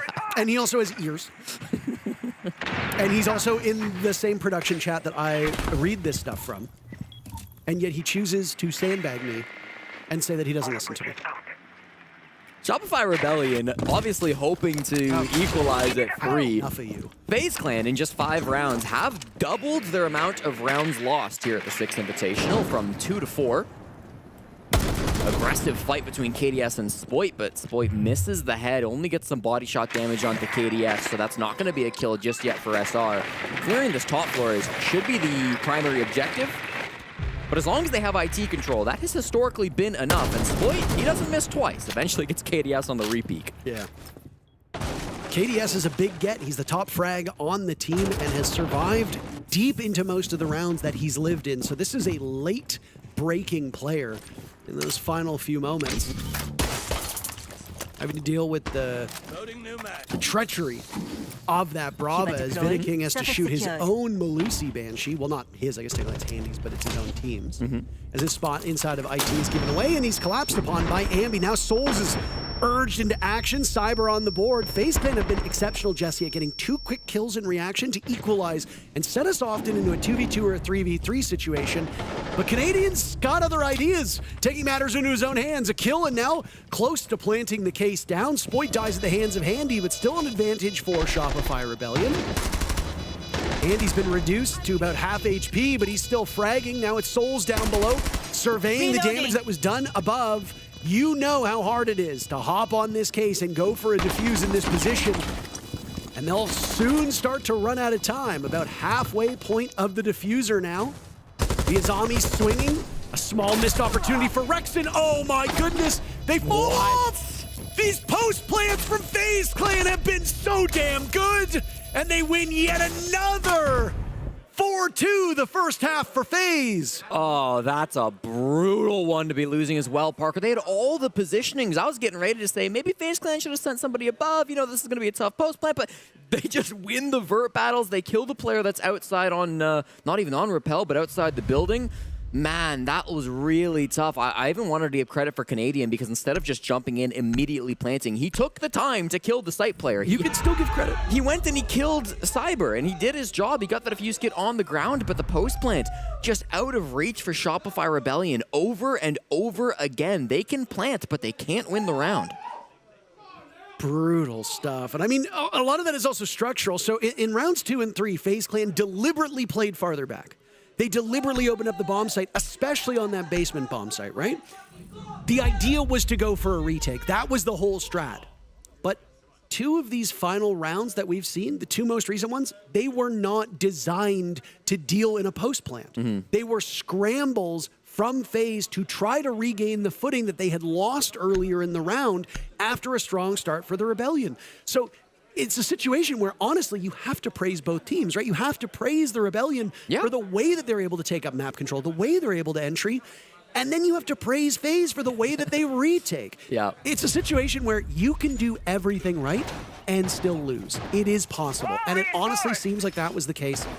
Not that we're tripping over ourselves here to compliment Shopify Rebellion, but I don't think this scoreline is a proper representation of how close this match has been. Yeah, I would put it like this. Shopify Rebellion are playing better in the early game. FaZe Clan are playing better in the late game, but in the end of the day, the team that wins the late game wins the round. So FaZe Clan are winning when it matters. And you're spot on. 5 of the 6 rounds, first blood drawn by Shopify Rebellion. Yeah, not surprising at all. I mean, if you watch this game, SR have been dominating, always with the man advantage, always with the first blood, but FaZe Clan ways to battle back, whether that's SR, maybe not taking as much map control as they potentially could have, or miraculous clutches coming up in the post plans. FaZe Clan have been the better team, but Siege is a game of 2 halves, Parker, and now on the attack, things could start to change directions, as FaZe Clan will have to attack on this top floor. We always talk about it, one of the hardest sites to attack. 2 halves, but also 4 quarters, Jesse. And yes. One thing I was going to bring up, it's a little hard for us to track because unfortunately the drone counter is still broken. So if you look at the top left of your screen, it still shows that there's only 2 or 3 left at all times. That is not accurate, so do not rely on that. Yeah. It's a bit of a frustrating situation because I have to wonder if intel is hard to come by for Shopify Rebellion because they're losing a lot of drones after that initial burst. So if they're getting a lot of intel during the discovery phase, it's the mid-round where they suffer because they don't have drones to fall back on. That would then be a credit to FaZe Clan. Well, it's not something they're going to have to worry about until overtime or map 2, because this is all defense now. I like this use of the clash from Canadian. He's providing coverage to Rexon, who was trying to get a Nitro out that Mira window that's been popped in order to punish Cyber here on the Maverick. A lot of support roles for Cyber today, but unfortunately wasn't quite able to find the mark. That Nitro got wasted, and it looks like the wall has been made soft now, so they should be able to get into this bomb site. Right side, I believe, is openable. There we go with Andy's secondary shotgun. So that's job 1 done, but it's taken quite a bit of time. They were very afraid of Canadian there on the clash. Based on positioning, it looks like the second angle of this push is going to come towards jungle. It's going to come towards electrical. Cyber is already inside of meeting to make that happen. I'm glad that FaZe have maybe picked up the pace a little bit because I was a little worried with their speed and their ability to get in, but things working well for them. Everybody's still alive, and we have under a minute to go in the first round of the second half, or the first round of the third quarter, as you like to refer to them as. The teams will come to blows at some point over by Electrical. Never mind. Ambi moves out of that position. Nades, Magnetic. They're following him. Spoit, just as he did in the first half, will get the first kill of the second half as well. Cyber trades it out immediately, but it's Rexit who dies. Ambi goes down. Now it's Spoit to die. And FaZe Clan are saying, we don't really care what the stats say about this map. We're going to clobber you. We'll find you. Attackers, defenders, doesn't matter at all. An immediate execution by FaZe will give them a 5th round, and now I have to wonder if the Rebellion will call their timeout, because you are very quickly running out of runway to land this thing. Felt like a must-win round. Will be Super's call if he wants one or not.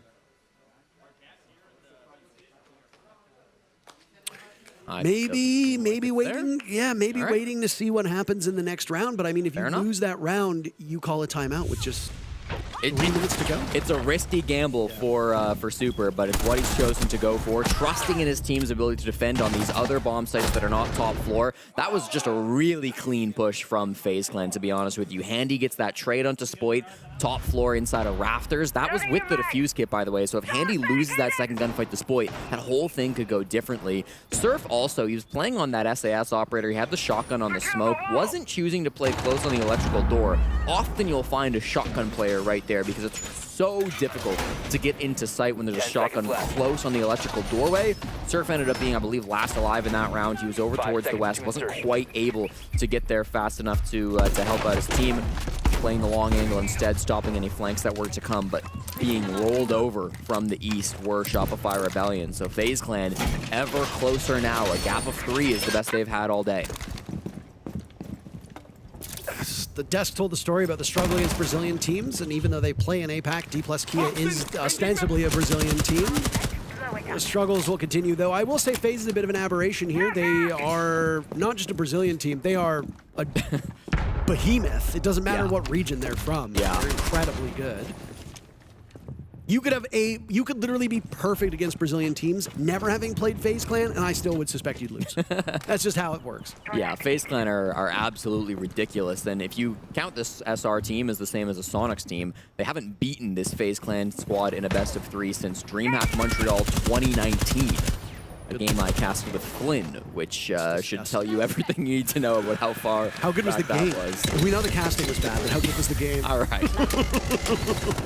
A brief push now by the Ying, enabled by the first kill of Cyber. Second kill from Cyber up top, and the defuse kit was getting planted, does get planted. Vidiking and Cyber now existing on borrowed time. What remains of Vidiking is gone. Cyber will join him. That's 10 seconds off the defuse kit, though. The job becomes ever harder for the Rebellion. Time continuing to run away. Souls, Handy, and KDS still alive. Death marks in pocket for Handy. He can use them at his leisure. That will make things even more challenging for Shopify Rebellion. KDS with one, Handy dies back to even numbers, 2v2. Surf hits the drive-by, and now it's KDS over top of the defuse kit. All he needs to do is buy another second. Surf is on it. Stop him in his tracks. Surf does not fake, and the Rebellion will hang on to the round. A confidence-inspiring finish. The gap will close, and FaZe will be denied match point. Wow, that's a crazy one to go through. Shopify Rebellion disabling at the last possible moment. They used that clash shield as well, being placed by Canadian to give them a slightly better angle to hit that disable. Really good stuff. I thought Cyber had won it for them with that entry up onto the top floor. It felt like they had all the numbers in their basket. They had the plant very close on the breach, but honestly, it's a lot of the same problems that SR had in the midst of that push in the very late round. It's a great comparison because both teams tried to make fast plants in through the main breach of Assembly. Slightly different plant spots from the two, certainly different strategies, one with a glass and a fuse, the other with Shopify not quite the same. But in the end, the post plant was still better for the defenders, and Shopify Rebellion did a great job of holding back, winning some of those vert angles when they had to, winning some of those trades in the midst of the site when they had to, and doing a great job sticking on that diffuser when they eventually got down to it. Opening picks still overwhelmingly favoring the Rebellion too. There's 6-2 is the scoreline right now when it comes to opening duels. So FaZe Clan have picked up 5 rounds in which they have not drawn first blood. Now I will say FaZe Clan did strike first in the most previous round. So FaZe isn't winning all the rounds that they strike first either.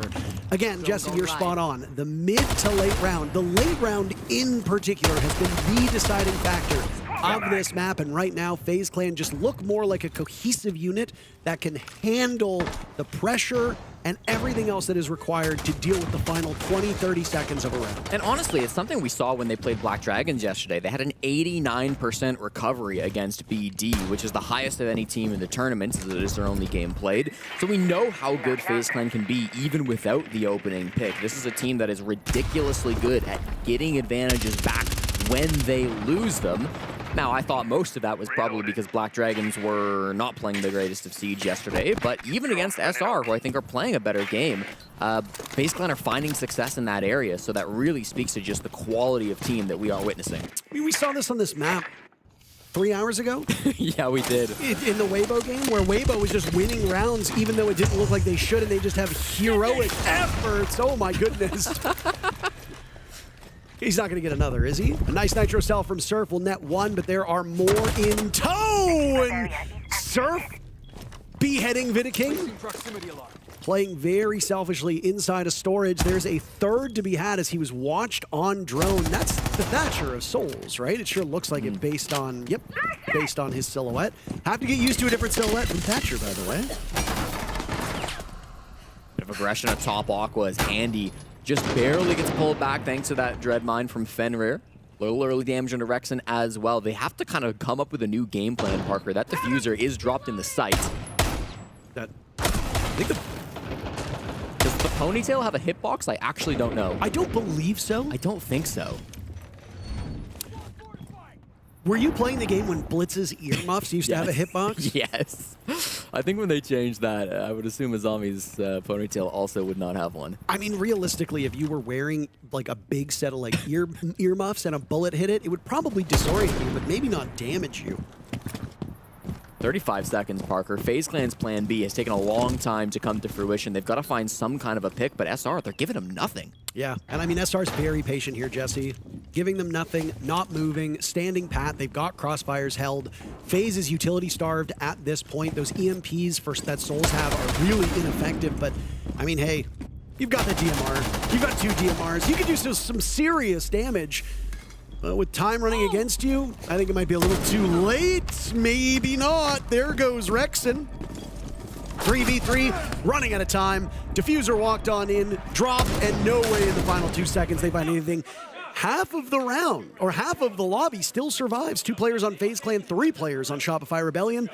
And the lead has now fallen to just a single round. Shopify Rebellion putting together a pretty nice set of rounds here to almost draw even. And I gotta say, SR are in a much better spot down 5-4 because they still have that tactical timeout. All credit in the world to Super for being very restrained with that tactical timeout. The team has brought it close even without it. And now they can still use it either here after this round or even into overtime, or if FaZe eventually do hit that match and map point. Really good play, of course, from Surf. We had to mention it. I'm going to say it. He definitely thought that his first beeper that he tossed out was his Nitro Cell. We've all done it playing on Sentry, okay? It's confusing which button is your first gadget and which button's the second. But in the end, the Goo Mine stalled him out enough so that C4 was there in time to get the kill. 2 massive kills coming out from Surf, and I thought he had a really nice tweet after yesterday's embarrassment. So the game against DPLUS was not the result we wanted, but it was the one we deserved. Now he's top fragging the lobby for, or top fragging the team for Shopify Rebellion. That's really coming in clutch. So Because Shopify is a Toronto-based company and their headquarters are in Toronto, that, and I mean, obviously Troy is from Toronto. Spoit has stayed in Toronto multiple times now. First when he was on M80, now when he's on Shopify Rebellion. The team has boot camped there a few times. And then, of course, there was the Spoit Contender Series as well a couple months ago that you and I both worked, and the whole team was there at the same time.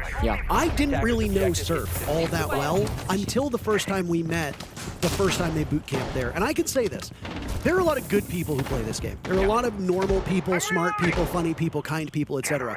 I am consistently struck by just how nice of a guy and how aware of his life Surf is. If you ever get a chance to meet Surf in person, should Shopify Rebellion ever make the main stage of a live event, you are there. I urge you to spend some time talking to him. I guarantee you will come away just as impressed as I was the first time I met him. He is genuinely a good being. Yeah, couldn't agree more. I really enjoyed hanging out with Surf and all of the SR guys, honestly, at that Spoit Contender Series that we got the pleasure to attend earlier this winter. Yeah. The whole team is full of good beans, though. I mean, I don't have anything really bad to say about any of the 10 people in this lobby. Like, they're just all good. I mean, obviously, I say a lot of bad things about Canadian. Yeah. You know, isn't it funny that we say good bean, but we say bad egg? Why not good egg, bad bean? And he's really hunting for something on this upside down. Just reply to the things I say, I beg you. I believe he's fishing for Spoit, who's still playing that top Raptors position, this time, of course, on the Ella, but not giving up anything. I think Spoit's played a very restrained game, a very cautious game, and I think it's paid off for him as they come back with this defense, and there it is, rewarded with a Nitro Cell from Canadian, getting the first blood on the Cyber. Bad egg, good aim from Canadian. There you go. How about that? Nice Nitro Cell to blow things wide open. FaZe Clan obviously having good numbers across the board. Cyber has died 10 times, though. That gives me a little bit of concern. We mentioned this in our matchup yesterday when we talked about Cyber. He is a player that will literally go like 3-8, and then will suddenly, you blink, and he's 12-9, or he will start off 6-0 and just continue that hot streak. He had a good beginning to this game, but he's been brought back down to earth. But again, the thing that all of these great teams have in common, Jesse, is the fact that there's depth. And there is so much depth on FaZe Clan that if Cyber's having a bad day, you've got Souls, you've got KDS, you've got all these guys that can easily shoulder some of that weight. Handy's another name that gets used a lot, and down goes Ambi to equalize into a 4v4 with 44 seconds left. Yeah, 4 Candelas, still 3 smokes, plus Capitao makes it 5. There's a lot of utility for FaZe Clan, and it's coming barreling in right now. A bit of disorientation from those Fenrir F-Nauts, trying to outdo themselves. There's some Guzmat mines as well that Handy is dealing with. Around the corner, oh my goodness, he's breakdancing on him, and Handy styles on Spoit. Souls getting the diffuser to the halfway point, but he has to bail off and will now attempt it yet again. But 2 for the price of 1 for Surf, and Rexon sends us to a tie game. Surf has really earned his keep these last couple of rounds. The Yuto play is phenomenal. He's known for his clutches in North America. He's known for his breakneck play just at the end of rounds when he can really clutch up. Impressive stuff. We might be getting attack timeout here. Sure looks like it. É o seguinte, a gente tá percebendo que esse ataque é um pouco mais lento e trabalhando mais com o molecão, tá ficando bem melhor, tá ligado? Então vamos no bombo do tanque agora. Pode ser cozinha, se for cozinha a gente só faz nossa play. Mas no domínio com montanha? Mas, no bombo do tanque. Não, vamos fazer sem montanha, porque os caras estão ficando impressionados com esses bonecos tipo de posição e tal. Assim, ficou muito recuadinho no cruzado e a montanha não pode não ser muito bom. No bombo do barril acho que a gente faz domínio com montanha, velho. Então, tipo, no do tanque, vamos fazer aquela play de deslocar o. Deslocar e fazer o tanque, tá ligado? Tá. No bombo do barril, vamos trabalhar mais pelo verde e obras, fechou? Tá, no bombo do barril vamos fazer o full domínio padrão raiz, velho. Isso, exato. Montanha. A gente faz o full domínio abrindo verde ali, os caras vão guivar, o cara vai querer descer pra fazer C4. O full domínio ali tá tranquilo. Bora. I don't want to say that they're in free fall, but things are not looking very good for FaZe Clan at the moment. And again, you can go back to a couple of those rounds in the first half and make a pretty credible argument that Shopify Rebellion were strategically the more sound team and could potentially argue that they should have a lead in this series. So, I mean, the scoreboard obviously doesn't reflect that, but it is abundantly clear that there's a reason why the Rebellion picked this map. They have leveled up their gameplay with the side swap coming in, and FaZe Clan are shook. Now, at the same time, the Rebellion get to talk to Super, and they still maintain their own timeout. So should this round go for FaZe Clan, What do you think the odds are that we see the Rebellion slap their own timeout button to try to prevent a 7-5 scoreline? I think the odds are pretty good, Parker, but we've also got a very interesting decision, and this was likely just called by Super, although we didn't get to hear it. Shopify Rebellion have just won a full site rotation back to back to back. They won basement, storage, and then top floor. Instead of going back to that site rotation, instead of going back down to the basements, they've mixed things up. If FaZe Clan were discussing specific things about this next 11th and 12th round, that kind of has to go out the window, because you're going to a bomb site you won't have been expecting. Now, Kitchen Cafeteria kind of stinks as a site. It doesn't have a great win rate, at least historically. I'm not sure about this event. But man, if FaZe Clan have been preparing a very specific strat in that TAC timeout, this would be a really good way to throw them off. Undeniably so. Surf now breaking 10 kills, double digits for him, trailing just Handy in this lobby. Surf is a very deceptive player. He's very sneaky. Like, he'll get 8 kills, and we barely say his name, and we'll be talking about Ambi, we'll be talking about Rexon, we'll be talking about Cyber, and then all of a sudden you're like, wait, hold on a second, when did Surf get 8 kills? I feel like Souls is kind of the same way, and oftentimes KDS is in that same boat. Rexon, the star of the show, to start off with, manages to go even on kill count now with his 8th kill. Getting rid of Vidiking. Vidiking died early a bit too many times in the matchup against Black Dragons yesterday. He's played far more sheltered today here on Nighthaven Labs. Wow, Souls is in. He's trying to find the clutch with a hammer. Oh, no! And with the air jab, he gets shot from below instead. They eventually clear out the clash, but it costs them a couple of bodies, and it's a 3v3. You best know if he did it with the hammer, I had a good bonk lined up for that, but unfortunately, that will not come to pass. 3v3 with half the round still to go. The loser will be staring down match point. The winner will be 1 round away from putting this map into their win column. A lot of damage has been done to both Rexon and Cyber, so both of these players wounded, but still with a gun in hand, maybe might play a bit less aggressively if they're concerned about gambling their life. Yeah, how do you play these last 70 seconds if you're FaZe Clan? You've got the majority, all of your players really lobby side. You've got 2 more Capitao smokes plus a firebolt to try to burn out Rexon, and they'll do a great job with that. Missed with the first fire, didn't aim high enough. That time, though, they hit their mark, and with a man advantage, they can choose. Do we go kills? Do we go plant? Player who's been really quiet so far this map, Spoit, was being tracked by the death mark of Deimos. Handy still has 1 more in pocket that's currently regenerating. With 40 seconds left, that's some good timing here. Black eye cams will persist for Spoit. They'll be watched by the rest of his team. Surf has the pulse sensor, the cardiac sensor. If need be, he can actively call. But at this point, I think you need to have a gun in hand. Spoit at the read, but Handy just has the better reflex. Surf fighting for his life now, tucked inside of the vending machine. What will pop out? Handy now getting Diffuser down with all 12 kills on Gamble. Cyber not far removed. Nitro cell goes. Not enough to shake Handy off of this spot. Surf will now rotate and stare at the other portion of Kitchen. Being watched by the Deimos, and Handy is just so good. My God.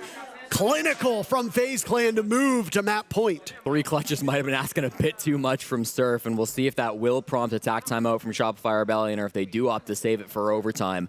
I would bet the TAC timeout is the call. It was a miraculous play coming out there from Handy, who got a good couple of kills. I wanted this. I wanted it so. I know. He came close with it, but unfortunately the zaps just slowed him a little bit too much. Handy really the star of the show in that round. After all the chaos, he uses the death mark to get in, wins the fight against Spoit. A really tough fight to come through there. Plants the diffuser and then also kills Surf to get up to 13 kills. Yesterday, he was 16-9 across 2 different maps versus Black Dragons. One of the top 10 players in this event coming into today, and of course, the reigning Six Invitational MVP. He's a deadly player to go against. Many players across the world fear him, and now with 13 kills, Shopify will have to find a way around him if they want to make overtime. The craziest thing is that, again, talking about depth, the 2 highest rated players in the entire event. Admittedly, again, small sample size, FaZe Clan just played a single best of 3 yesterday, and I mean, they slaughtered Black Dragons. But Souls and Cyber were the 2 highest rated players, and they are underwater in terms of numbers.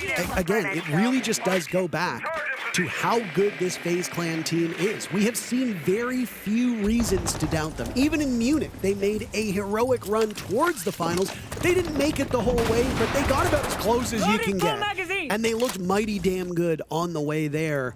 They have picked up from where they left off, if not outright leveled up, because from Black Dragons now here to Shopify Rebellion's map, FaZe Clan are showing just how formidable they can be. So SR had a choice. They could go basement or they could go storage. FaZe weren't sure which one they would go. It ends up being the mid-floor site. Storage and control to end out regulation. Shopify Rebellion, of course, playing with a heavy two-man roam up in the top floor, while Ambi, Surf, and Rexon still maintain that main floor position. FaZe Clan certainly have a lot of information on this meeting side. They've got a lot of bodies over on that meeting side as well. I don't believe that they have done any work on the IT breach. There is still just a mirror window in that, but the top floor clear is underway. Stay close to me. And they're hoping to get some space with it. Now already Vidiking on the electrical door. I feel like we don't really talk about how good Vidiking can be on that shield. FaZe Clan doesn't exactly use shields as often as some of the other teams, but Vidiking has quite a history as being a good shield player. Oh yeah. I think before shields got cool, Vidiking was the best shield player in the world. I think he's the best traditional shield player. And then shields got buffed, everybody started playing shields, you could debate. Canadian with the crossfire, he wasn't the only one involved in that action. KDS goes down, and again, the beginning of action is not the problem for the Shopify Rebellion squad. They have done really well in these opening duels, but now things get tricky. The moment that they get a single kill, that's when the worrying signs for the Rebellion come in. They've put up a great effort, and again, those first couple rounds, there are some things that could very easily make you say this should have been a 7-5 for the Rebellion, but that's not the case. Let's see how they do for the next minute. Top floor's been conceded by SR. FaZe have full second floor control, but watch out for Surf. He is in the basement with the Nitro Cell, and there are Valkyrie cameras. He has won multiple rounds this series with a last-second Nitro to deny a plant. He's looking to do that again in this round. Everybody's still alive and at full HP on the side of the Rebellion. Spoit, to his credit, getting some high impact kills, even if he is towards the bottom of the standings. Ambi and Spoit now shrugging off some damage here as out go the Bees. This is just an area denial as FaZe are desperate for information and have very little time to make it into the win column. I don't think it's going to happen. Spoit going huge, Jesse. Which member of the 5 remaining Rebellion players will get it? It's Spoit! A 4K for Spoit as the round is won flawlessly. And we're going to overtime. Willie with 4 gets back on the board statistically. A great round from him. They really stalled out FaZe Clan in that one, Parker. Top floor, they just tried to make that impact happen. They tried to clear through, but after losing one body, SR fell back. They concede that space. They're happy to play that close-range gunfight game with Spoit on that Scorpion. They had the Nitro ready in case the Spoit didn't step up and get those 4 frags, but wasn't needed. Excellent performance coming through from Spoit, who himself is still looking for his first Six Invitational win. So well played, and I mean, we're looking at a lot of close quarters engagements on these maps. I'm sure you've noticed more shotguns being run, more Scorpions being run. Now, granted, if you are not a pro player, the Scorpion might seem like the type of weapon that beyond a couple feet, forget about hitting your shots. We even saw Cyber struggle with it yesterday, if you recall. I believe it was Chalet that we watched that game of. But if you're playing close quarters, that thing shreds. Yeah. Ella is a close quarters specialist as an operator. Her gadget great for close quarters, for roaming, or for sitting on site. Don't forget the Ella shotgun is still mighty good as well, but the Scorpion got a steady amount of buffs. It is now in a position where it is simply a better gun than the shotgun 9 times out of 10. And the way Spoit played it was great. Tucked himself into the corner, waited for them to come to him, and then the moment that FaZe panicked because there was only 15 seconds left, he punished them perfectly. So, great read, and now Spoit has vaulted up the standings on the side of the Rebellion. 2 rounds, potentially 3 now for OT, as Shopify Rebellion will go on to the better statistical side of their map, defending twice, defending at least 1 time, depending on how this in the next round goes. Yeah, Shopify Rebellion, they'll go to the top floor. This was locked in the last 2 rounds, so they couldn't come back here, but now it's opened once again. It's the exact same operator lineup from SR. They're going to run this one back. They thought it worked well enough previously, even if it did rely on Surf flanking down Aqua Stairs and eventually getting a last-minute Nitro Cell. That was a round win. They're hoping to get some kind of replication there. For FaZe Clan, the focus is instead going to be Raptors side. Previously, they went over towards Connector, they went over towards Electrical. This time with Vidiking starting to open up things bottom Raptors, it's going to put a lot more early pressure onto Spoit. Could put some early pressure onto Surf as well, playing in that Aqua hallway position. So that seems to be the direction change from FaZe Clan, and hopefully for them, what can turn the tides to make this a more successful round. Sounding like a bit of a broken record here, Jesse, but Shopify Rebellion still leading the way on opening kills. 10 of 12 opening kills for the Rebellion. They've been much better at converting these rounds to their credit, but they are riding the side that makes it a little bit easier. Halfway point of the round, and very minimal damage has been done across the board. KDS and Vidiking may be losing about 10, 20 HP apiece. No, Vidiking has just taken quite the beating. Flailing outside of the breach. That's KDS. Mag dumping in, but not finding anything. Oh my goodness, Canadian tucked into the corner. That was a similar position that we saw earlier. Why were you there? Rexon will equalize, taking down Cyber with a Nitro Cell. The assault now spread out over on Rafters, through Electrical. Focus on IT is mostly gone now as KDS has rotated to Rafters to link up with Vidiking. Yeah, the IT breach is a little ugly, but they got it done. They can jump in if they need to. That Raptors fully under their control, but Spoit is still close, playing with that Scorpion of Ella. Rexon not far away either. That's the person at the end of that barrel. And what a shot! Removing Rexon and his head from the server. Surf trades it right back. So whether they're surrendering these opening picks or not, they are keeping it so close. A small advantage now for the Rebellion as the last two players from FaZe are close enough by. Spoit gets flushed out by KDS. Excellent use of the gadget. KDS now on ace watch as he's picked up 3 kills with still 2 remaining. They've pushed Surf over towards Aqua. A down now as they pivot towards Ambi's position in Electrical.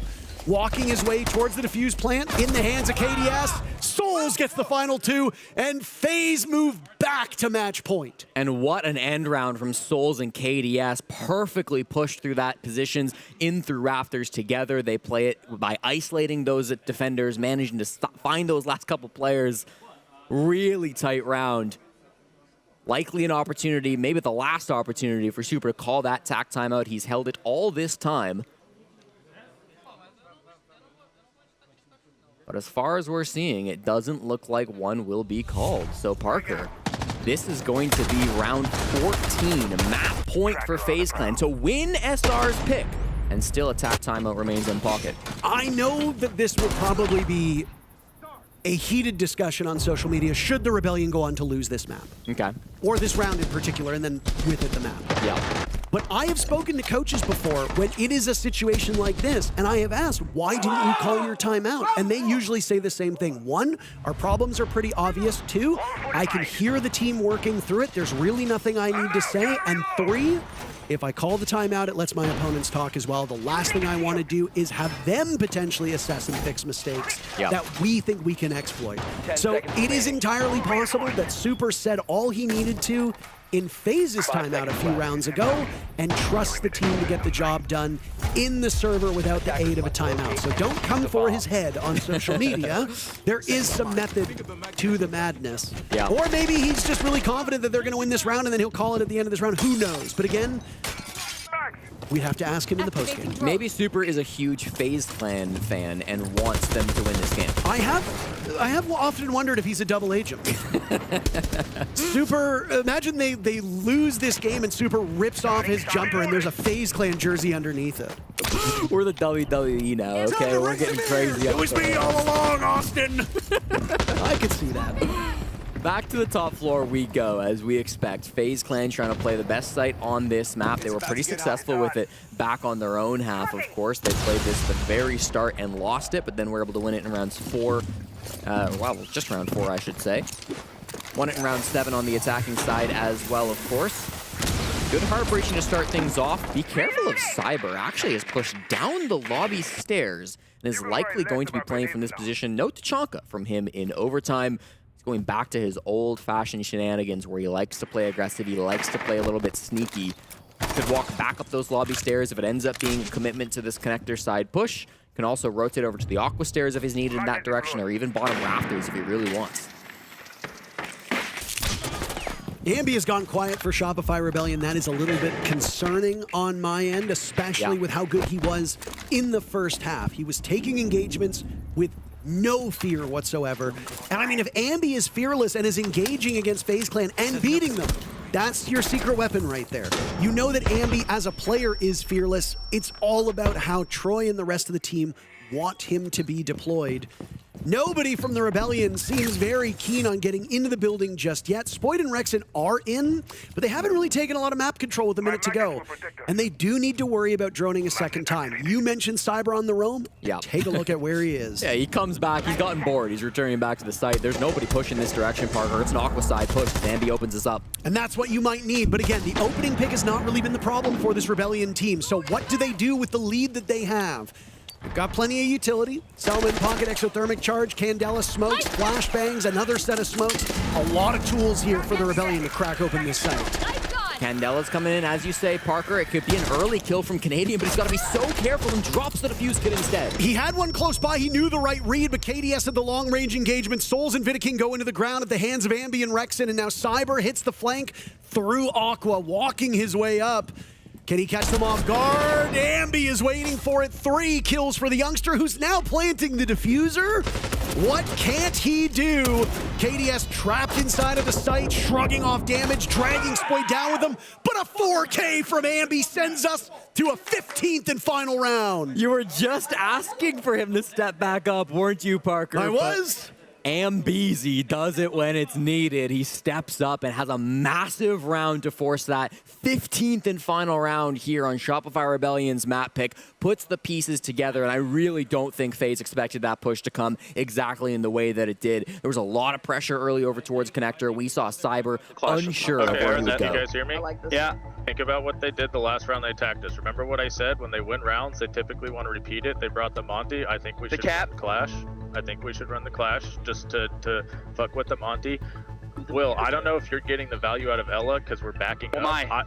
No, what I'm saying is we run Goyo. No, listen, we bring Goyo, put Goyos on the door, board up the mud door and put a Goyo on the door and then put one under window and just fucking delay Raptor forever because they're already slow on the wall. Let the Raptor rotate on the middle of the wall. Yeah.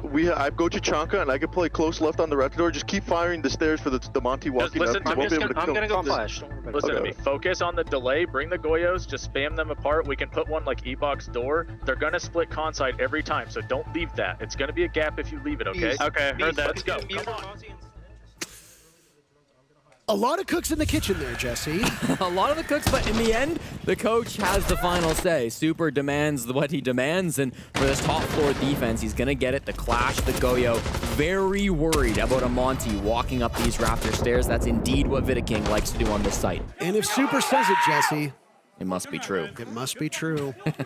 So we speculated if they would use it this time around. Yes, they did. While we get the perspective of Super, FaZe Clan is also talking. Of course. So both teams get to take this time out in case you're unfamiliar with how it works. I like the idea, but yeah, some chaos in those comms. And I do need to ask the question. If they're taking timeouts like that, what is everyday shot calling sounding like? Because we have the player cams on the bottom of the screen. There is a lot of talking on the side of the Rebellion. Rexen is often talking, Surf is often talking, Canadian, of course, is talking quite a bit. Could there be too much? Potentially, Parker, but the good news is, even if there was some debate on how to counter the Monty, there is no Monty to counter. Vidiking has swapped over to the Ying, which will completely change what this push wants to look like for FaZe Clan. They are bringing a new look. It's not the same read that they were expecting on the side of Shopify Rebellion. They're gonna pair this with KDS on the Nook, rocking that new DMR, I do believe, as well. So some strong weaponry coming the way of FaZe Clan. This could be a look that Shopify Rebellion just aren't ready for. I'm clapping and I'm giddy like a schoolgirl, Jesse, because there's a suppressor on the DMR on Nook. I cannot wait to hear what this sounds like. Oh. let's just ride along. Let's just ride along.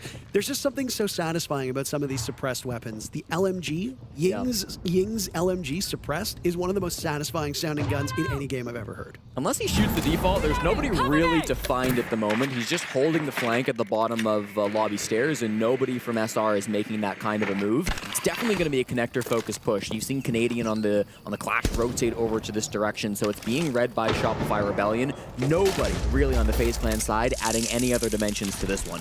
Do we know if Spoit is on the top floor or is he down below? That's my question. He is on the top floor. So that should be really no flanks then. No, Spoit would be the Raptors position. If anybody flanks, it'll be Surf, but he's on the smoke. I just don't know if he's really playing the operators do it. No, and Surf is positioned inside a command so that he can smoke both rafters and both doors leading into the B bomb site. The execute might be underway in but a second as there go the Candelas, but Vidiking backs off. Nitro Cell in hand for Rexen as he's prepped and ready. Out it goes, completely blind. Hard to tell if he hit it or not. I believe he did. Handy now just slowly edging his way in. And Rexen somehow beats him. Excuse me. Vidiking will say something about it, trading him right off. But I have no idea how Rexen was able to land that kill. Chaos has been thrown in the midst of this site. Diffuser picked up by Souls as now there will be a brief lull as the smoke clears on the side of the B site. One more Toxic Babe in Seraph's pocket. They can still delay this longer. They've got to force that out, their FaZe Clan, or they're going to have to go for a different plant spot. Soul's in the bomb site now, starts the plant, the Clash sees it, and the smokes come through. And I think he's going to, exactly, and they have to get out of there. KDS is down below. They'll juggle the diffuse kit. They don't know how many smokes are left. Spoit takes one more down. An advantage for the Rebellion as Canadian still persists on this Clash. Here's KDS on the flank. A nade goes out. He could do so much damage. Looking around towards the bomb chassis, taking down Ambi. Multiple dominoes fall. Very little time left. Canadian just needs to stay alive, and he's doing a good enough job at it. And they'll win the round off the timer.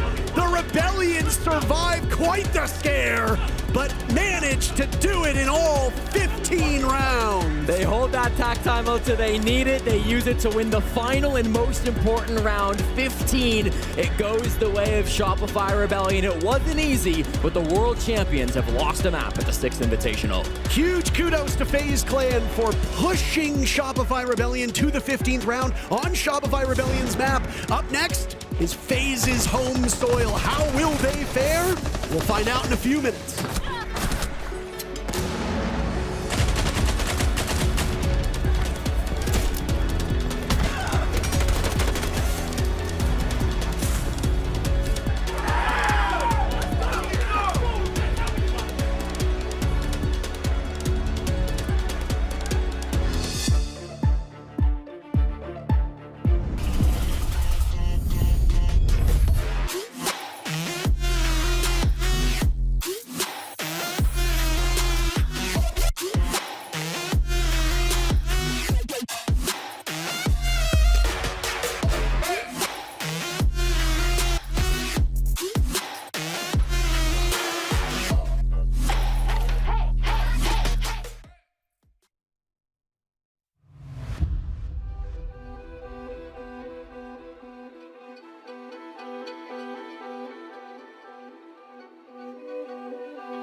a map 1 that had us at the edge of our siege, but eventually it goes in the way of Shopify Rebellion. And what a matchup, or a map so far, this has been. And it goes to show that with the quality of these two teams pushing it all the way, it gives us great siege to watch. And it was a game of fine margins, by the way. Yeah. Look at that. Yeah. Almost the team kill, but in the end, the kill ended up coming out. But yeah, all the way. And I think that was a game for the Siege purists. I absolutely loved watching 15 rounds. I could go and watch that again. I mean, the tactical aspect of that game was absolutely crazy. You see it on all the operators that you saw there. The Blitz usage, the C4 kill, the demos, the Capitao, the Nomad, and the Sledge to counter the Clash. Look at this, Jack. It is perfect beauty. It is theory crafting. And just on that C4 kill as well, threw out the proximity alarm to bait out the Thatcher and then throw the C4. It was just a game of utility. It was a game of teamwork. Honestly, as a game of Siege, pure game of Siege, that was beautiful to watch as a neutral. And every single round, I saw utility being used either to directly kill someone or indirectly lead to a kill. It was absolutely insane. In attack, they were using, the Grim, the Capitao, and the shields to move things around. On the opposite side, you saw the Clash being used, the gas grenade at the very last moment and the very last round to win the round. The utility and tactical aspect of these two teams, what makes them strong, it was beautiful to display. A clash of Siege purists, like you said. I feel like the viewers at home couldn't see it during the highlights, but you two are about bouncing off the ceiling with the enthusiasm about this matchup and the quality of Siege that we have seen. But one of the things that we saw in this matchup as well, we talked about all these kinds of aspects. One of the more basic aspects was the amount of plans and the amount of retakes that we see coming out. Yeah, absolutely. We saw both teams kind of structuring their games for utility and for layers and for playing for the attack to take ground, to allow them the ground, and even especially in the side of FaZe, playing for the retake, which is not something that we normally see in Rainbow Six. We see it in other games, not in Rainbow Six, because when the diffuser goes down in Rainbow Six, the advantage is to the attack so often. Now, in the clips that you'll see, we start with this one, but there's 3 in total. FaZe win all 3 of these by retaking in a post-plant scenario, which is a little bit uncommon, but it was specifically playing for Shopify being the North American team, playing through those layers, as we said, and then trying to get them when they were vulnerable in that retake. And look, that's another retake that they successfully achieved. And if you think about it, it was a smart play. The idea of Canadian is going to lead in an old way. He's going to be structured. He's going to go step by step. And in a way, yes, it's good, but it's also very predictable. So we're going to fall back to our layers. We're going to wait for them to take the spot. We're going to wait for them to plant. And then together, let's retake. And you look at Handy, Souls 1, pulling that one off, the 3rd one in a row. When I was thinking about it, I was like, it's actually insane that they're allowing to go further back than we anticipate. In most teams that play 2 layers in defense, they will stop at the very last one, which is the bomb site. Yeah. Here, FaZe took it at another level. They gave away the bomb site to play the retake, and that was beautiful to see. And when you do that, you back yourself as a top team. You back yourself with communication and coordination, because when the diffuser is down, you have less than 45 seconds to successfully communicate and navigate a plan that can be on the fly. And FaZe managed to pull that off 3 times. Again, Rebellion managing to pull it off 1 time as well. Almost had the same amount of kills, same amount of death, incredible amount of plants and retakes. That's 2 tactical teams playing each other. Yeah. Honestly, it sounds incredible to me, but I feel like we need a bit of a breather after this matchup before we continue in towards the next map. So we have Demo standing by with an update on the B stream with Enterprise and Secret.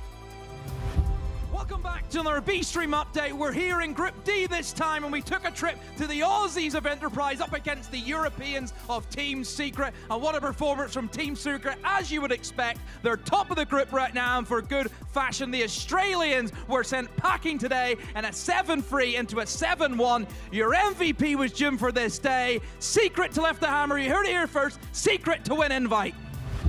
Thank you very much for the update, Demo. While we continue here with our matchup, but we get to send it to our guests, and surely this result has given some more hope for Shopify Rebellion. I mean, for good reason, and they won their own map, but maybe not in the most confidence-inspiring of ways. When you asked us, what do we think of this particular bout? I said, FaZe will win 2-0 or Shopify will scrape it out through 3 maps. Well, that means FaZe has got to win their own map. Will that happen? Chalet on deck.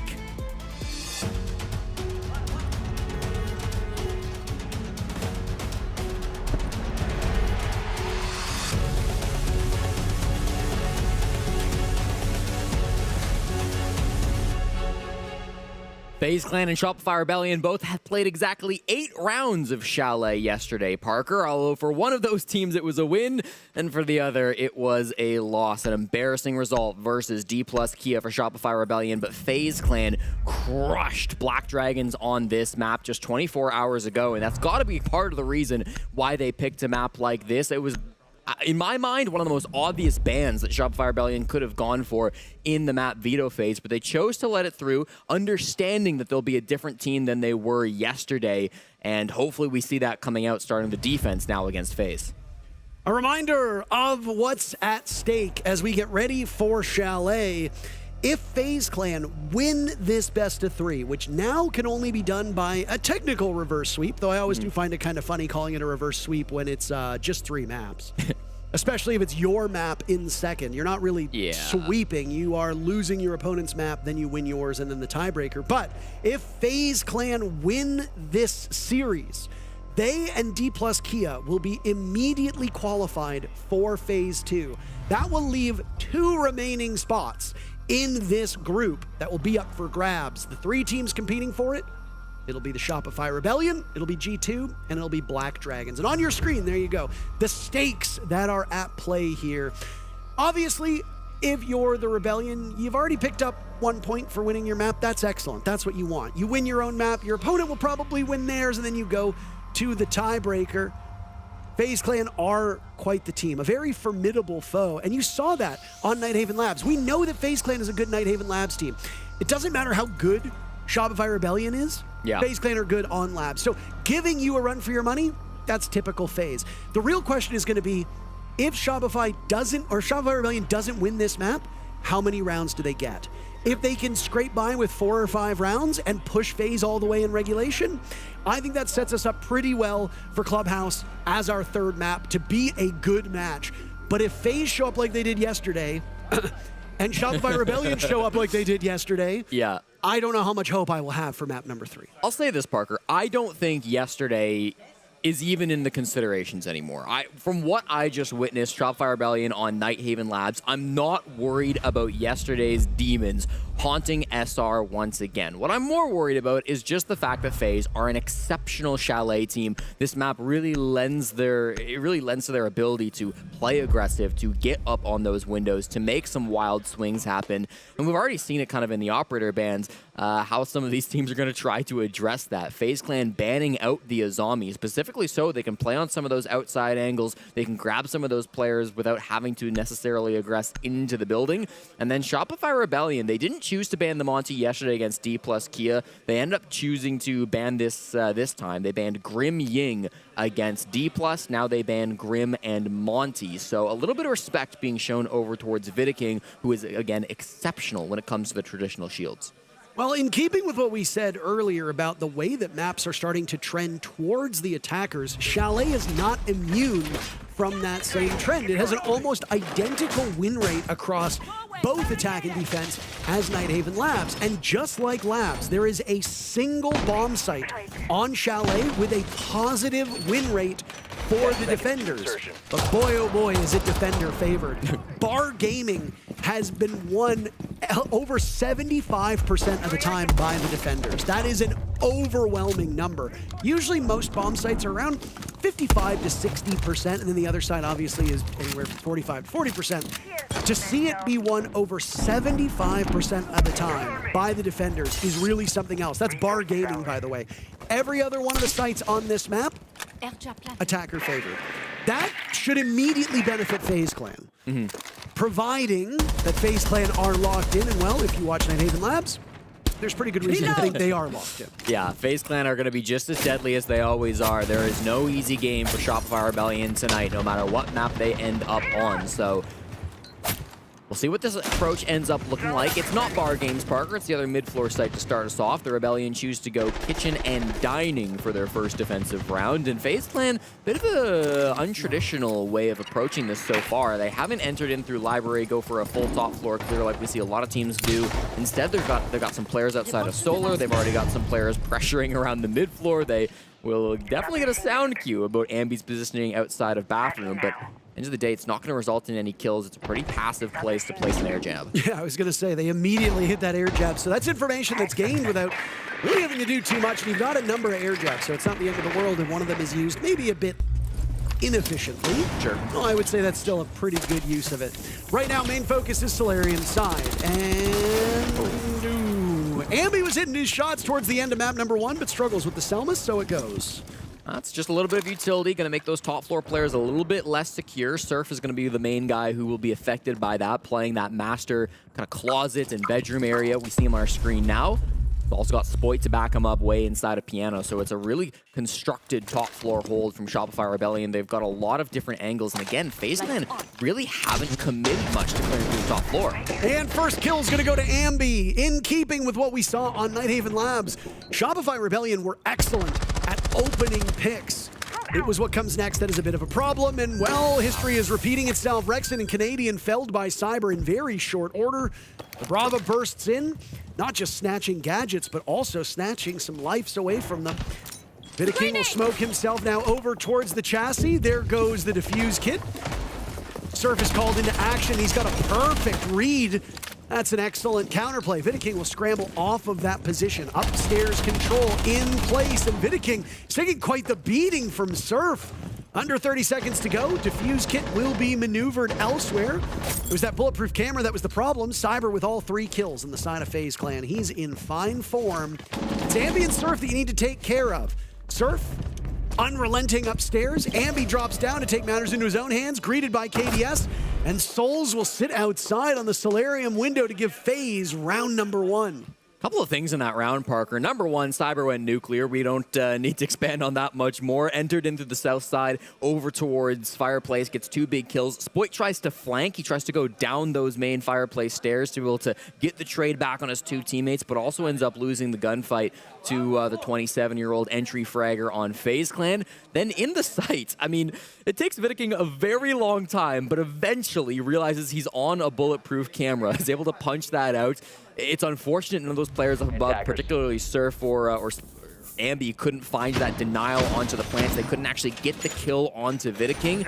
Once that plant goes down, it becomes such a difficult round for Shopify Rebellion to try to get the win. They deal 99 damage, it feels like, to Vidiking, but in the end, can't actually get the finishing blow. And so that plant goes down, and FaZe Clan go 1-0 up. Canadian was so effective on the clash in the previous map, and we'll waste no time to hop onto this operator. And well, if you look at the lineup, an operator that has seen his own pick rate flourish is Denari, and this is a great map for Denari. This was one of the first maps, actually, that we saw a Swiss operator get played quite regularly. The newest technical operator out of the game, because Thatcher was a rework. Yep.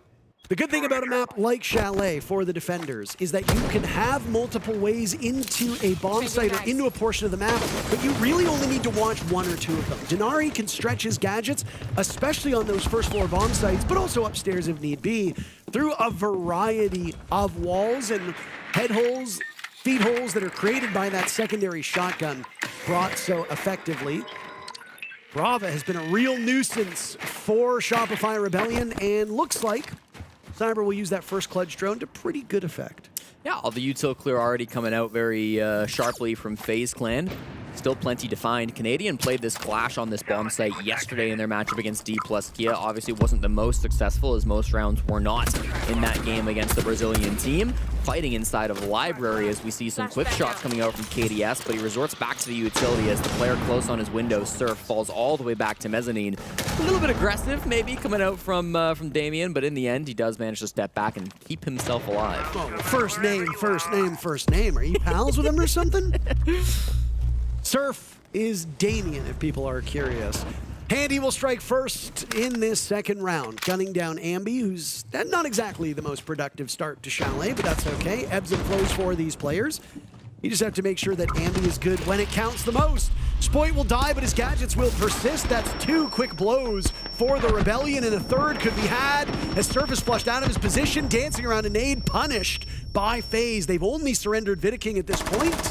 Rexon and Canadian are last two alive. Canadian squelched by the nade, sent out in hand by Souls.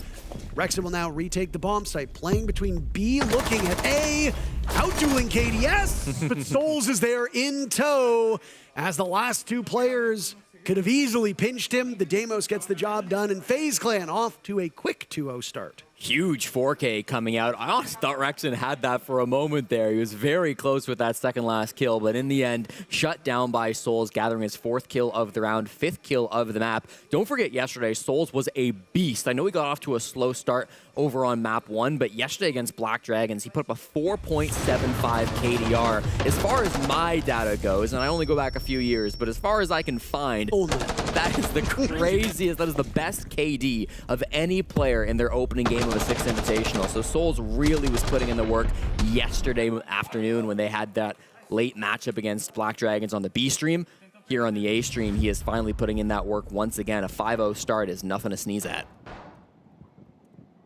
Yeah, and again, Souls obviously was a player that we say the name of quite often, but it is sneaky how some of these players can rack up an incredible amount of kills. 10 seconds to insertion. Highest rated player heading into today. We'll see where he shakes out when all is said and done.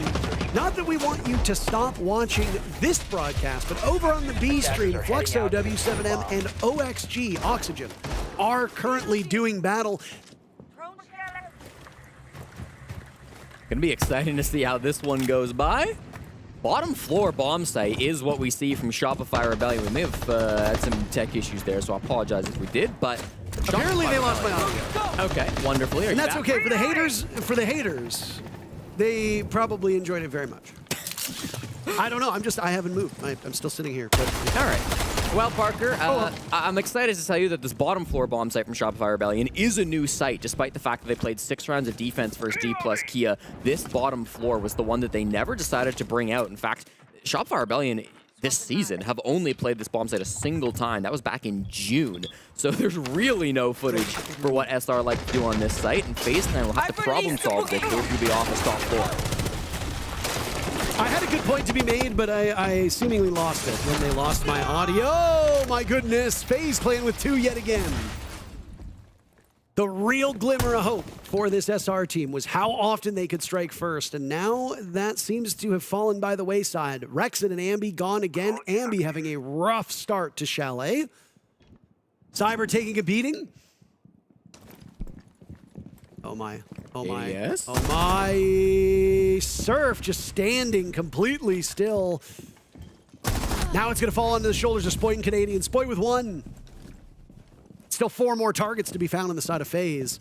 The Brazilians having a great go of it with 1:20 on the clock. Maybe there's a reason they haven't played this site since June, Parker. Everybody's falling to pieces. But Canadian gets 1 back, and now they're only down by a 1-man deficit. He's in the bomb site, Spoit's inside a bar, a sliver of HP being hunted down by Cyber, as the other 2 Brazilians are attacking the wine bomb site.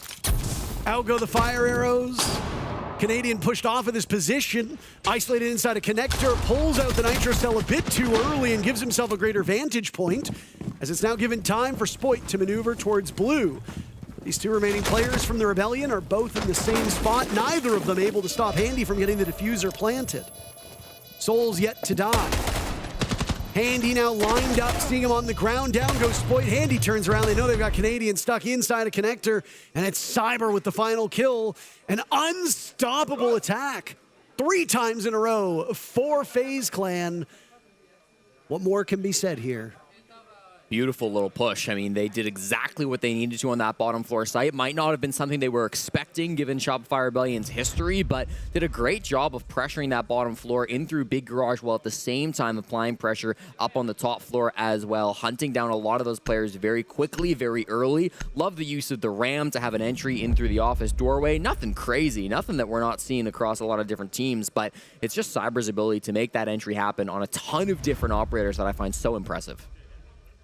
I think it's fine if we switch back, but I just want you to be aware they are doing the stuff that we expected them to do. We just have to make sure when we're moving around, we're covering gaps, because we've been delaying time, but we're getting solo pick, right? The thing that we talked about is we want to be fighting wherever they are. and trying to like force trades, get the numbers down. We're not doing that at all. It's 1 by 1 by 1, okay? For that. Yeah.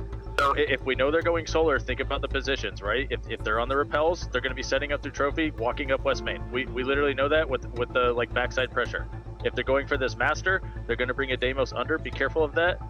If they go solar, if not, they're just going to full clear and set it up that way. The biggest thing, guys, is it doesn't really matter what the fuck they're doing. We just need to be playing together because right now it's not happening. Okay. Yeah. Right? Be fast to move. Do you? Okay, I was gonna say maybe run Vigil, or no. These are important and wise words coming out from Super, the single oldest known support staff that we have here at the Six Invitational, and an extremely experienced one as well. Don't forget, Super's first SI came all the way back in 2018 when he, Bosco, and Gurmy Wormy, along with others, managed to play for my God. Era Eternity and finished in dead last place. Super has come a long way since that event, and I think has made himself an exceptional coach in the North American scene. Wants his team to be playing together, listening, and focused on these strats that they know FaZe Clan like to play. Gurmy Wormy. Oh my goodness. Bet you didn't think he'd be getting a shout out on the 2026 SI broadcast. When I was first getting into Siege as a caster, Gurmy Wormy, Adam, some of those guys I spent a ton of time with. Just an awesome dude all around the board, all across the board. I haven't spoken to him in so long. I hope he's doing well. There's some of those old NA guys. Mamana was another one, basically just Obey Alliance basically ended the career of several players. It went so poorly, and then I think Mamana was just like, I'm gonna go work for my dad, and then nobody ever heard from him again. Okay. Chapstick is another name of an old player that every now and then I see him online on Steam, and I hope he's doing well too. I did search to try to find some info on Gurmy Wormy, but he's deleted his Twitter profile, so couldn't find him. Why would you need more info for that anecdote? You just need always good to have more, you just Parker. Need to know he played with Gurmy Wormy way back in the day. If he had gone on to become like a lawyer or something, I think that would have been worth mentioning. I'm sure we could find more info. He probably has a LinkedIn if he works a real job.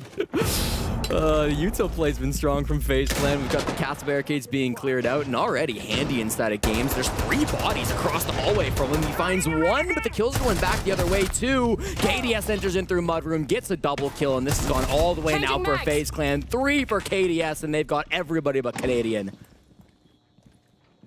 He's been playing a lot better at this event, but usually having Canadian as your last alive is not particularly confidence-inspiring. He is inarguably the least mechanically skilled of all the players on the Rebellion, but again, it's not really his job to be the mechanically skilled guy. He gets beaten by Souls, and it's 4-0 for FaZe Clan, so let me back it up a bit here. Okay. Do you remember what I said about what we could predict map 3 off of? Yeah.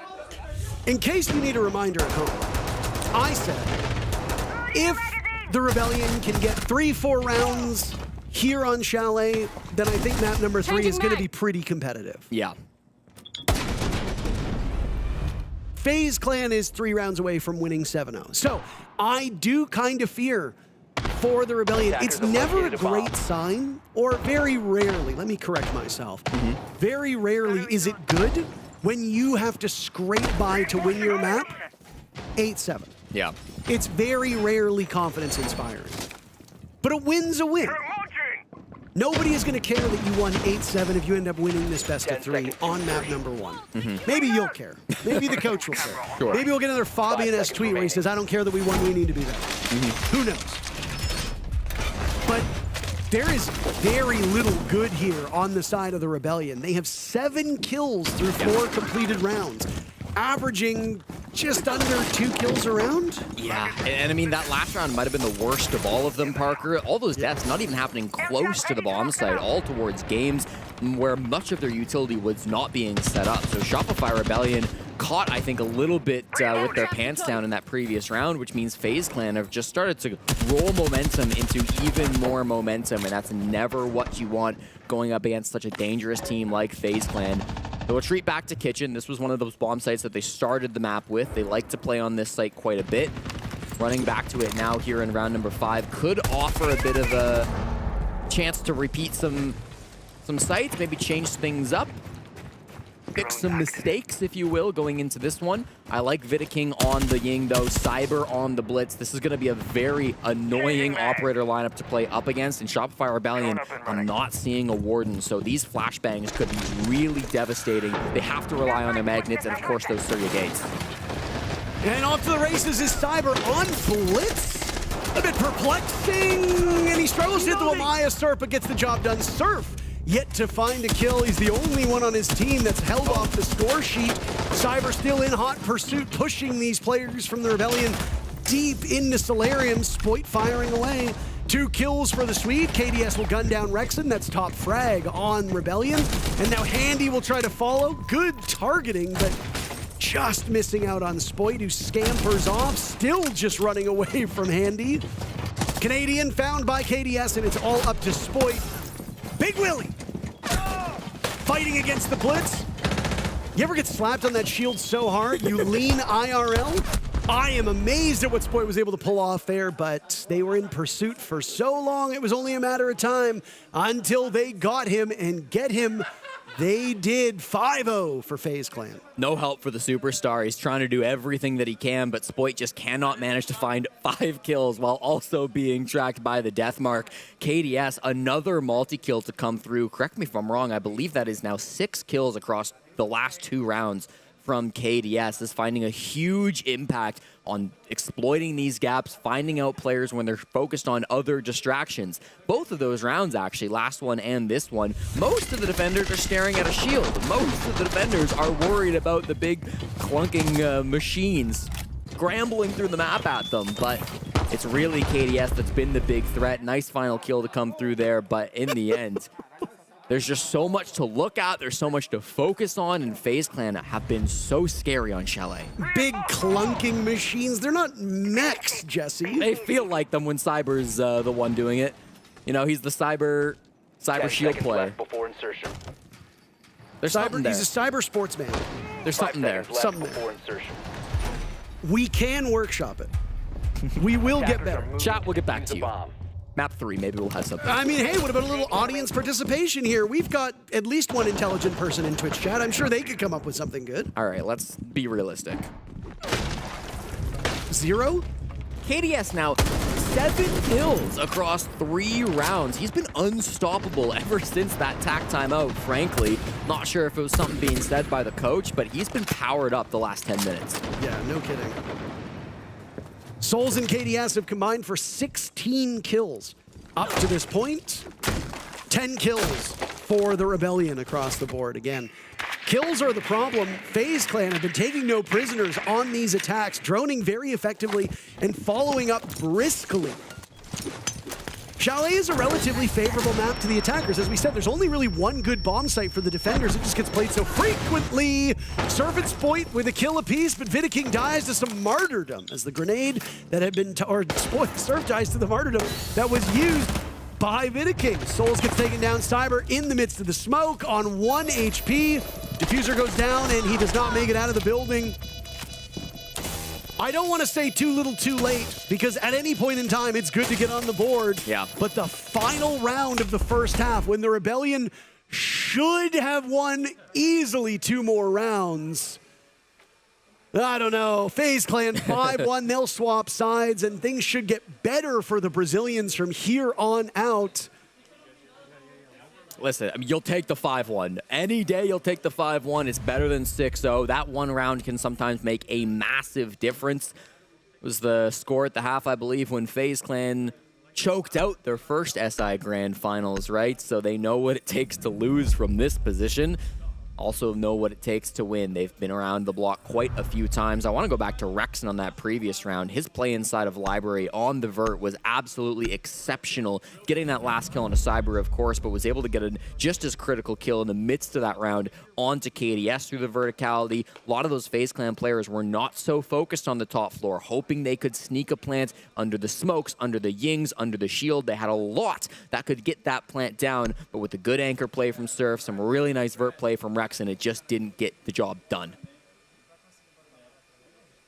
They've already used their timeout, and now they go onto the harder side. Well, I mean, hey, That's harder side based on statistics. That's not necessarily harder side based on practice here, Jesse. And I mean, there are times where we will go to one of the most defender-sided maps in the game. Say, like, back when Clubhouse was over 60% of the rounds were being won by defenders. And then a couple bans and some really bad defending teams with great attacking rates go head-to-head, and, well, the attackers win 10 of the 12 rounds. Yeah.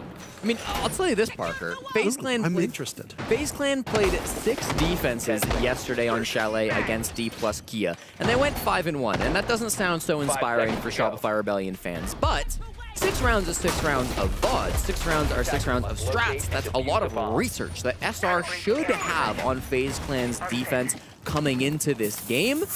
It was against Black Dragons, but I do hope that there might be some way for Shopify Rebellion to look into their notes, look into their stats, and be able to bounce back. The opponent is irrelevant. It was the fact that they played 6 rounds on Chalet. It doesn't matter who they played against. Yeah, well, you know. Now, do you believe in what you just said after we said that basically they played ranked? They ended up playing ranked, but I think at the start, you know, they were, it's not like they were just saying, let's run defaults as Black Dragons. It's still SI, end of the day. I think they were playing their main strats. Cyber spawn peaked with a Scorpion. And he got the kill. He jumped out of bathroom, actually, as well. Well, he did both. He got the kill from bathroom. He did not get the kill. He got the kill when he jumped out. He did not get the kill when he spawn peaked. But he's still playing the Scorpion, so that is his main strat. Well, they saw how quickly FaZe could crack this egg. Well, what if SR does exactly the same? Sploit's already thrown out that ROU projector. There was some... Ambi's having a bad game. Fair to say. That is, it's a bit of shakes that he's going to need to settle down just a tiny, tiny bit. Oh my. That should settle him a bit. I don't think that will help. I think that will make it worse. Can take the next couple minutes off at least. Shopify Rebellion finally getting on the board. Sploit eliminating Cybers. We hit the halfway point in the round, but the Scorpions again. The sting from the Scorpion tail ever so hurtful. KDS gunning down Surf, and Canadian... At least he's smiling. At least he's smiling, man. We flicked to Canadian. This has almost turned into a comedy at this point. Yeah. Canadian, we flicked to Canadian right as the last player died, and Canadian literally leaned back in his chair, put his head up, and then just started laughing like, what do you want me to do, man? Like, a 6-1 for FaZe incoming, unless Troy Jaroslavsky can clutch out, and he could not. Handy gets the final kill right as Canadian vaults into the library window, and 1 round away from us going to a break and Clubhouse. And there's no thought in Troy's mind to sit on the roof and save his KD, because his KD's unsavable anyways. That's mean. He's big bad Nady. Well, I mean, he's not on this team for his KD. He's on this team for the brain and for the calms. Big brain Nadian. Big brain Nadian. They clamped down on the ability to do stuff like that because there was a period of time where I actually really enjoyed when players would be on the outs, they would put super in their name. That is so hurt. That is mean. That's mean. That is so mean. Don't say I'm mean when that's mean.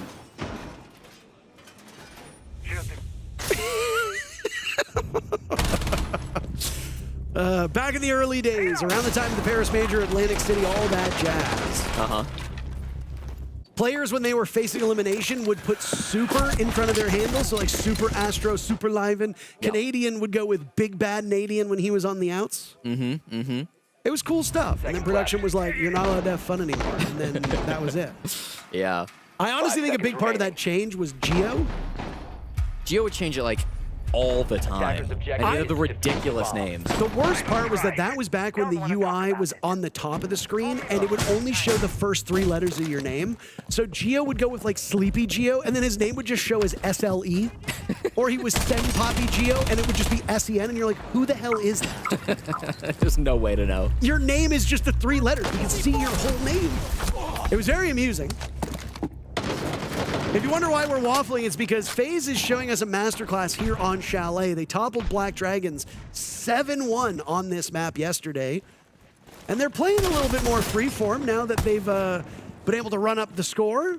Can't get too cute, though. Handy, the first casualty, and he died very early in the round. So now the 4 remaining players from FaZe gotta get a bit more aggressive, and Souls will do that. Rexon taken out by main door. That's the vigil of Souls, not roaming, but sitting inside the site. Couple of players already, I mean, exchanging those fights. I think you take that trade ultimately just because any trade is takeable for Shopify Rebellion. With Handy going down, you just want to get some of these players off the board. Handy's had such a good game so far, 7-3. Everybody, I think you can say that for FaZe Clan.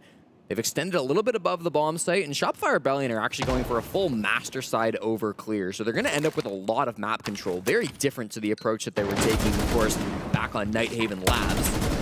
Opens them up potentially to a bit of a late round flank if somebody does want to go for it. But I think if you're FaZe Clan, you're kind of happy just to wait until this round comes to a close. Canadian on this Sens is probably going to be what you're focused on for the brunt of this plant. You can try to use that Sens wall to maybe dodge past some of those library players and get down the stairs. But ultimately, it's going to be that verticality that has to be cleared out if they're going to play this objectively. I was so confused there. We saw the Vector in hand, and then we heard the Scorpion, and I was like, what is that sound?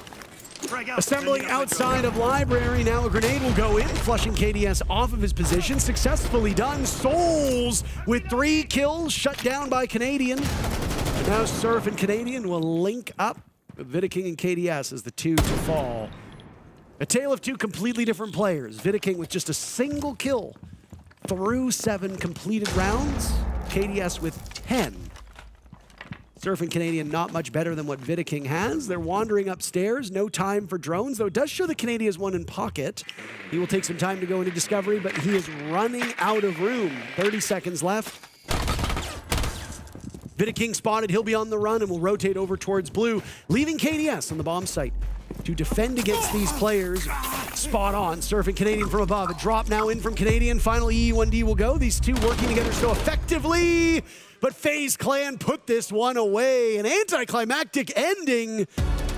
Chalet played twice by FaZe Clan over the last 24 hours, and they have not lost more than 2 rounds combined. That is an impressive tally. And I suspect this map will move into permaban territory against FaZe from here on out.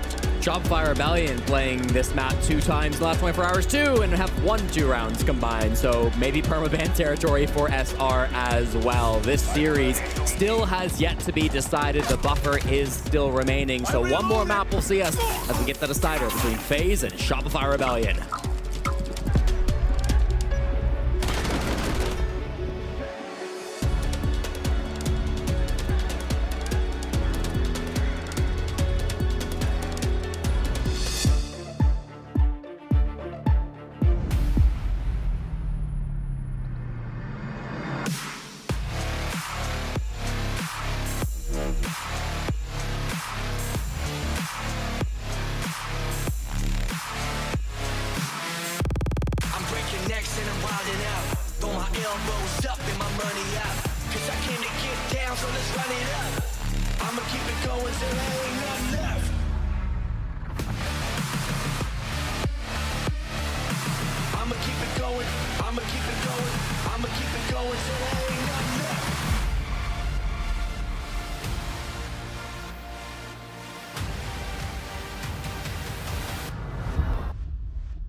was a serious lock-in from FaZe to bring this series back, and something we were talking about inside of the series was the layers that we saw on that first map, the strategic gameplay. And yes, sure, Shopify Rebellion has so many, but FaZe has way more. I mean, you stop Night Heaven Labs and you have one of the slowest games ever. You go into Chalet and suddenly it's 20 seconds in the round. You see a Lion running at you, a Blitz, a Demos, and that's FaZe for you. A completely different play style. They understood the assignment. They understood they were not able to beat Shopify Rebellion at the slow game, so they brought in the pace and the aggression, and Jack, it seems to work. And ultimately, that's what makes FaZe a world champion team, right? Is the ability to play a slow, methodical, structured, utility-based game on Night Haven Labs, and then get into Chalet and play your shields, play your cheesy operators, play your aggressive 3-2-1 double swinging, you know, aggression coming out on that attack. Having those different layers, those different styles, those different identities, but not just having them, being able to commit to them and being in such sync. And that's why FaZe just ran away with Chalet. The map definitely lends itself to that change in style, and I think Shopify were just not ready for that whatsoever. Ouch, is what I'm thinking when I'm looking at the right side of my screen right now. We're seeing a head-to-head between the two players that we expect to pop off inside the series, but so far in map 2, it seems like it's only KDS who's doing that. Yeah, the two players supposed to be the entries, and if you think about it, if the pace has been the main difference maker in this match, then the fraggers should be at the forefront of that. And in the results of FaZe versus Shopify Rebellion on Chalet, you see the two difference between the two fraggers. KDS 11 and 4, 100% cost. You look at Ambi, you know, divided by 4. It's been a real struggle for him. Yeah, and I will just say, I absolutely love the operator selection that KDS brings. I love the fact that he plays so much striker. That operator is so versatile. Yeah. Obviously, you can use it as a utility-based operator, but you can also just use it as a pure entry. You can burn anything, you know, with the flashes for the, you know, Jaegers, Wamais, Aruni gates, anything like that, and then you have the nades as well. Now the question is, what do these two teams need to show us on a map like Clubhouse, which is completely different than the first two ones in this series, to make sure they secure the most amount of points? Well, there's a train of thought that actually, if you're a Shopify Rebellion fan, is that you're thinking, right, Chalet is now over, that style of map is now over, we go on to a Clubhouse where even if a team brings more pace, it can be managed, because all of the attacks and all the defenses of Clubhouse are so well thought out, structured and known at this point that they can't be surprised. So realistically for them, I think it's just about writing off map 2 and getting back to what works for them on Night Haven Labs. At the same time, I think that this experiment in Chalet of disrupting the playstyle of Shopify Rebellion is probably the best way that FaZe could look into Clubhouse. The idea is, if we play slow and methodical in Clubhouse like we should, and we see that Shopify Rebellion is gaining advantage and momentum again, let's try to be disruptive again. Let's change the pace, let's bring unusual operators, and they won't know how to adapt. Right, I like how we get a bit for both these teams here. The question is, though, who really can make it happen? The final map Clubhouse is ready. All right, Jesse, what happens here in this final and third map? Do the Rebellion manage to screw their heads back on after that quick Chalet, or does FaZe Clan put them, and even maybe us, out of our misery? We'll have to find out, Parker. Clubhouse is a scary map, but FaZe and Shopify, they're ready for it.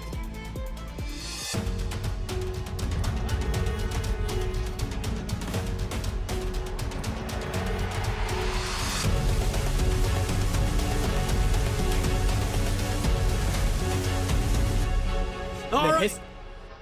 Go ahead. No, you go ahead. I was going to say, Parker, in the history of the Six Invitational, only one player has competed at every single event since the game's inception. Can Canadian, the most experienced player in the world, lead his team to bounce back against FaZe Clan after a brutal 7-1 loss on map number 2? The devs seem to think there was hope with a change of playstyle. With this map, I would say leaning more towards the playstyle of Night Haven than the one of Chalet. Maybe we can see SR pull themselves back together, get themselves back on track, slow the game down to beat FaZe Clan, but it's really going to be dependent on how FaZe want to start off on these attacks. There is a pause that has come in. I'm not sure why. You saw both Rexon and Surf were calling for it right away, and it looked like the admin was talking to them. I'm curious what the reason for that is. They are... I'm getting some word. Apparently there's a bit of a disruption on who starts on what side. So they're going to get that figured out. And then we'll either resume or remake based on what they determine. Right now we have FaZe on the attack, which is why I said FaZe start on their attacks. But we'll see if that does hold. Wait, admin confirmation here. And I believe we're switching it up. I imagine so. So, with FaZe Clan moving back over to the defense, I would honestly say that I don't know if it gives anyone a particular advantage in this map, Parker, but I think it's going to make this a little bit less clear how the game's going to go, because I'm most worried about what FaZe Clan's attacks look like. I think if Shopify Rebellion cannot find some way to slow down these FaZe Clan attacks, cannot find some way to make this map look more like Nighthaven than it did like Chalet, that's going to be where the danger comes. And we're not going to see FaZe Clan's attacks until until definitely round 7 with them starting on the defense. So you're going to have to wait and see exactly how this one goes through. But if we do get to see FaZe Clan off on those attacks, whether it's the first half or the second, and they can keep the pace up, as Leo said on the desk, I worry for the North Americans. Just trying to hear what Rexon was saying, is they've all been talking. There are technically rules about not talking during a tech pause, but this is considered a rehost, so I don't know if those same rules apply, Jesse. Chalet is the most played map. We just saw it on our screens. Well, Clubhouse is second. It said 84 rounds played, trailing Clubhouse by 3 rounds. And Clubhouse, right now, is the second most defender-sided map after Cafe Dostoevsky, but we've seen very little Cafe Dostoevsky. So, yeah, obviously, smaller sample sizes will skew the numbers, because if you only have a map played once, for example, and let's say it's a 7-0 and you start as a defender, you go 6-0 as a defender, and then lose one attack, they win as a defender, and then you win it as an attack. Like, it's just, like I said, skew those numbers. Here on Clubhouse, we have seen a single bar stage. It was won one time by the attackers. Shout out those of you in chat that can name the team that went there. Beyond that, it's just the 3 usual bomb sites. They've been taking up most of the oxygen in the room. Obviously, the basement bomb site is the most played. That is as normal as can be. And we referenced this in our matchup earlier today that we did when we saw Clubhouse. That CCTV cache bomb site is approaching a 70% win rate for the defenders, eating up so much of the time and energy from these teams. The other bomb sites have swung towards the defenders as well. There is really no good attacker bomb site on this map. So Shopify Rebellion starting an attack will certainly have their work cut out for them early. Yeah, and it's interesting as well, just talking about Clubhouse as a map, that FaZe Clan got both Chalet and Club in this best-of-3 series, because those were the 2 maps where they beat Black Dragons yesterday. And because that game was so quick, there's not a ton of footage. There will be some, but there's not a crazy amount of footage for SR to go back and VOD review. It also means for FaZe Clan going deeper into this group stage, and especially if they can get a deep run into the playoffs, which it's FaZe Clan, they almost certainly will. They're going to be able to hide some strats before they, on some other maps, before they have to show them off in those later best of 3s. So FaZe have really done themselves a bit of a nice deed for the future, playing the same 2 maps across both their first and second playday, meaning they have plenty of maps hidden up their sleeve for the rest of the event. Yeah, I mean, there is something to be said about efficiency, right? If you're winning all your games 2-0 and pretty quickly 2-0, I know that I made a joke about it when you referenced it on Chalet in the previous map, that, oh, well, you know, when you said, oh, well, they've got VODs on them, and I'm like, yeah. Oh, yeah, but if they're running around like a bunch of chickens with their head cut off, you know, you're not really gaining a lot from those VODs. But it really is true. If you are only playing 8, 9, 10 rounds on 2 maps in every single one of your series, it will be much harder for your opponents to counter-strat you. Even if they do counter-strat you, the level of success you can find in dealing with that is far from guaranteed. Seth Super, their coach, literally said, guys, they're doing everything that we said they would do. Yeah. And yet, it was a 7-1 victory for FaZe Clan. The Rebellion knew what was going to happen, and there's no way to prevent it. Well, it's a full anchor to start things off for FaZe, so we're not speeding things up on the defensive side, that's for sure. They've got 5 guys still stuck in the basement, and there might be some mute jammers tossed around that top or middle floor. That can sometimes be a strategy that teams use just to try to fake like there might be a roam, force them to try to go for some more committed roam clears, and that's exactly what we are seeing. Canadian pre-firing nothing at all because you don't know what's clear. You can't exactly drone it out with those mute jammers being placed where they are. So a nice tactic from FaZe Clan, hoping to slow down this roam clear as much as they can, but Shopify Rebellion at about the 90-second mark now are realizing for sure there's no roamers, we can just focus on this side. And this goes back to what gets said often when we see Clubhouse on the map, right? It's that we're on the board. When you see Clubhouse, you know it's going to take a minute and 32 minutes to drone out if there's nobody roaming. Yeah. Now, of course, on these bottom floor bomb sites, there's a lot of ways you can go about it. Some teams can extend to just a main floor roam. Some will invest quite heavily upstairs. And then if they don't get picked off, they can fall back to the site really effectively. It's really just comes down to a matter of preference. Cyber getting killed by Spoit is an interesting start to this map. Yeah, tries to push up the main stairs, tries to get cheeky with it. Maybe that's the speed that they're trying to incorporate into this game, but ultimately doesn't pay off for FaZe Clan. The breaching also going very well for the North American team. They get the church wall, they get the kitchen hatch at the same time as we saw in that picture-in-picture. So lots of angles opened up for Shopify Rebellion for the final 40 seconds. And credit to Shopify Rebellion for looking more confident on this attack than at any point they did on Chalet. This is a big difference in how they approach this map. They're going to run headfirst into this FaZe Clan team. Limited time remaining. Canadian holding that case as Ambi will now drop and go through Moto. Canadian is in the exact same spot. KDS gunning down Rexton. Church has not been flushed out. Nade will go off. Surf on the board to join Spoit's kill. That's Spoit now gunned down by Vidaking. Ambi charging his way through Moto, but he gets gunned away at. He takes one down, and it's all up to Vidaking.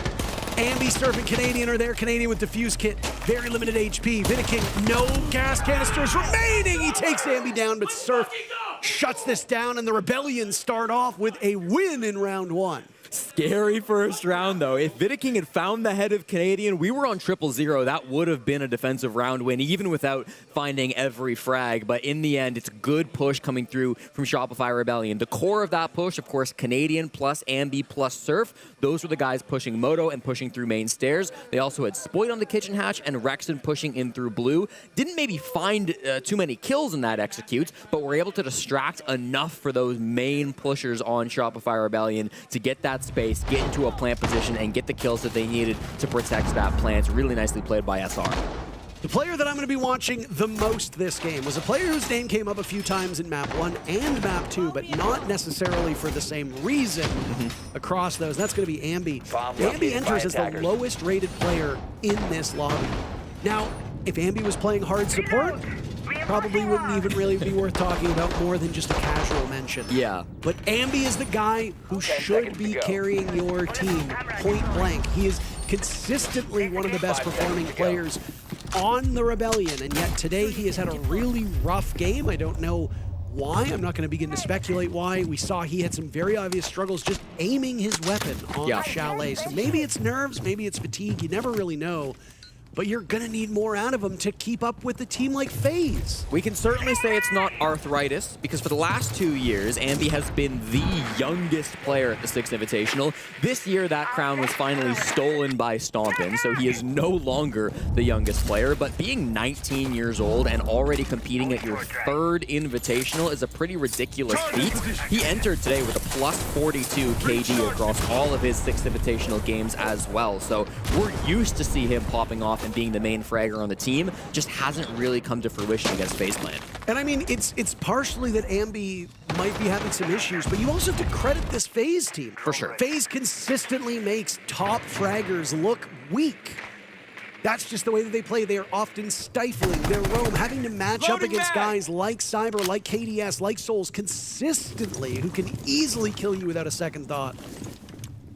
It's tough opposition, and I mean, if you've got a great gunner and he just cannot deal with the aggression on their side, oh god, I think I did it again, Jesse. Last time I talked about Ambi performing, he got a 4K.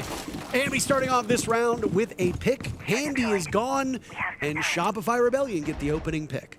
call that the caster bless, and it really has been Ambi, Spoit, and Canadian focused on this garage side of the map. He got that pick over towards Customs, as a lot of the team were focused on the Rafters player. We see that position has been given up for free now by FaZe Clan. KDS and Vidiking are the only ones still lurking around Cash in top red. How long they want to stay here is really going to determine what this defense looks like for the rest of the round.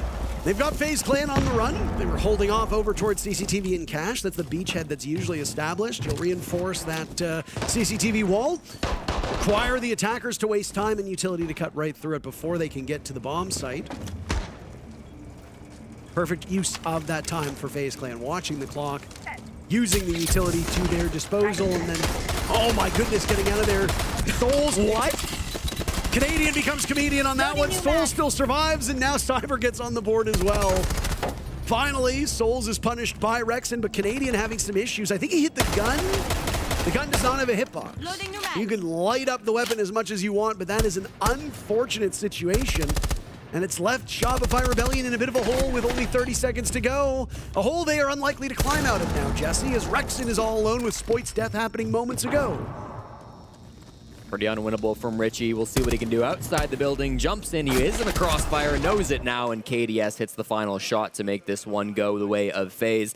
Tie us up at 1. You really go back to that gym bedroom plans. Everything was looking quite good for Shopify Rebellion, but not being able to get the kill onto the Azami makes a gym plant just impossible. And with Canadian going down, it becomes really tricky. You need a spotter when Canadian's in the gym, I guess, and they just didn't have one. That was a joke. A spotter is somebody who helps you when you're trying to lift weight. Parker, I've never been to a gym. How would I know that? I didn't need confirmation, but I had suspicions. Yeah. Okay, I will say, when you see it in slow motion, it does kind of look like he should have hit him a couple times. I will give a little bit more credit and grace to Canadian than maybe my initial giggle warranted. Honestly, like, I was really impressed by Souls. The fact that he knows I'm being fired out by Capitao, I've got to go to the other corner where the window can't see me, then gets that kill, then gets the second frag on the Jacuzzi player. I mean, that was a really impressive play by the Azami. And I'm sure that he had some intel with that Jacuzzi breach, but it's very easy to just stay posted up and watch that wall or watch that window, because usually there's somebody else out there in that position. Instead, he gets fed info that even with the Azami barrier, the Kiba barrier on the main door. He pivots over, gets the pick, and it is so important for him and his team. Now the most defender-sided bomb site on this entire map unfolds in front of our eyes. Cast CCTV upstairs, and I suspect this will be a garage push. They were already starting to shoot away at those garage panels. Quite a heavy investment from KDS, and a very default setup here with the Kiba barriers being used for protection. The ADSs poised to eat up whatever's thrown or shot in that direction. KDS will sit and govern over it.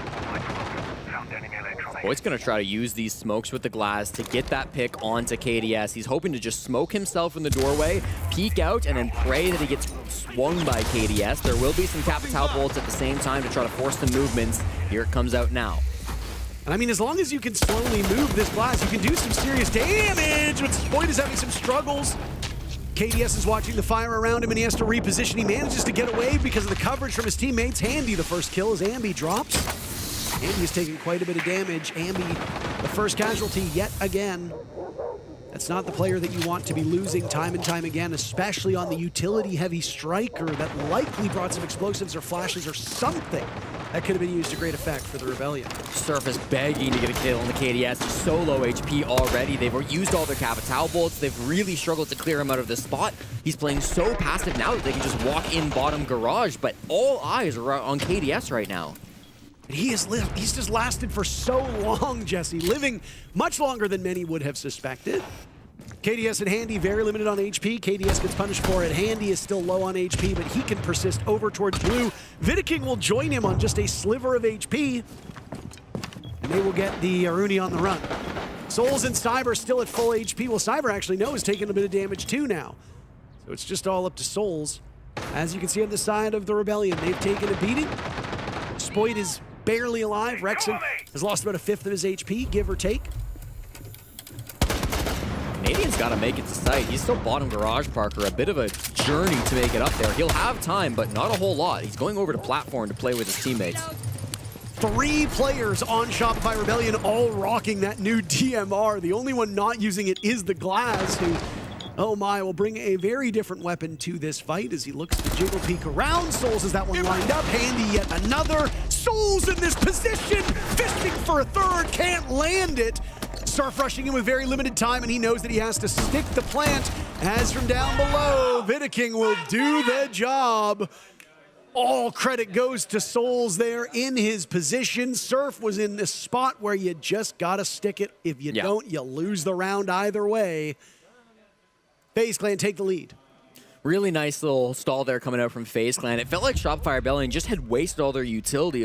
Not too early, because you do want to use it on the Raptors position, don't get me wrong, but it took so long to find the kill onto KDS. Then Canadian from bottom garage rotated all the way out the door, up the platform. Time was really, really low, and they had no more smokes to go for that execute. The Capitao bolts were completely out. The Glass had no smokes to try to play with some garbage angles that you can't fight back against. All of the utility from Shopify had been used before the execute, just trying to get that Raptors position. So despite having the numbers advantage from Shopify, the angles were better from FaZe Clan, the time was better for FaZe Clan, and they were able to just catch SR as they were running into sight.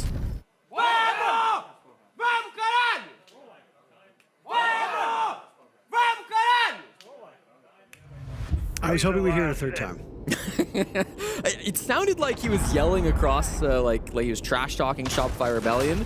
I'm quite certain none of their players speak Portuguese though, so they would not be mentally affected by that. But sometimes it's good just to boost your own team's morale, you know? Why not? Yeah, I mean, let off some energy, let off some stress. If you had a particularly tense round, why not, right?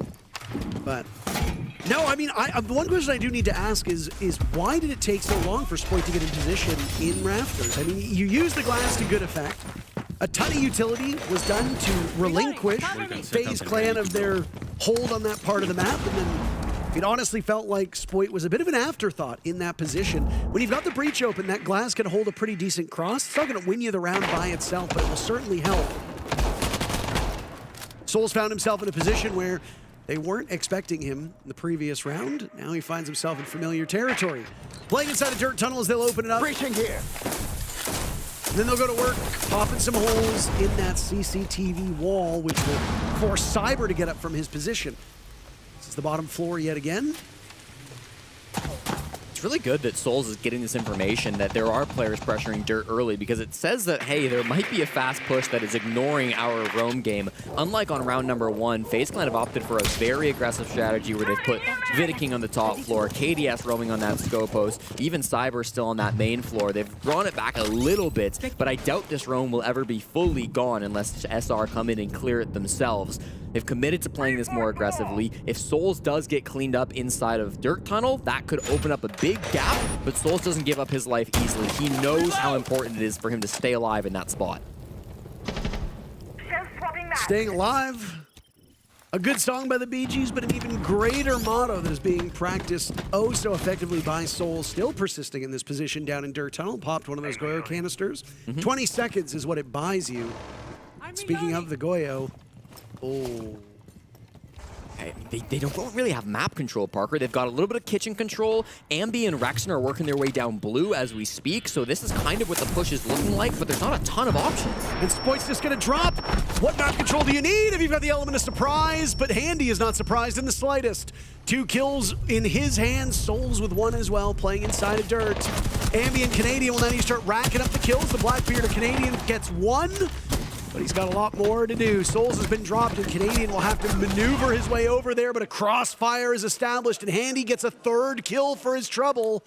They had surrendered control of that defuse kit underneath the kitchen hatch, as it was a dead drop from Shopify Rebellion that goes nowhere. FaZe Clan really not showing many weaknesses on this map either. I think SR we're hoping for something a bit I think easier. the biggest thing for these last 2 rounds is just pay attention to the time, because in my opinion, we're self-stalling out a lot. That round, it was a bit different, but I also think we could have called to just rotate off way quicker, right? We can pull and move around the map.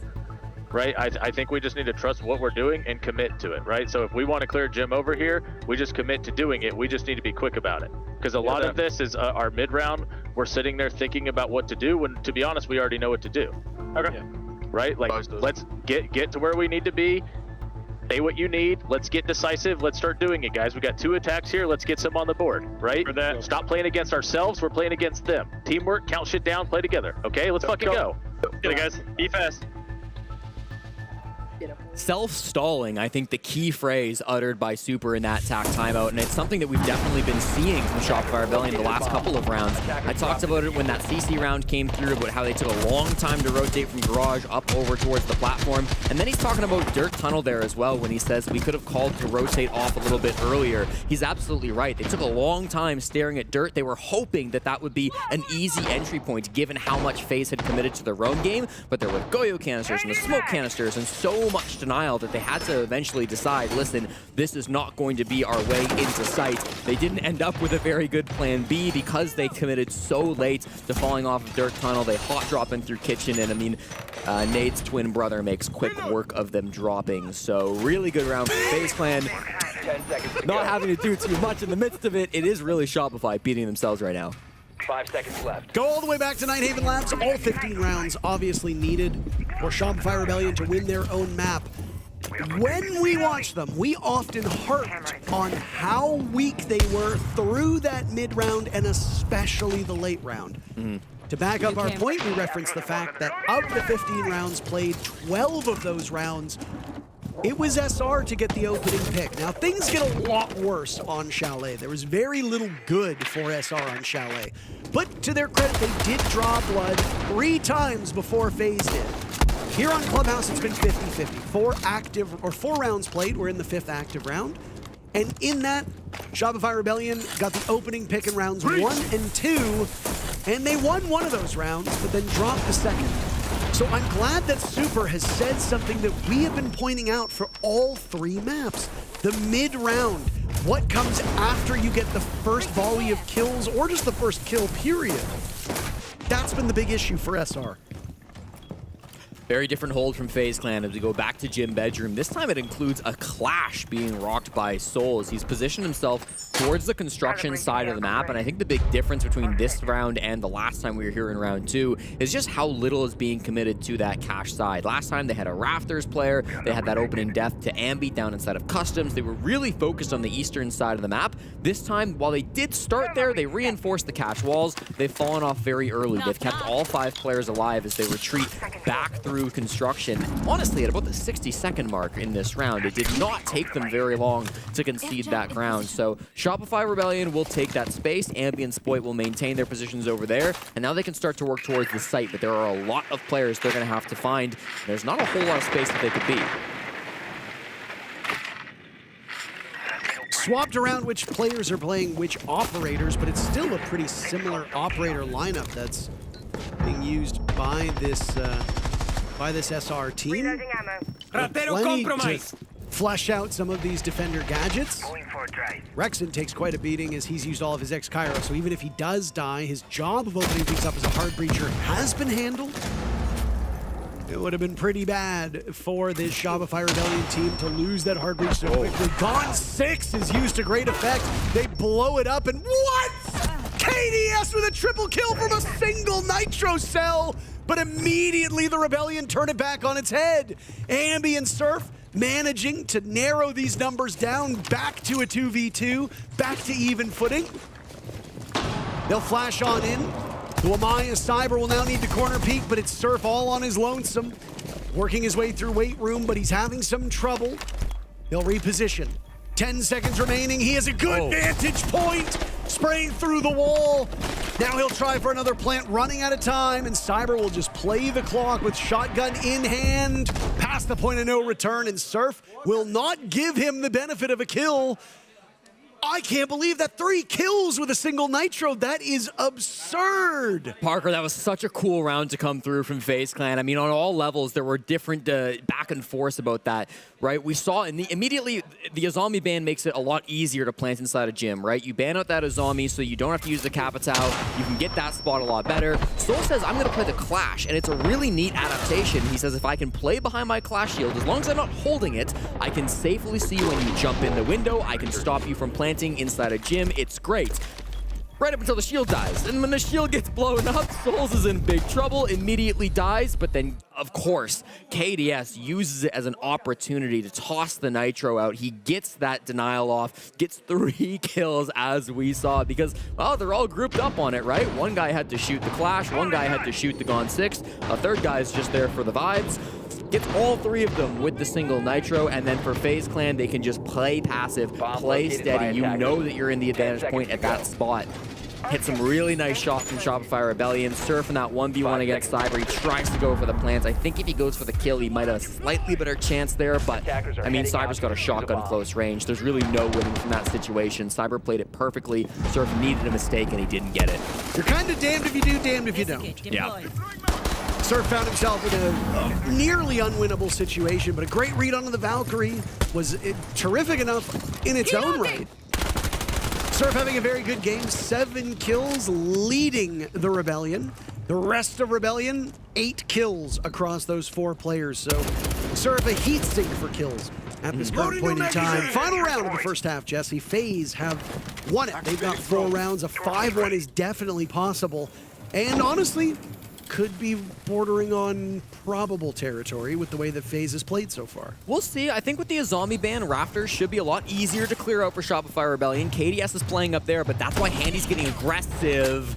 Loses the opening duel to Spoit. That's a nice shot from Willie to give the man advantage over to Shopify Rebellion. Makes it, again, very difficult to hold on to this Raptors position. Sure, you've got ADSs, sure, you've got the Surya Gates, but in the end, they have enough burn on Shopify to clear this.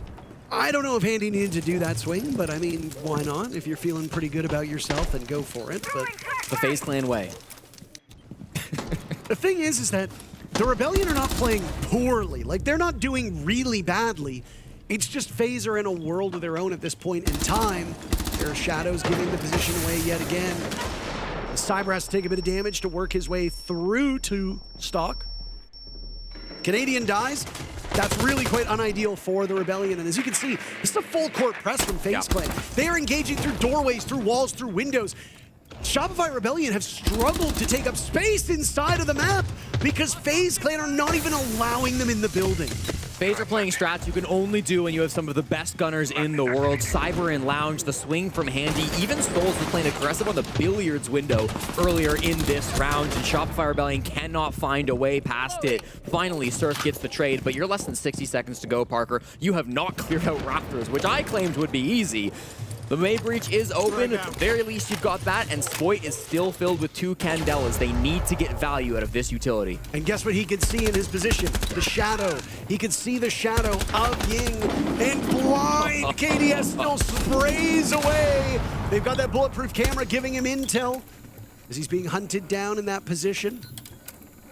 Juggling around, waiting for the right call. Ambi's the lone survivor with 2 players from FaZe Clan to deal with. Not a lot of time to work through this. Ambi looking to go positive right now, still battling his own demons. He's recovered pretty well from Chalet.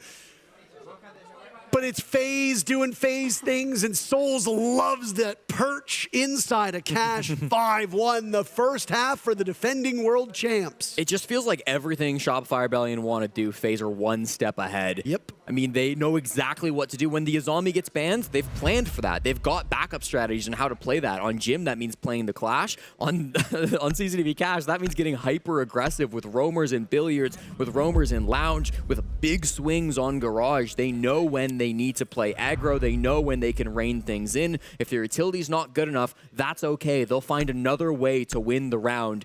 Just an impossible team to attack against, and they go up 5-1 through this half on the deciding map. The scoreline obviously looks a lot more like map 2 than map 1, Parker, but I really feel like the level of game that we're seeing feels more like map 1. Yeah. Yeah, I get kind of worried for just the competitiveness of this game, and there we go. We see the highlights from this position. This one was quite spectacular. Yeah, dude, like you can hardly see him. He's a blur.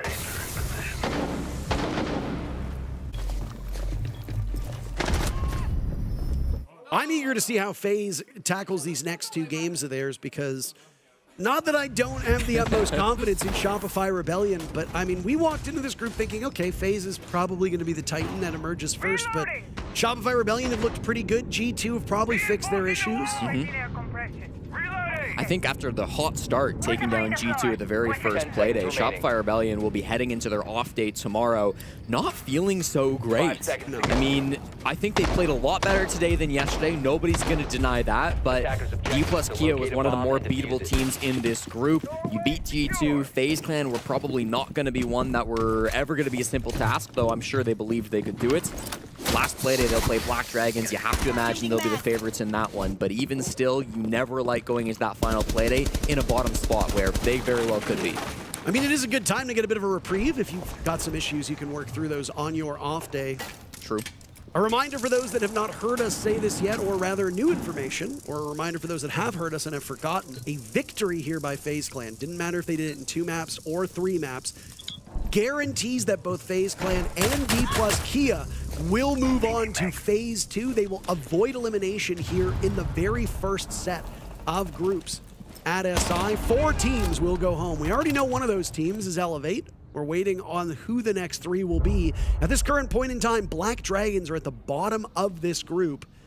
If you're Shopify Rebellion, that is your last chance to pick up points. That is your final opponent. Once this FaZe Clan match is done, SR have a day off and then Black Dragons to wrap up the groups. You just have to not be last. And right now, BD is sitting in that situation. Spoit had a rough go of it. He was eliminated pretty early on in this round, but since then, nothing much else, Jesse, has happened. KDS loves this Nook. It's the second time he's brought it out so far in this series. And of course, with that new DMR, it hits like a truck. Keep it silent so that you can try to maintain some level of stealth. And KDS has done a great job at pressuring these roamers. We did also see Rexon was roaming very nearby to Spoit inside of Customs, but decided to take the drop, decided he didn't want to maintain that spot. So instead, he'll just retreat back to site, confident in this 4v5, hoping that FaZe will waste their own time, much like SR did, and not have the utility to go for this final push. Candela's going out, and as you hear that, you can see the silhouette from Shopify Rebellion as one of their players decides to forego an active hold inside of Escape Tunnel / Dirt Tunnel. Out go the bees. Utility will now be dropped on in. It's a relatively quick push now with a minute to go. Nitro Cell almost getting King. Handy finds a second kill for his trouble. The King gets one, Cyber the other, and Jesse, 6-1 for FaZe Clan, series point. I mean, what can you do? The early game is great from FaZe Clan. They're able to spot out those roamers. They know exactly when things fall back. They time things so well. They've got an extra 45 seconds to spare in that round. You said it. They dropped pretty early, but they had everything they need. They had the map control. The hatches were open. They were ready with their Candelas. King, great job dodging that Nitro Cell. Could have been a very different round if he goes down in the midst of that to Rexon, but instead sidesteps it, lives on a sliver of HP, then downs the Mira right after. Canadian doesn't get a whole lot done, dies to Handy as he's pushing through parts of this map as well. Pressure towards blue, pressure towards dirt. It just looks like a really clean push from FaZe Clan, and Shopify Rebellion in danger of going down 7-1 for the 4th time in 2 days. Not good. Not good. Bomb located by attackers. On the other side, if they do win 7-1, this will be FaZe Clan's 4th 7-1 victory in 5 maps, Jesse. Sorry, remaining. 3rd time in 2 days. They did lose 7-4 to DPLUS Kia player. See, chat. Let me correct myself. I defer numbers to Jesse all the time because he's a numberologist. I caught it. He did catch it. Watch this. And so when Jesse says, "Is it this number?" I always go, "Sure, Jesse." Sometimes I miss things too. You know what? Every morning I wake up and I say to myself, I trust Jesse's numbers, and then I have a nice big cup of Folgers and just enjoy my day, you know? You love this bit. You really do. It's becoming a thing. Folgers is such awful coffee. And when we were discussing the bit afterwards, Jesse's like, you kept saying Folgers, and I wanted to be like, Folgers is bad. And I was like, that's the point. Yeah. The point is that I think it's good. Or at least the joke thinks it's good. But no, can you imagine FaZe Clan wins this 7-1? It will be their 4th 7-1 victory in 5 maps. Yeah. The only map that they dropped was literally as close as it could possibly be a 7-8 loss to Shopify Rebellion on the Rebellion's map. FaZe are in full form, Parker. They look absolutely unbeatable, hoping to be the 2nd team in history to go back-to-back in 6 Invitational victories, of course, after G2 in 2019. This would be a big moment for them. They're still early in their journey. They're still early in this round, relatively. They've cleared through the eastern part of the map. Cache is under their control, as is CCTV. Construction is being worked on. Ambi still holds it with some Kiba barriers. Canadian on the Clash has fallen off all the way back to site. Jacuzzi remains closed with just the Mira window. Not seeing any pressure on Logi just yet either. So for FaZe Clan, just really working with Con at the moment. Ambi dies, and that might be the start of the end for Shopify Rebellion here in this series. If so, it's been a very valiant effort, but FaZe are just FaZe Clan, and I hope that people don't take away from this that Shopify Rebellion are not up to the task, but just how utterly and absurdly dominant this FaZe team is. Through these 5 maps that we've seen, there really hasn't been an Achilles heel. There's been no weakness from FaZe Clan. No. Even their matchup in map 1 against SR, they didn't really have any weaknesses. They just got beat by a team that knows the map even better. Vidiking manages to pull the diffuser down successfully. 9 players still alive with the objective planted. KDS removing Rexton's head. Looking for another. Vidiking eliminating Surf. Canadian is gone. And it's all up to Willie. A flawlessly won final round and a 4th 7-1 victory for FaZe Clan. Who is going to take this team down? What does it take? It just looks like an undoable task. FaZe Clan so strong early at the 6th Invitational. Vidiking for the 5th time in his career, taking down Canadian, a 5-0 record now in the battle of the IGLs. Shopify Rebellion get tomorrow off. They can take some time to review these last couple days of matches, but you have to imagine they'll be back with a fire under their asses. If they're not, they could be going home. And FaZe Clan have now clinched a spot in Phase 2 alongside DPLUS Kia, who happens to be their opponent tomorrow. An incredible game for both these teams, but oh my goodness, doesn't FaZe look good. Justin, that's quite the match. It absolutely is, Parker, but I think that's about it for us. We've got a studio ready to break this game down and an interview with our winners. Thank you so much. And yeah, after that 7-8, FaZe made quick work of the rest of the series. A 7-1 and a 7-1 to conclude this matchup. And they're just showing that dominance once again on a different map. I don't want to keep going on about it because I know the casters spoke about it as well, but that's 4 maps in 5 where they've achieved a 7-1 victory.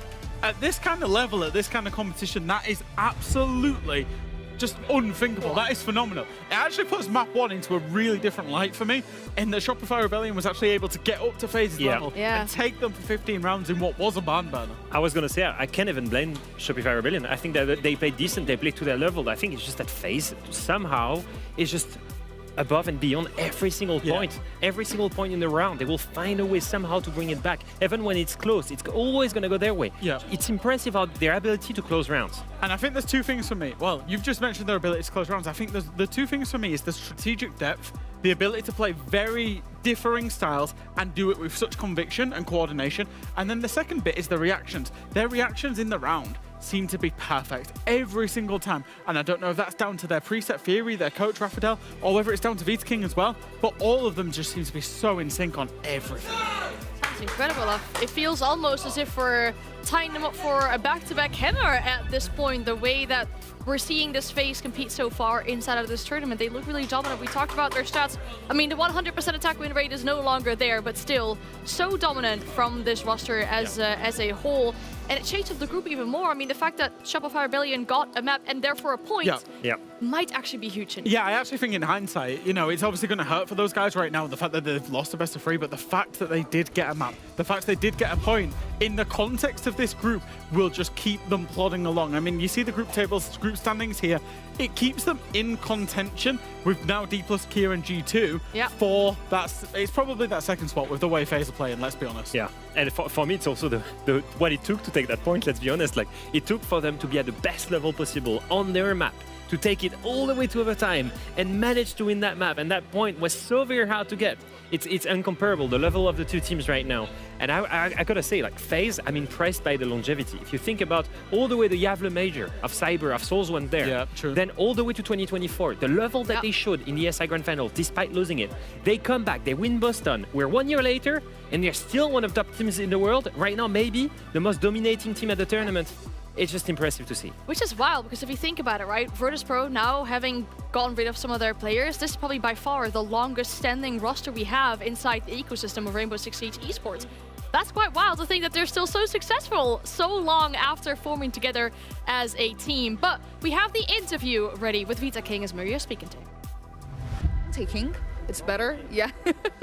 Well, after the first map, we thought, okay, we have a tough game, but you still managed to pull a 7-1, 7-1. How did you make to look so effortless?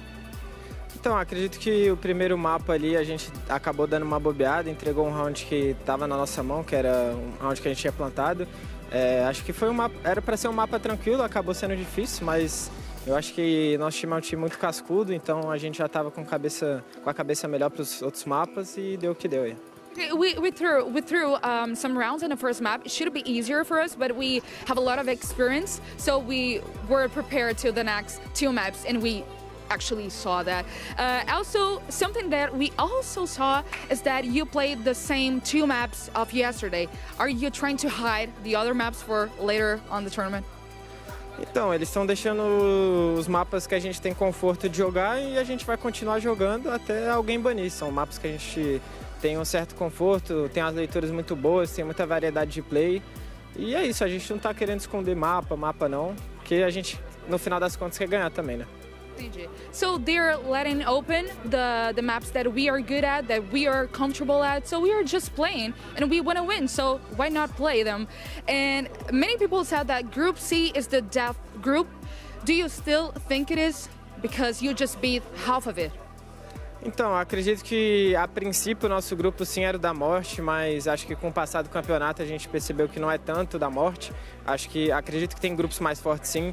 Tem um grupo da Fúria que está muito forte, tem um grupo da W7M também que está mais forte. E é isso.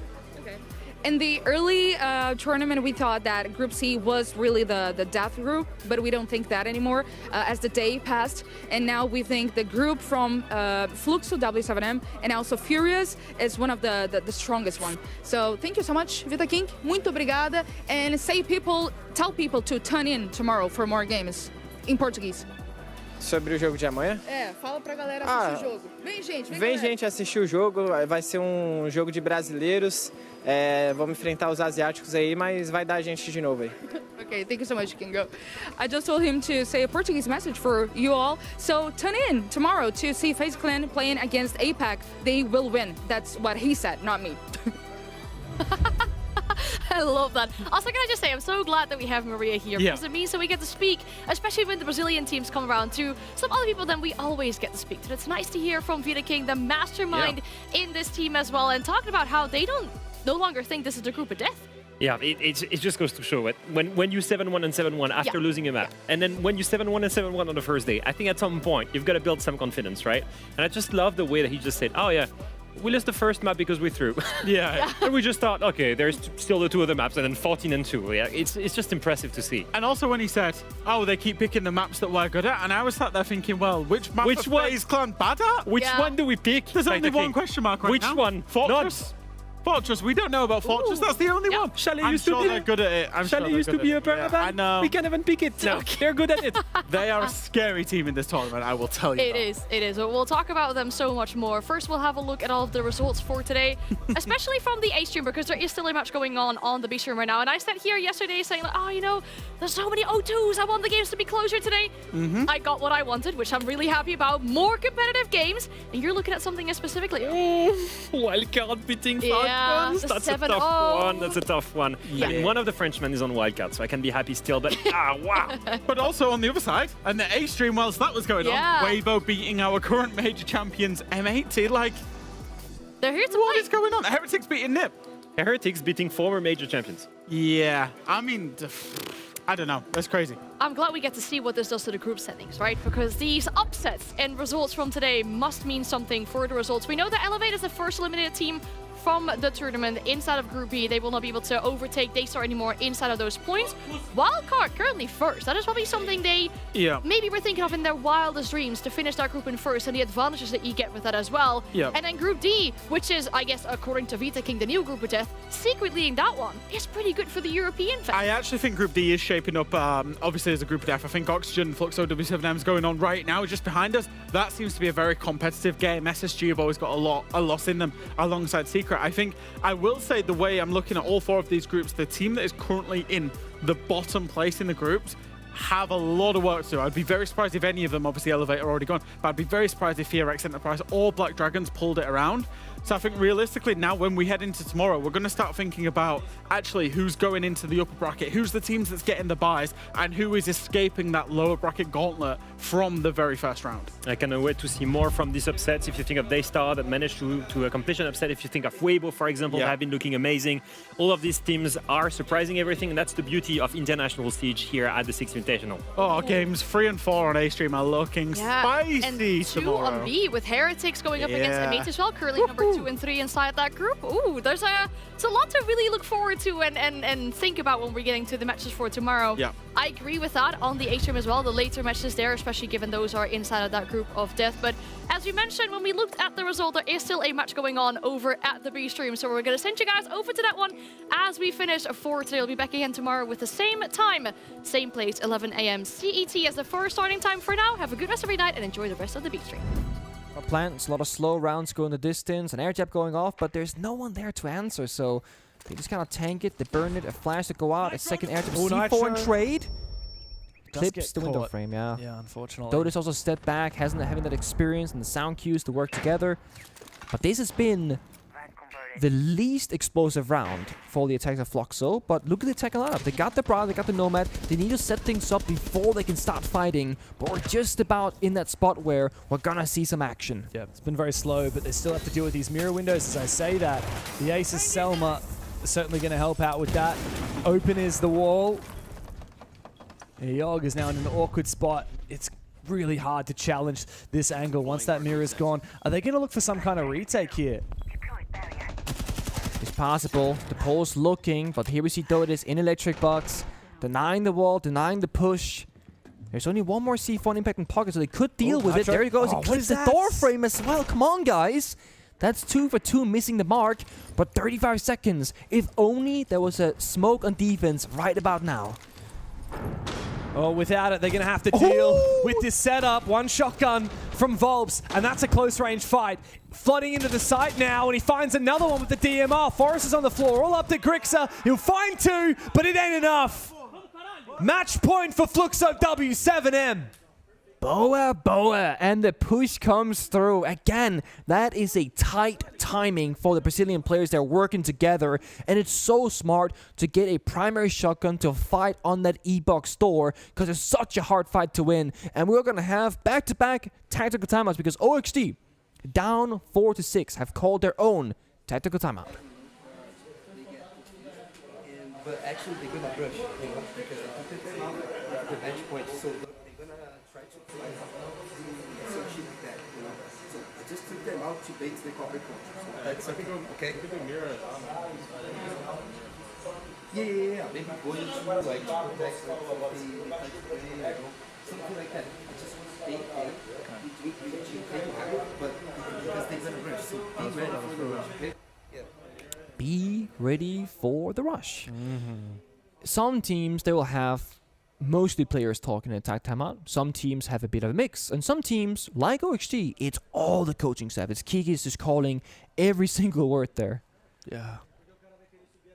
I mean, the thing is, this is something that I learned through Fabian mostly back when he became a coach at first for PSG Talent, right? I was like, Fabian, you're a man who says a lot of things over a very long period of time. What do you prioritize on attack timeout? And he was like, well, and of course it's like the classic, it depends, yada yada yada. But it really is about prioritizing what is the most important thing to say and how can you say it in the least confusing but also shortest time span possible. And then, of course, when you have a team where you're not all speaking the same language as your native tongue, you also gotta make it accessible for those people as well. And often I find that coaches will have a specific player that they're kind of talking to because they know they can relay the message correctly afterwards, right? Yeah. Whether it's because of language barrier or because of how you think about the game, because you might be in the same team, but the way the coach is thinking and the agile is thinking and what the injury players are thinking are completely different, and that's a good thing. But there has to be somebody translating that thought to everybody else sometimes. That's why we call upon people like Troy Canadian on Shopify Billion. Always say, having Troy, he can translate a lot of things, I'm sure, to all his younger players. Yeah. And here, I think it's mostly dots being spoken to, right? Usually in from Fluxo side, of course. Really? I think so. It means that dots and or Lopen whenever I noticed the player Lopen cams. is, like, for someone who's typically just like a no-brain fragger, he's really attentive in those tactical timeouts. He is.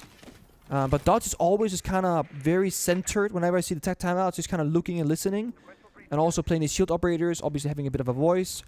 Whereas Kikis, he's walking down the aisle, talking to all the players all the time. So it's kind of funny seeing the difference there. Oh. Fast injury to Wow. set. Be ready for the rush. Loben fast in and fast out. Yeah, good shot from Yogg. The confidence, right? You're down 4-6. That gunfight can quite literally be one of the big reasons why you win or lose this one. It's the first in the last 4 rounds that Oxygen have actually found that opening kill. Floxo have dominated this early round, and now without Loben, without those Dokkaebi calls, and still the mirror windows at large, there's a lot of work to do this round, and time is ticking away. They don't have to avert. Twitch drones none. Aces none. C4 shot mid-air though. Getting shot from above, so that forces him out of position. Grixer takes his head clean off. 3v5 now. Volps needs to push for a refrag. Whose laser is that? That's not his. Is that his teammate? I think it's actually Yogg, who's bottom aqua stairs double door. Surely he can see it. Surely he can see it. He's going to have to know that Yogg is there. He actually knows about Grixer. Now he knows Yogg is there. Here's a lesson for you kids. Be careful where you point your laser. You give away your position. Might blind somebody too, right? Be careful. It's always those a kid. Don't blind people with the laser. Keep it off people's faces. Oh, almost finds a second one, but yeah, he whiffs it a little bit. Gomez takes him down. Looking for a refrag now. Palu with a DMR as well. In close range, the DMR's a bit fickle, and Gomez will best him with the SMG-11. Dota's 1v3. Caught on the camera. They know exactly where he is. Oh, he gets a good pre-fire onto Forests. I think he's got winnable. Decent info onto the other two. Doesn't have the diffuser, though, as OXG fall back onto site. Oh, they're a bit scared there on the hatch. They see the cam, though. He's going for kills. No diffuser. He's in a good spot, actually. And both of these Oxygen players are isolated. A lot of damage done. But Yogg goes for the reload. He's not going to expect the other guy in the box. He's not going to expect it, I'm sure. How does he know? He knows! He makes it a 1v1! No! The Bulls are angry! Fluxo fumbled the first map, but fire up to the finish! And undefeated, they remain at the Six Invitational. Did he run towards OXG? He's still missing. He's gone. Up the chair, into the hallway. There he's shaking hands already. He's already going straight to them. Oh my god. That was so unwinnable in the 1v3. So unwinnable. What was that game? I mean, Dota's take a bow. 1 versus 3. And he lands every single shot to perfection. He clutched earlier as well. On top floor as a Sami. That is 2 separate 1v3s in one map. And this was such a crazy series. Cast your mind back to Border. 8-7. 2 match point opportunities that Fluxo W7M fumbled. Oxygen got it across the line, only to lose on Bank. The distance was required for it, but Fluxo said no overtime on the third.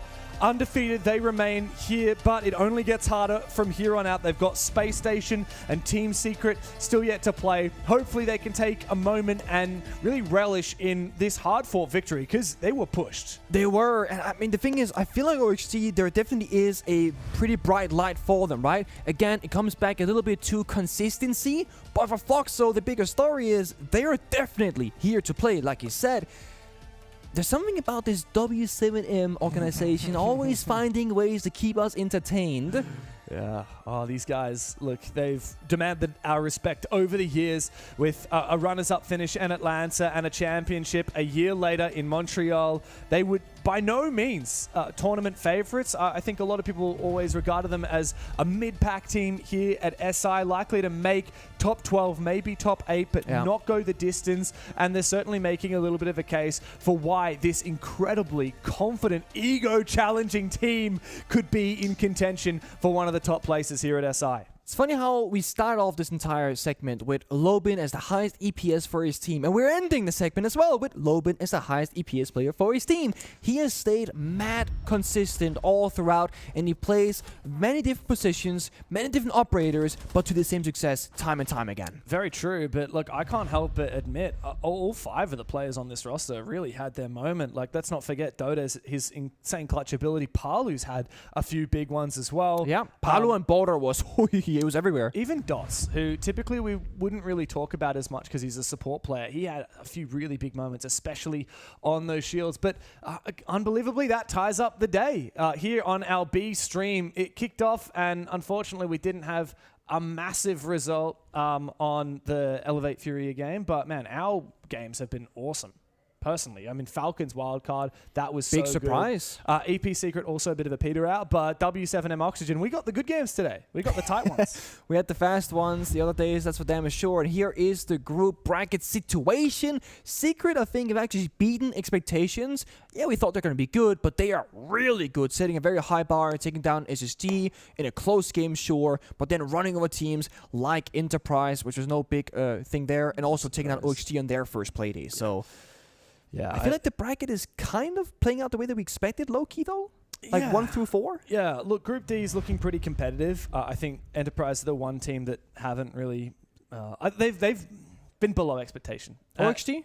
No, Enterprise. Oh, sorry, Enterprise. On the flip side of that, another APAC team, WEIBO, have exceeded expectation. And I'm mentioning them because they and Team Secret, who are here in Group D, are the only teams that have gone 3 for 3 so far. It's been quite a day here at the Six Invitational. Yeah. Upsets on both streams. Of course, tournament favorites going down in Falcons and M80, both suffering losses. I don't know what's going on with that FaZe game on the other stream, but that's where I'm going to go check out right now. And I think it's where you guys should too, because it's time to close out the B stream for today at the Six Invitational. It's been such a pleasure as always, Pengu, but we're going to be back tomorrow for more SI. So why don't you come back tomorrow? For now, let's go watch FaZe versus Shopify Rebellion.